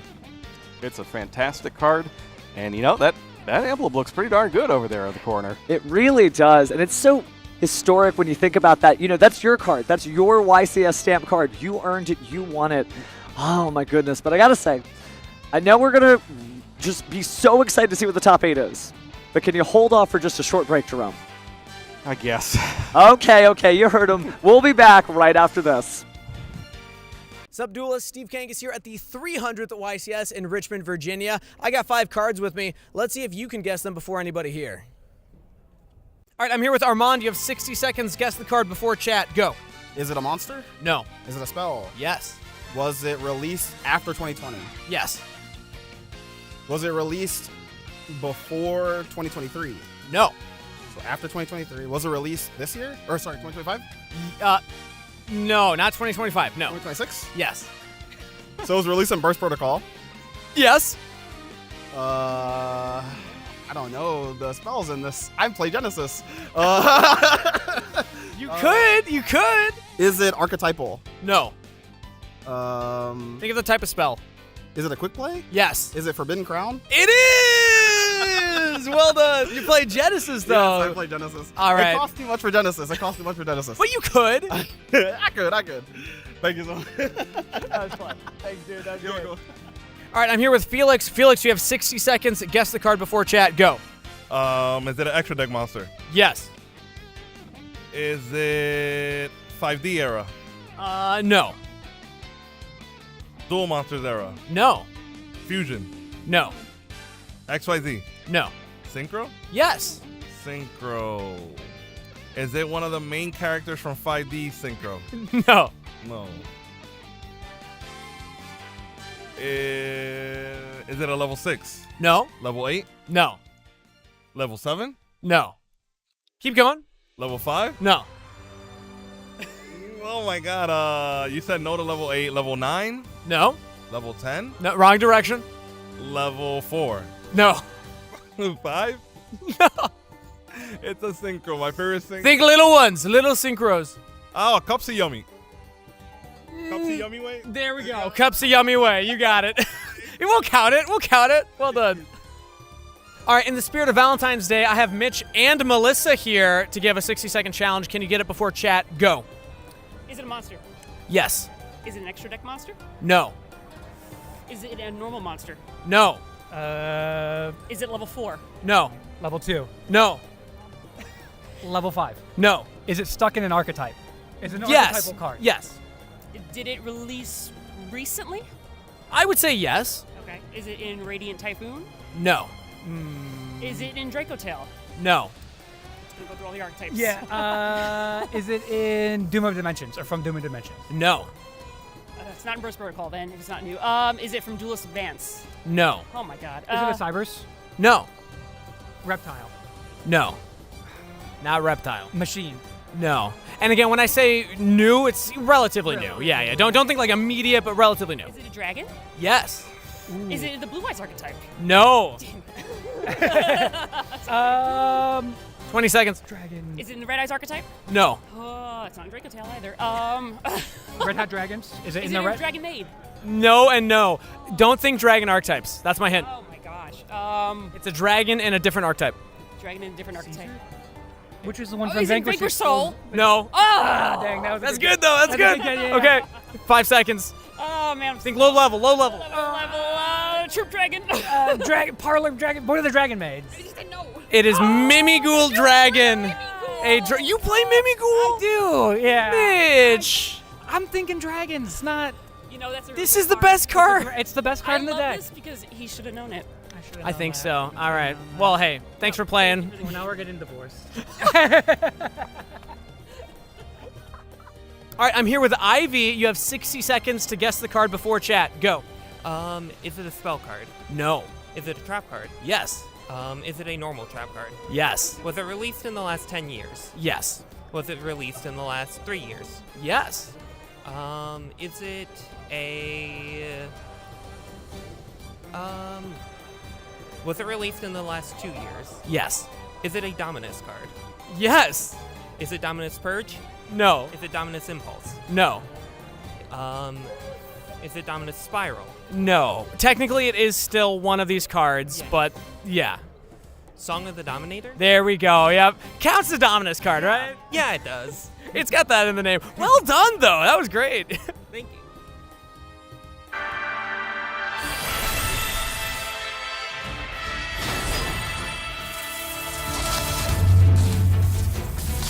Game on, world.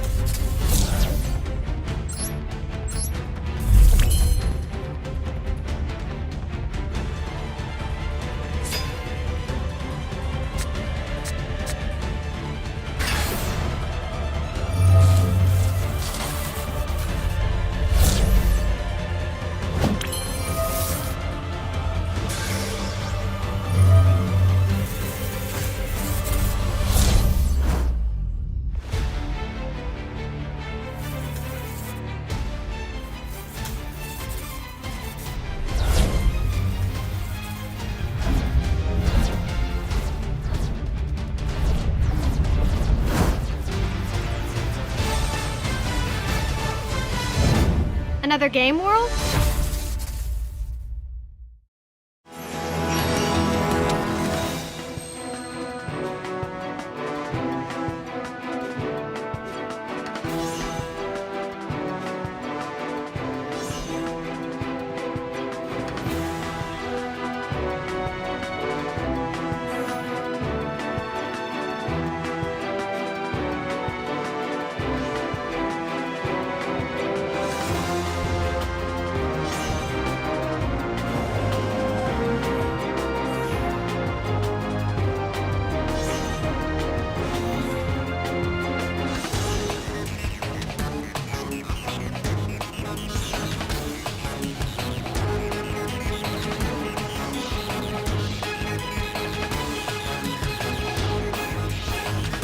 It's time to duel.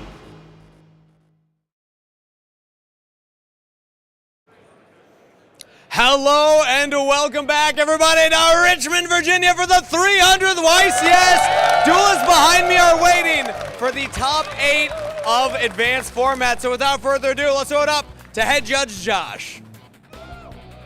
All right, after 15 rounds of Swiss, we have our advanced format top 8 players. In first place with 42 points, Mario D'Amico. In second place, also with 42 points, David Mendoza. In third place with 39 points, Steven Logan.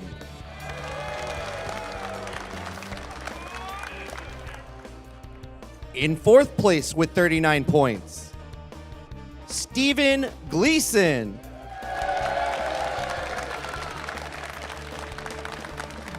In fifth place with 39 points, Julian Cajon.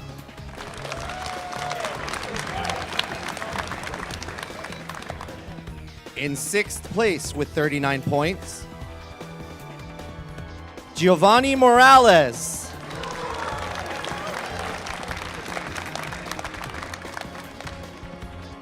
In seventh place with 39 points,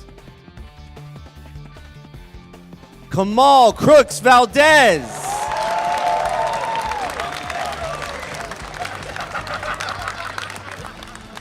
And in eighth place with 36 points, Timothy Dahl.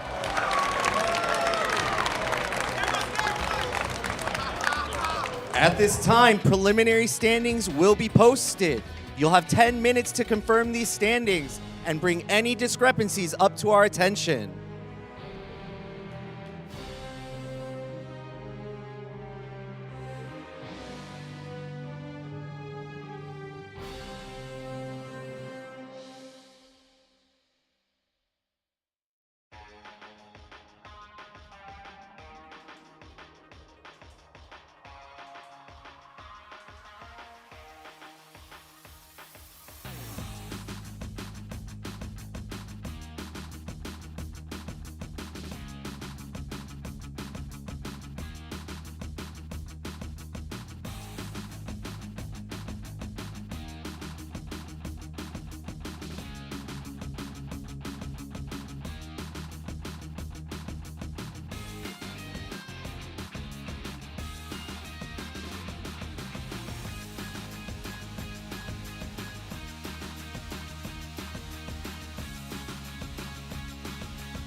Hello everyone, welcome to the 300th YCS. I hope you're enjoying the exciting action we have going on here at this milestone event.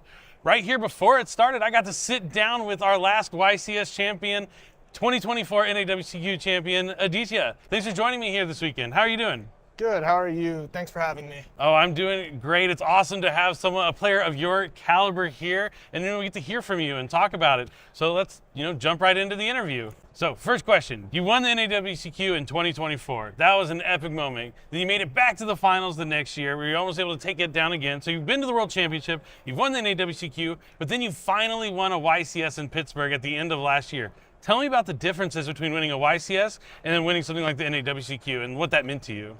Yeah, for sure. Definitely with winning the NAWCQ, there was a lot more pressure on the line, especially towards the end, because you have that Worlds invite. And that was one of my biggest goals, was to just go to Worlds. It wasn't anything else. Like I set a checklist for myself at the beginning of the season. I want to win a regional, I want to win a YCS. I didn't do it that season, but I got it done now. And then I wanted to go to Worlds. I had no plans to win the event, actually win the NAWCQ at the time. I just wanted to go to Worlds. And trust me, after that top 8 game, and I already have Worlds secured, the rest of the event just felt so carefree, just so fun to play, like no stress. I did what I wanted to do, and I had fun doing so. And in that respect, I ended up winning, and it just felt even better. Felt amazing. So you mentioned that checklist where you had the win a YCS. You obviously probably thought the order was going to go differently. You would start with the YCS, then take on the NAWCQ, then go to Worlds or something like that. But it ended up being that the YCS was the last thing that you had to check off, pretty much, right? I'm sure winning the World Championship might be somewhere in one of those boxes too now that you've done everything else. But tell me what it felt like just to win the YCS, where you could finally check off that box. You weren't just like a one-time champion. You became a 2-time champion. Like, how did that moment feel? Did it like solidify anything to you? It solidified what I wanted to accomplish for myself. I set my goals, I achieved them, and when I see the difference between winning a YCS and an NAWCQ, I always saw the allure of that ultra prize card, from the Anotherverse series. Yep, definitely. One person gets that ultra rare from the main event. Yep. So that was always something different that I saw and something that I really wanted to strive for. So when I finally did it, it just felt absolutely surreal.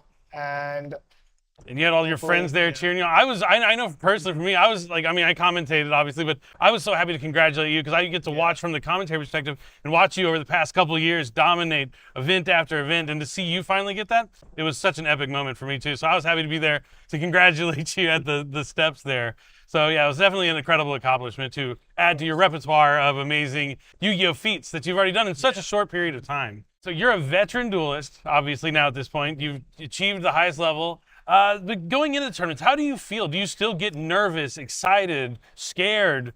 Are you just more confident? Like, talk to me about your mental state before something like the 300th YCS begins. I think going into the event is when I'm probably the most calm. Okay. My rounds 1, 2, 3, 4, 5, 6, especially my early rounds, I am dialed in. I'm focused on my games. I'm paying attention to everything. I think when I get the most nervous is honestly when I come up on stream. It's a completely different environment. Bright lights, Exactly. Big stage. You're on the stage, everybody's watching. It's pretty intimidating, and it is definitely something to get used to. And I've tried to get used to it, and I'm working on it as well. When I'm up here, I'm usually talking a lot more, and that's mostly to calm myself down. Oh, okay, I see. So overall calm, but maybe a little nervous when the bright lights are on the big stage for sure. But yeah, that's interesting because I know a lot of players like round 1 and 2 are the hardest, at least round 1, because they have like butterflies in their stomach or anything like that. But for you, it's the opposite. I always look at my rounds 1 through 3 as the warm up. Oh, okay, I can respect that. So once my warm up's done, that's when the real tournament starts. Cool. All right, that's good to know. Good to know. So we mentioned that you won the NAWCQ, but on top of that, for the past couple of years, you've been a part of the World's Qualifying Point Playoff, which means not only have you attended a ton of events throughout the year, you've done well at those events, and you actually came in the first spot the past 2 years, right? Out of all the players, if we take the top 16 and they do a playoff to try and get to the World Championship on Friday of the NAWCQ, but you've been #1. Talk to me about what that took to achieve, and and this year you're sitting pretty well. You said maybe around like 10 or something. But Yeah. tell me like what it takes to put yourself in that kind of position. What kind of dedication did you have?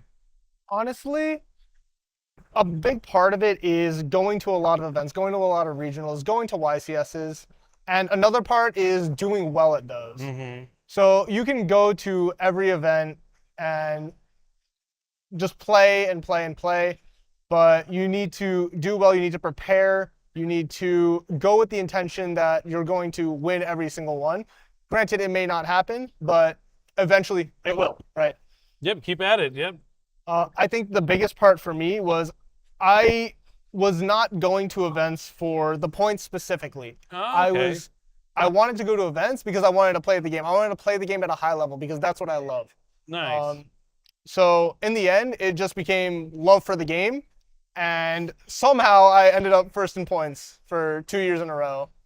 The second time was not intentional, but But it just so happened, you just did so good, you just happened to be on top, which makes a lot of sense. I like a lot of what you're saying, because that's, I think, that great advice to give people is, step one is to have fun. And then step two are the results. Like, you want to make sure you're having fun first, and then the results will follow, potentially. And at the end, it doesn't mean anything unless it means something to you. yeah, that's great words of advice, for sure.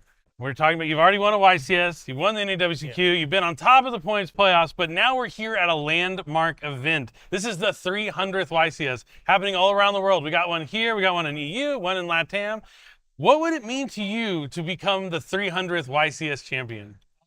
Honestly, because this is my first landmark event ever. Okay. I didn't play in the 250th or the 200th, but I think this event means so much to me, not only because, again, it's the 300th YCS, because all of my friends are here now. Yeah. So all of the people that I know, there's nobody who missed out on this event, and I want to win it not only for myself, but for them as well. That's awesome. Good. You sound like Yugi, like straight out of the TV talking to me, and I'm absolutely love it. I'm here for it.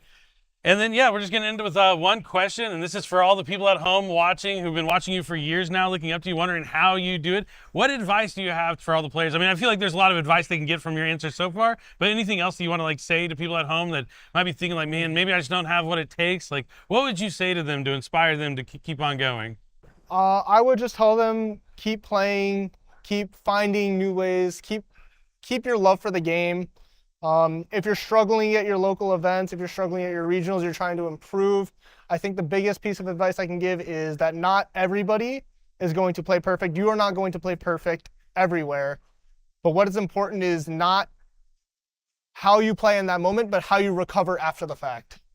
You see me on stream all the time. Like, I make plenty of misplays down in the crowd, up on stream.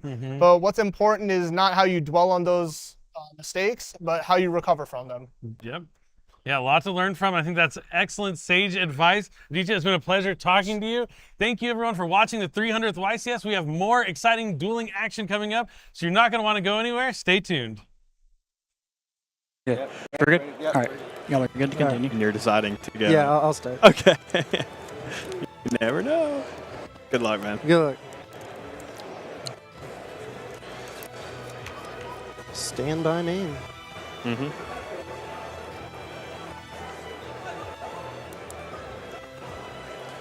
Pot of Greed. No ash.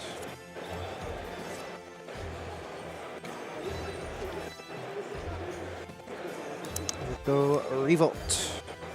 Pitching Tessera.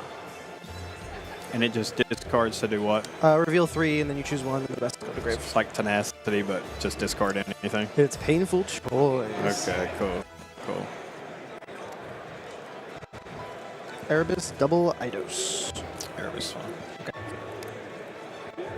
I will trigger Tessera to summon from deck. I will summon a Dia effect to summon from deck. Yep. Summon Eidos.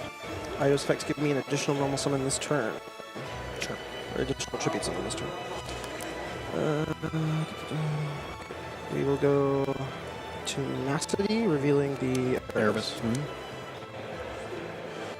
Adding Master Plan. Can I read that one? Yes. It is Foolish Burial Goods, and then it has a effect when banished.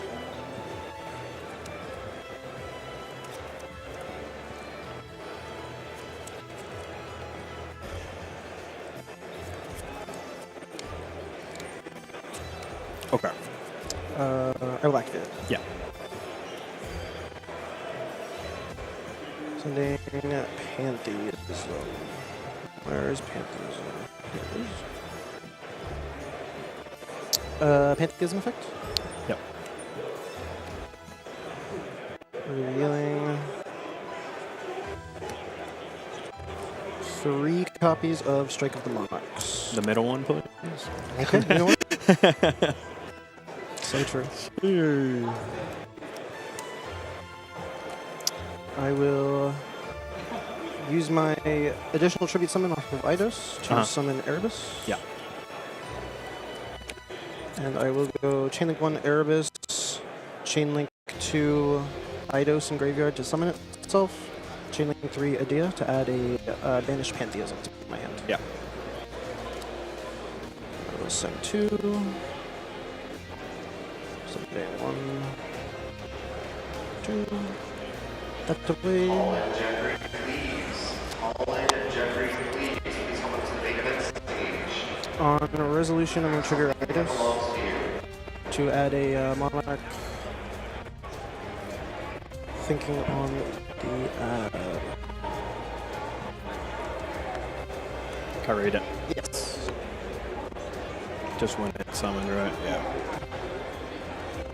Alright, 5 minutes have passed. To call the next winner in the TCG The Pot Collection. Once again, if you're your and add Perfection. and you're in a match, please raise your hand and call for a cut and ask the judge to come to the main stage. If you're not in the match, please come to the main I'm going to use my regular normal summon, which I have not used, on Ether. I'm going to activate the effect of Ether. You dump 2 to special 1, right? Yes. Yeah. I'm going to send Pantheism and a Revolt to summon another copy of itself. I will activate the effect of Erebus in my graveyard. Discard. Discarding the Pantheism to add it back. And then I will use Eidos' effect in graveyard to summon a Squire from graveyard targeting Tessera. Okay. Summon Tessera. I will now activate the effect of Tessera to immediately normal summon a monster. Yep. I'm going to summon another Erebus. I'm going to trigger it. Revolt, Master Plan. Truly, that time you can cut, and I'll go that way. 2.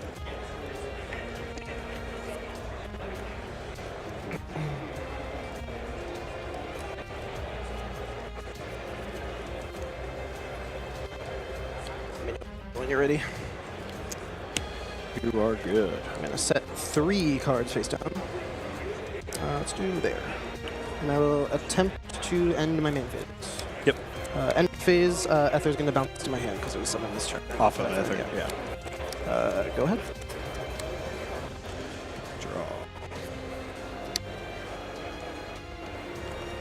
Draw. Can I read this? Yeah. It summons during my turn by doing something. By banishing a spell from grave.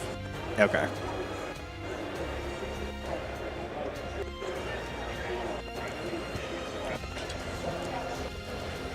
Gotcha. Thank you. Yeah.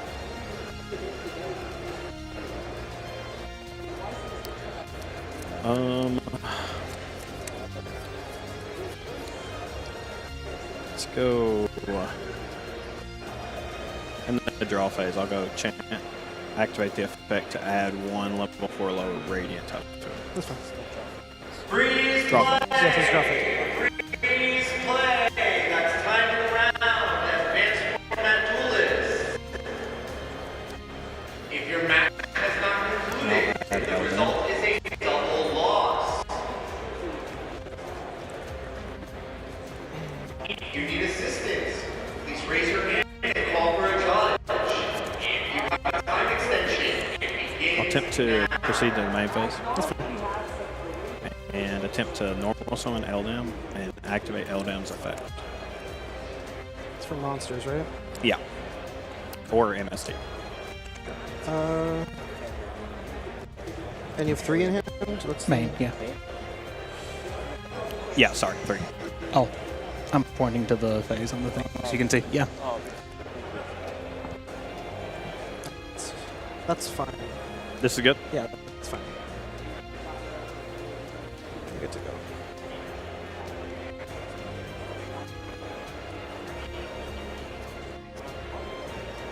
Sorry.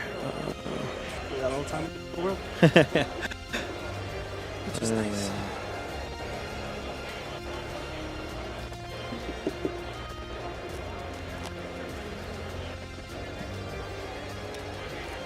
I'll add Corsair.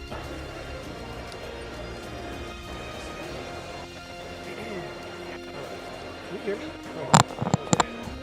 Can you move the mic just a little bit closer to your mouth?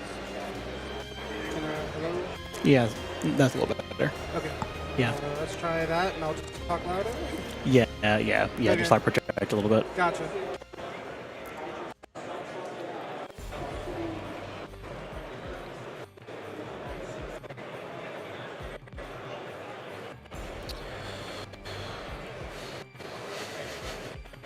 And we'll go activate Radiant Typhoon Vision to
Hello and welcome back, everyone. We're here at the 300th YCS in Richmond, Virginia, and we've made it all the way to the top 8. It's absolutely incredible that we went through how many rounds of Swiss was it? 15. 15 rounds of Swiss. Absolutely phenomenal. And now only 8 players remain. So let's go ahead and take a look at the bracket of who is left. First up, we have Timothy taking on Mario. Timothy snuck in there being the only X3, the only player with 3 losses to make it top 8, but he has to face Mario, who came in first after Swiss. And then we also have Steven taking on the world champion Julian.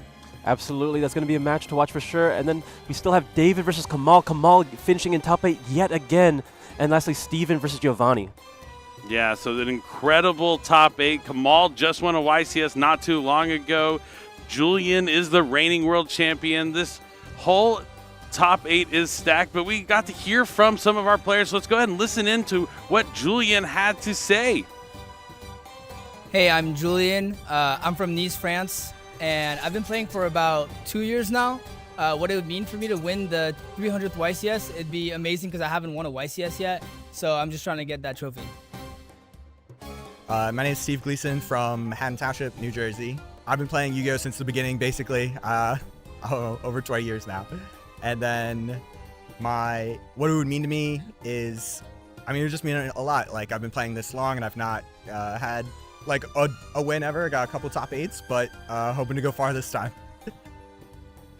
All right, so this is going to be our first feature match for the top 8, and we see a relatively newer player in Julian, but phenomenal success in becoming the world champion, and his opponent, Steven Gleason, a veteran of the tournament. See, both of them really want their first YCS win, but I think Kangas is standing by and ready to introduce our players here for our top 8 match. I know you've been waiting just as long as we have, so let's go ahead and jump right into it. Kangas, take it away. Up first in the blue chair from Haddon Township, New Jersey. He played for his college StarCraft team, and he's going to construct a win today. Shout out his wife, Kelly. It's Steven Gleason. And his opponent today in the red chair from Nice, France. Shout out in order of importance, his girlfriend, Jessie Glucas. His cat's back home. And once again, his bald king, Steve Kangas, it's Julian Kaon! Duelists are already on stage, so let's throw it back to the casters for duel number 1. All right, an epic match here in top 8. Steven Gleason taking on Julian Kaon. I thought Julian lived in NorCal. That's where he resides. Yeah, not his hometown, but where he resides is the San Francisco area, the greater Bay Area in Northern California, but originally from Nice, France. Shout outs to France. He was able to win the World Championship in that country, had the hometown crowd cheering him on, but now he has the opportunity to win his first YCS, and you see that beautiful 300th YCS trophy with the columns, the another Stratios, and my favorite part is that shield logo at the top being etched in the YCS logo formation. It is an absolutely phenomenal trophy, a little bit bigger than a regular YCS trophy. Yeah, just a little bit for sure. It's one of those beautiful ones to see in person. Yeah, it's absolutely phenomenal, and both of these players definitely want to be able to hoist that up in the air as they win the YCS, but they're going to have to win a few more rounds before they can do that. Both these players are playing similar strategies, not the same exact deck like card for card, but it's going to be that branded Draco Tail strategy taking on branded Draco Tail, and I don't believe either one of them are including any of the Magistus cards in this in their deck list. Yep, just more of the tried and true branded strategy with the addition of Fallen of the White Dragon. No bridge in between, but being able to make some strong plays depending on which engine you see. Definitely, this has been the deck to beat this weekend. Even though they're both playing the same deck, I believe these are the only 2 branded Draco Tails in top 8? Yeah. It's a very diverse top 8, right? Yeah, there's a bunch of 2-ofs and then 2 1-ofs. Yeah, but even though there's 2 different Malice decks, but one is more of like a pure Malice deck, the other one using the Radiant Typhoon cards, and I believe that's the player who snuck in with 3 losses as well. And then we also have Kamal, who won that YCS. He's on Tri-Brigade Yummy. Yep, Tri-Brigade Yummy with a little bit of Radiant Typhoon kind of splashed in there as well. and lots of cool decks to see, and one Lunalight, which you kind of got to like predict, like at least one Lunalight's going to sneak in there because it's such a strong deck and lines up into the meta so well. It's kind of become that anti-meta option. Yeah, it's the one where if you don't respect, it will sneak up on you, just as it has in this top 8. But that last contender is that Vanquish Soul K9. Yes, we can't forget because that's the one the Mario's playing, and he came in first place after Swiss. I mean, the Vanquish Soul K9 we've kind of seen as a high roller kind of deck. When it draws well, it is pretty tough to beat, and Mario might be the one hope for that deck here to win it all. But right now, we know that a branded Dracotail will be in top 4 because the winner of this match will move on. Julian wants that win. He is missing it. But Steve, I've known Steve for quite a long time. He's been chasing this. He's always just a little bit off of making top cut. He's always in that day 2 bracket, and he has his chance right here. Yeah, he is a veteran of the tournament scene and taking on the somewhat newcomer Julian, who said he's only been playing for a couple years but has already had so much success. Not only did he qualify for the World Championship through the points playoff, he made the top 2 so he could guarantee and stamp his ticket to the World Championship. On the following 2 days at the NAWCQ this year, he actually did so well, he made it to top 4, so he kind of got like the double invite, even though that invite got passed down to Charlie Futch, so he was also able to go to the World Championship. And then once he made it there, he went all the way to the finals and ended up winning, and he is now our reigning world champion. Yeah, not often you get to see someone qualify twice for the same World Championship and then win it all. You can hardly say that anyone could deserve it more. It definitely is the case. He's been putting in the time, the work, the dedication. If you're wondering what it takes to make it to the stage like this, you got to play Yu-Gi-Oh! I guarantee you, theory can only take you so far. The theory is great for like coming up with ideas, strategies, talking with your friends. There's nothing wrong with it. It's definitely a good way to come up with interesting innovations. But if you want to find those niche interactions, the things that happen like 1 out of every 100 games, you might have to play 100 games to see that interaction come up. Yep, this is where experience really shines. These players, both having played lots of games up to this point, both having a lot of practice with the Dracotail strategy. Definitely. And I mean, this was the deck that probably had the biggest target on its back. People talked about, is it going to be the Magistus version, the more explosive, more ways to like play through those interactions with just your engine cards, the main Dracotail part of the deck, along with the branded cards. Spinta has been absolutely incredible this weekend. A lot of the decks that did use Magistus made it to, the top 32, but unfortunately we can only cut to the top 8 after so many rounds of Swiss, but it definitely had a solid showing. We saw players like Pac using it, Sam, and many others as well that we didn't get to see on stream. But right now it's just been the solid bread and butter. Both players playing 40 cards. Gotta love to see it. You definitely enjoy seeing that. And now they are here in top 8. You see that Steve has a pretty good smile on his face there. Julian's pretty focused, and this is it. This is going to be game 1, top 8, 300th YCS in Richmond, Virginia. I was good with you? Absolutely. On Asala's birthday. Thank you. Happy birthday, Asala. It's not about me right now. To see if Steve could win the die roll here. Good luck. Good luck, bro. Good luck.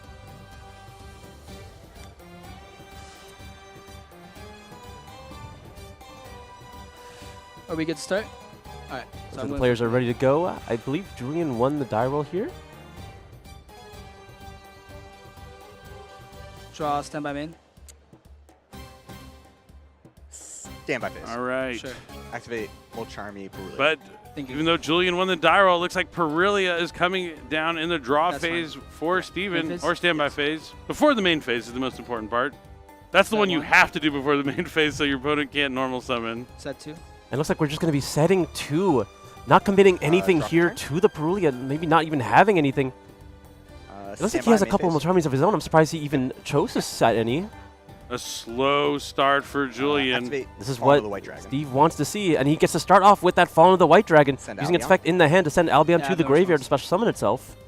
Now he will be locked into level 8 Fusion or Synchro monsters for the rest of the turn, but he's going to be able to summon an Ecclesia monster from the deck. Summon Incredible Ecclesia. Incredible Ecclesia hits the board here. Let's see if he goes immediately to a Synchro summon, or if we want to extend further from here.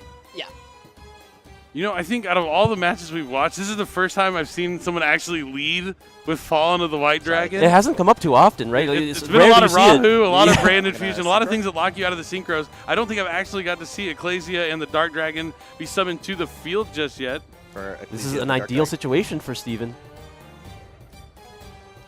Good. Yeah. Activate Looks like effect. Ecclesia is able to resolve here, unless Julian has a response.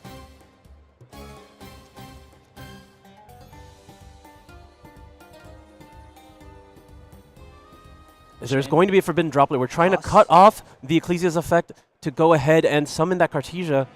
No more access to fusion summoning just yet. Did he send the Perilia for the droplet there? He did, he did. Negate this, obviously. Yeah. End main phase? Okay. That's fine. Battle phase. I'll take it. 1250. All right, it's just a slow start for both players here, not having any way to extend, but at the very minimum, the Albion is going to get him a copy of Fallen the Virtuous. But you have to wonder how much that Perilia played into slowing Julian down, and now the Perilia won't be active. End phase? You have to imagine that his hand was rough, and the Perilia just really didn't have too much of an impact. But yeah, as you mentioned, the Fallen of the Virtuous is going to be set now at the end phase. Yeah, very slow starts for both these players. Very weak to interaction here. Not typical for the Dracotel strategy, but it has happened many times.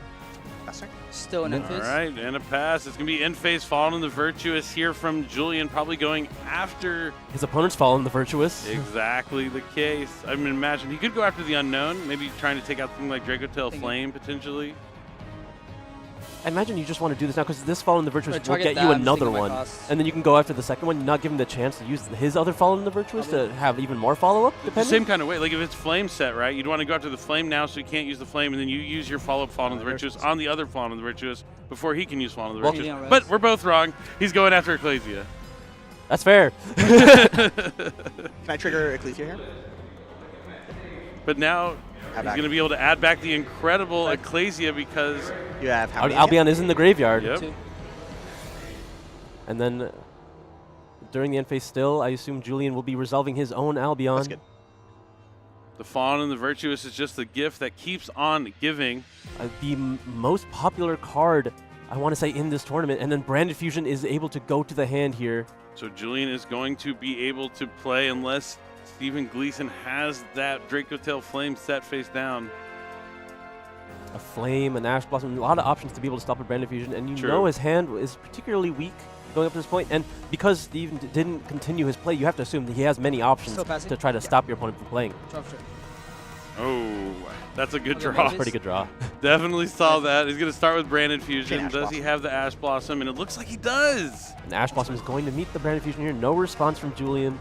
And now he's going to have to normal summon that card he drew this turn. An excellent draw, a necessary one, and it's going to be the Dracotel Lucius. You know, Stephen Gleason is not happy to see that. He's probably hoping that that Ash Blossom was going to end the turn since he had such a weak turn one, but this card off the top, heart of the cards, came through for Julian. Now this is going to go ahead and add a copy of, I can only assume, Phimena. Give him some way to fusion summon. Not going to be able to do a whole lot on its own. I doubt he has too many other Dracotels in his hand. Thinking. If he does indeed have a copy of Flame, he's going to be able to stop whatever spell that is right? set. Yeah.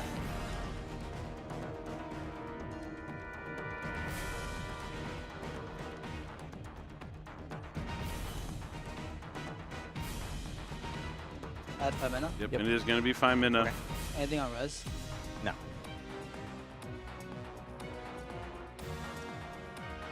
Leave main phase. All right, we're just going to enter battle phase here. Okay. Think which phase to enter. I'm sorry? I said think on which phase to enter. Okay. Oh, okay. He might potentially just going straight to end phase here. Battle. Okay. We are Start entering battle phase. A slow game, a fair game here in top 8. Just going to poke for that 62. 1800. Yep. End battle. Yep. 67.6750 for me and 62 for him. Yeah. And just a little bit of damage taken from both these players here. Very Sorry, small I forgot. attacks. I said enter main phase 2, that's fine? Yes. Yep. Okay. Attempt to leave main phase 2. Yeah, just going to pass here, just hoping to use the Phimena as an actual interruption. Attempt to pass turn. Because he is afraid of Flame. Fallen and Virtuous. And there's another copy. Oh, no, it's the same one. The same one. So this is going to get him a lot here. Because, I mean, I guess that was the reason to not use the Phimena. He knows he has the Fallen and the Virtuous. He's going to be able to go after the Lucius. If he's not able to resolve the fusion summon, he can't do anything. Yep. And now this Albion is going to be able to search Branded Fusion as well. It's a Branded Fusion back and forth. Whose branded fusion will resolve first? Who's the first player that's going to be able to get a fusion monster to stick onto the field? I mean, Steve is clearly in the driver's seat here. Julian needs to have an answer for the branded fusion at the minimum. Looks like he does have a copy of Ash Blossom in his hand. So at least answer that, but he has the Ecclesia back in his hand as well. Standby phase, main phase. Standby. All right, and Mulcharmy Perulia coming down here for Julian. Not the one you want to have versus a branded fusion. Activate branded fusion. But he has the Ash Blossom. Both players' branded fusions getting Ash Blossom, cutting off the circle that the Fallen and the Virtuous kind of creates. We're able to continue cycling.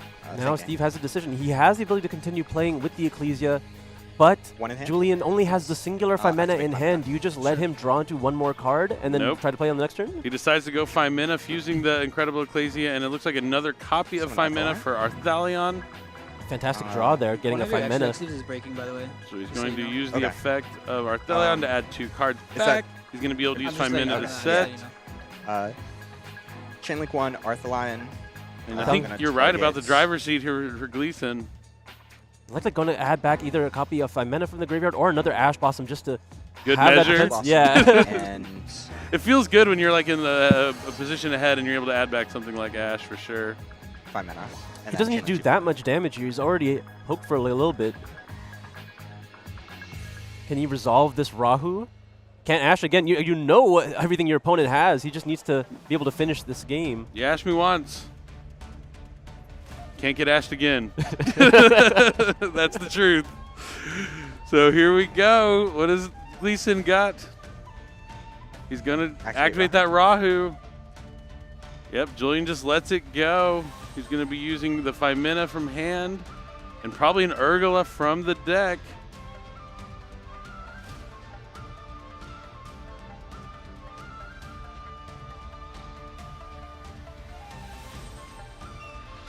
Yep, there's the Urgula. This isn't likely just going to summon Gulamel. Yep, just having that interruption as well. So he only needs just a little bit more damage, right? Yeah, 6,750. He has 58 right now. Yeah, I don't know if he's able to do the damage this turn, but I don't think he needs to. He does have like the Ash Blossom, the Flame. Julian's only sitting on like 1 or 2 cards in hand. He'll have access to 5 mana. At the very minimum, if Julian's only plays activating 5 mana, you can chain to fuse him Secretarion, giving him no options. True. 950. Unless he draws like a Malulu, but even then, it still will be tough. If you draw a Malulu, you can't do anything. Well, I mean, you can normal summon the Malulu and activate it, but then you could just chain anything to try to chain the... Oh, then he doesn't have another monster. Yeah, because the Gulamel will just take out the Malulu. Draws Rahu, maybe? Oh, it's another 5 mana, and it's going to probably be a concession here. Yep. Sees that he can't win this game, and Steven Gleason's going to take game 1 against the reigning world champion here at the 300th YCS. An unfortunate start for both these players here, but Steve was able to grind it out and take that win. Yeah, they both had the Fallen and the Virtuous, and that's a card that kind of you can keep on cycling, keep on finding a way to get more Fallen and Virtuous potentially. Both players opting to try and get the proactive card in Branded Fusion. Both players having the Ash Blossom to answer each other's Branded Fusions, but the card quality for Steven Gleason was just a little bit higher. He got to start that train early. The Albions just kept giving, and Fallen the Virtuous really carried this game for both players. Yeah, it really seemed like there was a small window with that Lucius there, but unfortunately for Julian, it just wasn't enough. He just didn't have enough monsters. And the monsters he had weren't the ones he wanted. Like, that's the one way that Draco Tail can lose is they don't find a way to be able to fusion summon. Like, if you have the 5 mana, but you don't have any other Draco Tail monsters, you really can't do much with it. Yeah, he was already starting with a weak hand, essentially just all Mulcharmies. Mulcharmies, Droplet, Fallen, and Virtuous. Not where you want to be when you're going first. Had he lost to the Darwin and gone second, that game could have been a completely different story. I mean, had he chosen to go after the Fallen and the Virtuous instead of going for the Ecclesia on the field, then maybe that gives him a little bit more options. Because that Fallen and the Virtuous that Steven Gleason had said really did seal the deal. Because he top decked the Lucius, and as you mentioned, had the Fallen not been there, that Lucius would have been useful for fusion material, but the Fallen and the Virtuous always threatened to take it off the field. So the 5 mana was never going to be able to be activated from Julian's side. I mean, you do still have to respect the Ecclesia on the field as well. That does form an interruption by being Fallen of Albaz or Cartesia, allowing Steve to have another way to fusion summon. There was no winning there. True. It was tough. He was in really bad shape. You see Steven Gleason locked in, focused. He's been wanting this for such a long time. A veteran of the dueling scene. I mean, you can't count Julian out just yet. You might be down one game, but there's still a full match to be played. The match is not over. He has a chance here, and he gets to go first. Yeah, let's see if he can draw a bit better of a hand. We can see some Draco Tail names perhaps this time. Yeah, very hard to win with Draco Tail without a Draco Tail card. I mean, that's the value of the Magistus cards, right? If you see the branded engine, you can bridge into the other side. You get a little bit more consistency. Yeah, but I mean, I don't think there was any engine in this hand, so it's kind of fair. Yeah, you're going to probably play all those cards you drew into it. Maybe not Forbidden Droplet. That's definitely a tech in Draco Tail. Yeah, that's something that's in Julian's deck that has, I believe, part of the reason why he's done so well, but it's not in Gleason's deck. I mean, it's not in most Draco Tail decks I've seen this weekend, I think. That's definitely one of the things he has that probably gave him the edge throughout the tournament. Yeah, Forbidden Droplet, typically you don't want to use too many spells and traps in the Draco Tail strategy. You want to have those monsters so you have more fuel for your Phimena or your fusion summons in general. But Forbidden Droplet has just been such a powerful card in this format. It definitely is, and this is the 300th YCS Top 8. Game number 2. If Steven Gleason wins this, he will be moving on to the top 4, and you know he has to be a little nervous, a little excited, facing down the reigning Yu-Gi-Oh! TCG, well, just trading card game, world champion in general. I mean, Steve says he's been playing for nearly 20 years. He's had to have been somewhere near this seat before. Draw, standby. Now is not the time to let the nerves get the best of you, but Julian is able to start this game, starting off with that Lucius here. Already miles better than game number 1. Yeah, no response from Steve, no Molcharmies yet. At the very least, we can count out Perulia.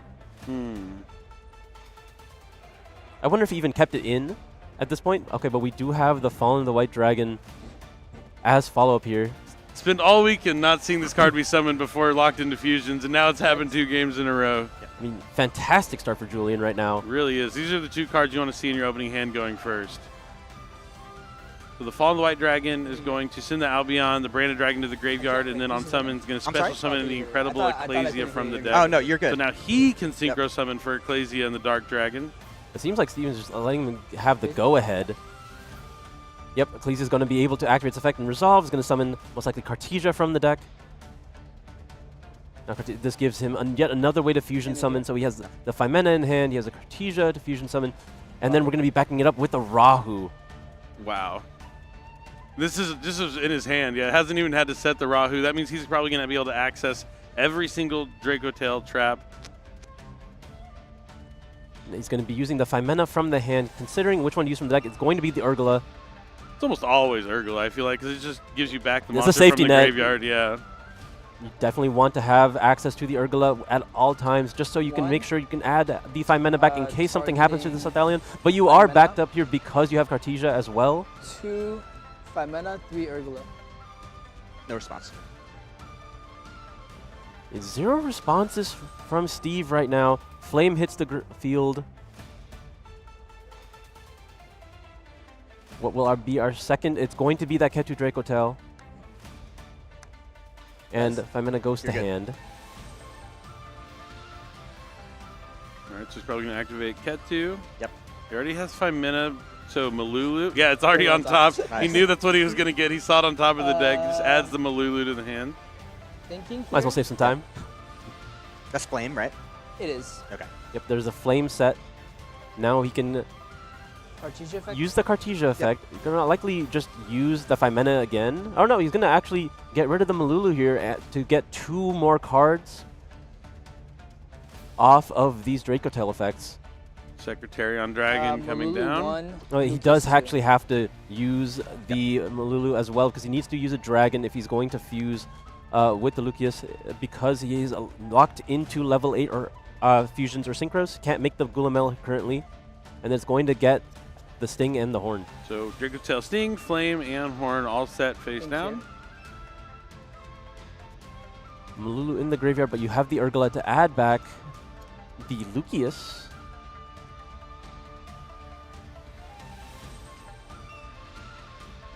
contemplating if he needs that extra name in his hand. I think You just it's haven't used pretty mana yet, safe right? insurance, so That's nothing, if something were to go wrong, Secretarion. you just want to have the monsters in hand. It also gives you more chances. Oh, he's using Secretarion, so he's going to probably put back the Lucius to summon the Malulu. Exactly. If I go back in. Or if So I he's don't leaving go the back Urgla in the graveyard just for the following These are turn. the other 2 traps, right? It's Yeah, it's all 3 traps. Sting. Okay. Yeah, just letting you know. Thank you. You know what's even cool on Master Duel? You can go back in the history and it shows you where the Draco Tails were set in which zone. Time to leave main Huh. phase. Yeah, it's pretty useful. Yeah, reading the log, it helps a lot. Yeah.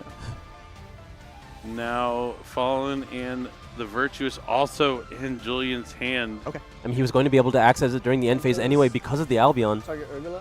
Yeah, and so he's going to go ahead and use it here, maybe to special summon. I mean, he does. Well, he doesn't control There's Ecclesia no- at the moment. It just has to be in the graveyard, right? Albion effects. Oh yes. Yeah. Yeah. Just putting the Urgula on the field, and then Albion will reset that Fallen the Virtuous. Ecclesia engraved. Ecclesia can now go back to the hand. Then return this. Ecclesia goes back to hand. Ecclesia, also on the Dark Dragon, 2 places at once, comes back to the field. Now, this is a lot more than the typical Draco Tail board can be broken through It's Draco only- Tail Engine. It's only 10 cards on the field. Yeah, it's something light. There's no negates. I don't see any negates. I mean, the Malulu is a monster effect negate, I suppose. Inner battle phase? Yeah. Oh, I guess Flame kind of counts as a negate.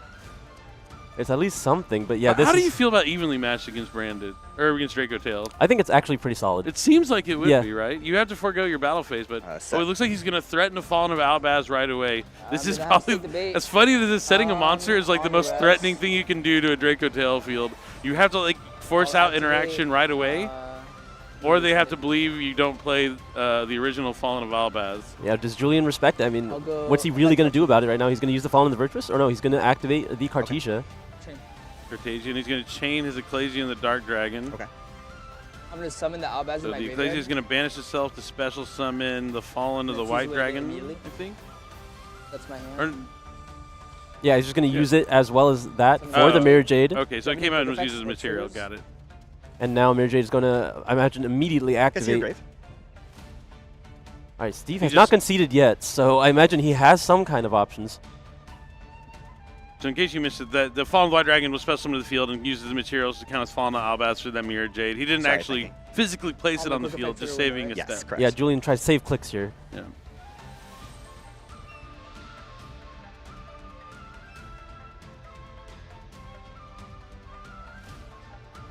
Is Steve considering like responding to anything in this chain, or is because Mirror Jade, I assume, is going to be the next action?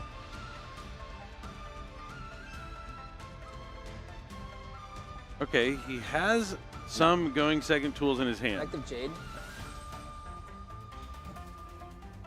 Dump Lenitus so you can't make yours. So Mirror Jade Oh, sorry. Are you thinking your response? is going to yeah, activate its thinking. effect. My bad. It's going to wait to see apologize. if You're good, you're good. Gleason has a response.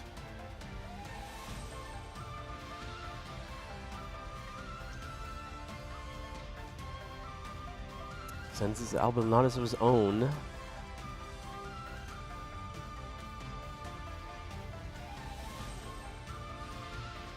It looks like he might be Change considering. Yep, he's going to activate Forbidden Droplet to send. It is Fallen of Albaz. Oh, it was actually Fallen of Albaz. Just sending one. Just one. Just using the one. He had his Forbidden Droplets of his own coming out of the side deck. Just one. He's used Cartesia, he's used Mirror Jade. This is either going to go for the Malulu or the Secretarion. I think you go for Malulu, right? Negate here. Nope, Secretarion. I mean, yeah, you have to have some way to play at this point. Oh, he knows he has 5 mana also. And now the Mirror Jade has to resolve to banish a monster. Goodbye, soldier. Yeah, just take itself out of the equation. Yeah, Secretarian was negated. Secretarion's effect good. is negated. Activate 5 mana. And now we're activating our Phimena. Still a lot to deal with here. Malulu's online, Phimena's online, and then all 4 of those spells and traps. It's a lot. We'll see if Steve can claw his way back into this game. No interruptions into Julian's full field, and now he's trying to break the board. Chain Mulu. We're going to chain Malulu to the effect No response. of Phimena. We'll see if he tries to make a second Secretarion. He's going to use the Ecclesia in the hand. That is a spellcaster and a dragon. It's okay. No, it's going to be a Gulamel. All right, so it's Frixel and Urgla, so he's going to have his pick of which Dracotail trap he wants to take out, or if he wants to go after the unknown. Or I guess it's known because he used the Fallen and the Virtuous. Yeah, so everything is known. He knows exactly where everything is. Fallen the Virtuous in this deck is essentially just the 4th Dracotail spell trap. It does feel that way. You have 1 card in hand, by the way, So right? Arthur Lion is going to activate the effect to add 2 cards back. The Frixel and the Urgla is going to try and set a couple of Dracotail spell or traps, and the Urgla will also be able to take out a spell or trap along the way. But that Dracotail Sting could prove problematic for whatever Arthur Lion targets. Target.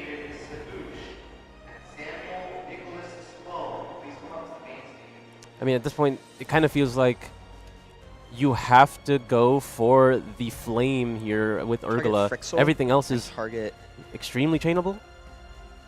Gulamel.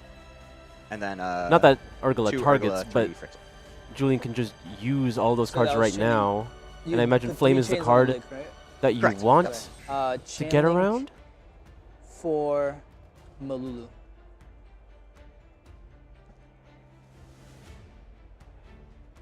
Sorry. I know it's tricky with the Gulamel in the field because anything that he sets off of these effects as well can be just met. So the last chain link do is the chain link Malulu 5. trying to negate something Called and by set the a grave on card. Malulu. But Steven Gleason has called by the grave going after that Malulu. He wants to chain that so the Gulamel won't be able to destroy a card, so this might prompt Julian to use another Dracotail card just so he can get that effect of Gulamel. You might as well flame this. Yeah, there's no more cards left in Steven's hand. I mean, this seems like it's going to be wrapped up pretty quickly. Steve has no more answers. I guess he might want to save the Gulamel effect for whatever gets set off of the Yeah. Dracotail cards. Yeah, between the Gulamel and the Fallen the Virtuous, you can just target down everything that Steve has. Yeah, this game is So banish those 2. I gonna will put wind back up being Ketsu. My deck Julian's is to is win, shut- I is randomized, right? believe. I don't know. I, I mean, it was a tall order for Steve to be able to break this. There you go. Yeah. Sorry. Thank you. So I put back Ketsu to the bottom. I will draw 1 off of Sting. Oh wow, that's a powerful card to now draw I'm as well. resolving Flame to negate this. Yep. I will put back Rahu and draw a card. Ooh, now I'm good resolving to see a side Malulu. deck card there from Julian. Like 2 side deck cards drawn I off will of that. set Rahu and negate If it wasn't already over, it will be over soon. Now you Wait, what was the resolve first your one you drew? Was it Frixel. My set. Battalion, Okay. see? I was looking at a Frixel side deck and I was first. like, it Frixel had to have first. been that one. I missed the But draw it for doesn't really that matter first which one. one was first as long as you That one's all right against as we Dracotail. announce it Yeah. which one's happening. Just It's just hard to remember. It is, yeah. Chain Link But 17. yeah, he's going to use the horn. set He's going to set the Ketsu. Ketsu, but this is going to be to no And then avail. Urgla. The I'll Urgla set could take out Rahu, and I'll destroy something, here. but you want to go after the Dracotail card because that might Sure. cut off the Gulamel, but he has 5 min in his hand as well, Res. right? He does. Yeah, so he'll be able to pop both of these spell and traps. Both will be destroyed. Oh. From the Gulamel and the Fallen and the Virtuous. Now he just has to make I'll sure. take 5 I mean, he has Urgla on the field as well. That's what I'm saying. The Yeah. the Urgla can also take out a spell or trap. Like that means the Gulamel can take out the Arthur Lion. The Chain Urgla Link and the 1. Fallen Virtuous can take out both the Urgla- spells and traps, Urgla and side. Steven Gleason will be left with 0 cards. And there's more than 8,000 points of damage just already on the field here. Yeah, Yeah. Steve finally choosing to concede. He's like, yeah, all right, you got this one. Fair enough. Worth a Fair shot, enough. worth a shot. Yeah, it was definitely a good try. And now we will be going to a 3rd and final game here in our top 8 match. You know, that's kind of like the Julian trademark. After a game, I always see him like kind of look over to the crowd. I mean, he's not the only one, but maybe he's looking for inspiration, for hope. Yeah, just looking for any I information wanted anywhere. Albaz to go through so badly. Yeah, never. Like, I lose nothing by just banishing it. No, right? I know. Like, I think at this point, yeah, Tempting. everyone does respect the think I'll Albaz set. have to You banish have that to. roadmap right It's now. as funny as it seems, it's like one of the scariest things for a Dracotail player. So many dragons, so many ways to fuse. If you're wondering what that means, is so the Alba Lenatus, you can use your opponent's dragons as materials, and the other material just has to be Fallen of Albaz. So by setting it face down, and you have Fallen Albaz, you can send all their dragons to the graveyard along with your Fallen Albaz to special summon it from the extra deck. If you've been around long enough, this is very similar to the Chimera Tech mechanic. just contact using with your opponent's field as long as you had a Cyber Dragon. Yeah, but at least you can see Cyber Dragon coming. Like, it has to be, like, special summon, like, face up. I guess you have a machine you could set and then, like, fuse with it. So there were sneaky ways, but Fallen Albaz is quite sneaky. Imagine I forget my sighting patterns and top deck. A lot of these players have had to make these adaptations to their end board because of plays like this. We've seen how multiple people have been trying to find workarounds for a Dimensional Fissure or just having different ways to play into the known end fields of each player's deck. There's a lot of counterplay here, and it really comes down to that player knowledge of what these other players are doing.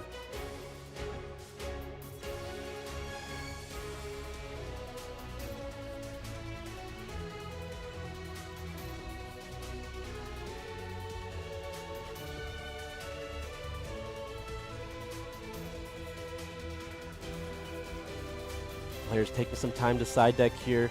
Steve gets to go first this game for the first time, but we saw some powerful side deck cards from Julian just in that game too. Retaliating, he decided to put it in going first because it is so powerful in the mirror match.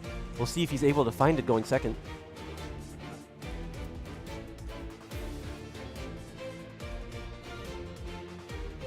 Steve trying to focus up here, get in his own head. Calm himself down, yeah, maybe. I would say shake off the nerves is what I feel like that is. I do the same kind of thing. Deep breath, relax. Just know you're playing a game of Yu-Gi-Oh! You've done this a million times. The stage is just bigger, the lights are brighter, and that trophy is just right next to you, putting the pressure on. Julian's stoic here. He's been in this situation many times at this point in his short Duelist career. Just getting thoroughly shuffled up here, presenting, and we're about to start game number 3. Yep. Looks like both players are ready.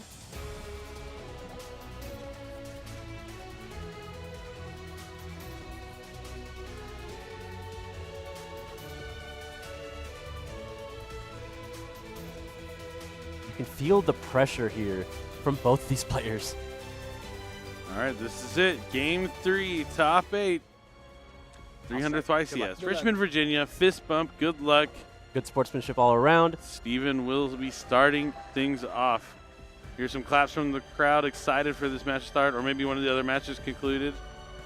Stand by, main phase. Okay, I see some Mulcharmies. It's going to be a Fuwalos. Okay, Fuwalos prior to the main phase here. Thinking. Which I think is correct to play around 5 mana. We'll see if... Yeah, main phase is good, right? Yeah, we're entering the main phase now. There is no response to the Fuwalos. Do we have a Lucius? Activate Branded Fusion. Gonna start with Branded Fusion. I mean, that's a rough one to have when your opponent has Fuwalos. Think. Oh, but he's gonna Ash it anyway. Still gonna Ash Blossom it. Wow. Normal summon Lucius. I mean, strong hand from Steve here. The Branded Fusion may have been the bait. It usually is.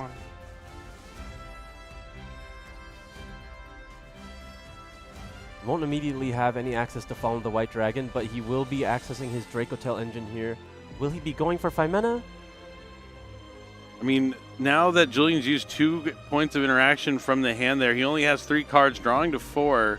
So if there's a way that Steven can establish some disruptions or just have himself to be in an okay position, he might try and hope that Julian just doesn't have enough gas. But no, he wants to have those Dracotail traps online. He's going to use the Find Mana with the Lucius on field and 2 cards from hand being Dracotail Urgula and Dracotail Malulu. So he'll be able to add back a couple cards with the Arthalion, and he's going to be able to set 3 Dracotail. I'm going to target spells and traps. This is the pivotal moment. If this Arthalion does resolve and is able to add back these Dracotail cards, it's huge. This is huge. He's going to have all 3 spells and traps as well as having all and I'll draw a card. The responses necessary with the 5 mana. A very, probably the most ideal situation to have into a Fuwalos. 4, right? Yeah. 4, yeah. 6 total. I drew 1. Yep. So it looks like everything's all good. I wonder what... Did we see what his targets were with the Arthalion? I'm gonna guess it's Malulu and Feynman. I mean, he can, no matter what, he can pretty much add every card in the graveyard back to his hand. Unless he wants to give Julian back that Ash Blossom. But I don't think that's gonna Unlikely. happen. Unlikely. Yeah. Unlikely is a good word for that, sure. We're gonna be going for Flame and Ketu here. Set Horn. Along with Horn, so maybe foregoing Sting. And then add back. Unless it's already in your hand. Yeah, I like Sting more than Horn, yeah. But it is going to be the 5-minute Malulu back to the hand. Urgla can add back Lucas if he so chooses, but I don't think he will. Activate. Yeah, that's fine. He's going to use the effect of Ketu to get access to Pan. If we didn't have it already. Or maybe even another copy of Urgla. Urgla is exceptionally strong in the mirror match. Yeah, being able to go after those spells that they set. It is going incredible. to be Urgla. Yep, and now he's going to put the Is that okay? Urgla on bottom Do you mind to add tapping your back deck like the this? Lucius, Oh, so I'm he sorry. has plenty No, of like Draco this? Tail Yep. names in his Yeah. hand to be able to use Fimina. Yeah, when you already have another Urgla Fresh going leaves. into your hand, you might as well use the one in the graveyard. Can I see the Yep. all the that's fine. Okay. Oh, all the known stuff. Yeah. Yep. So this is in my hand now. Yeah, this is in my hand. Yeah. And Luke then is you going don't back know in this hand. one. but know Urgla is these. in Okay, hand. thank you. The Fimena and the Horn, Flame Malulu. in the middle. Incredible stuff. Fimena. Some mystery cards here. Will there be another set to go along with Yeah. those trap cards? It looked like it. That looked like a spell card to me. And a good Oh, yeah. one. Yeah. He's going to So set once more, another Flame card. Horn. Correct. Flame Horn. Yep. Flame. Yeah, Flame Horn. All right, you're All passing right, turn. now this is going to be the tournament moment for Julian. How will he be able to play into this field? He had the Fuwalos, he had the Ash Blossom, he has the starters in hand, he has a diverse selection of cards. He might be able to play through this. Yeah, it does look like he has some strong starters here. Incredible. Like, his hand looks strong. Normal summon Lucas effect. Starts with Lucius. I mean, that should be A-okay. No response. Yep, no response. Couldn't tell if he already had access to 5 mana, but it looks like we're going to be having the Urgla here. Res. He needs to get rid of that Draco Tail Flame. I mean, yeah, that's very threatening for Steve. Doesn't want that Urgla to be able to resolve. Wants to cut off any way to fuse. Likely already has 5 mana in hand. So if he uses the Sorry, 5 mana... you're good. I don't think he can use the 5 mana right now. He only has that one other monster in hand. I mean, he can use the Urgla and the Lucas in the field, right? I mean, he would chain the Fallen Riches to take out the Lucius. He doesn't know he has that. I would do it. Because, but I mean, you know, I know all the cards. Yeah. It would be a bold play, but it could be a tournament-winning play for him. I mean, if he doesn't use the 5 mana, then it plays into the flame with anything. Yeah. I wonder. Maybe Branded Fusions first? Yeah, Branded Fusion is solid bait. Right, Branded Fusion. Because right now, I think Steven's hoping he doesn't have access to Rahu. But yeah, he's just going to flame it. But Forbidden Droplet is brutal. Oh, man. The Flame's going to get dodged. The Branded Fusion's going to resolve. It's not quite as good as Double Cyclone, but it's still really strong.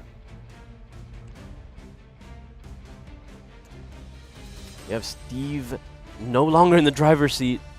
He scooted over to the passenger seat at this point. Yeah. I mean, he still has the 5 mana with tons of Draco Tails in the hand. But so does Julian. But so does Julian. Thank you. He has some powerful Green spells hand, right? too. I mean, his hand is Branded Fusion, Forbidden Droplet, Lucius, Rahu, Fuwalos, Ash. Like that. It's pretty ideal. Yeah, that doesn't get much better than that. Now it's going to be a battle of the Urglas here. How well you can time them, what value you can get off of them. Steve has some good removal tools to counter the cards that you get off the Dracotel effects. He's going to send down Blazing Cartasia and Fallen of the White Dragon. Chain, Albion the Brand Dragon is going to be Trigger, summoned. Albion. We'll probably see the effect be used here. The Brand Summoning in Dragon. defense mode, knowing that the Dracotel Horn is lying in wait. Thinking. And now Julian's considering his options before continuing here. I can only imagine you're going to activate the Albion from this point. Oh yeah, for sure. He's just decided if he wants to banish like the Albion and the Fallen Light to go into Mirror What's that? Jade. I use Cartesia and Fallen of the White Dragon. Yep, so now he's going to banish the Albion and the Fallen of the White Dragon, as you said. Going for Chaos, Star Source. That's that's a 2 Light and Darks. It's going to hit 2 back row. Oh, no. It's going to force out everything Steve has as far as the field. Yeah, he still has lots of interaction from the hand, but the part that's going to like hurt him is just that Rahu being in hand already. He's not going to be able to use the Urgula to try and stop Rahu from resolving.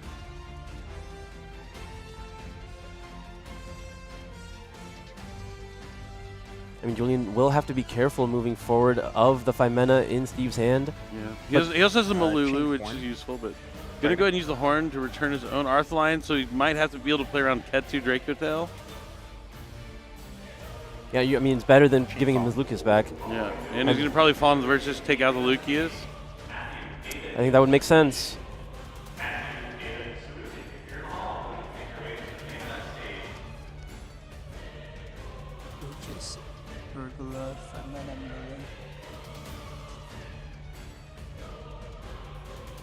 Send Alba? We're sending Alba Lunatus here. I target Lucius. Maybe one of our other matches must have concluded. Chain The crowd popping up, and now he's going to chain the 5 minutes of the Fallen of the Virtuous, targeting the Lucius. Yeah, just to get the value out of it right now. He's going to use both monsters on the field. That's going to be able to make Secretarion before his opponent even chains the Fimena here. So now his Fimena, not extremely strong, but at least it will have Malulu to back it up. All right, now the Horn resolves. Going to put back the Arthline, put the Ketu at the bottom. Yeah, Steven Gleason is going to draw a card. Is it going to be something? Oh, it is something useful. On res, I will trigger. You drew a piece of interaction. That was actually an insane draw, by the way. You might have missed it. Okay. But it's a card that can stop Rahu. That was actually the best card he could have drawn in his deck. Well, I mean, this is the powerful part of all of these effects. For Dracotail trap cards, you just get that extra draw, and when you're playing so much powerful non-engine, you're bound to draw one. That was insane. Oh, that might be a game-saving draw.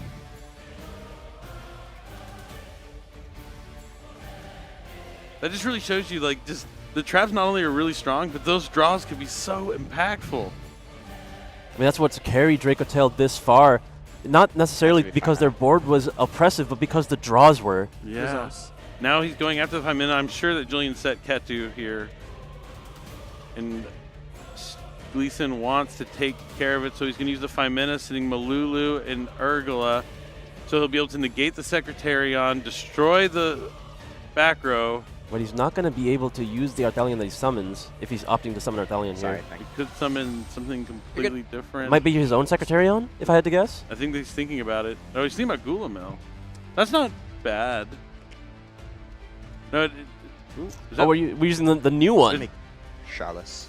Oh, okay. So we get to see the brand new Dracotail Chalice protocol. It doesn't have an effect on the opponent's turn, right? It's only during your turn to shuffle. Yeah, it's on a quick effect, that's yeah, for sure. It's not. Negate. But he doesn't have to spend waste like his second Arthelion on it. I'm a knower is so interesting. So negating the Secretarion. Game appreciates game. Ball knows ball. Gonna be able to set the Ketu. And then Urgula, take out the back row to the Ketu. Oh, he set a Rahu. Okay, so it was a bluff Rahu, not a Ketu. But Julian only has 2 cards in hand. And there comes the Rahu. He knows. He knows if he has Ash Blossom, he's in trouble. And guess what? He drew off the Dracotail card. And he knows that he drew it because he knew all the other cards. The biggest draw of Gleason's Yu-Gi-Oh! Career is this Ash Blossom. Julian knew it too. He asked him, "Did you draw it? Did you draw it?" He said, "Yeah." He shook his head and then just flipped it. I only did it. I did it because it. Julian looking at his graveyard, wondering if he could have done anything different, if there was a different line of play, a different path, anything. Both players playing to their outs here. Julian out of resources. Steven passing. He gets to resolve the Apple Lunatus at the end phase. Hands on the head. He knows it was just an incredible draw. He's conceding. Steve moves on to top 4. Absolutely insane. That's why I was like, oh, when I saw the Ash Blossom, I was like, the Rahu's going to destroy it, but he drew Ash Blossom and Joyous Spring. Steven Gleason believed in the heart of the cards, and it came through for him when he needed it the most. Able to take down the reigning world champion and one step further to taking home that trophy. One draw, one hope, one chance, and he got there. Absolutely incredible. Steven Gleason, 20 years of dueling, so many missed top cuts, so many close calls, so many chances, but he didn't give up. He stayed true, stayed strong, kept believing in himself, didn't get discouraged, didn't get frustrated. And now he finds himself in the top 4 of the 300th YCS, the historic milestone event, after defeating the reigning world champion on the back of the belief in the heart of the cards. I mean, both players tried to play to their outs. You couldn't have asked for a much better hand if you were Julian. It was insane, like absolutely crazy. I thought the Rahu especially was going to seal the deal. Steven Gleason found a way to, he had the Urgla, he was smart enough to go after the set cards and even set the Rahu. He was going to be able to destroy it, but he needed to have something to deal with the Rahu in hand that was drawn there. Man, Julian had the Forbidden Droplet. He had everything he needed, all the tools to break through that field, but that one draw. And that's what Yu-Gi-Oh's about. Sometimes it comes down to the top deck, the one card you get there. And Steven Gleason moving on to top 4, now 2 wins away from maybe becoming a YCS champion for the first time. And not just any YCS, the 300th YCS. Yeah, very exciting for him. You can hear the crowd cheering for him. He's been waiting for this moment. He was so excited to make this top cut. His friends have been cheering him on. I know I've been cheering him on. But the job's not finished. He's got a few more rounds to play. But we got to see how strong the Branded Draco Tail deck can be, even when it's playing low to the ground. Yeah, absolutely incredible. Both players drawing really well there in game number 3. But, Steven Gleason winning that game 1 was just key because he was able to go first in game number 2, have the established board. Julian had all the weapons, all the tools, all the options he needed to break through and push through, and he played it so well, but sometimes you can't beat the heart of the card. Yeah, there's only one out sometimes, and you find it. You have to play to it. I mean, that's the biggest advice that I've always given players is you have to put yourself in a position to win. You can't always control whether you win or lose, but you can control how your options, the percentage, you're putting yourself in the best spot possible. Absolutely. Give yourself the best chance to get lucky. And if we're talking about these are the only 2 players that made it with Draco Tail into the top 8, I think the reason might be the Forbidden Droplets they're both playing. It's absolutely incredible. The techs matter big time, but Kangas is standing by with our top 8 winner, Steven Gleason. So I want to hear from just as much as you at home do. So go ahead and take it away, Kangas. Thank you so much. I'm here with Steven after your feature match win. You're going to the top 4. And you took down the reigning world champ on your way there. I got to start off. How you feeling, man? That was a big win. Relief. happy to keep playing. I'm having so much fun playing Yu-Gi-Oh! Just happy to keep dueling. That's the mode right now. Just keep playing. What were your vibes coming into the weekend? What were your expectations for the weekend? Is this out of the blue, or do you feel like you put the prep in and this is kind of where you were hoping you would be? So for a long time, I put a lot of pressure on myself to play and do well, and I didn't do very hot for a few events, but I took all the pressure off. I was like, no expectations, just play to have fun, and whatever happens, happens. And I only play test once a week with my friends in my house. And that's really it. It's really it. Sometimes that's all it takes, the heart of the cards. Now, you've been playing for 20 years. You've been playing for a long time. What does it mean to you now to be in the top 4 at a YCS? Is this the first time you've made it this far at an event like this? Yeah, I've gotten top 8s before, but this is the first time beyond that. So I'm thrilled. Yeah. Thrilled. Now, you had a couple of shout-outs. You want to give any more shout-outs, either to anybody here or anybody back home, to dedicate this run to? You only got 2 more before maybe you're a YCS champ. So shout out all my boys from Jersey, everybody. PG, Cryptic, you hear him in the crowd, cheering me on. Friends I came with, X, Pedro, Nick, friends who couldn't make it, Turner, Brian. Just everyone at home. My wife, Kelly's so supportive. Everyone watching, thank you. That was awesome. Thank you so much, Steven. Congratulations. We're going to let you get going now to get prepared for your top 4 match. So if you would step off, please. Thank you so much. Everyone to give it up for Steven one more time. Big round of applause.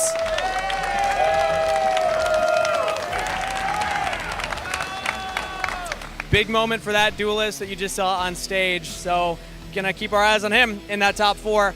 Also, speaking of big duelists, we have a very special birthday today on the broadcast team. You might have heard it's Asala's birthday. So everybody here at the venue, would you mind doing something with me? Can we sing him happy birthday? Do you think yeah?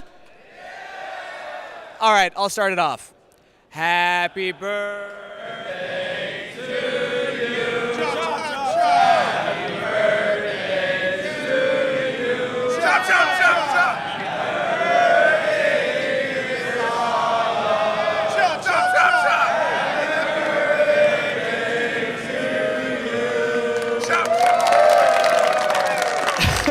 Shout out to Stephen Gleason for his top 4 placement. Shout out to Sala for the birthday boy. That's it from the stage. Back to the casters.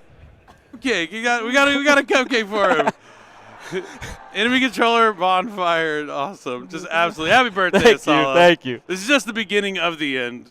Just so you know. Welcome to the club, man. Yeah. Absolutely incredible. I didn't know this was going to happen either. So this is just as big of a surprise to me as it is to you. Oh, yeah, I'm sure. They would never tell me. They know, like, loose lips sink ships. So Okay. I would have told you for sure. But, yeah, happy birthday, dude. Thank you. Yeah, absolutely phenomenal. We got to watch Stephen Gleason win there in top 4. We got to sing this guy happy birthday. 30 years on the 300th. Incredible stuff, dude. And hopefully got 30 more years. Maybe a little more, hopefully. The clock's ticking now, dude. I'm counting. Countdown begins now.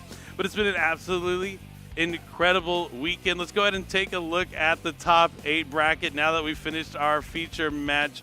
It looks like Mario did defeat Timothy, so Malice taken down by that Vanquished Soul K9 strategy. But he's going to have to face Stephen Gleason coming off this incredible win. Kamal taking down David. So that means Luna Light done for. Meanwhile, Steven and Giovanni at the bottom. One of those players is Malice. The other one, I don't remember off the top of my head. But Steven L is up 1-0 over Giovanni. But Kamal, look at this. Mario, Steven, Kamal, and the winner of this last match will be our top 4. One of these incredible duelists will become the 300th YCS champion. We have a chance for Kamal to win a couple tournaments in a year's span, which would be incredible. But let's go and talk about this awesome thing we have going on, and that's going to be the eFootball X Yu-Gi-Oh! eFootball is Konami's free-to-play soccer game available on PlayStation, Xbox, PC, iOS, and Android. I've played it on my phone. It's a lot of fun. Duelists who download an eFootball game are eligible to receive a promo pack containing a Rescue Rabbit eFootball version. Love to see the Rescue Rabbit. Not necessarily, you know, I have a lot of favorite cards. This one's not one of them. But this art for sure is. I got my hands on one of these as well. And a Neymar Jr. token card. That's really cool, featuring the international soccer superstar. And for the viewers, if you complete the in-game tutorial and go to a participating OTS, you get to claim your free promo cards. And if you're here, you could also go up and do the same kind of thing and get this promo as well. So make sure you check out your local OTS and see how you can get your hands on these really cool and exclusive promo cards. Now, this was an exciting top 8 match. We have so much coming up. It's not over yet. The 300th is still going on, and it's actually been going on all around the world. So let's go ahead and do a quick check-in with YCS Guadalajara and see how LATAM's been doing with their 300th YCS. We are back here in YCS Guadalajara. Hello, sir. What's your name and where are you from? Hernan Pulido from Colombia, Max. Did you had a long flight to get here? It was like a 5-hour flight. Okay, that's not that bad. I had a 9-hour flight. Yeah, Argentina is far away. Yeah, I know, but everything to be here. I'm really loving the YCS 300 here in Guadalajara. People are so nice. Tell me, did you come to participate in the main event or the public events? Public, Genesys actually. Oh, Genesys, that's really good. Don't forget about those events you do at home. So what deck are you playing in Genesys? Typhoon. That's nice. And how's that been doing for you? It's doing really good. Actually, the weather is nice. Organization is perfect, so... Yeah, everyone's so nice here. So tell me, what does the YCS 300 means for you? I know that's a really big question, so take your time. A lot of events for me. I've been in over 100 events. So. We have a veteran here. Yeah, so it's always nice coming here. It's always nice seeing a lot of people that we know for years now. And actually, well, it's always important that 300 always have special things, right? It's like the playmat, like the side events, and many other stuff that you don't get at other. Yes, absolutely. So tell me, why do you keep coming back to YCSs? 100 YCSs on your back. So what keeps you coming back? We all love the game. Yeah, we all love the game. I love the game.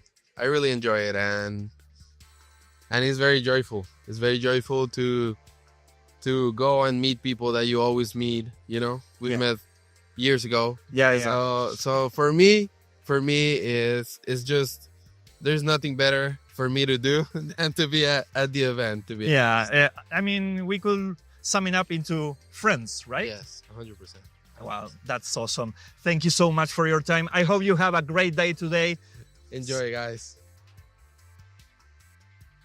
Welcome back, Duelists, and we are here for the Genesys Finals at the Proto-YCS here at the historic 300th YCS. I'm joined again by Jerome McHale and, of course, Joe Giorlando, but the Duelists have been waiting, and so have you, so let's jump right into the action.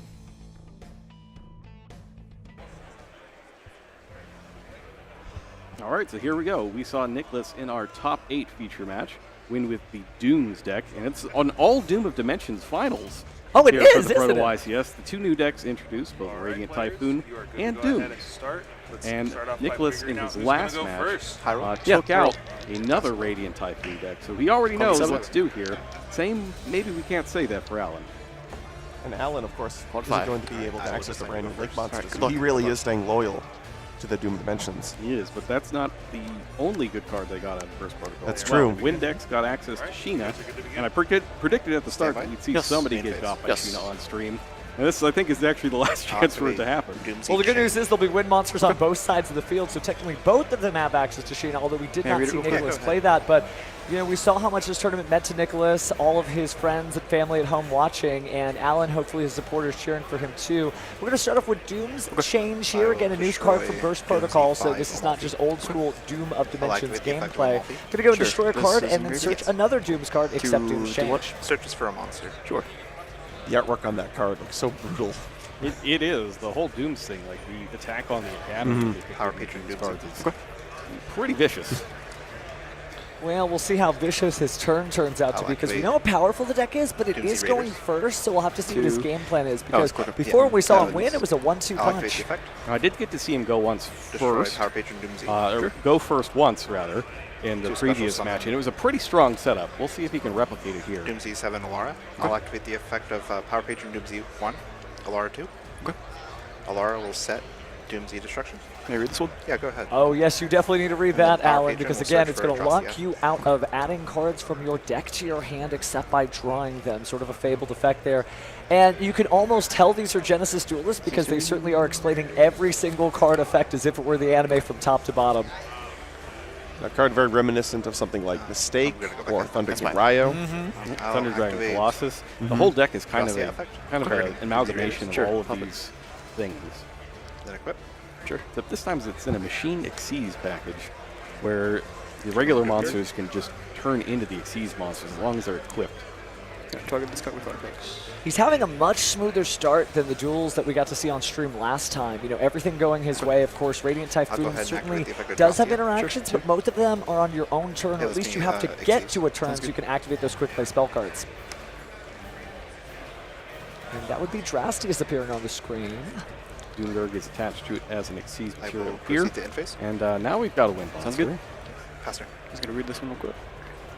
We're going to pass the turn here. Great pace of play, and Alan, again, just making sure to know what's going on. Radiant Typhoon, certainly a more well-known strategy. It was sort of the darling of Genesys once it first came out, but now it has certainly made an impact on the advanced format as well, but Dooms, not so much. Now, you do need to just play the Doom's Destruction, because if they don't have the Mystical Space Typhoon, you can lock them out of a lot of what they're trying to do. But you are playing against the Mystical Space Typhoon deck, so don't necessarily think that it's going to stick around. Yeah, I don't think so. I think I already see a Mystical Space Typhoon in the hand, too, so this may be a rough start. And having an equipped spell-based deck against a deck that just destroys spells and traps, that's also a rough way to play. Noble Knight Shieldbearer to search a Wind Beast monster. This is actually a card that we've seen in the Advanced Constructed format as well. It's an interesting inclusion that increases the consistency of the Radiant Typhoon strategy.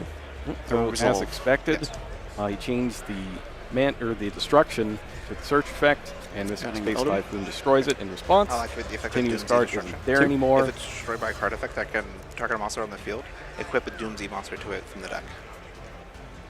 So maybe not completely down and out. It's not my target. I'll target Alara. Yeah.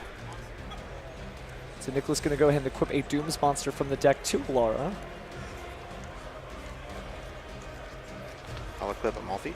Okay. I love how a card like Shield Breaker, a Shield Bearer, a card that doesn't feel like it would fit in any particular you know, Radiant Typhoon strategy just slots in so perfectly well, right? You read the card and you think to yourself, wow, the synergy with my wind monsters really kind of stands out. It's just those I don't know any interesting cards in pieces hand, of other archetypes fitting into the main archetype. There are a lot of these types of cards that look for a very special specific summon Eldom, niche attempt to search a card monster.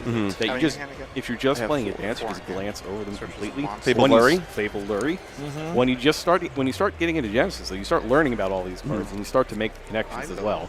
So in one way, playing more Genesis can help make you better at advanced. Two special summon a wind machine monster. Sure. Another wind machine monster coming our way. Looking Doomsday Break the sees. Actress. Oh, So and you're there's the good to Dooms Break the Actress, so we get to Gonna read this one? possibly Yeah, go equip another Dooms monster from the deck to Dooms Break the Actress, and then maybe destroy a monster, which is optional. And that's good that it's optional, because you don't want to destroy your own monsters if you're the only one with monsters on the field. But right now, Thinking not here. so. Yes. Now we're going to take a moment to search here. So we're still resolving the Eldom over on the other side. And then after this chain, we'll see whether or not the Actress is used.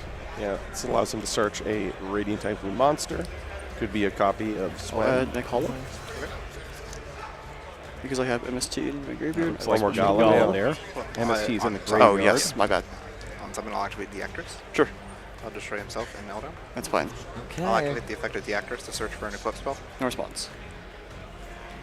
So destroy 2, and what equip spell we're going to bring out? We Premature noticed some Burial. other ones. Oh, Premature Premature Burial. Burial. Classic. Mystical Space Typhoon, Premature Burial. Now we're talking. What year is this? Now we are talking. Special summon Nick Hollow? Well, it's got a 6 in it, and it's not Special summon 2006. Swen. Ah, that's fair. That's fair. So he already had the Swen in his hand, which makes a lot of sense. Now the Swen will allow him to Yes, search I will for search a Spell Trap. Spell Trap card. Spell trap. I'll negate with draw stress. Okay, and then it will clip. Yes. I will Yes, equip these this. absorbs, Sure. and that's a great way to keep your opponent's monsters off of Give you some their Crusader? graveyard. Effect. And then he had a... Oh, all right. So Ooh. Crozy hits the field. Thinking. Nicholas has an Ash Blossom. Yeah, one of the benefits of playing a deck like Dooms is he gets to spend a Activate lot Mirage of those 100 points on non-engine cards. Oh, and here it is, Mirage of Nightmare. We've got another advanced format Typically banned. forbidden card. And you're Does sure he it's have not the 2006? I'm pretty Mirage? sure. I think. Oh, Mirage- 2006. You're talking about like 2003. Yeah, that's fair. That's fair. Yeah, Mirage of Nightmare was long gone in 2006, but it's destroyed before it can draw any cards, and that's enough for Alan to concede game 1. Wow, Nicholas is approaching his dream one step closer. Of course, Alan working for the same thing, but now he's going to be on his back leg, down again. You could hear it in the interview. He really is focused on getting this win. And you present your decks. Don't draw a new Little instruction for the judge there. Don't get too excited, right? Just shuffle, present your decks, and make sure everybody's ready. But I'm ready. This is exciting. It's historic, certainly, for Dooms to be in the finals of anything. Not to make fun of the deck, but it is. This is, I think, the first appearance of Dooms in the final of any tournament, at least that I know of. At least that I know of as well. It made a couple of the invitationals, so if you count the flights Yeah, that's fair. as That's a fair. finals, it made it there, but it didn't win eventually, so it came in second place. Well, you would be the one who knows. You read every single deck list. Yep. The problem with that is that when you read every single deck list, they start, like, the memory fills up and you have to start deleting things eventually. Are you suggesting the Dooms list got deleted? Well, they got destroyed in the deck, and then they summoned another one here at this event. Good stuff, though, for Nicholas so far. But from Alan's perspective, you know, you already are kind of well-spec'd. When you think about the side deck options, it's kind of difficult to choose anything better than just destroying a spell or trap. You want to destroy a spell or trap in this situation. It's very much an old-school way of building side decks as well. Like, here's all my removal. I'm going to put it in depending on what sort of deck I make.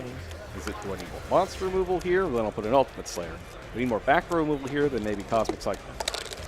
The Ultimate Slayers could be certainly handy, unable to be responded to by monster effects, and we did see that Drastrius does have a negation effect. So actually, that might be the key card.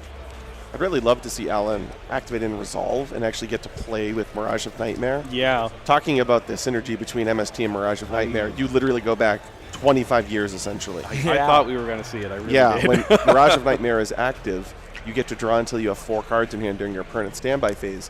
Now the intention then is for you to then discard the quantity of cards that you drew when it returns back to your turn. But if you're able to draw into MST, or already have MST set, draw MST for turn, there's a myriad of ways that that can happen. And certainly in a deck that can literally search MST, it's even higher. Yeah, you all can of it. activate the MST from your hand. Theoretically, then you trade a single copy of MST and a single Mirage of Nightmare for 4 fresh draws. 25 years ago, a 4-for-2 exchange was fantastic. Still fantastic here today. 25 years ago, we just played one Mirage of Nightmare. It was limited all the time. We just played it, and it's like, you know what? If I draw it, I draw it. Great. And you essentially are just guaranteed to eventually draw your MST. So if we had to discard 3 or 4 cards as we're digging to MST, didn't really matter. It's a little faster now when all of your quick plays also get you MST. Yes. Yeah, certainly helps out a lot there. Looks like our duelists are just about ready to go. They've laid that 5 cards on the table, so this is exciting. This could be Nicholas crowning himself the champion of the Genesys Proto-YCS Finals, or Alan bringing us to a coveted Game 3. And Nicholas, we know he has the Ash Blossoms, that sort of thing. He's actually very well equipped to go second here. And so is the deck. I mean, if you're able to stymie your opponent's strategy, that just leaves them wide open for a big attack with a couple of equip cards. There's not a lot of strategies that I think realistically can afford 3 copies of Nibiru and 3 copies of Ash Blossom. It's not a ton. I mean, that's eating up, what's that, 63 points just for that package?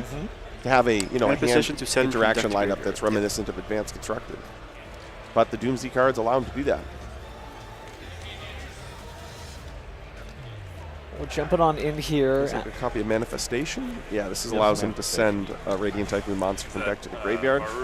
Yes, correct. Thinking here.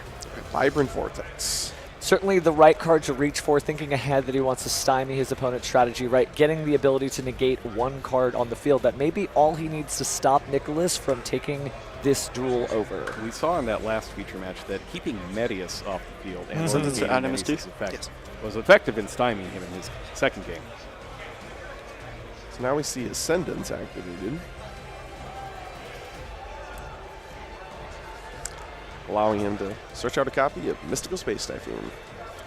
It's really great seeing that card again. It really is. We're getting some good classic cards. We didn't get to see the Premature Burial active, but maybe this Vision to draw 2 and discard 1. Yeah. Thinking if there's anything else. Well, may chain another card here. Alan needs to put as much interference as he can, but he draws 2, grabs another copy of the same Radiant Typhoon Vision. I imagine he was considering whether or not he wanted to spend an MST to destroy the Vision and reset it. But I guess you could just draw a new one. That works too. A lot more economical that way. I love how we can actually see Radiant Typhoon Vision played in other strategies as well. It is. I actually played in my Sinful Spoil Snake Eye deck. MST. There's so many quick plays. Can MST target? Yes. So this time we are going to MST to target. Finally destroying a card that will set itself again. And now we've got another Mystical Space Typhoon, so maybe really respecting those equip spells. You can use both effects in one turn. The Send effect and the Mystical Space Typhoon out of the deck. New chain. When you're playing this. Chain when link you're set 1 up with to summon, Mandate, chain link 2 you need to use to an reset. MST each time you're in the game. So having them all available is handy. Yeah, you do want to at least get 1 Crusade activation in order to search 1 as well. But I do agree trying to prioritize getting access to all 3. And just to note there, we did see the activation of Manifestation. If you're unfamiliar with the Radiant Typhoon strategy, you can actually activate both of the Radiant Typhoon quick play effects in the turn. So he already searched out, well, he's already sent 1 from the deck to the graveyard, but now he's able to search out Mystical Space Typhoon. Standby phase, main phase. Yep. Special summon. And all that was in the draw phase. Yeah. A monster. Yeah, I mean, Drone Lockbird, expensive, but theoretically still plausible. So you do want to make those plays, whether it's Advanced Constructed or Genesys format. Yes. We're going to Ash Blossom and Joyous Spring there. Yeah, looks like that got negated by Drone. I mean, Varurune is such a good card in this deck. Like to add back MST. Really important. Really, again, just trying to stop Nicholas from taking over. But why don't we go ahead and activate another copy here, and we're going to use Crusade to special summon as well. And Big field. Probably going to get him access to Mandate. Good position here. His hand is what? Both Mystical Space Typhoons? Now it's 3 Mystical Space Typhoons. Yeah, see, great sequencing, making sure that he had a Mystical Space Typhoon in the graveyard so that his Crusade could get max value. Now, the one thing to watch out for is that the Mandate is well chained. That's true. So you can play around it, kind of like people used to do, Book of Moon versus deck failures. Sorry, or how they modernly do with Forbidden MST and Swen. I misspoke. Get cards off the field. Apologies. Special summon Swen. So because he hadn't actually used Swen yet, it makes sense to go Swen into the Mandate. Then he'll be able to utilize the fact that there are 2 level 3s on the field that potentially access and exceed in his extra deck. It'll be interesting to see what he's got in his extra deck, because a lot of the cards he's used in Radiant Typhoon, their costs have gone up over the past few months, given how much Radiant Typhoon has seen play. So things like the Totem Birds are more expensive now. He might not be able to afford them. To draw. I was like he was able to slot one in. Yeah, and it looks like Nicholas he can't play past 3 negations. Well, it's hard to beat a field that has almost every single slot filled, right? And the fact that those are going to be multiple negations is really going to slow things down. I won game 2. You're just destroying the equip spells too, so that is going to be pretty rough. But now Nicholas, having won that first game, gets a chance to go first or second. So it's going to be a very important decision for him as he tries to get that first YCS win, the only Proto-YCS. Yeah, I imagine he's going to go first again. That's what he chose to do last time around. Yeah, that is true. That is true. And it worked very well. He had an excellent board. And he played against his opponent extremely well as well. Oh, he seems to be an absolute master of this strategy. Yeah, he's locked in there. You can see him down or up in the corner, rather. Side decking very fast. He probably played this match 3 or 4 times this week. And Radiant Typhoon is one of the most popular decks in the Genesys Proto-YCS. It's popular both formats right now, to be quite honest. It is now that first protocol's out. Oh yeah, Wind is in. Other popular decks in the Proto-YCS were Cool Tune. We also had a lot of Monarchs as well. Although, for a while I saw like 6 Monarchs in the thing, but one of them ended up rising up all the way above the others and making it into the top cut. It just kind of fell back a little bit. Yeah, I think initially Cool Tune probably had the largest percentage. That would be a guess of mine. I think it was. It was either that or Radiant Typhoon. Okay. But obviously both very powerful strategies and also decks that are viable in the advanced format, but feel a little different here. But it just goes to show you that, there's no one deck that can topple the Genesys format, right? Any strategy you bring, it might succumb to something else, and that's what makes this so interesting. There's not like a paper, scissors, rock. It's like paper, scissors, rock if there was a million different combinations out there. In terms of the top 8, the only deck that got multiples in was Radiant Typhoon. And Nicholas played the previous one last round, and now he's got to go through both of them if he wants to win. You want the win. Let's see if you got what it takes, and he was able to get through all of that spell and trap removal before. He's got to weather the storm one more time. Now you sound like me. I know. Couldn't help myself. Well, other decks of the top 8 were Genesys Vanquish Soul, which has been popular pretty much the entire time after the first adjustment on Holly Sue and Friends. Monarchs, Cool Tune, 2 Radiant Typhoon, Doom's deck here. Shadal Draco Tail. Shadal Draco Tail. That was a cool one to watch. Which also made the semifinals. Yeah, that was first after Swiss, I believe. It was. Edwin is a master of Genesys. Already. Like he won the first one. I think he came in second at the second one, or did he win the second one as well? I know he's had a lot of success. He's done very well for himself, and it carried over here, too, to a top 4 finish. And it looks like our players have just finished making their choices. They shuffled up. They've got their 5 cards ready, and we're almost ready for the final game of the Genesys Proto-YCS. Yes. Got to spend what you have because there is no game after this. So let's see what these duelists have. Theo Realize going to go send Medius the Pure to the graveyard. Let's take a look at the top card of the deck. Nicholas very good about not showing it to us, so we're just going to have to guess whether it's good or bad based on whether it leaves it on the top or the bottom. I'm sorry. Oh no, when he saw he it. revealed it. Judge. It's a peek, not a reveal. Yeah. Activated this. I'm not supposed to see what exactly is on top of my deck. I already looked. I'm sorry. So, with how that is, the deck is still randomized. It is still going to be the top card. Okay. You're going to go ahead and grab the card and look at it so that he can actually see it. Yes. And then we will continue from there. It is a B minor. It is a warning. Have you had this scenario come No. up? Okay. Then we just Yeah, I imagine this is Sorry. not a common Yeah. scenario. I would be a little revealed shocked it. if it was a common scenario. Well, there's so very few I like cards the that even effect of do making that, this right? appear. The Spiral's obviously famous for it, for their top secret information, but it's not every day that you look at the top card of your opponent's deck and they don't get to see it. All right, so Medius pops back out. And this time, the Power Patron's going to make it. The effect of Power Patron Noobsy. Sure. Do you think he's going to bet the farm trying to set up the Deactorus into Doom's Destruction? Trying to get the trap card, limit the options, hope his opponent just didn't get the Mystical Space Typhoon, and that's it? Effect monster that you summoned? Media superior. I mean, I don't think you can really hope that your opponent has a Mystical Space Typhoon. So Power Page. They could just chain, they yeah. could just chain to it. I think doesn't he need to have a second.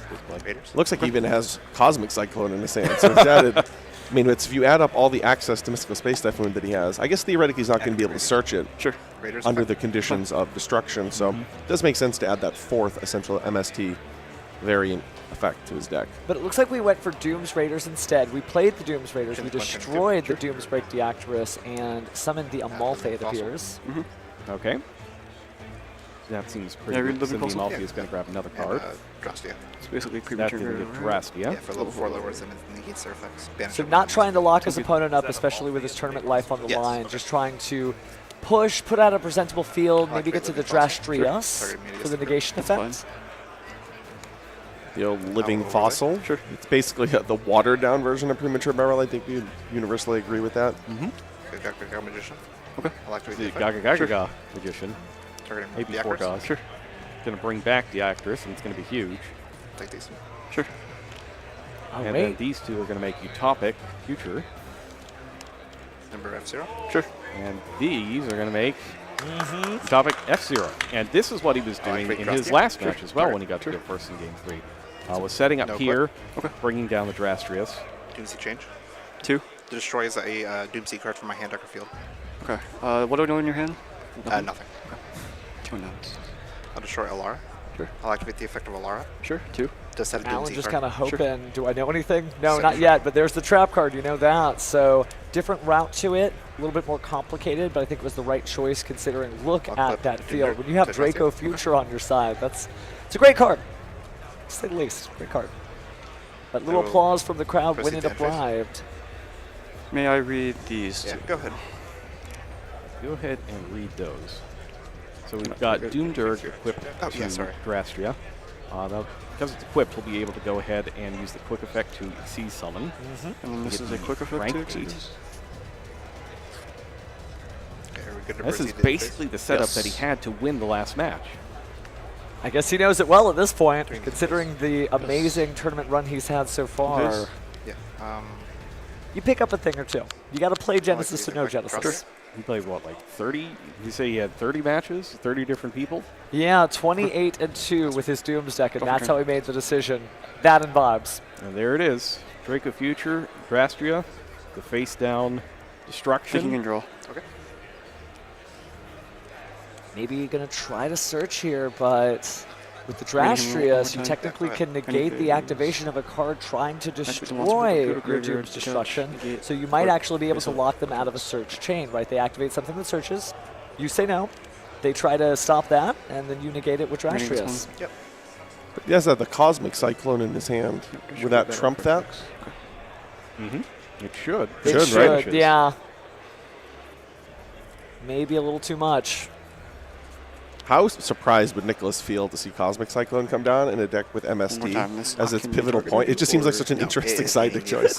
Definitely seems a little extra, but it may prove to be pivotal in this final match. Enter the main phase. Yes. All right, going to main phase. I will summon Guadalajara by tributing. Oh, he's got a Kaiju. It's Guadalajara. And it's a wind monster, too. The wind one. Thinking here. Yes. Ooh. That changes things up. That lines up really well with having cards like Shina in your hand as well, being able to bounce that back to your own hand. That's real good. Ascendance to Adams T. Yes. That changes things completely, so now the Doom's Destruction has no valid target to equip to. So now he's free to search Mystical Space Typhoon. Attempt to use Vision to draw well, two. At least since it's Genesys, we won't be seeing a great fly here. Thinking here. He's got to pitch something for Vision. Oh, so we had the Mystical Space Trigger already. Yeah, he searched a copy of it out with the Manifestation, and it's a really logical discard because he has the Cosmic Cyclone, and he already knows what the set is anyway, and MST is very easy to recycle in this strategy. 2 negates. Does it destroy, or? No, I don't believe so. It does not. Okay. It doesn't destroy it, So but stay it's in on the hand. field, you get to steal it. He does, yeah. Attempt to enter the main phase. You're in main phase. Oh. Yeah, you. I forgot. I thought I was playing in it. All right. Anyways. A little bit of tournament nerves there, but again, this is a very important match. So he has that Shield Bear again, which will allow him to search out a lower level Elden? than Monston. Again, an Elden, which allows him to search out Radiant Typhoon monsters. I have MST in my graveyard, so I will special summon Eldum. Yeah, affect the search. Yes. It is just so one. I already said this, but just one level 6 or lower wind beast monster. Very nuanced, specific requirement. And then this deck's like, oh, absolutely perfect. Just what I needed. We got that. We have that exact thing. Who doesn't need a level 6 or lower wing beast monster in their life? Happens to be a starter in my deck. Perfect. Sounds great. Oh, it's wet. Gonna add Swim from the deck to the hand there. That's just the spell and traps. Yes. Both duelists coming into this final with an equal record, so they've had the same journey here, both deserving to be here, but it's anybody's game. Alan can't close it out this turn. We'll see if Nicholas can, but he's got a lot of breathing room based on the current game state. Yeah, having to use the Utopic Future so early hurts a lot. Chant to search. Yeah, especially without getting the additional value of stealing.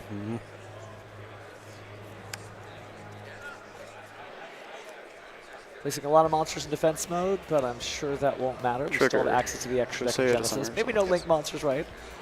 But still some great stuff. And only here's Crusea hit field. Rosia, let's see if he has something to stop it. Doesn't look like it. This might be funny to some of you, but I was talking to somebody this weekend who wasn't as familiar with the Radiant Typhoon strategy, and I was kind of teaching them mnemonics to memorize what some of the effects are. Then I'm like, Crusea is the secret rare, so you definitely know that one's the most powerful. It's the one that searches 2. I'm like, Swen starts with S, it searches spells and traps, SS. Eldum ends with the letter M, his like the last name, M for monsters. And I'm just, Crusea is the secret rare, therefore it's going to search 2. Think. It's a good day at Duel Academy today. Yeah. My problem is that I can't read the name from here. Okay, fair. See the picture. Oh. But Yu-Gi-Oh! Is a pictographic language, right? You just have to learn your hieroglyphics. I see the secret rare, though. I can see that one. Secret rare for a reason. Great card. And we are slowly but surely pushing here on Alan. He is able to get everything he needs, and we were able to get through everything. He's doing that thing where duelists sort of calculate the next few moves in their head. It's really probably useful to note just how powerful Cosmic Cyclone probably will end up being when Nicholas tries to reestablish. Because it doesn't destroy, it banishes. That's its whole intended purpose. Tribute summon Phalanx. But just think about what Nicholas is going to try to reestablish with his equip spells. It's going to be so hard for him having to deal with Cosmic Cyclone. Okay, well, it's there it goes. Yeah. Doesn't have to deal with it anymore. He's dealt with it. Yes. Targeting both. My goodness. That could end up helping Nicholas, assuming that he has life points at the end of the turn. Yeah. He may not. Hey, remember, no great flies here. The joke, of course, being that we started this tournament off with some great fly gameplay. Yes. 22? Yes. 3,000? Yes. So puts me down to what? All right. 5,200. Let's tell the tale. So should be at 28. 28, yes. Always important to do life points. Yes. Very clear and accurately in the moment. Tournament policy guidelines do say write those down. Sets. But now 2 sets. I'm going to double check your graveyard. Yes. But so one card in Nicholas's hand. I mean, just to make sure there's no graveyard effects. He still has Medius the Pure in the graveyard. And then this one might be up to Medius alone. He would need a monster, though, right, to get it back? He would. You absolutely have to shuffle back a monster. You're good to go. And I don't believe he has one in his hand. Let's see if he draws into it. Yes. All right, so he's got to get past an MST. Premature burial. Well, that's one way to flag it down. Oh, this would be so iconic. The chain MST. Yes. Like the good old days. He's letting it go, though. Targeting. Oh, no, we haven't targeted yet. Chain MST. Oh, there it is. The 2002 special. Oh, and there's the applause. I think we are done, Duelists. Correct, yes. I think Alan is your Genesys Proto-YCS Champion. The very first one. The clutch Kaiju taking out Drastia to help him get there. Well, a historic YCS deserves a historic play like that. Premature Burial, MST. Mystical Space Typhoon does it again. We saw that exact interaction just end matches years ago, literally decades ago. We haven't seen it because of Premature Burial's existence on the Forbidden List for years and years and years. So it's nice to see, a real blast from the past come out and happen even in these modern decks. It's real great. Wow, it's just sort of iconic to see that kind of gameplay, but great stuff to Nicholas, obviously, you know, going all the way to the finals through all those rounds of Swiss, through all those great opponents. Certainly a round of applause for a duelist like that because just incredible gameplay. Putting Dooms on the map, right? Yep, you can't win them all. Can't win them all. But, man, he won a lot of games this yes, weekend. he did. With the deck that I don't think anybody would have expected. I mean, when you say, hey, the finals were all win, they're like, oh, okay, Radiant Typhoon mirror match? Not so. That was some really good gameplay. Oh, wow, though. What a journey it's been, though, from the first YCS to this, and now we're at the Proto-YCS for Genesys. I think this was a good demonstration of what this format can be without pre-establishing what the format is. There's no definition to it. It's whatever you're good at. It's really the beginning of a new era because we're going to start having Genesys main events at every YCS, starting in Columbus as well. And we've got the championship coming up at the WCQ, which will start running on Fridays. You can play both that and advanced format day 1. Pick your poison for day 2 if you make it to them. It's going to be a really good future. And of course, once I get back to the office, I'm going to have to get all this data together, and we'll see what the format's looking like. That's his prize, right? His giant pot of extravagance, among other prizes, too. Yep, there he is. He's got his Dark End Dragon. Wow. Dark End Dragon, a historic card from the Shonen Jump Championship Series, now in the hands of a Genesys champion. And that's the original, too, right? That's the original. Absolutely is. Oh, good stuff, good stuff. Hey, put that in the sleeve for me. Thank you, sir. you might need a little extra protection on that as well. Wow, just some incredible stuff, though. It's historic, you know what I mean? It's one of these things where a lot of duelists, they may not have known what the formats of the past were like or what the tournaments of the past were like. Well, I hate to say, sometimes you activate Premature Barrel and sometimes you get to Mystical Space Typhoon. That's Yu-Gi-Oh! Yep. Oh, good stuff. Pay 8 don't feel great. Yeah. No, it don't. No, it don't. Well, so we do have some advanced format tournaments going on. You guys want to talk a little advanced format? All right. I think we're on the semifinals. Yeah, let's hop on in and see what's going on. Oh, that's a good duel right there. Kamal Crooks Valdez on Radiant Typhoon Yummy against Steven. Also on Radiant Typhoon Memento? You want more MST? I got more MST for you right here. Oh, hey. I do think our players are kind of swapped from right. Currently where we're seated is Kamal there on the right. Oh, you're right. Because I do see the Memento on the left there. Don't worry, production's got you covered. I see that Yummy Field spell over there. I was to say that Memento kind of seems unusual in the Radiant Yummy deck. Yeah, did something happen to the Yummies? They look a little thin. Maybe they need to eat some sweets, right? That's what happens after Snatchy gets them. That's why you never see them again. Well, now that Snatchy's at 1, I think those Yummies are safe. But all jokes aside. And Snatchy looks like he's banished. He's gone. Oh, come on. But now we're going to use Mementotlan Anguish. Use that to go ahead and search the deck to add a Mementotlan monster from the deck to the hand. I will activate. And this is also an incredible match when you think about Memento getting this far in the tournament. And look at this, 2 Radiant Typhoons here also in the top 4. This could just be the Radiant Typhoon weekend. So the mixture of Radiant Typhoon and Memento, that's to get level 3s? I would imagine so. Level 3s into Gabonga to get the Memento Goblin? Yeah, Goblin like a big Gabonga would get you into Memento Goblin. That's why we get to see earlier last year the Memento Goblin Biker deck, but now because there's so many additional great level 3s in Radiant Typhoon, just mash it all together.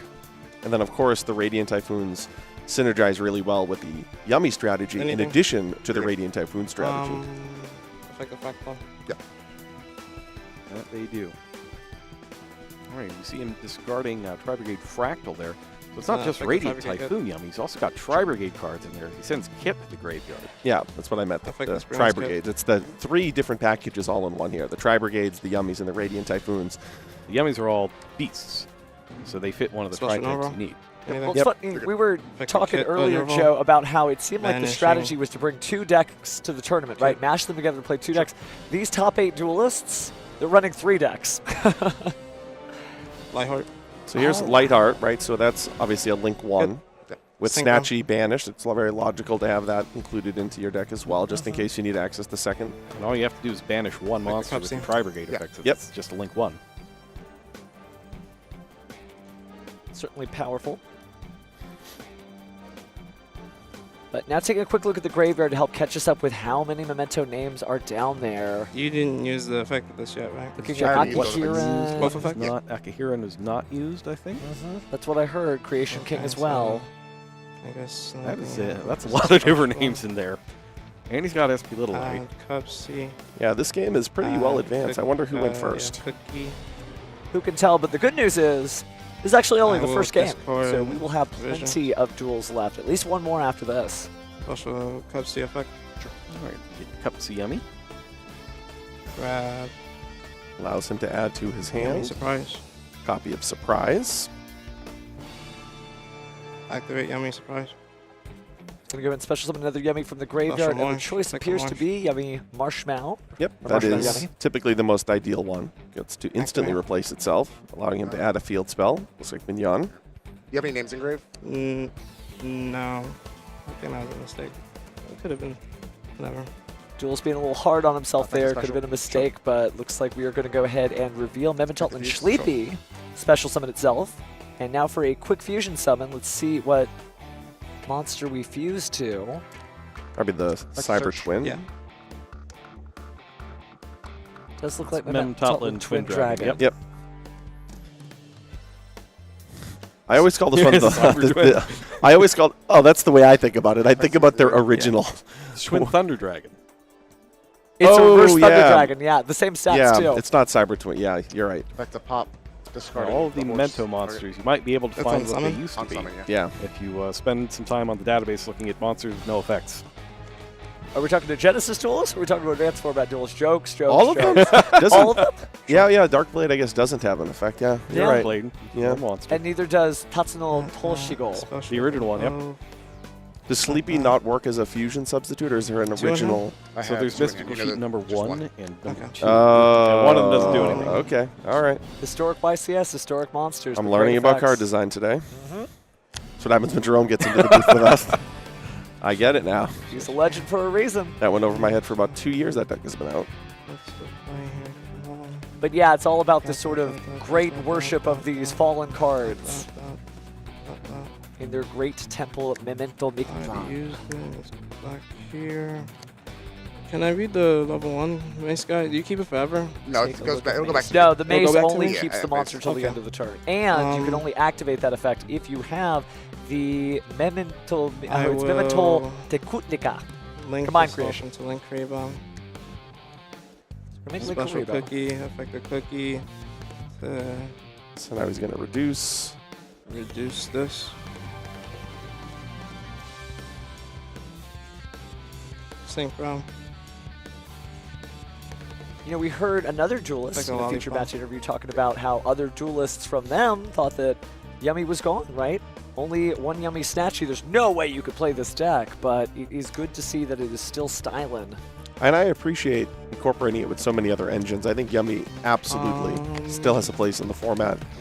And I'm really excited to see it specifically utilized with Tri-Brigade. It's kind of an old school deck building philosophy in and of itself. Like hand artifact trap tricks, for instance, Three was one of the decks. early versions or early decks that had 3 different decks attached to it. It's been around forever. As old as Tributing Gravekeeper Spy for a Monarch. Two great strategies that work well together. I can already place with Snatchy, correct? Yeah, you did. Yeah. The fact that Snatchy is banished is going to be really challenging for Kamal because it's going to require him to do some unorthodox plays that are probably not ones he's practiced a whole lot. Use both of the Because you can recycle that single copy I of need to play Snatchy quite a bit with this deck. first, so- But if it gets into the banished pile, as we can see here, this is just going to require him to really think quickly about some lines No and some effect. sequences that are a little bit less typical. Battle phase? Sure. We're entering the battle phase here. Attack with 200. Looks like it's 2 beasts. Yep. Attack with 200. And that's the new kit, right? It is. And 2K. Yep. Are you talking about banished right now? The Link Monster. That would be Mauser. right? Mauser. Tri-Brigade's Mauser. Yeah, right. May or may not be kit. Doesn't have a name on it. Kind of looks like Farajit, but time will tell. They are sisters, after all, if I recall correctly from the animation. Well, is it kid? What's the R&D behind this one? You'll have to watch the Chronicles. I guess I will have to. Joe, did you not watch the 56. Chronicles? It's okay. I'll put it on right after this event. All right, I look We'll forward just, you know what? Right after we get off the cash, you can skip the finals and you can do your homework. Wow. I'm on school vacation this week. Jeez. How can you enjoy your finals if you don't know your lore? But jokes aside, Kamal doing a great job after the battle phase, making SP Little Knight here, taking a look at the graveyard, figuring out which Memento card to banish.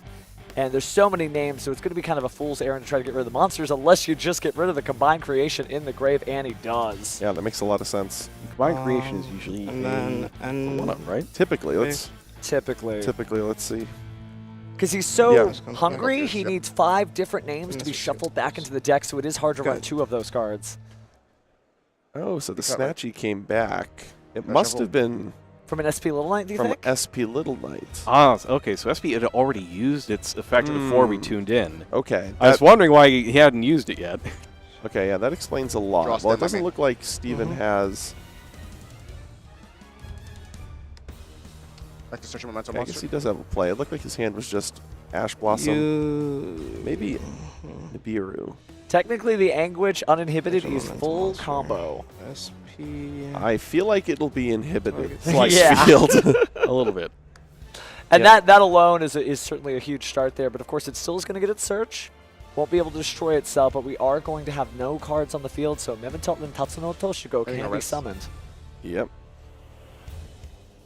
No. And that is one of the scariest cards in the Memento strategy. So many combinations you can send. Again, its effect is destroy Memento on the field, and then send to the graveyard from the deck levels that equal the monster you destroyed, or at least don't exceed it. So if you have to, you can send 4. Obviously, it's a little loss in value. You want to try to send up to 5, but looks like Kamal has sussed it out. We've seen Memento at the top table before. Won a YCS last year, so he's not going to take this stand-in. When you say 4, it's because he can actually just destroy himself, which is often the play that's made. So he works as a starter. He doesn't necessarily have to destroy another Memento. I feel like some other cards similar to that would want to destroy, or would have to destroy others. Not him. Memento's a really cool deck because it kind of flies under the radar, literally, by using Akihiron to target your level 9 or monsters, or basically bless them with the ability to attack directly. And since those level 9 or higher monsters are 3,000 attack and 5,000 attack, that is enough to win a game by itself. That is fine. Kamal gets his draw off the Yummies, and Hero comes back from the graveyard. And the graveyard effect of fusion to search. Just for spell, right? The Mevental Infusion here to destroy. Can it search itself? It can search itself, yes. Oh, Astra. That's crazy. Oh, there's the Ash Blossom. Oof. Okay. Wow. That's enough to get Steven to scoop it up in game number 1. I do appreciate the handshake. This must have really been... But mine was worse. I mean, we saw great gameplay here, but it must have been even before that. Back and forth gameplay. The boards were very, very well developed when we tuned in. It looked like a really good game going on. I kind of wonder if we can go back and see it afterwards. I thought I had Lollipop, and I forgot I didn't grab it. But Kamal did win there. I'm very interested in how it went there. You know what? Actually, while that was just a single SP Little Knight based banishment of the Yummy Snatchy, that shows that Kamal could do all of that if Yummy Snatchy is gone. So even if you banished it face down with like a Kashtira effect, not that may come up here, shows you the caliber of Duelist we're dealing with. I mean, Kamal is easily one of the players with the highest likelihood of winning any YCS event that he attends. He's just got so much experience. So much experience. It's half the battle, just keep dueling. And he's had success on the WCQ level. He's had success in 3v3s. He's had success, obviously, in solo YCSs. So the bright lights will never get to him. The fact that this is an anniversary YCS will never get to him. His experience has just suited him so well to these moments. He definitely has that post-game attitude. You just swing it like he did in practice. There's nothing special about this game. I mean, obviously, there is something very special about this game, but as long as he just executes the game plan the way he always does, he'll be just fine. Now we're going to the side deck. Yeah, so Memento wasn't really on my bingo card for decks that I thought I would see in the top cut this weekend. That's fair. I mean, you definitely know how to call them, but even I could have expected this because it's a good deck for sure. And what it does almost kind of feels like Lunalight. Like, Lunalight's general vibe is to attack and be unaffected. But if you exhaust your opponent of all their resources trying to stop you, and you still get to a 3,000 and 5,000 attacker who can attack underneath, it's not like you're unaffected, but you are unbothered by whatever field your opponent places. I think one of the developments this weekend that I underestimated was how many decks would incorporate a smaller Radiant Typhoon package because of the access to the level 3s. It just hasn't shown up for the first few months of Radiant Typhoon being out. Like, I'm looking over these deck lists, and obviously I'm seeing Radiant Typhoon monsters. I see a handful of them in Steven's deck. I see a handful of them in Kamal's deck. But they really are just the level 3s. I don't see Crosea at least in either of these players' main decks. Crusade is the one that locks you too, though. Yeah. So I don't think you're going to see it in a combination type. But when you're thinking about just the deck in general and the Radiant Typhoon cards, Crusade is just so powerful. Yeah. A fact that you can just cut what is arguably individually the most powerful card, because the level 3s, as you mentioned, you're not going to get locked and then allow you to spam the field. It's just the development in the format, like you mentioned, that we didn't really see before. And what's interesting is you might have been able to do that beforehand, right? Steven's deck isn't playing Mandate, so it's not like it needs those level 3 bodies to go into the new Link monster, Baroon. So it's something that you theoretically could have done format ago, or at least a pack ago. Because maybe you didn't need to back then? Like, is it better to just have the 3 yummies and not mess around with stuff like that, for instance? Well, I'm talking about, for instance, in Steven's deck. Steven's deck, right? I mean, maybe there were players utilizing the level 3 package, but Steven has come here this weekend. Certainly he doesn't need, as you mentioned, the yummy monsters, and has incorporated it as a way of accessing his Goblet sub-package. I just think it's really interesting format development. It is. Because these aren't the only players. There was also Malice versions this weekend as well that were utilizing the level 3s to go into Cherubini to send Dormouse from the deck. Right. And then go into SP Little Knight. So they used to use Speedor Terror Top, right? Yeah, so I think players have just determined that the Radiant Typhoon package, the level 3s themselves, might be the superior kind of equivalent to the original Tour Guide effect. Well, we'll see how that pans out as we jump into game 2 here. Steven was very steely and still kind of is. Kamal very comfortable up there, but it's anybody's game. All right, that's all. Steven likely to choose to go first here.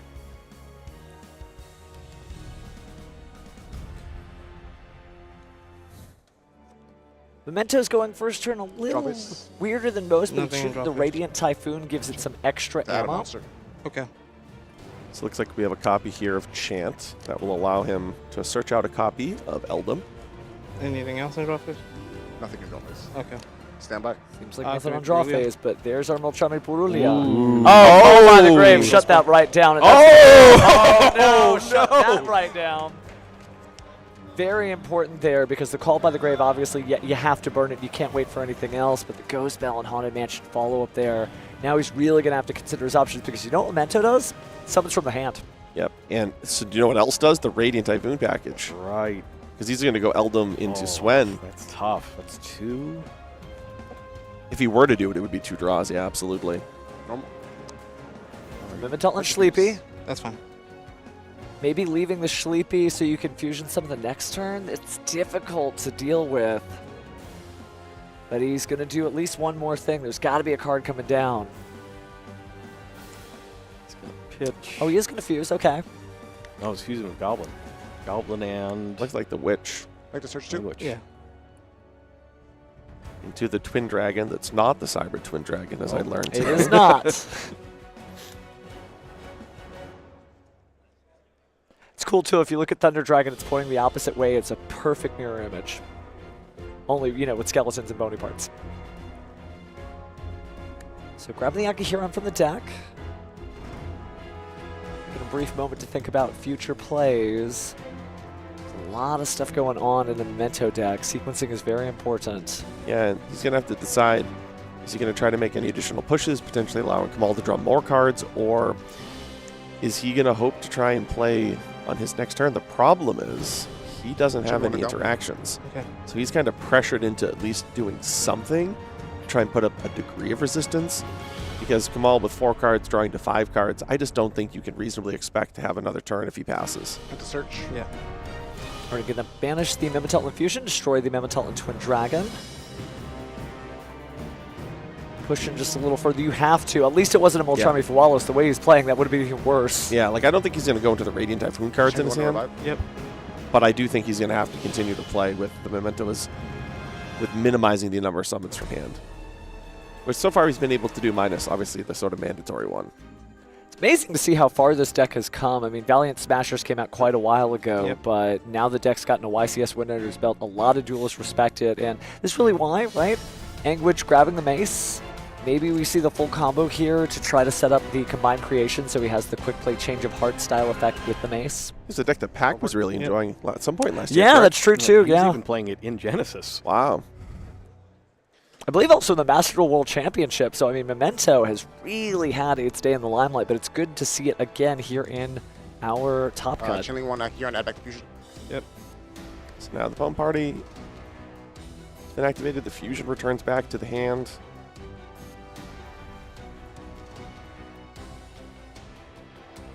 Imagine Stevens had to practice for this situation before. Yeah. Well, Chalmi Purulia is at an all-time high considering the success of Radiant Typhoon and Canine Vanquish Souls, so you're used to having your opponent draw cards whenever you summon from the hand. So as you mentioned in the previous game, we're going to see probably close to the 5 sent down out of the deck on a level combination. Looks like we got... There's 2 there. 2 plus... Because we've got our Gaddock. Okay. Yep, Gaddock. And Anguish. Anguish. Perfect numbers.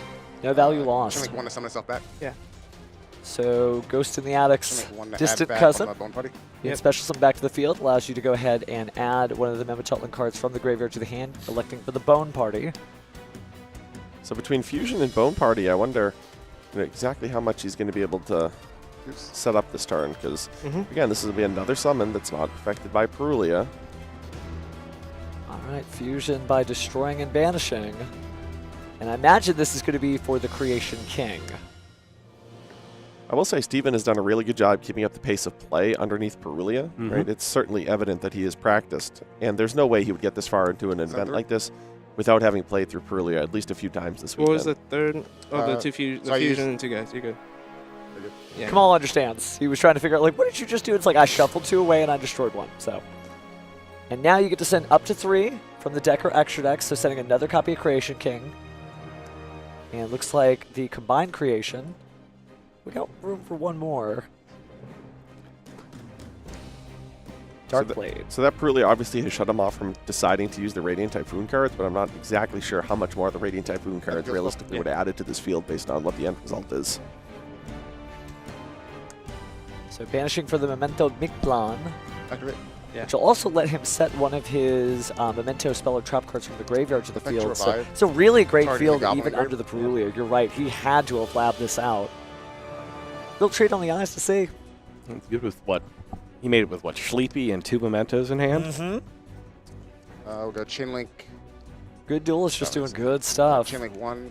Goblin hits the field as well. Target. Chain 2. Can be used to destroy another Memento monster or itself to send 2 more Memento monsters from the deck to the graveyard.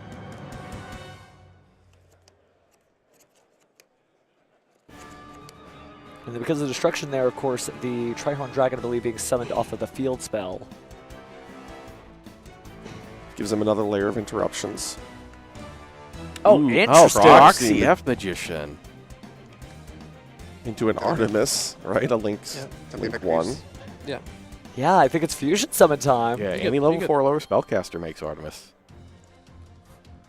It would be hilarious if Artemis's best performance was not in the Artemis-based strategy. Zeroa! Zeroa for real? Okay, so chat, if you don't understand what just happened, Proxy Magician is able to Fusion Summon, and of course the materials are a monster from the extra deck and a Magistus monster. And so now Zerora able to send a face-up Magistus card from the field to the graveyard in order to have a negate. So now you even feel safe under the bureau. What? Wow. I haven't seen this wrinkle in the Memento deck before. Then again, I think it's only very recently possible. Yes, this is very recent. Very recent. And this was all, again, with just allowing his opponent to draw 1 card with Purulia. Yeah, don't sleep on Sleepy. They've got a lot done today. I wonder if he maybe should have just held the Call by the Grave, if he could have done all of this. In the moment, it probably feels like it's always correct to do so, but you didn't really even need to summon the Radiant Typhoon cards from your hand in order to establish this field. But if he didn't get the Ghost spell out of his hand earlier, would it have messed this up somehow? I think it could would, have yeah. Called by the Grave that. Oh, that's true. But it just kind of hedges against future interactions, because if you know you can do all of this underneath 1 Purulia for just 1 draw, yeah. Curious if he, in retrospect, would have thought, well, you know what, I'll just hold that Call by the Grave in case there's a Pivotal Ash Blossom or Ghost Spell or some other hand interaction, or maybe even Fualos. So now we're in the end phase. Pass turn, set that Memental Fusion off the field spell. Let's see what Kamal's got. Let's get some Radiant Typhoon cards. I see those towards the front of his hand. You don't say. It's going to be difficult to get through this field, though. Luckily, Kamal, having won that first game, very artfully has a game to spend But Kamal doesn't want to just sit there and rifle through his cards and effects. He wants to win and take that trophy that is just a few inches from his cards. Draw phase. So he has a copy of Ascendance, activating in draw phase in order to sort a copy of Mystical Space Typhoon.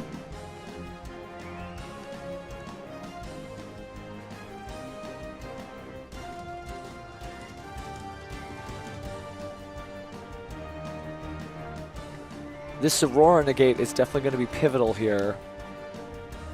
Stone draw. MST. I mean, this face Typhoon at one of those face downs. I believe it's the fusion that was set back. I think he's fine with that. Yeah, let's it go. I'll bell it. Sure. Using the effect of Combined Creation allows you to, when your opponent activates a card effect, special summon a Memento monster from your graveyard, but Bell rears its card face again. So no monster there. And certainly, you know, you could use that to like summon Anguish and then grab, you know, either Mace or Goblin to make a card untargetable or change the card. Special Eldom effect. Alright, so starting off with Eldom, which again will search him a monster.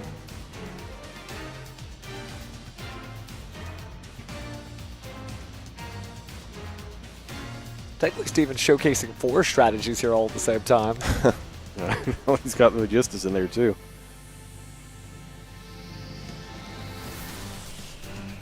Oh, activate. Finish cost. So we are going to use that negation effect, sending one Magistus card, doesn't matter where it's from the field to the graveyard to negate, but up chain. Sending one. Wow. Chain Forbidden Droplet. Oof. That card has had such an impact this weekend. Being able to dodge Dragon Tails trap cards here, obviously lining up really well. Probably being able to shut off the IP, maybe the Zariah. Did he send both there? Looked like he sent one, then one. Maybe just slowly deciding, but we are going to chain Memento and Bone Party, able to destroy a monster on the field. I'll chain IP. And then we're going to chain IP Masquerena? Yeah, so Kamal did know that Bone Party was there, so he did know that it was possible for this to happen. Now, luckily for him, Droplet doesn't target, so he will be able to potentially resolve the Droplet if there's the correct number of second if there's a second monster on there, which as you can see here, he's there getting down to isn't. one monster, so it doesn't. Yep. Oh, wow, crowd goes wild for that. Kamal concedes. We got ourselves a match. Some really high-level play there. That's smart. The other way, but I don't think I can beat the take in your hand. And if you are trying to keep track, our other semifinals are also 1-1. So each one of these duelists trying to win this historic YCS, always taking it to game 3. You love to see it.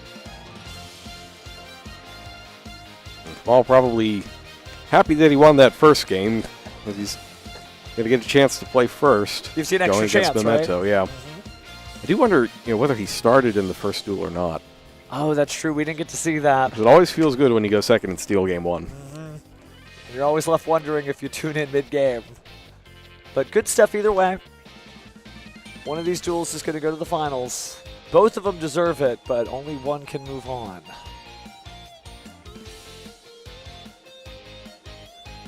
You're not seeing double, by the way. It's just clever angles there. Yeah, I was just about to say the angle there is just flawless, so you can see the trophy. Really good. Yeah, you see both sides, but it's gorgeous on either side.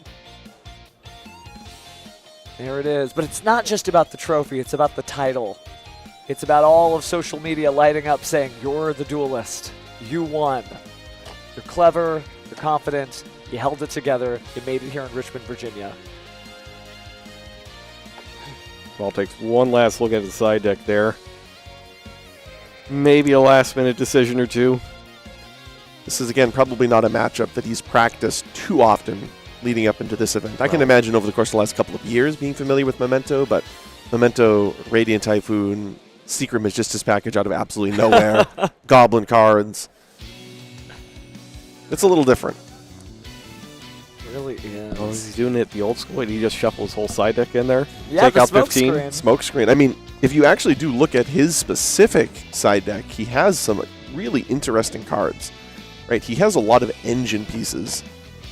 He's got both of the larger Radiant Typhoon cards, Phonix and Varun. He's got a Croaky in there. He's got Crusade in there. He can actually dramatically alter the makeup of his deck. That is old school. I like it. We got to bring it back. Yeah, we do. Do you remember side decks used to just be like one Mobius? Like, just in case I need my one Mobius. Just in case I need a Mobius. One Dust Tornado. I'm over here, like my counter fairy deck, yeah, it turns into burn. Good luck with that. Oh, you mean those type of, yeah. The conversion side decks. Or 3 Cyberstein, 3 Megamorph. Yeah, that was a lethal one. That was rough. Don't look at me. I'm on record for side decking Dark Snake Syndrome and Rainbow Life. yeah, I'm one of those. The top card? 2019, Wow. by the way. This was, I'm not talking 20 years ago. I'm talking Oh, like 6. boy. Or 7 years. No problem. But the side deck does give you a lot of flex options. Sometimes you just want to have flex options, right? Sometimes you just want to put a cool card because you can stall your opponent. I don't think either of these duelists are doing that now. This is going to be a good game. Oh, yeah. Seems like both of them are in the zone. For one of these duelists, this will be their last game of the weekend. For the other, they'll be moving on to try and win in the finals of this iconic 300th YCS. Been a long road to get here, but here we are. Game 3, top 4. Time to find out who advances. I'll start. Yep. All right, ball's going first.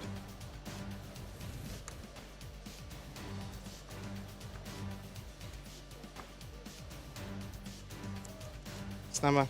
Sure. Man. Yep. I don't think I see any Molcharmies. Sure. Not this time. Starting with Nerval. We immediately link that away. Summon Link Rebo. Or Link Rebo. Sure. This will allow him now to search his deck, presumably for a copy of Fractal. There it is. And Fractal. Fractal. Sure.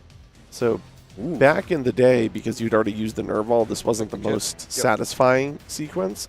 But now, his kit is going to be able to send down Affect the Spriggan's copy Kit. of Spriggan's Kit, which has totally changed the sequence, Summon because back now he's Nerval. able to bring that Nerval right back from the graveyard. Affect the Nerval. Vanishing 2. I'll use the Nerval effect. Banishing 2. Gonna put up the double Dragon Lords. There it is right so away. Good. Some early installation. And now he'll be able to go into his yummy package. Affect the Cupsy. Saw how devastating those Ancient Warriors were so early in the tournament. Cupsy lets him search out a pair.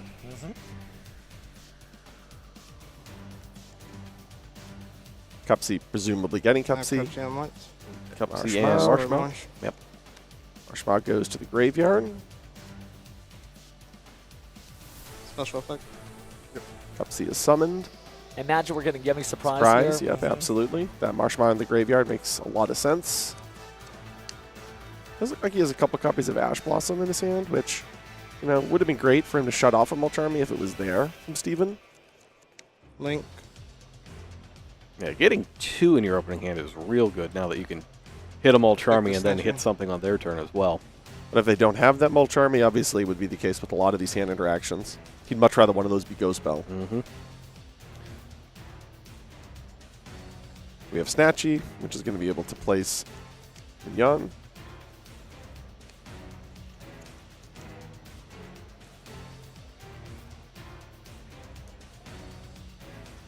I'm gonna go back in. Think. I'll just take a second to think here. Definitely going back into the deck. What for?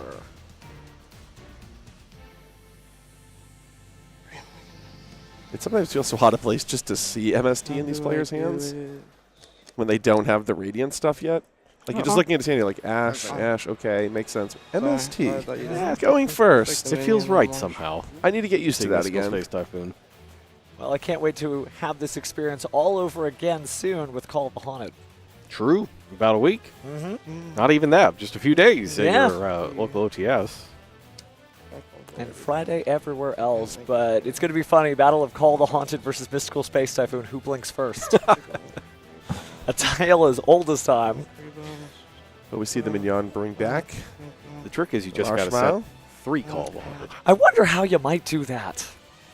Tune in next week to find out. But for now... Yeah, it looks like it's kind of an Summon. unusual combination here for Cabal. He's really I could've played pondering this better. how to navigate this pivotal turn in his tournament. I mean, you only get one last chance Shame. to set up if you're going to go to the grand finals. Ooh, I like this. So he then utilized the effect Ah. of Link Rebo so that the Marshmallow was in the graveyard. Synchro. And then he was able to bring back the Yummy Surprise, but have the ability of having that Marshmallow on the field and the Link Rebo on the field. That's good. Yep, now he's able to go into Lollipo, I believe. Bringing back 2 more Like Yummies with their these effects two. negated, which he'll go ahead and send away immediately. We're going to get a Link Monster or Synchro Summon. It's going to be a SP. Link Monster, SP Little Knight. SP's there. And banish the Springins kit.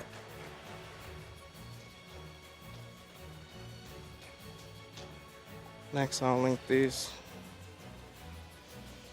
It's another Link Summon. Now we go Snatchy and Cupsy. Like the Mauser. Mauser, okay. So, Omen. Yeah, so this is one of the reasons why he banished his own Spriggan's And kit. Oath. It was There we able go. to put Yeah. a third. Like the Omen. Yep. Oh, the third for Tri-Brigade Oath. Yeah. Oh, I didn't even see he was playing Oath. Yeah, Wow. looks like it's in his side deck. Both duelists really just pulling out all the stops here. A lot of time in the lab, and there's Tri-Brigade Oath on the screen. You know, taking the moment to just Shrek and Vulnerable Bash, Eldon. chill out for a moment. Special Eldon. Calm effect. before the storm. That's one. Don't worry, Joe. Special We'll show you the effect. animation. We'll figure it out. And now he's getting to his Radiant Typhoon cards. Mandate. Eldon into Sven with Mandate. And we know he has the Mystical Space Typhoon. Now he's got the Mandate to go with it. So let's count up the card Oh, effects, my. shall we? I mean, oh, maybe it's a little too soon Totem as Bird. we... Totem Bird. Wow, so Totem Bird, Oh my goodness. SP Little Knight, Mystical Space Typhoon, the Radiant Typhoon Mandate, I'll pass. another set card, the Ancient Warriors. This is a And brutal. the Ashen Hands Hand. And the Ashen. Oh, just what he wanted. Always. Well, yep, there it is. Sure. Look at Kamal laugh. I think he knows that that's essentially Yeah, what look at the gets smile on that's- Kamal's face. that's Even so Steven, brutal. they're both special. smiling. They both know what Yeah, my happens. face is cool. Special. Like the special. Oh, all right, so we got the first memento. I feel like It's good. Mulcharmy should get a special effect if it's your 6th drawn card. Anything on summit? No. It makes you smile with a distant sadness in your eyes. Oh my goodness. Well, I mean, that is the effect it has. That Now is- we're going to see the Memento this chain Midland SP target. activated, but that's going to cause the SP line. I wonder if we got a little too hungry there by trying to destroy both of those, but we might have an additional card we activate here. Try to go for the Bone Party if you have it. Yeah. I'll use Oath to And then negate Oath is this. going to Oh, negate that that. will Yeah. negate that. And then he's got Fusion. Okay.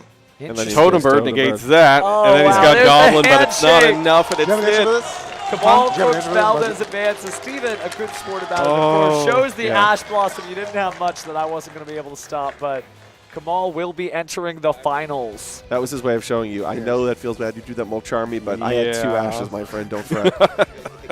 Still had all these. That's tough. That's a tough Oh. way to go out. Kamal played that game extremely well. That's Beautiful. a terrifying field. So he had the Oath in the graveyard. He had the Totem Bird. He had the Radiant Typhoon, the Mandate stuff. He had the double Dragon Lords. So many. He had Link Kariba with the graveyard, which could have presumably done something. That was just really That was impressive. very, very good. I'm kind of a Kamal believer right now for this Yeah. final match after seeing that. There is a lot of talk about the Radiant Typhoon, Tri-Brigade, Yummy deck. It's kind of a little bit under the radar, but it was in some circles. People knew about it. I clearly see why Kamal was confident enough to bring it here this weekend. It's good stuff. And I love seeing the Tri-Brigade cards again. I Oh, really yeah. like those. Like I mentioned, Nerval itself used to be a pretty subpar starter because when you summoned it and went into a Link 1, you didn't have the ability to put another monster on the field because that was your one search. But now when you search the Fractal can end up sending the new Tri-Brigade Spriggan's kit. That can then put back one of the Tri-Brigades from the graveyard to the field. Now all of a sudden, one single Nerval actually is the ability to access the Link monsters. And it doesn't hurt that it's level 1, too. Perfect combination in this already existing Light Beast deck. But I think the cat is out of the bag, not to make a yummy pun, but a lot of duelists at home, I think, are going to end up respecting this particular deck. Because even if it isn't the ultimate winner, certainly put on a stellar performance. And Joe and I, earlier, we saw those Ancient Warriors, that extra return, it is incredible. Yeah, Double Dragon Lords is a tough one. Yeah. Just so many differing interact. Like he can bounce to hand, he can negate. He has so many differing. In fact, he has presumably the Book of Moon-esque effect that his Yummies have. So we talk about layered responses. It's just not even just layered, but layered in so many unique ways. It's just really hard to deal with all that all at once. There's no catch-all No. for that sort of thing. Well, there is technically, but we haven't seen it in a while. I mean, wouldn't Dark Ruler No More get you out of that jam? You wouldn't be able to finish the duel, but it might be a calling for the return of cards like that or evenly matched, just trying to push through. Obviously, the Totem Bird would stop evenly matched though, so maybe Dark Ruler No More is the only way you get to play. I don't even know if it helps because they have Oath in the graveyard. Oh, you're right. So they'd be able to negate it because it wouldn't be a card. Wow, so you're right. That's just the perfect field. It's really hard. And then even Forbidden Droplet, you'd have to send a trap. Yeah, no, you're right. Like, are we sphere moding? Is that what we have to do here to get 3 of those guys off the field? I don't think sphere mode does enough. Probably not enough because they got 2 more. Yeah. Wow. Okay. Well, we are going to have to go back to the lab to figure out how to beat that. I don't know if anyone can. I mean, again, he has the MST mandate stuff, too, to play on Dark Ruler No More. I didn't even remember he had that. He did. Those are what we're set. That's right. Genius level duel, Wow. really just using every piece of the arsenal there and almost filling up every single zone. So goes to show you there's a lot going. So if you are in the semifinals, I don't know how you're going to get through Kamal, but speaking about Kamal, let's go to the stage and hear from himself. I'm here with Kamal. Congratulations on your semifinals feature match victory right there. You're going to finals. Give it up for Kamal, everybody. Big victory for you right there. And I got to say, it seemed pretty calm up on this stage. It seems like you were very clinical in how you were approaching that match. What was it like from your perspective? From my perspective, I thought I had everything. I almost second-guessed myself, but I locked back in and got to make the complete board I needed, and just showing off the new deck. It is a very exciting deck. I'm a big fan of the Yummy Tri-Brigade stuff, plus the Radiant Typhoon stuff in there. So what made you want to play that one in this event? Because that was my deck to win. And if you're able to take this whole thing, then you're making me correct here compared to everybody else. I'm a big believer, but what made you believe?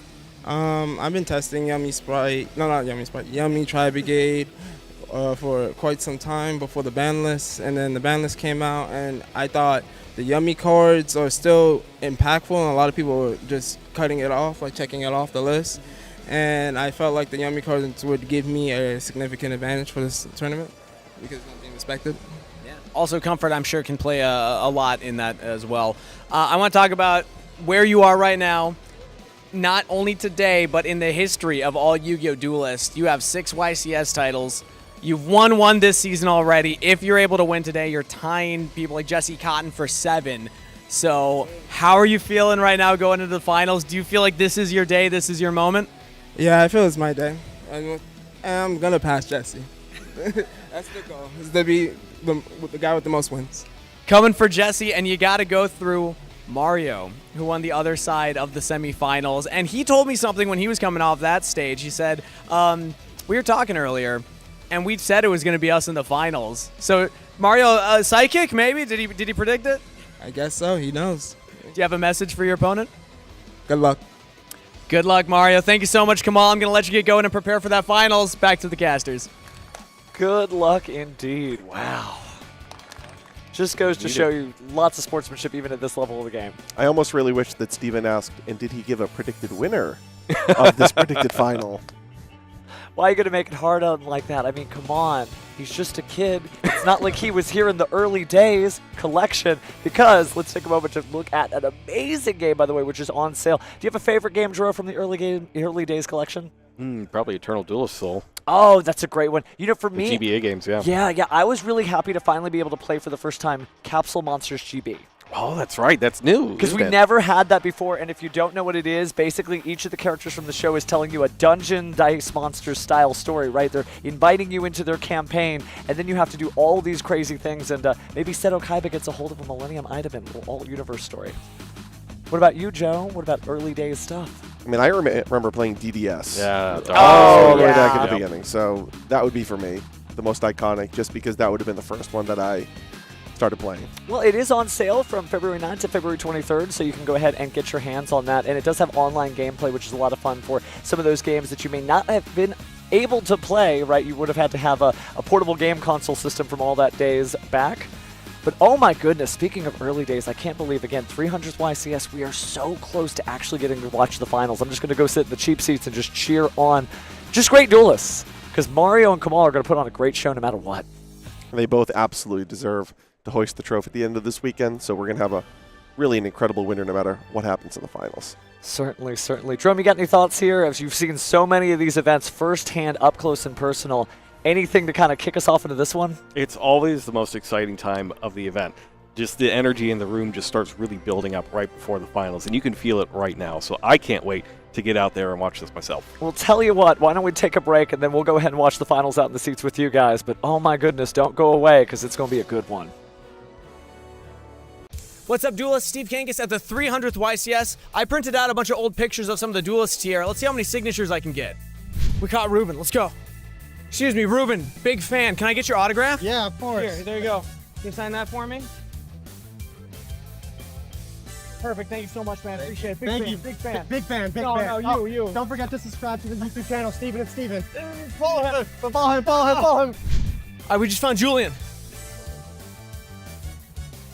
Julian, big fan, man. World champ, reigning world champ. Can I get your autograph? Can you sign this for me? Yeah. Also, can you give me any hair tips? What's this hairstyle going on there? My hairstyle is, just the poofy. The poofy? Is that the name of it? Yeah, it's the poofy. Okay, perfect. All right, I'm gonna look into that. Poofy this time, though. Think I can pull it off? Loki, yeah. I think you could do it. Yeah. Yeah, I think so. Maybe go to Turkey or something.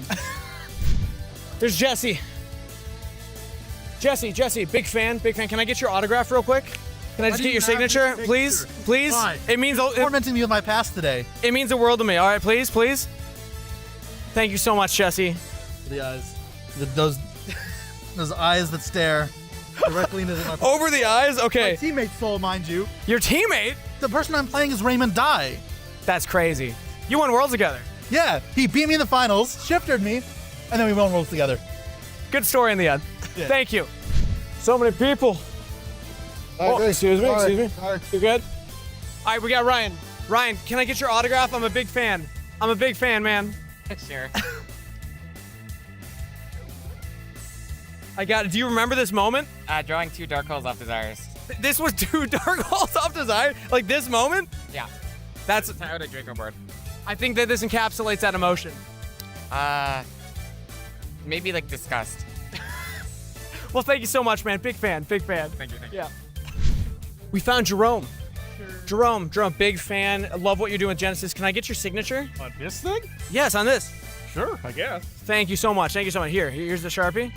Where was this? Was this St. Louis? I have no idea where this was. You don't remember what this was? I feel like this is probably St. Louis. Can we bring back the hairstyle? I don't know if I get enough still. It's okay, relatable. I'll give it a go. All right, let's get the signature. All right. How about down here? That works. Perfect.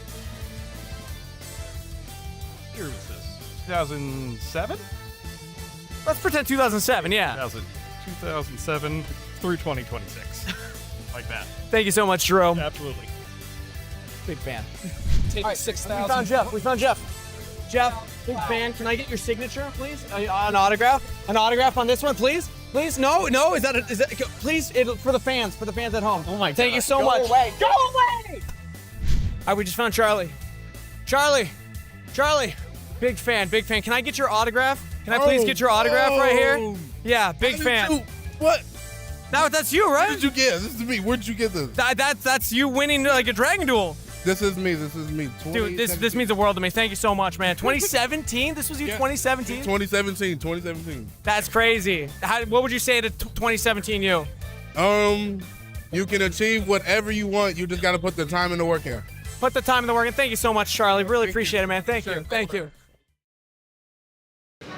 We are back here in YCS 300 Guadalajara with a very special guest, my favorite Latin America judge. How are you? Please introduce yourself for everyone at home. Okay, I'm Fab from Ecuador. My real name is Fabricio, but all people call me Fab. I'm from Ecuador, and I'm very happy to be here. How does it feel being in the YCS 300? 300 YCS. Can you believe that? Yeah, I can believe this event, because it's great to be in the 300, and it's a lot of time that we had that type of event. Do you remember your first YCS? Yeah, my first YCS was back around 2011. Okay. Was in Guayaquil, Ecuador, like 15 years ago. Oh, wow, that's a long time ago. Yeah, a long time ago. And how are you feeling about this particular event? Anything that comes to your mind? Any anecdote from your judge family here? Yeah, I have a lot of judge anecdote. And the thing that makes me come back every time is first, being in this type of event. And the second one, my friends, because I have made a lot of friends in these years in the judge program. Well, what would you say for the new judge generations? Okay, for the new judge generation, I always told them that keep going. If you try a lot, you will be part of the team, and don't be sad, for example, if they don't get accepted in an event, so they have to keep trying. It's an honor to be here with you. Thank you so much for your time. Thank you for your time. Back to you guys in Richmond. Hello and welcome back, everyone. We have finally made it here to the finals of the 300th YCS in Richmond, Virginia. And man, has it been an incredible tournament. So many amazing decks, so many amazing players, over 2,000 competitors here just at this event alone. And now we're down to the final two. Both of these players have won YCSs in the past. Kamal has won 6, looking to have 7 to tie Jesse Cotton for, I think, the most YCS wins in the world for any player. But his opponent, Mario, as we said, already a YCS champion, but he's also gotten second place before as well. I'm sure Kamal's also probably come in second place at some point. But let's take a look at the bracket and see how they made it here through top 8. Mario had to take down Timothy. Then he had to face Steven Gleason, coming off defeating the world champion in top 8, but he somehow found a way to win that match 2-1 and make it to the finals. Yeah, Mario was first after Swiss, so he's still trying to hold it down. Kamal made it, beating David, and then another Steven in top 4, as we saw in the previous round. And he just has to take one more win to get that championship. Yeah, it's absolutely incredible. We got to see Kamal in that feature match really showcasing what his deck can do, and he goes first. That incredible field he had there in Game 3 of that match looked absolutely phenomenal. He even had that Ash Blossom on top. Not 1, but 2 in his hand, just showing his opponent, I had you covered no matter what. Absolutely. So Tri-Brigade Yummy is just a deck that we haven't really seen throughout the entire tournament. It feels like Kamal was hiding, but now we finally get to see it because he saved it for this top cut. Yeah, it definitely wasn't the most represented deck in the tournament, but there are a lot of high caliber duelists that did decide to play this deck here this weekend. Not just Kamal, it's Ruben Pinarada, who is, you know, I'm a little mad at myself, like really mad at myself right now, because when we were talking about our predictions and we are going to pick a player to win, like my choices were Ruben or Kamal, both amazing, both excellent duelists. Kamal just won a YCS within this past year, YCS Anaheim with K9 Cristron. And, you know, I was like, you know what, I'm going to go with the former world champion. I'm going to pick Ruben Pinarada, who did really well. He was in there. He was in it to win it, made day 2, was trying his best for me. But Kamal is the one who made it to the top 2. I would have still been in it. It should have been, Kamal. I'm sorry, Kamal, that I didn't have the faith. I should have gone with you. Yeah, and then when we talk about our picks for the weekend, both of our picks are completely out of the tournament, Dracotail and Radiant Typhoon, but the players here, definitely ones that we could have picked at any time. As you mentioned, Kamal, it was a 50-50 for you. It was so close. But, you know, I did pick Radiant Typhoon, and I mean, there are Radiant Typhoon cards in Kamal's deck, but I wouldn't call it a Radiant Typhoon deck all the way. It's more of the adjective for the deck, but I know you guys are tired of listening to us talk, so let's go ahead and hear what our players have to say from Kangas right before we start our finals for the 300th YCS here in Richmond, Virginia. Kangas, one more time, take it away.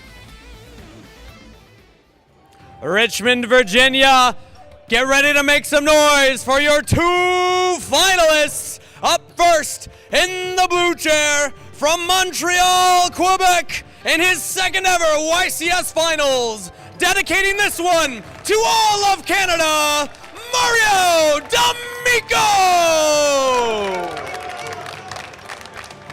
And his opponent today in the red chair from Fort Lauderdale, Florida, 6-time YCS champion, chasing a record-tying 7th, dedicating this one to the world's cord, Kamal Crooks Valdez!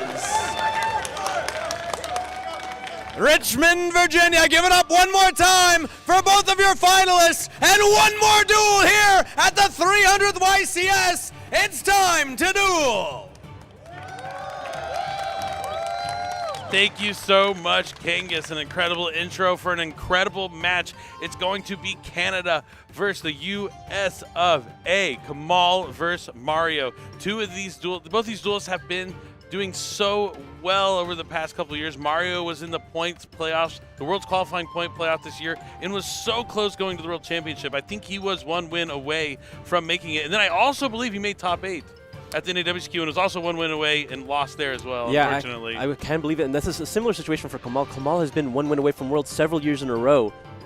Yeah, both these players have been so close to that, and now they are going to face off against each other. The trophy, one of them is going to walk away with mere inches away from both of them within each of their grasp.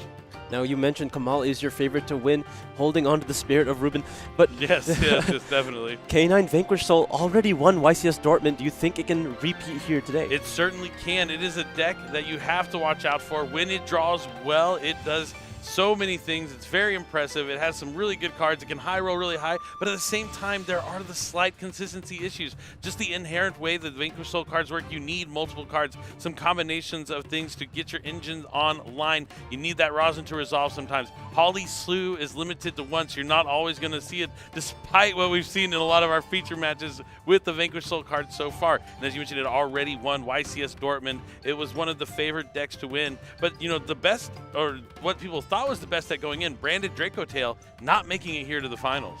Absolutely. Now, Kamal is kind of playing the opposite strategy as the K9 Vanquish Soul. They require a lot of cards to play. Yummy only ever needs one, and he's playing so many ways to just get to the Yummy cards. Yeah, and you also have some of those Radiant Typhoon cards sprinkled in here as well, along with Tri-Brigade. These 3 different themes can be combined to work together with only a 41 card deck, but still having so many cards that have so much ways to extend and keep your plays going. And we get to see the field that he created in that last game 3 on the previous top 4. But his opponent, Mario, is no slouch. He's been training, he's been labbing, and now he is here in the finals against Kamal. It's just an epic matchup. Now, Mario won with Tempai Dragon, right? I believe so. So this is a far, way different deck than Tempai Dragon. A lot more of a control-based deck. Wants to go first of all, is the biggest difference, and can establish a field where we're going to see how he's going to be able to pilot this deck.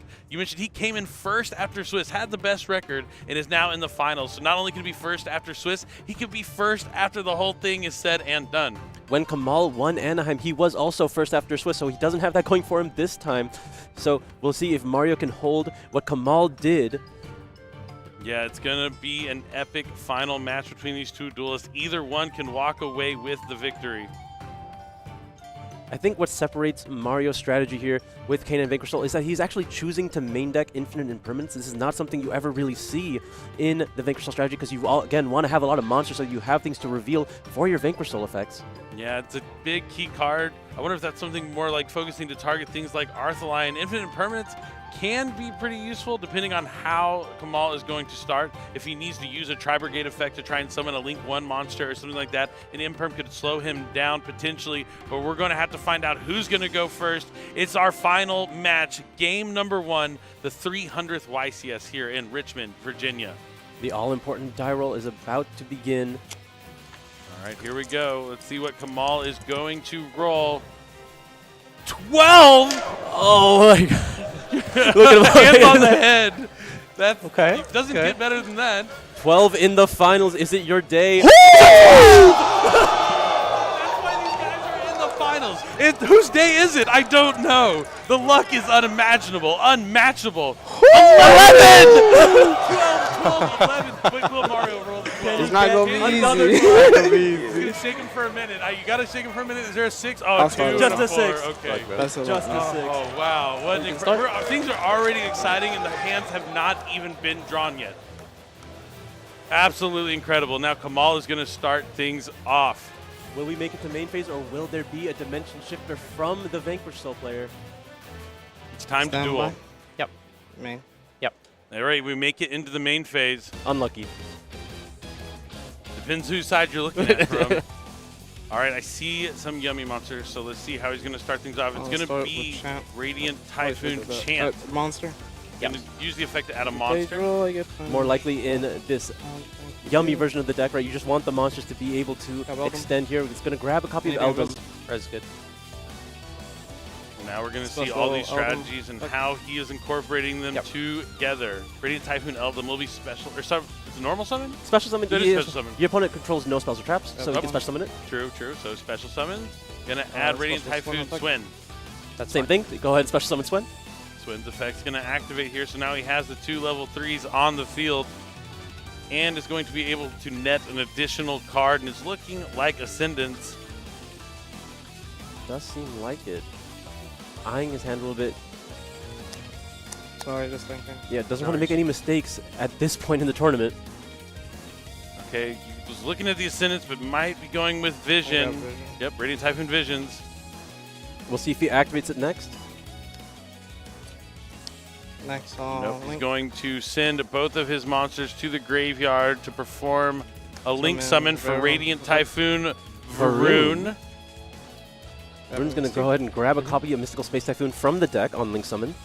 I like how he's using the Radiant Typhoon cards to also access Radiant Typhoon Mandate and just having more of those disruptions during his opponent's turn. Kamal really finds a way in his decks to maximize the amount of disruptions he'll have during his opponent's turn. We saw that with his K9 Crystron deck when he took down YCS Anaheim months ago.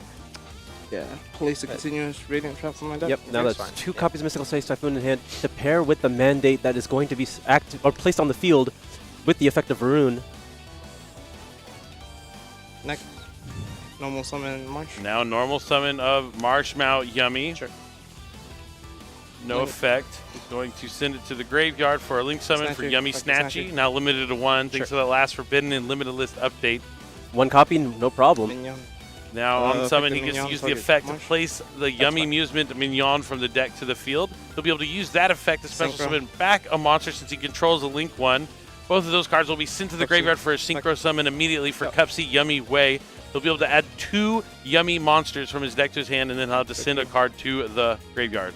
It's going to be Cookie and Cupsy here. Will we be discarding the Cookie, or will we use another card in our hand? We're going to discard another copy of Marshmallow.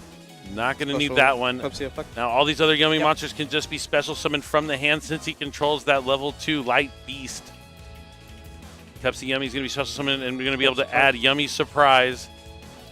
There's no surprise that Kamal is here in the finals, and he has drawn really strong here going first, and we haven't seen any sort of interaction from Mario's hand just yet. Yep, nothing so far. I wonder if he has any options, like looking for potentially a main deck Nibiru. Not something you typically see from a K9 Vanquish Soul. Link. All right, the Cupsy Yummy is going to be sent to the graveyard for a Link summon for Link Karibo. Special Cookie. Cookie comes down as well. We're going to be Synchro Summoning with those 2 monsters. A Lollipop. Lollipop is going to hit the field and try to summon back 2 more monsters from the graveyard. Still no response from Mario. Things are looking very heavily in Kamal's favor right now.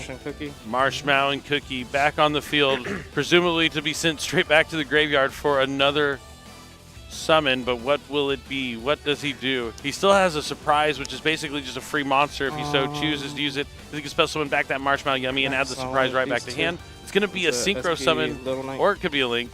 It's going to be a Link with SP Little Knight and the Cupsy Yummy Way. No effect. So where does he go next? It's going to be the surprise. Has to probably target that Marshmallow Yummy. And now the Marshmallow Yummy, as I said, will add back the surprise to hand. Surprise, a Mystical Space Typhoon, Mystical Space Typhoon. All copies in hand. Still. Tri-Brigade, Mauser.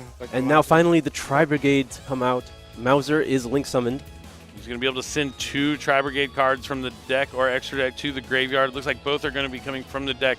Tri-Brigade Kit, Tri-Brigade Nerval. Both effects will trigger. This is the Wombo combo right here. Kit will be able to send a copy of Tri-Brigade Spriggan's Kit, and Nerval will be able to add a Tri-Brigade monster from the deck to the hand. Add Fractal. We're going to add Fractal off the effect of Nerval. There is the Spriggan's Kit. Spriggan's Kit's going to allow him to special summon back from the graveyard. He's running out of board space here. A symptom of success, I suppose. He's going to bring back that Tri-Brigade Nerval. And now he has space for one more summon. He's going to likely banish 2 cards, I'd have to imagine. Yep, he still has a zone. He can summon Link Monsters too, thanks to the SP Little Knight pointing to the right there. 4 for cost. Oh, we're going to be banishing 4. Is it going to be Shurag, the Ominous Omen?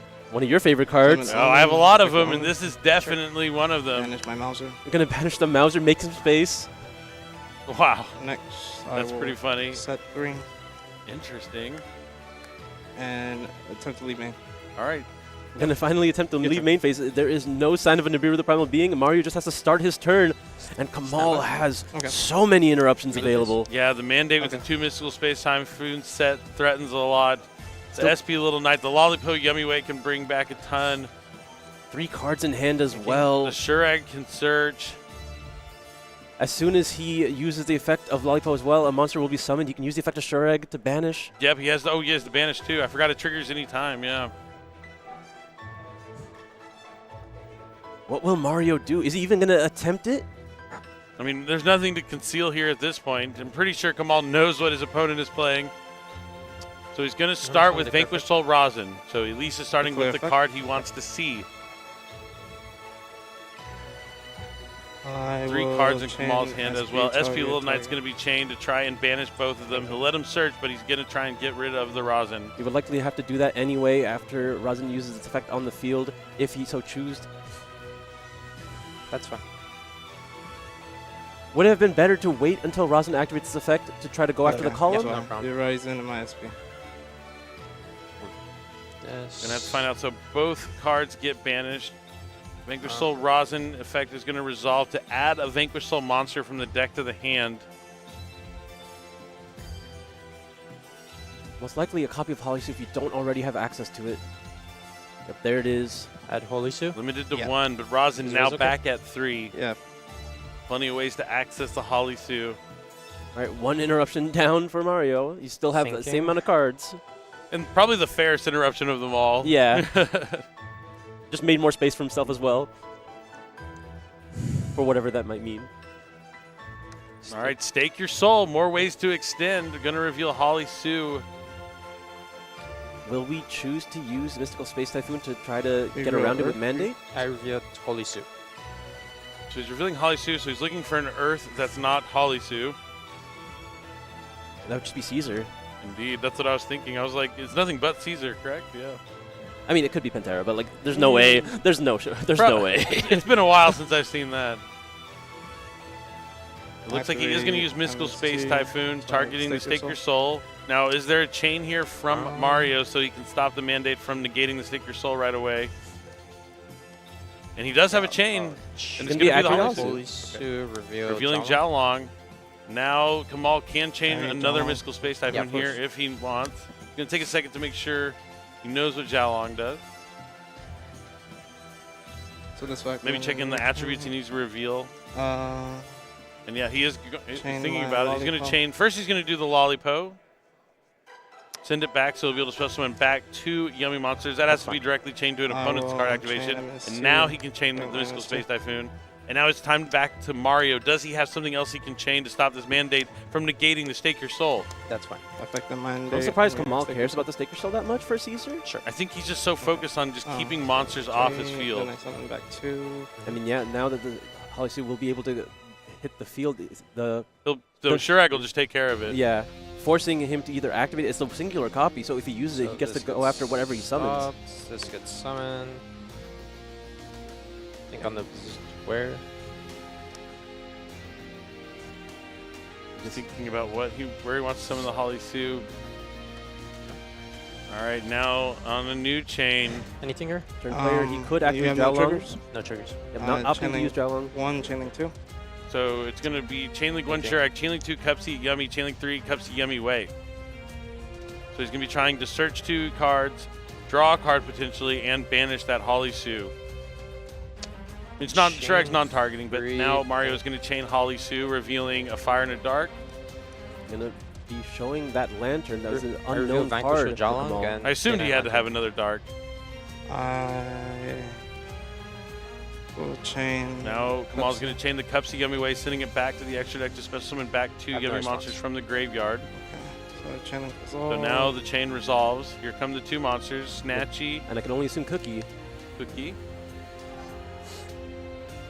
So now Holly Sue will be able to resolve summoning a monster. Probably Mad Love. And both copies of Mystical Space Typhoon are gone. But I mean, it's... Yeah, I don't know how much it's going to do for him. I can't imagine he'll have any monsters to be able to use that Vanquish Soul start. I mean, maybe you don't get Mad Love. Maybe there's... I'm not quite sure what his best option is. Maybe you just go for the Caesar here. Yeah, Caesar's probably just better. And we're just going to banish that Caesar immediately. Kamal just picks it up. He's like, you don't need this anymore. Because the Shurak does not target, so it's going to banish it resolution. Takes care of the Caesar before he can reveal any attributes. The Cookie's going to take care of the Holly Sue. And I think Mario's going to go to the scoop phase next. But yeah, there's really no options left. Yeah, He's and picking it up. It's it. Kamal's going to win that epic die roll. Oh my gosh, the 12 versus the 12 into an 11. And Kamal takes game number 1 with this extremely powerful deck that has flown under the radar. Only a few players knew how good this deck was, and a lot of them played it, and a lot of them did really well. Made it to day 2 and fought. But you know, in this format, there's so many strong decks, so many strong players, but Kamal is trying to rise to the top. He wants to be the cream of the crop, better than every other duelist that is in existence. The only person that can even rival his credentials if he wins this is Jesse Cotton. I would love to see a finals between those two, but Mario is not out of it just yet. That was game 1. He lost the die roll. Before you're side decking, you kind of can assume that maybe, you know, I'm going to lose game 1, but when we dive into the side decks, the game changes completely. Absolutely. You know that you're going to be able to take the lead going into game number 2. You have more options available from your side deck. And honestly, the Tri-Brigade Yummy strategy, it really does rely on going first. It has a lot more tools. The Radiant Typhoon cards as well, they need your opponent to have no set spell traps to be able to summon them from hand, or Mystical Space Typhoon in the grave, so you can turn those off pretty quickly, or at least force them to get access to Mystical Space Typhoon. Not always the easiest thing. Definitely. And we're going to have to see how many cards he's going to be able to put in his spell and trap zone, and if Kamal's going to be able to push through. But there's just so many good cards in this Radiant Typhoon Tri-Brigade Yummy deck that Kamal is packing. But Mario playing something that is proven, tried and true, the Vanquish Soul Canine deck. It won YCS Dortmund. I think it took up a majority of their top cut as well. It was actually 4 Draco Tail. Oh, it was 4 Draco Tail. There was one. There was the one. There was the 1 and a 1, and yeah. here we have the 1 as well. Yeah. So it could be the same story as Dortmund, the 1 to make it in. Mario came in first after Swiss for a reason. He defeated so many opponents along the way, but now he faces the final boss, Kamal Crooks Valdez. And, you know, I remember when Kamal came onto the scene so many years ago. He was so young, but there was that spark. There was something about him. You could tell he had what it takes to become a champion. Now, if you told me he was going to win a couple, I would have believed you. But if you told me he was going to become a 6-time champion, almost going to 7, I don't know. But he has shown time and time again to not count him out. And he's had multiple times where he was so close to the World Championship, and so was his opponent, Mario. Yeah. These are just world caliber players. Both these players, their hunger never disappeared. They kept trying. Even after they did succeed, it didn't stop them. They wanted to keep getting more and more. And they haven't given up. They've kept on trying. The best way you can grow is through your losses. You're going to lose. You're going to fall down. It's not about how hard you get hit. It's about how hard you get hit and get back up and what you can do. Can you get back on that horse? Can you climb back to the top of the mountain? Sometimes it can be so deflating when you make it all the way to the finals, or all the way to the top 4, or all the way to the top 8. It's a gauntlet, and then you lose, and you're like, man, I worked so hard. I don't know if I'll ever be back here. But you just have to believe in yourself. And these players have nothing but belief in themselves and the heart of the cards. And apparently for Kamal, belief in the dice roll, as he rolled a 12 and 11. It doesn't get much better than that. And now they have side decks shuffled up. The gentleman shaking a hand saying good luck as we go into the second game of our final matchup here at the 300th YCS. Kamal playing a strategy, as he did in YCS Anaheim, that is really so focused on going first, having just the most amount of power that you can have. We'll see if he can prove himself in game number 2 going second. Yeah, he definitely likes to play decks that can go wide, for sure. And it's such a creative strategy. I think we're going to see a lot more of this deck as the format develops on. Draw phase? Right, Mario going straight into the main phase here. See if he has a strong start. He had a good hand last time. He just happened to go second. Reinforcement of the army means he's going to be able to access Vanquish Soul Rosin. Activate Reinforcement Army. Apologies. Will we be seeing a Drone Lockbird from Kamal? I kind of doubt it. Not really something you usually use against the K9 Vanquish Soul strategy. I can tell you we will not be seeing a Drone Lockbird from Kamal, I believe. All right. But here goes the Rosin into the hand. Thinking. So far, so good. All right, considering his options, he knows what's on the line. The trophy just inches away from both of these players. Vanquish Soul Rosin will be normal summoned. Effect will be activated to add the Vanquish Soul monster from the deck to the hand.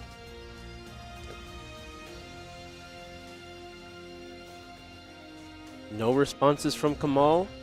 We're going to be able to grab that Vanquish Soul monster. Again, likely going to be Holly Stew if we don't already have it. It's going to be Heavy Borger. Okay, so he's going to be looking to draw a card here potentially. As you mentioned, he might already have the Holly Sue in hand. If I'm going to draw Holly Sue, I wanted to save that for going second. True. All right, looking to the extra deck now. Will we see Raka the Vanquisher? Yep, it's going to be Link summoned by sending the Vanquish Soul Rosin to the graveyard. Now he can use that Raka the Vanquisher to either special summon a monster from his hand or return the Rosin. It's going to be putting the Rosin back in the hand. Where do we go from here? This is Mario's time to show Kamal he has what it takes to be here in the finals. He has what it takes to become the champion of the 300th YCS. He's not going to go away quietly. He's not going to let Kamal just get a free win here in the finals. There is the Holly Sue. We know now he has a fire and a dark to reveal. Which is probably another reason why I grabbed that Borger.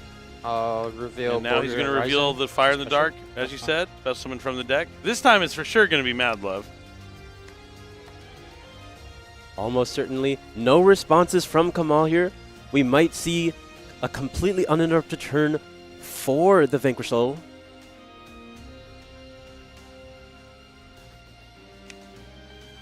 Mario really taking his time to consider his options. He doesn't want to make a mistake at this point in the tournament, I believe. Dr. Madlove is going to be able to add a Vanquish Soul spell card. Probably going to be Vanquish Soul Start. We haven't seen a lot of the other Vanquish Soul spell cards in quite some time. Vanquish Soul Start. It is going to be that start. I will then activate it. Now he's going to activate the Vanquish Soul Start. What would we like to target? Probably the Holly Sue. And then go grab Caesar. I feel like I want access to Jiaolong here. Target the Mad Love, yeah. Okay, or Jiaolong. Oh, yeah, the Jiaolong to bridge into the K9, and he hasn't got there yet. Yeah. So now he can target the Mad Love, get the Jiaolong, use the effect of Heavy Burger, targeting the Mad Love, put stuff on the field, put Jiaolong on the field, draw a card, see what happens from there.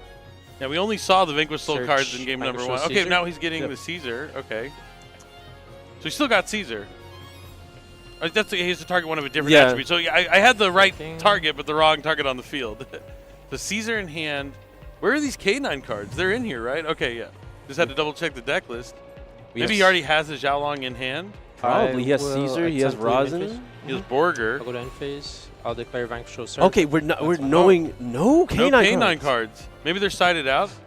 Going first? I mean, I don't know. Maybe he doesn't want to fly too close to the sun and be burned by something like Nibiru. Yeah, playing really low to the ground here. He's going to set the Vanquish Soul, Snow, Devil. Kamal's going to draw for turn. Very confident in the cards in his hand that it will be able to handle all the plays that Kamal's deck has. Did he draw Fuwalos for turn? Activate Radiant Typhoon Vision to draw 2. No. Yeah, like not necessarily a bad draw having Fuwalos here. Radiant Typhoon Vision going to be activated to draw 2. Now he's going to have to discard a Radiant Typhoon card or a Mystical, or just a quick play spell. But it's going to be that Mystical Space Typhoon, it looks like, which is... That's what I missed too. He definitely wants a Mystical Space Typhoon, that Snow Devil at some point, but he'll probably find another way to make that happen. I think he has another copy in his hand. There it is. What's better than Mystical Space? Hey, I at least called that Mystical Space Typhoon in the finals 2026. target one spell it. trap card on the field and destroy it. Okay, all his monsters will now be indestructible. He can choose to summon one from the hand if he wants, and then there was going to be that damage that he's going to inflict as well. But you still take the damage. Unfortunately, no monsters to destroy, but that's all right. I'm not going to summon. Yeah, opting to keep all those attributes in the hand.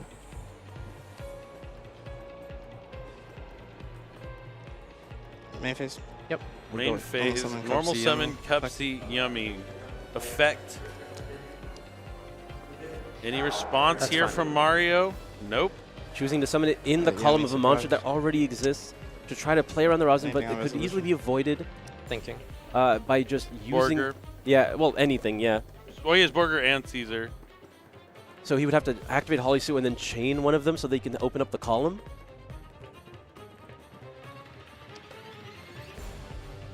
All right, now Mario is thinking that is an open game state after Kamal added the Yummy Surprise to the hand.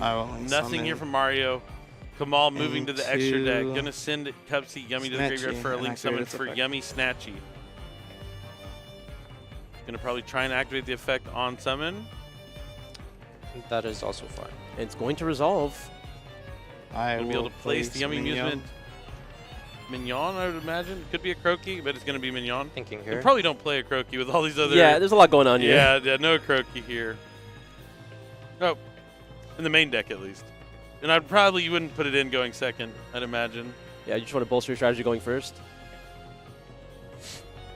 But Mignon is going to be able to try and special summon back his Cupsy Yummy. They're also going to be providing each of his Yummy monsters with 500 attack for each light beast he controls. Yeah. All right, so Caesar Valius is going to be revealed alongside the Borger. Going to use its effect to steal. He's going to snatch Yummy Snatchy from Kamal's side of the field. Activate Surprise. And now Yummy Surprise can be activated so Kamal can try and special summon back the Cupsy Yummy or summon a Yummy from his hand. Of course, the graveyard sounds a lot more enticing. But this is also kind of showing a little bit of weakness. Yeah. No Marshmallow. Forced to use the surprise already, not being able to get it back.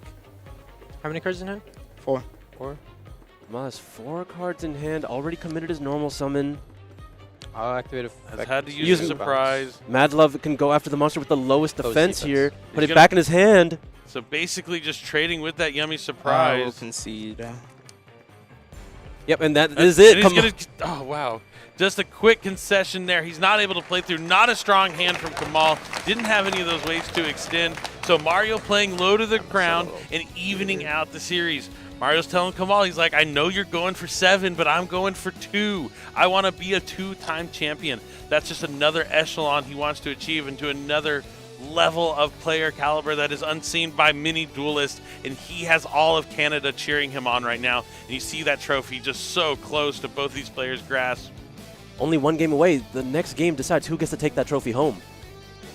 And it's really anyone's game. It feels like it's going to favor Kamal a bit just based on that game 1, how well he drew. But things change drastically now that the side decks are available. Because when you're building your deck, a lot of times if you're going to win the die roll, you're going to be planning on going first. A lot of your main decks are engineered more for going first, and a lot of times you keep those side deck options for when you're going to be going second, especially in game number 3. So we're going to possibly see a lot more interaction from Mario here in this third game than we saw in that first one. Absolutely, and we're going to try to optimize as well. We had a lot of cards in for the perceived meta being Radiant Typhoon, branded Dracotel, but there are going to be cards that are going to be more useful for the Yummy strategy that you're going to side in, and now your deck can be as strong as it can for when you have to go second against something like this. You see the crowd of people watching. Hani, of course, on his feet. Hani, I mean, from what I heard from some of their friends, Hani is one of the masterminds behind this deck. I think we saw him in a feature match yesterday piloting the same thing. He was also doing really well, got really close to that top cut, but just didn't quite make it to that top 8 finish. Absolutely. That entire group of friends always work together to make these strategies. They all put in the effort, and they all tend to do extremely well.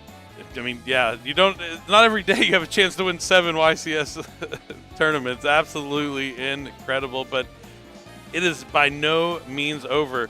But that's the reason why I like Yummy so much is it's very rare that you draw a hand that's unplayable. Like when you're going first, it does happen, but especially in this kind of version, there is so much gas in this deck. It's hard to believe he's going to draw a bad hand going and first in game number 3. So it's really going to have to come down to what Mario can draw. Will he be able to access that limited Holly Sue going second? Will he have something like Mulcharmy Fualos? Dimension Shifter. Shifter, there's so many options he can have. I mean, his side deck is stacked. I mean, this is the end of the tournament, so we can kind of talk about his side deck. There's Perulias in there. There's Droll and Lockwood in there. There's Ghost Spell, Nibiru. Pretty much all of these different interactions from the hand are now going into Mario's deck. And that's something that this last Forbidden limited list update did. The Forbidden Herald of Arc Light has made any sort of Yummy variant much more susceptible to Nibiru the Primal Being, and Mario is packing 3 copies in that side deck. Now, we've seen this deck a few times in this tournament. Does the Tri-Brigade Yummy strategy have any way to completely combat Nibiru the Primal Being? I mean, unless they're playing something like the Gossip Shadow, which is a rank 3, there's potentially something there, but I don't remember anything on that turn 1 field that would have been something to hedge his bets, really. Yeah, maybe just producing a lot of follow-up, but not anything to really continue playing that turn. Yeah, because, I mean, that's something, the Yummy Synchros are so strong because they can chain your opponent's card effects to jump back into the extra deck, especially when back 2 monsters. But when you're facing down something like Nibiru, it doesn't matter if those monsters are coming back because they're just going to head straight back to the graveyard when the Nibiru comes crashing down. Absolutely. You do have SP Little Knight on your end board to try to mitigate some of the damage, but as soon as you activate the effects of any Tri-Brigade, you're going to be locking yourself from using that token as a material as well, so no Link Spider actions. This is it. This is the final game of the tournament, the 300th YCS here in Richmond, Virginia. The winner will be determined. For one last time, I'm going to say it, it's time to duel. Monster. All right, starting with Radiant Typhoon Chant, calling Monster, and I assume this is in the draw phase. Playing around Joel and Lockbird as best he can. It's going to be grabbing a copy of Eldum. Yep. No responses from Mario yet. Eldum effect. We're going to be in main phase, going to be special summoning the Eldum. Eldum's going to let him add a copy of the Swin. That's one. Shades of Speedroid Terratop, Speedroid Tacum Tomborg, being able to use these monsters as strong rank 3 cards. Well, they're level 3s that can go into a rank 3 while also accessing the powerful Radiant Typhoon cards.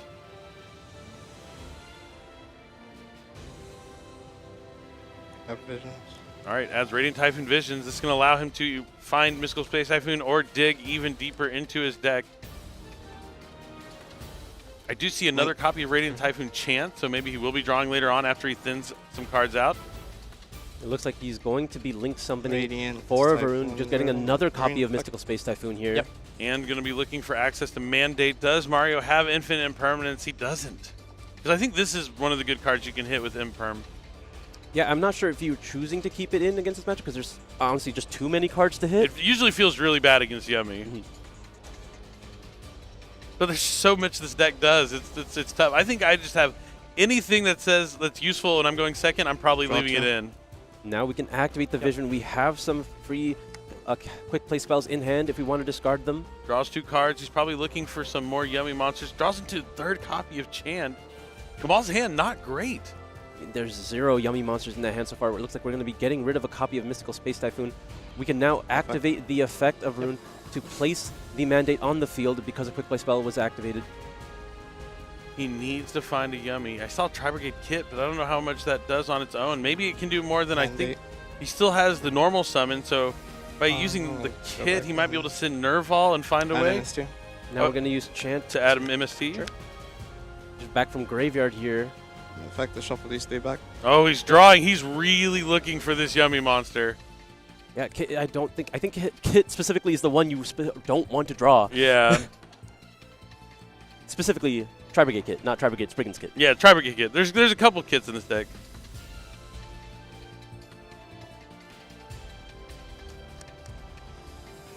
Although I guess Spriggan's Kit is also one you don't want to draw. Not really. What does he draw? A Yummy Surprise. That's the wrong Yummy card. No. You're drawing a lot of those engine pieces that you want to access from your deck. And now what? Wait, the trap is, what is that, Tri-Brigade Oath? Is that? I'm looking at his deck list, and that's the only reason I know what it is. I got to pull that one up. It's been a long time since I've seen that card. It's a card you send to the graveyard with the kit that's in your hand. So this is just disaster here for Kamal. His hand does not look good. Is there a way he can find a bridge? Can he do something with the kit to get to Nerval to bridge into what he needs? I mean, he can use the effect of Kit to banish those 2 in the graveyard.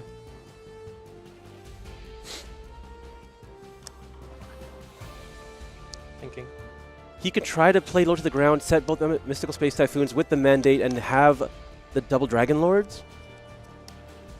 I'm going to have to see where he goes from here. Mario's considering his options. Does he have Nibiru? It's been 1, 2, 3. This is only summon number 4, right? And there's also no reason to Nibiru here yet. Yeah. I mean, unless he's just scared of the kid effect, but I think you shouldn't. Why? Yeah, it shouldn't be. If anything, you want the kid effect to happen. What is he thinking about? Is it going to be a Fualo? It's a Holly Sue! No! Holly Sue, the limited Holly Sue revealing Xiao Long. Mario, oh, you hear the crowd chanting Sue. He's trying to stop Kamal in his tracks. He doesn't know how bad Kamal's hand actually is. Do you have any triggers? Holly Sue going to be summoned in the middle zone. Does he have 2 cards to reveal here? It's going to be fire. Is it dark or is it earth? Oh, we're just summoning the Xiao Long. We're summoning Xiao Long. We're triggering Xiao Long. Okay, we're getting ahead of ourselves. He's going to trigger Xiao Long because we'll summon it. Since he revealed a card for Vanquish Soul. Any triggers? No. All right. And now Xiao Long effect revealing 2 fires! 2 fires! So he's going to be able to find the attribute that he needs. He's going to be able, at this point, you go for the Borger, you can get the ability to summon Rosin from the deck. Kamal does have Ash Blossom. So when does he use it? Is it now, or is it on the Holly Sue effect? It has to be on the Holly Sue, right? Unless you're really afraid of this. Taking, right? If he can cut him off from taking and the attribute, the Ash could work here in his favor. He knows he has 2 fires, like... Well, at this point, now that you've shown that you essentially have Ash Blossom, you're kind of forced to use it. Yeah, and he does use it here. So he's just trying to stop Mario from disrupting this brutal hand from Kamal. Yeah, forced to use Ash on your own turn, Like not ideal. You don't have a... But you're going to be able to put the Holly Sue into the spell and trap zone. Yep, going to try and place Varun and the Holly Sue. You get to choose where it goes. Back, fossilize them into the spell and trap zone.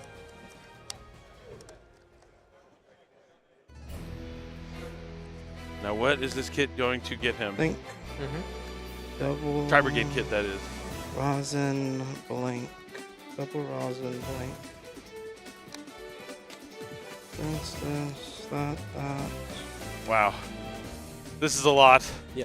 Kamal now seeing that he has Rosin in his hand, he's trying to map out the rest of the turn. Xiao Long on the following turn could just reveal both again to grab any Vanquish Soul. Yeah, he has to deal.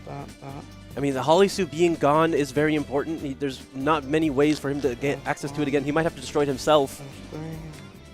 Man, this is probably when he's hoping he wishes he played a bigger Tri-Brigade package. Something like Karas would really come in handy right now, potentially.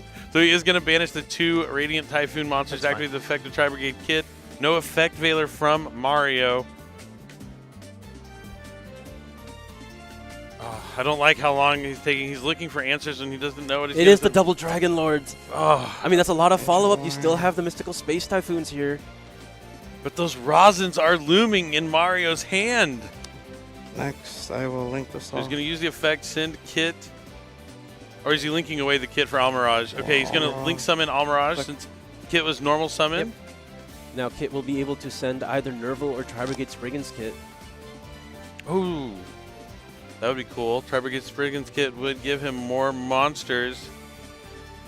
He wouldn't be able to do much with it because he can't link with the Almirage. He would have to give up his double Dragon Lords. It is a Cyberse monster. I think at this point you have to just go for the follow-up. You get rid of the Nerval here. Nerval at Kara? I gotta let that go. It's not gonna happen. Sorry. The Tri-Brigade fan in me is just living strong. Oh, it is Nerval. So he is going to look for follow-up, maybe? Oh, well, it's a tough choice. It's a so tough bad. choice. Yeah, it's such tough shape. Nerval. Nerval's fine. Add Fractal. He could Fractal, send a Yummy, and then you can grab it back with Surprise. Yep. He's found it. He has found the way, the solution. I mean, he didn't top deck a Yummy monster, but the surprise could be key. He could grab Marshmallow, Fractal, send down Marshmallow Yummy, and he found a way. Activate Surprise. Activate Yummy Surprise, but is there a Ghost Spell for Mario? Does he have a Ghost Spell? Does he have it? To summon, right? He's thinking, is it Ghost Spell? Looks like his response. There's the Ghost Spell! Ghost Spell in Haunted Mansion! Oh, absolutely devastating for Kamal.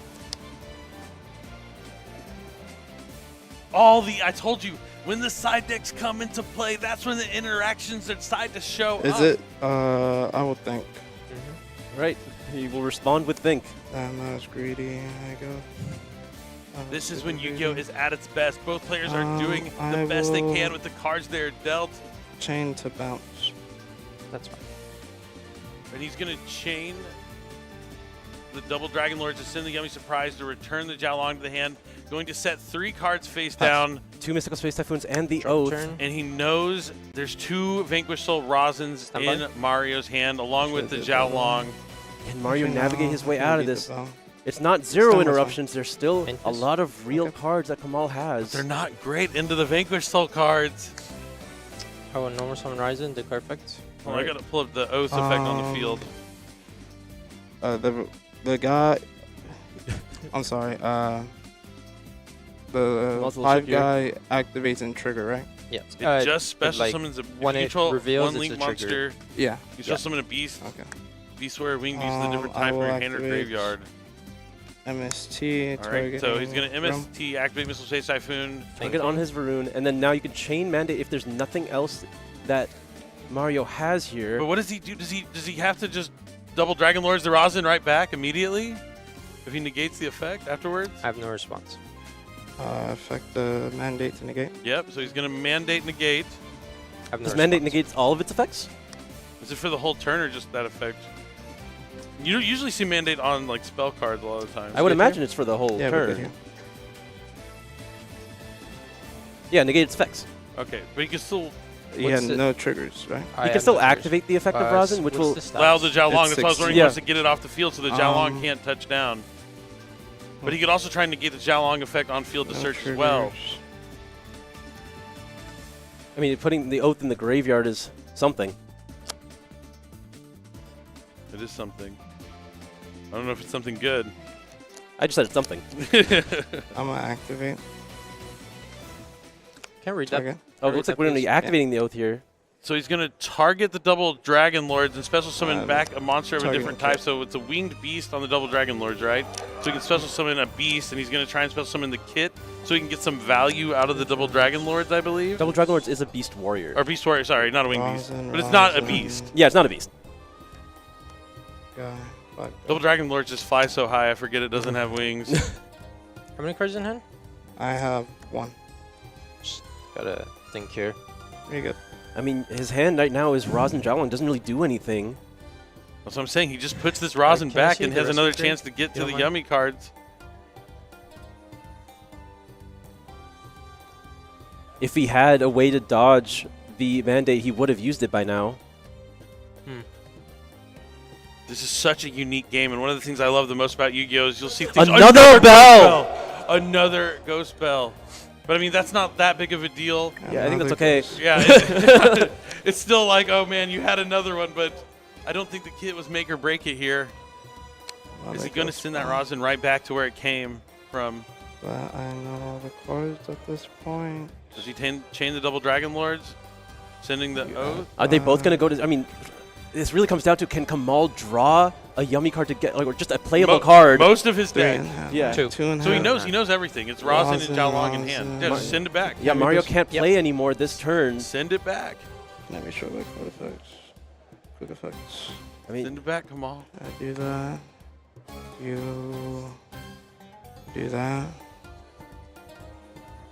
Will Kamal overcome a brutal opening hand against Mario's counter hand? 2 copies of Ghost Bell, Holly Sue, 2 copies of Rosin. Not great at having multiples of the same cards. It summons in attack mode or in defense?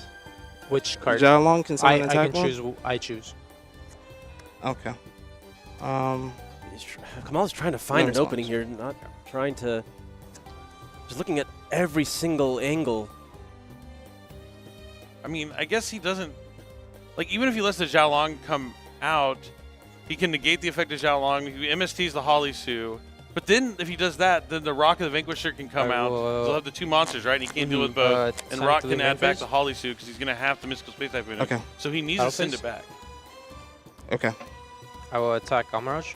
Oh, no, he's not going to send it back. He's just going to go to battle phase. Yeah, just trying to force out more of Kamal's cards here. So it's 1800? Right, Wait, some can damage. Rosin can't reveal a fire, maybe. Zero Maybe down that's to what's going 62. on. Hold on, let me pull up Rosin. I'm so locked in. No, he can reveal one fire to trigger its effect. So he can reveal the Rosin, even though it's negated. I would just Yeah. activate. Oh, no. He just wanted to do it Ryzen, prior. Reveal Jala. So he wanted to take out the Almirage so he'd have alone. He can still send double Dragon Lords I itself. would then He activate wants to leave him Jala with no effect, cards at the end of special this. That's just the goal. But if he sent back the Rosin, there'd be nothing on the That field, right? is fine. Maybe I'm crazy. Oh, you're saying from Kamal's end? Yeah. Oh, Kamal should have done it, yeah. Yeah, okay, okay. Jalang. I think now you're opening up a lot of different things because as soon as Rock hits the field, you can generate more value. Because he can't stop it. I will Okay, so he can double Dragon Lords the Jalong back, and then he can negate the Rock with the Mandate. Double Dragon Lords. So it still kind of works out the same, but just not as clean, I guess. I mean, Kamal's a much better duelist than I, so. I mean, I know he has a plan. He sees all the same cards that we do. Yeah. Well, we Can I see a read little bit more. Yeah, of course. It's once per turn, right? Well, all the right now, everything's face up. Everything is face up for both these players. Each effect is, yeah. So, no. Send MST to bounces Oh, I back guess down. Mandate is permanent. It's any card That's or something just to- face up? Face up. Well, yeah, but yeah, he just needed to be able to reveal something so he could summon the Jalong. So it goes. Yeah, this yeah. goes So like maybe that. just because he wants to negate the Rock permanently, that's more so what he's going for. Oh, I see. Well, he just sent back He sent back the Jalong. by sending the Mystical Space Typhoon? I think main phase 2. Okay. Okay. He has 3 quick plays. Thinking. Does Mandate put back any quick play, right? So you can put back Surprise? I believe so. You can target 3 quick play spells in your graveyard, yeah. Does get to see 2 new cards.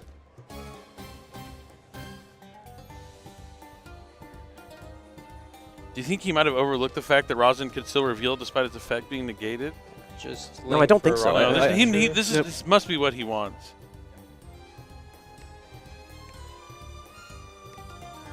But he knew at least enough to not Mystical Space Typhoon the Holly Suit with the Rock impending to where that would be coming back in rotation. Because adding back this Rosin here doesn't really do much.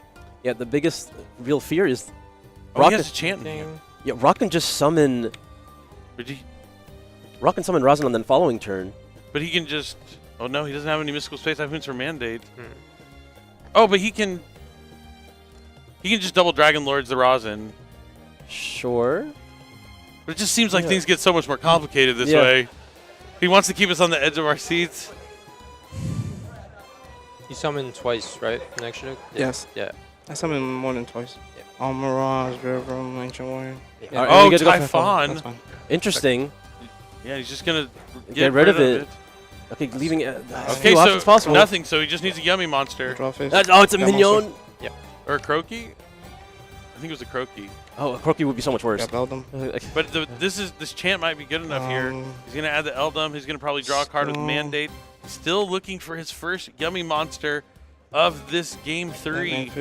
Special Eldum effect. He's going to thin his deck out as much as possible. Eldum's going to be able to special Yep, summon Swin. since he has Mystical Space Typhoon in the graveyard. Special Swin Add effect. Swin. Yep. Same story for Swin. Special summon, adding Ascendance. That'll allow him to get a Mystical Space Typhoon or special summon from the graveyard. It looks like he's grabbing Ascendance, considering a little bit, but yep, we're going to commit to the Ascendance. All right, can Kamal claw his way back in? It's a tough game for both players. He's going to be link summoning with those 2. Is it another Varun to grab another Mystical Space Typhoon? No, it's going to be... Mouser! I'm sorry. Effect the Mouser. That's fine. Tri-Brigade arms Mouser. Okay, Mouser's able to use its effect, but Kit and Nerval are in the grave. But Shurag is in the extra deck. And Shurag can my search deck, since they're 2 banished winged beast. That's still there. Okay, we're going to send Tri-Brigade's Brigand's Kit. In Shurag? I guess. Yeah, it looks like it's going to be the Shurag. He's considering some other options here just in could case. be Farragut? Just trying to cycle here. Shurag would be able to add a level 1, right? I mean, surely. Yeah. Yeah. Yeah, Shurag and Kit. Chainlink 1, Chainlink You have Chainlink 1, Shurag, Chainlink 2, Tri-Brigade's Oh! Brigand's Kit. That's fine. Typhon. Yeah. Oh, Typhon. That's Shurag right. has 3,000 attack. Fuck. So he just summons back the Nerval. Banish So the one. Shurag was not the right one, but the Nerval's going to be able to banish 1 to summon Yummy Snatch. Oh, sorry. Scareclaw Lightheart. And that's good enough to just start. Then he's going to go into Cupsy Yummy Way. He isn't able to draw any Yummy monsters. He said, fine, I'll do it myself, and I'll search them out. Sorry, Kamal, don't feel bad about the Shrek thing. I was in the same boat. I forgot about that Typhon kind of just chilling there on the other side. I mean, this should be enough to end the game at this point, right? We know all the cards in Mario's hand. Not activatable. Doesn't matter. This is Kamal's game to play right now. He's probably going to send... he's going to send the Ascendants. He still hasn't done the Mandate draw this turn. Special Cupsy. We are moments away from history. All right, opting to get the cookie here. You didn't opt to put back the surprise to add off the cookie or the Cupsy here. Snatchy, yeah. He's checking to see if he's used Yummy Snatchy yet. Well, guess what, Kamal? You didn't use any Yummy cards on that first turn. So you do still have the Snatchy available. He's going to send Cupsy Yummy Way to the graveyard. Link summon Yummy Snatchy. That's going to place Yummy Amusement Mignon onto the field. Now all of his monsters are going to start getting very strong, very fast. Since he controls the Link 1, he can special summon back Marshmallow. Marshmallow's going to add back the Yummy Surprise. Each one of these monsters, the Light Beasts are gaining 1,500 attack. Well, not anymore because they're in the graveyard, but Lollipo, bring them right back. Yummy Way represents so much damage. It can summon back 2 more monsters. So now he has 4 Light Beasts. They're all gaining 2,000 attack each. He's going to Synchro Summon again. He's not done. It's going to be Cookie Yummy Way. He's going to special summon 5 and that's it. Kamal is our 7th time 300th champion. The 300th historic milestone event. Not only is it a milestone, it's a milestone in Yu-Gi-Oh! History as we have our second person ever to win 7 Yu-Gi-Oh! Championship Series tournaments. And this is his second one within the past year, second one this season since the last NAWCQ. The big tug there. Kamal just drew not good. I mean, the deck is really strong. Even though he only had access to Radiant Typhoon part, being able to have that Mandate, being able to dig deeper in the deck, having the Mystical Space Typhoons, having just that double Dragon Lords, the smallest amount of interruptions he could possibly have, no Yummy cards, he found a way to make it work. The Ghost Bell was just devastating, but he found a way, and that's what it takes to become a champion sometimes. You're not always gonna, it's not about what you do when you have the best hand, it's about how you respond when you draw the ugly hands, the ones you're not prepared for. Can you stay focused? Can you stay locked in? Can you stay untilted? And he did here today. His final boss was Mario, and now he is a 7-time YCS champion, and he will go down in the history books as the 300th YCS champion for Richmond, Virginia. What a fantastic show there. Just showing off what you can do with so little against an opponent that had so much. Look, he's showing him. He's like, I want to let you know how many cards I had for going second. I mean, I kind of spoiled it for us at home. I told you about his side deck. He had so many interactions from the hand. The K9 cards were nowhere to be seen. Fualos stayed in the deck. The Ghost Bell, the first one was good. The second one was a little excessive. The same thing for the Rosins. He had the attributes he needed. That Ash, Blossom, and Joy Spring in Kamal's hand also saved his life. Yep, being able to stop access for the Holly Sue effect was everything. Choosing to use it on the Jiaolong, not saving it for the Holly Sue, leaving no chance. Absolutely incredible. This was so far different from his last YCS Finals too. He kind of cakewalked through that one, playing the K9 Crystron deck, having that explosive turn 1, destroying his opponent. Here, he got to go first in game 3, which is where he wanted to be. He won that die roll. He rolled a 12. He rolled 11. He showed that luck was on his side, but then it almost seemed like disaster struck in game 3. We talked about how consistent this deck is, how often it performs well, and the Yummy cards just weren't there for him, but he still found a way to come out on top and defeated over 2,000 duelists here this weekend and etches his name in the history books, and he will be a Yu-Gi-Oh! Legend forever. Billy, say it with me, MST negates. MST negates, and then negate here. Hey, I'm not saying I called it, but I called it. You know, absolutely just incredible. Kamal Crooks Valdez, just, one of the best. Now Absolutely. He is in that conversation. Is he going to go down as the best Yu-Gi-Oh! Player of all time? He's going to be, I know he's happy. 7's crazy, but I know he's still going to be eyeing that World Championship this year. It would be great to see if he can make it. He's been really close in the past, so that'll be the next step for him. But for now, it's celebration time. Absolutely. He's always been hungry. He's going to keep going, but now he gets to celebrate. He gets to hold that trophy in his hands and celebrate with all his friends. Yeah, I mean, YCS Anaheim just wasn't that long ago, so he was already flying high from there and then makes it all the way back in the top 8 cutoff and just finds a way. I should have picked him, man. I mean, no, I'm still happy. I'm still happy with my pick, Ruben, because Ruben is the man. He's one of the best to ever do it. So I'm still happy I picked Ruben. But, you know, Kamal, I'm sure Ruben is just so happy for him. We saw Hani in the crowd also cheering him on. All his friends are always waiting. They have that huge friend group. They always play test. And what this goes to show you is if you put the time in, the dedication, the practice, you will yield the results. It might not be when you always expect it, but if you just keep on going, keep at it, you can walk away with the win, and maybe you'll become a 7-time. Well, I mean, maybe not. There's only 2 of them. There's only 2 of them that are the 7-time YCS champions, but Kamal is now on the history books. Just absolutely incredible. And, you know, I just want Mario, just a valiant effort here. You know, coming in first after Swiss, making it all the way to the finals. The only Vanquish Soul K9 deck in there. He had the right recipe, I believe, for the deck to win the 300th. He had the right strategy. He had the infinite impermanences in the main deck, which is something you just never really see ever in K9 Vanquish Soul. I mean, sometimes you'll see no trap cards. Sometimes they don't even play the Vanquish Soul Snow Devil because they just want to focus on those attributes, more monster heavy. But all these key decisions, every little choice you make in your deck could make the difference between winning on the bubble, losing on the bubble, winning round 1, losing round 1. Everything comes into play here. Absolutely. Mario gave himself all the tools. It got him this far first after Swiss, and unfortunately, Kamal was the one that was able to take it. He was that last final boss, and he just took it all. Absolutely incredible. And you got to look at Kamal's list too. You were talking about Julian main decking those Forbidden Droplets. Steve Gleason was able to use Forbidden Droplet to defeat him. Kamal also having the 3 copies of Forbidden Droplet here. Knowing how good that card is into the Draco Tail matchup, because not only are you going to be negating some of those problem monsters on the field that you have to deal with, you can also use it to use dodge cards like Draco Tail Flame. Could be key in what had them bring it here. And obviously how powerful the Radiant Typhoon cards just absolutely were, and Mystical Space Typhoon back at the forefront. Yeah. And it looks like we have a winner for Guadalajara at the same time. Maybe these tournaments kind of finished simultaneously, maybe before, but Esteban Mena is the winner for Guadalajara, and he was playing Vanquish Soul K9. So that means in Europe we had Vanquish Soul K9 win, Mexico is Vanquish Soul K9, but Kamal was like, nah. He had to stop it. He was hold my cup. I'm going to win this. I need to take down 7 YCSs, including the monumental, the historic match.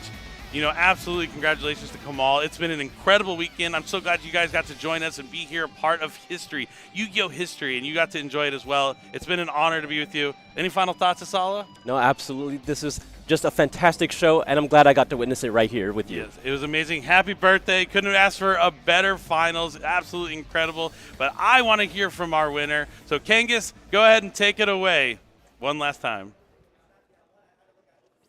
Thank you very much. I am here with your YCS Richmond 300th winner, Kamal!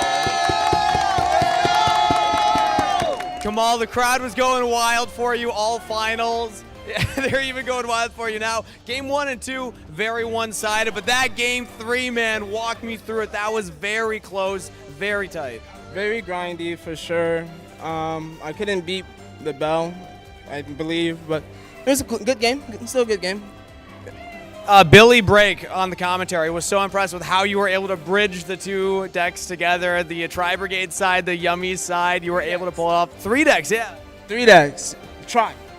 Tri-type. Yeah, there we go. Yeah, true tri-type, And I also want to say that you denied the sweep between Dortmund, Guadalajara. That was 2 Vanquish Soul K9 wins, and you denied the 3rd here in the finals today. What do you think that says about the current format we're in? Matchup base. Yummy beats Vanquish Soul. You think so? I know so.